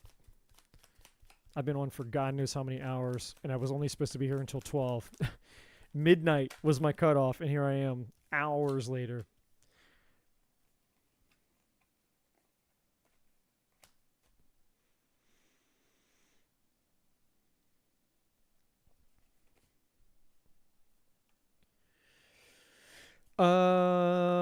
Arpina, yes and no. There's a yes and no, and I'm going to tell you why. The yes is you have the Six of Pentacles here. There's an opportunity implied in the Six of Pentacles here for you, but the no is the Four of Pentacles and the Four of Cups. The universe is saying that you're going to have to put some effort into something here. But the reason that you're having a difficult time here, I mean, there could be a relationship thing here with the Lovers too. That could be something separate. I'm not sure. There's two energies here. One is a relationship energy, but one is also you getting in alignment with your higher self. So one of the reasons that things aren't going and your life is not, the reason that life hasn't been moving in the direction you need it to go is because you've been disconnected from your spirit, your source. You know, living the mundane life.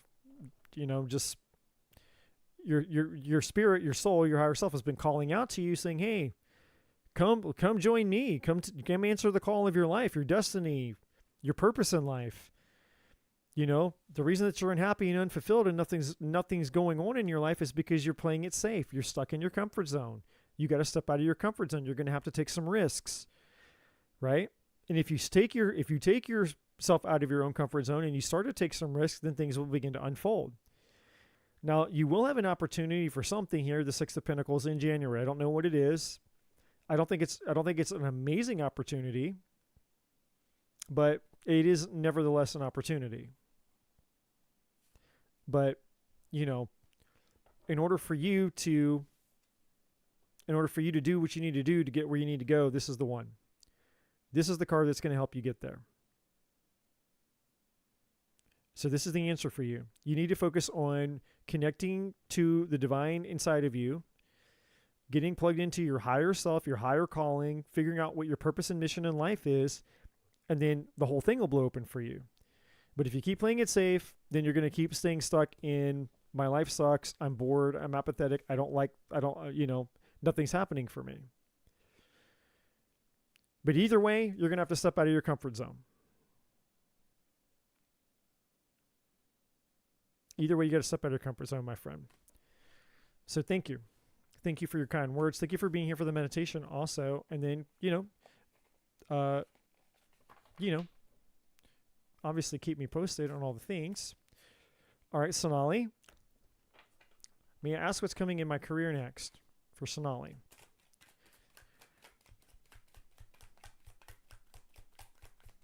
For Sonali. What's coming next in Sonali's career?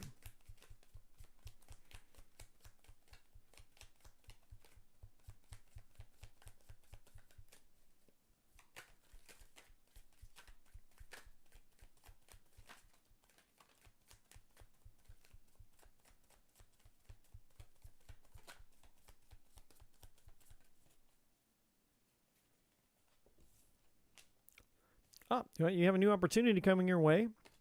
You could be learning something. You could get a new job coming up for you, a new job opportunity.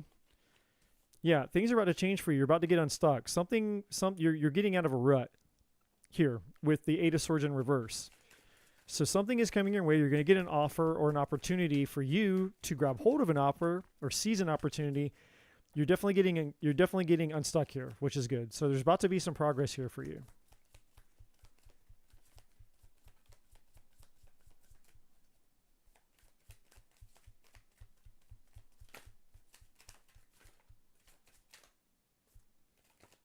Come on, cards.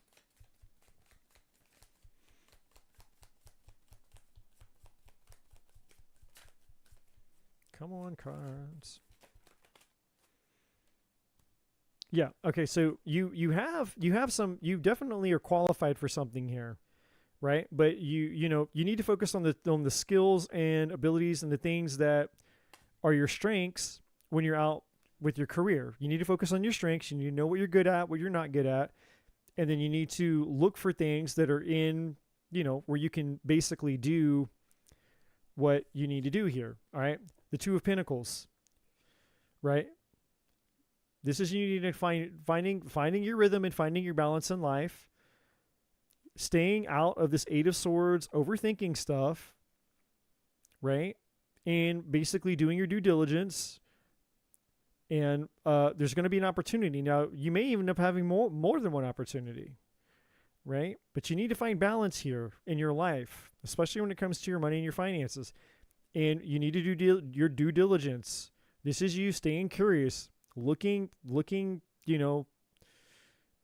all your options here, doing the research, filling out the resumes, dotting your I's, crossing your T's, doing all the things.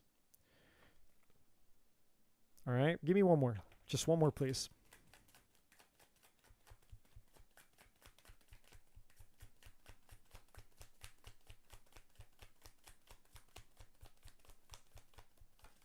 One more.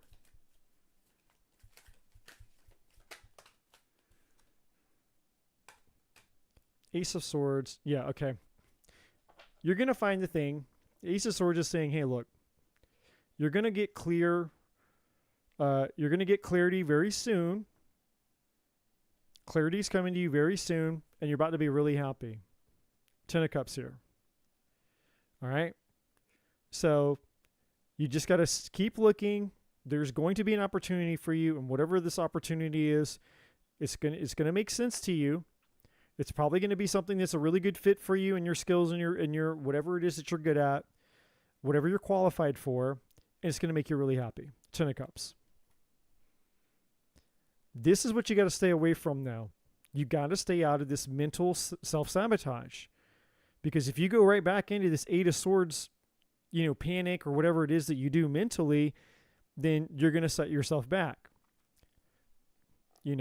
Because it's this self-sabotage mental shit that's keeping you from being able to move forward. Right now you're in good shape because the Eight of Swords in reverse. But if you go back to this Five of Swords crap, you're going to go back to Eight of Swords upright, and then you're going to set yourself back. So as long as you stay out of your head and you do your due diligence, then you do have something coming towards you in your career. Okay. Tanya, what's coming towards me in love for 2025? All right, we'll see what comes out for you real quick.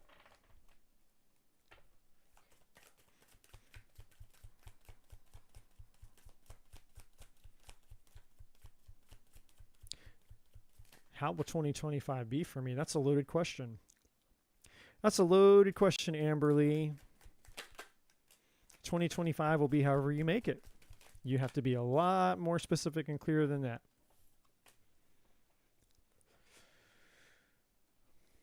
What you have love coming towards you because you got the Two of Cups here. You're going to be really happy about it. The Six of Wands. So that's like good news, victory, success in love and love matters. Could be somebody who actually, is quite the catch. A lot of people might be after this guy. Nope, this reading is for Tanya. So you definitely have love coming towards you. Any other clues that the universe wants to give you really quick?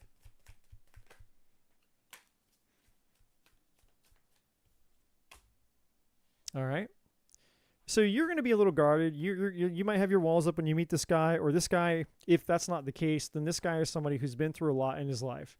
Maybe when you meet him, it's after a difficult situation that he just came out of, or maybe he's a little bit guarded when you first meet him.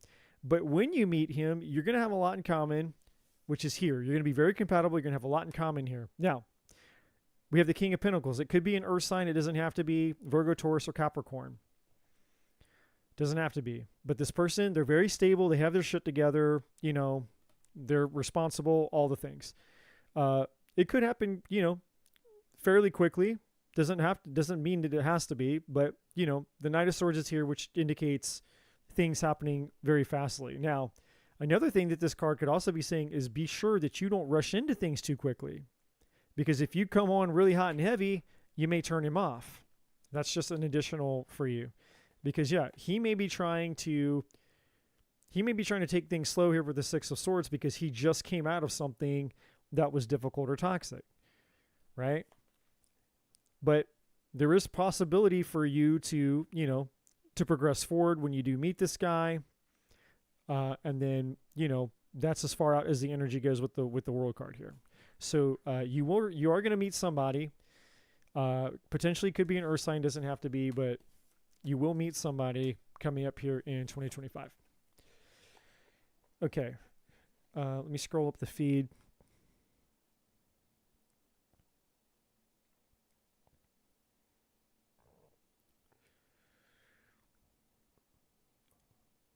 Leanne McDougall, can I get a yes or no love question? Is my Libra man going to contact me soon in a few days? Let's find out. Is the Libra going to contact Leanne McDougall?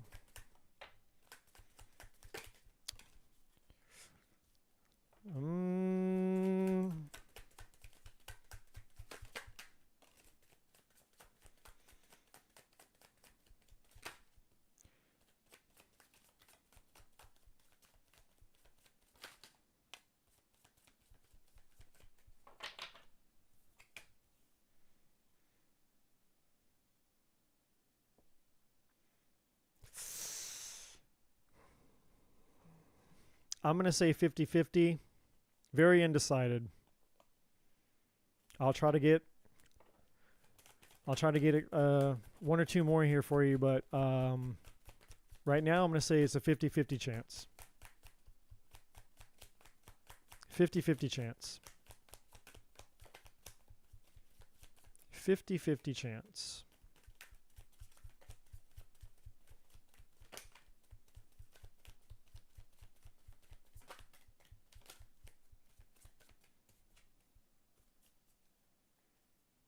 Yeah. 50-50. They're undecided, the Two of Pentacles. Part of them, they're standing their ground, which is a no. There's something here that happened that this person feels, I don't know how to say it other than either something isn't right, something wasn't done right, there was an injustice, or there was some type of truth that needed to come out, something. They're undecided. The emotion is there. I mean, they've considered it, but it's up in the air. So the best I can do for you right now, Leanne, is 50-50. Maybe they will, maybe they won't.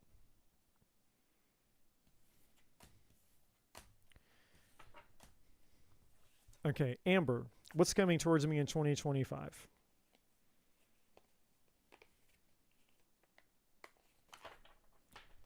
Well, the energy is not going to go out too far, but let's see what's coming towards you in perhaps the near future, or as we enter 2025. So give me kind of like whatever you can give me for Amber here.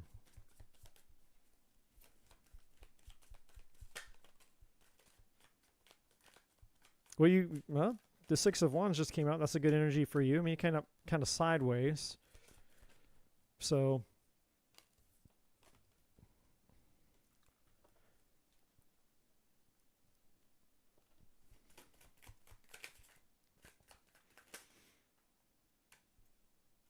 yeah, you're gonna have some type of challenge. It could be in love and romance, but you have a new opportunity here as well, and it's one of two things, or maybe both. You have either a challenge with the relationship, or you have a challenge coming towards you and a decision that you need to make. A decision that's in your highest good. Now, the Ace of Pentacles is the potential outcome for something that's in your favor, something good, something beneficial here for you. The Five of Swords, this could either be connected to a relationship that's not so good for you, or something that's happened to you in the past that's still lingering, an energy that's still attached to you, or a trauma that was done to you. All those are possibilities. But essentially, you do have this Ace of Pentacles. But these two cards are problems. And this one came out sideways. Now, this is good news. This card is actually a good card. Good news. Success, abundance, promotion, getting, essentially victory after conflict, victory after battle, victory after conflict or challenges. But this is also facing challenges. You've been wounded. You've been hurt. Having your guard up. Right? Or going through a situation where, it puts you in that energy. So you're either carrying this energy or something's going to happen to you as a result of some type of conflict that puts you in that energy, one or the other. But whatever it is, it's either revolving around love or it's revolving around a major decision that you're going to have to make when the time comes, because we have the Wheel of Fortune. What this is all about, destiny, fate, and, and change. Change that changes our lives. Now, let me just ask, because I'm curious about one other thing here. Let me break this up here. This deck is so... These cards are too thick to shuffle properly, which I do not like, despite the fact that I like the deck. Do not understand why people who create tarot cards have to use plywood for these fucking cards. All right. What specifically is this about with Amber? Is this in regards to love, money, career, or all of the above? What is this specifically? What part of her life are you trying to emphasize here? And I absolutely agree, and thank you, Gina, for the kind words. If you guys really would prefer to benefit from being here, I would say try to come, earlier or sooner, not when I'm at the very end of the rope. Because at this point, I'm essentially fading. My brain is just melting at this point. Okay, so with you, this is definitely, I feel, a relationship. It could be a past relationship, and there may be the reason that you were wounded here, Amber, is because there's somebody potentially coming back from your past who cheated or lied to you or betrayed you. Maybe they were juggling, but this is also an energy of you having to make a decision about what you want when this person comes back, because they're coming back and they definitely got the hots for you. Now, you're going to have to be careful if you take this person back, because the Ace of Wands next to the Empress means babies. So if this person from your past shows up and you end up hooking up and you don't want to get pregnant, well, then you know what to do, because that's what this is, the potential for it. Now, unfortunately, you have this. This could be a hit it and quit it. This is, hey, how are you? Nice to see you again. This is them hitting it. This is them quitting it. They got what they want, and then they're out. Peace out. Right? So this is definitely something that you're going to have to watch out for sure. This is probably more in the immediate future. I'm going to say between now and maybe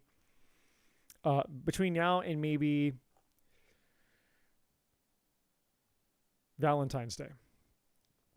You'll probably hear from this past person. Now, there is something that at some point is going to show up for you that's going to be more balanced for you. Six of Pentacles, we got the Lovers, we got the Hangman, but this is going to take some time. This isn't going to be soon, because you have some things to learn. And that's why this person from your past is coming back, Amber, to teach you a lesson, or potentially not teach you a lesson, but to see if you've learned your lesson. And if you've learned your lesson, then you will have gained the knowledge and insight about the things that you need to know so that you can have a new beginning with something that's more in alignment with you. So, you kind of have to, you're going to have to kind of pass, this test when this guy comes back. And I don't think it's necessarily going to be easy for you, because the Two of Pentacles is like right down the middle. And I think this person is very convincing. And I think that if in the past you have been with this person intimately, I think that you really, really enjoy their wand. And when the sex is good with a toxic person, my God, the sex is good. When the sex is good, that toxic kind of loving, ain't nothing quite like that toxic loving. Ain't nothing like that toxic loving.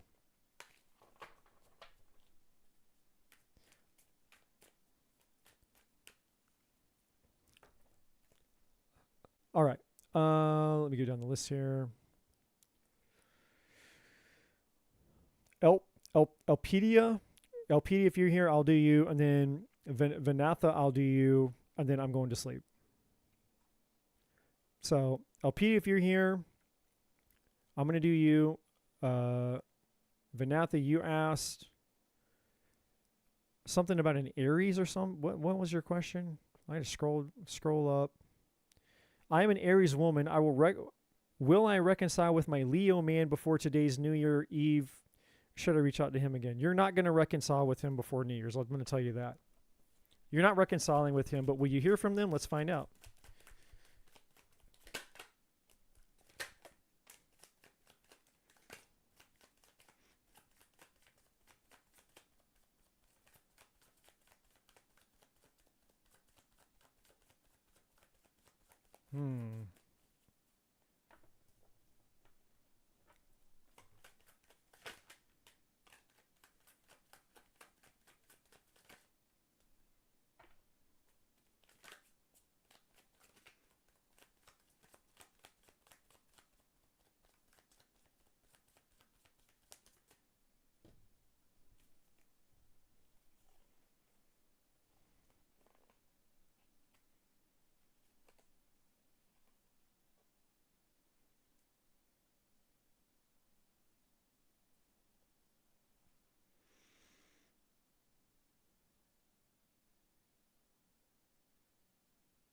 I'm going to tell you 50-50 chance.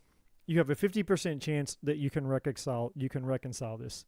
50% chance. I think that your person wants you to take responsibility for something that you've done.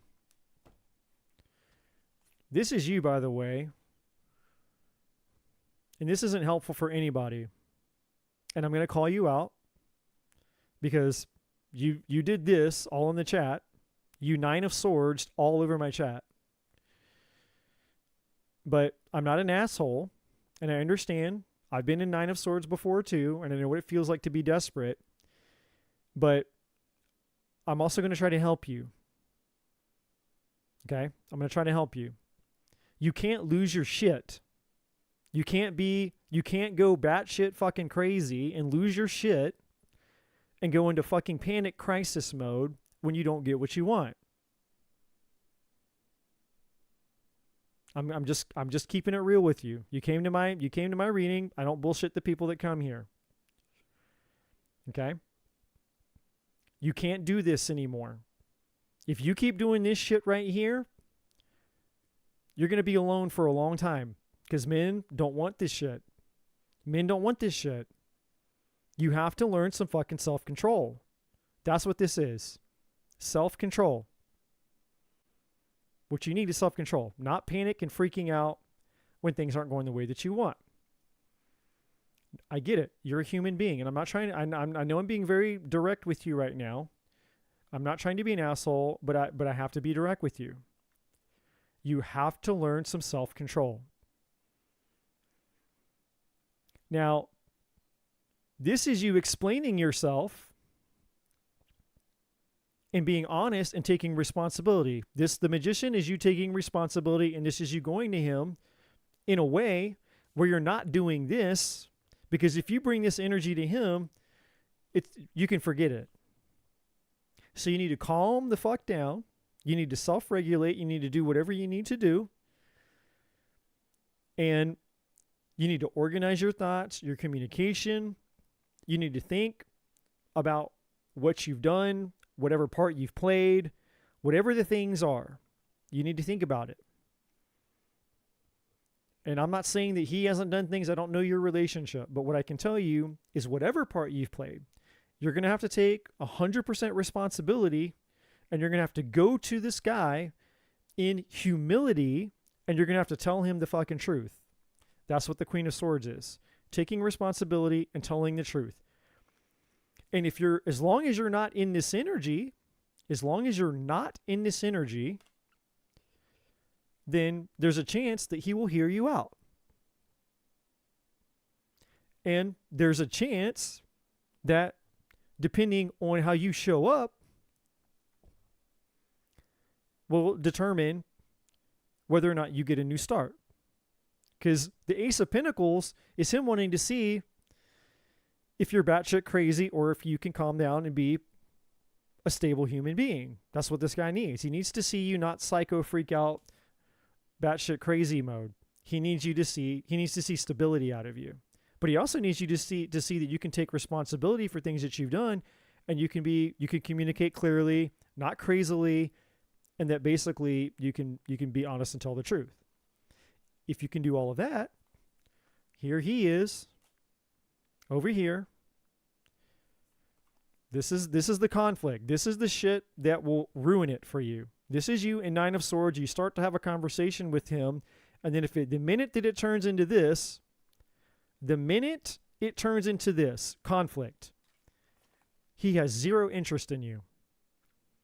He's done. He's done with the conflict. He's done with the Nine of Swords. He's done with the drama. He's done with the bullshit. That's this card. He's done. He's had enough.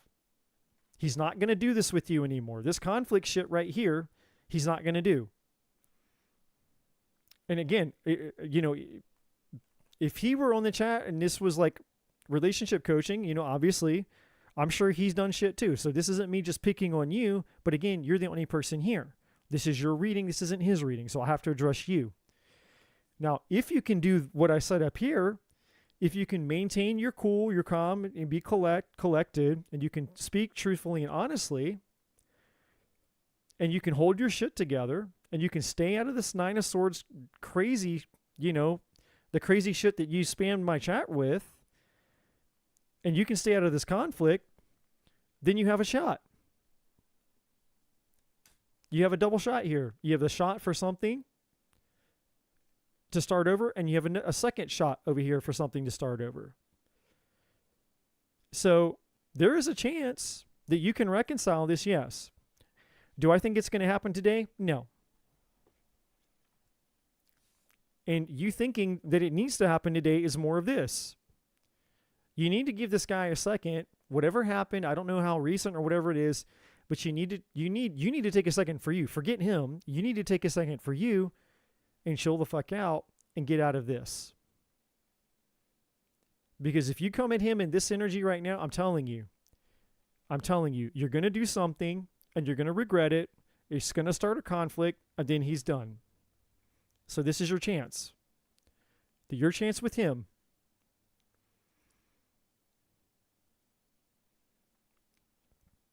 So I don't know what happened. I just saw your comment. You've been with this guy for a year.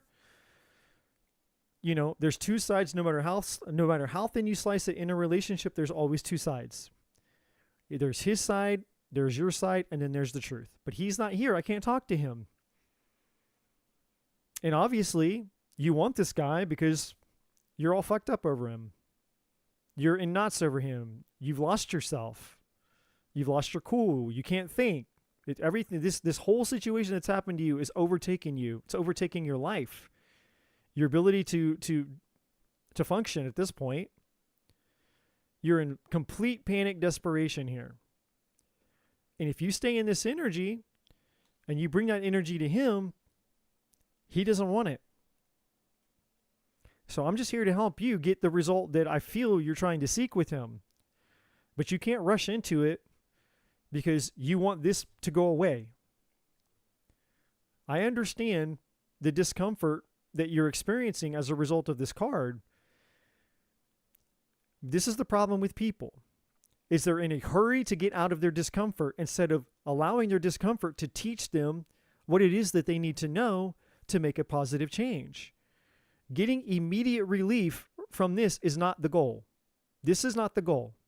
You getting immediate relief from this energy is not the goal.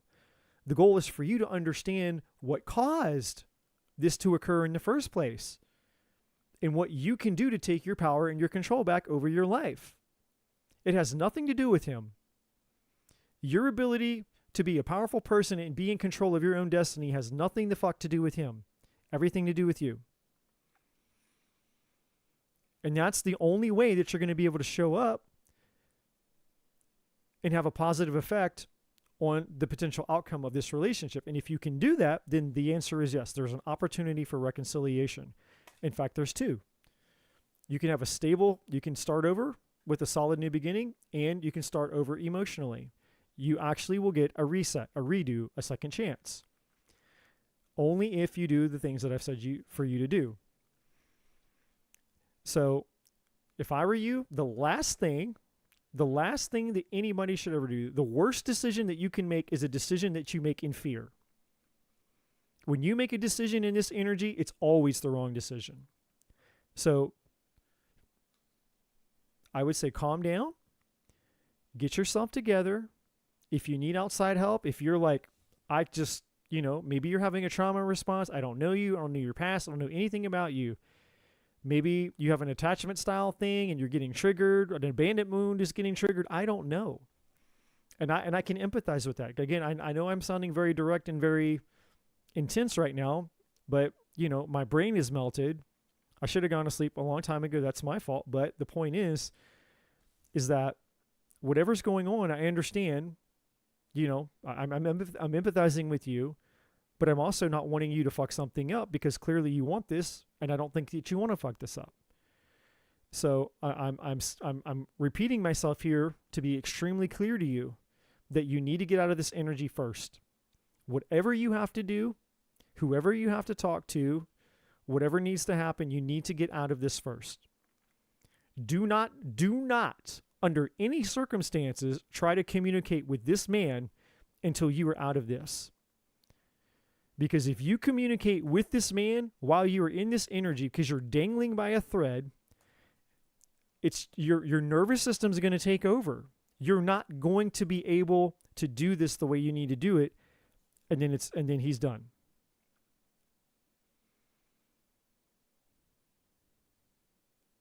He's done.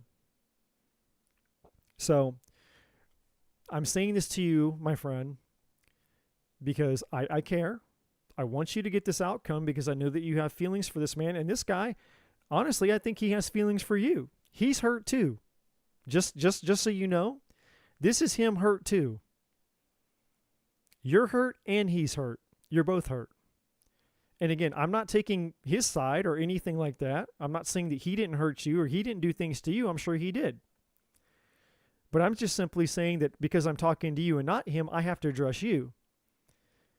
And when people are hurt people do what? They hurt each other. Hurt people. So you got to get out of your hurt before you try to reconnect with him. If you do that, there's an opportunity for success here. But if you go to him in your pain and your distress and your self-preservation, you're triggered and all that stuff, I don't think so. I don't see it happening. Okay? So I hope that was helpful. I'm sorry you're going through what you're going through. And I genuinely mean that. I'm glad that you were able to catch me last minute, and I'm glad that I was able to give you the answer. So with that being said, ladies and gentlemen, this is your host, Eddie with Imagine Life Development Center, Human Innovation Tarot, signing off to go to sleep because in a few hours, I get to party. Party down, countdown. 11:59, drink that bubbly, sing them song, do a little dance, make a little love. I won't be doing that, unfortunately. Get down tonight. Gina, I'm going to email Joellen back. I'll probably shoot her a quick email when I wake up later today, just to let her know she sent me a long email and I'm going to reply to it, like actually give it an actual reply. Because I don't do anything half-assed, but if you speak to her at some point, just let her know that I got her email, and let her know that I'm gonna reply to everything that she said. Probably when I wake up in a few hours. But anyways, Happy New Year's to everybody. You guys, please be safe. Thank you so much for being here. And let's have a badass year. Love and light, my friends.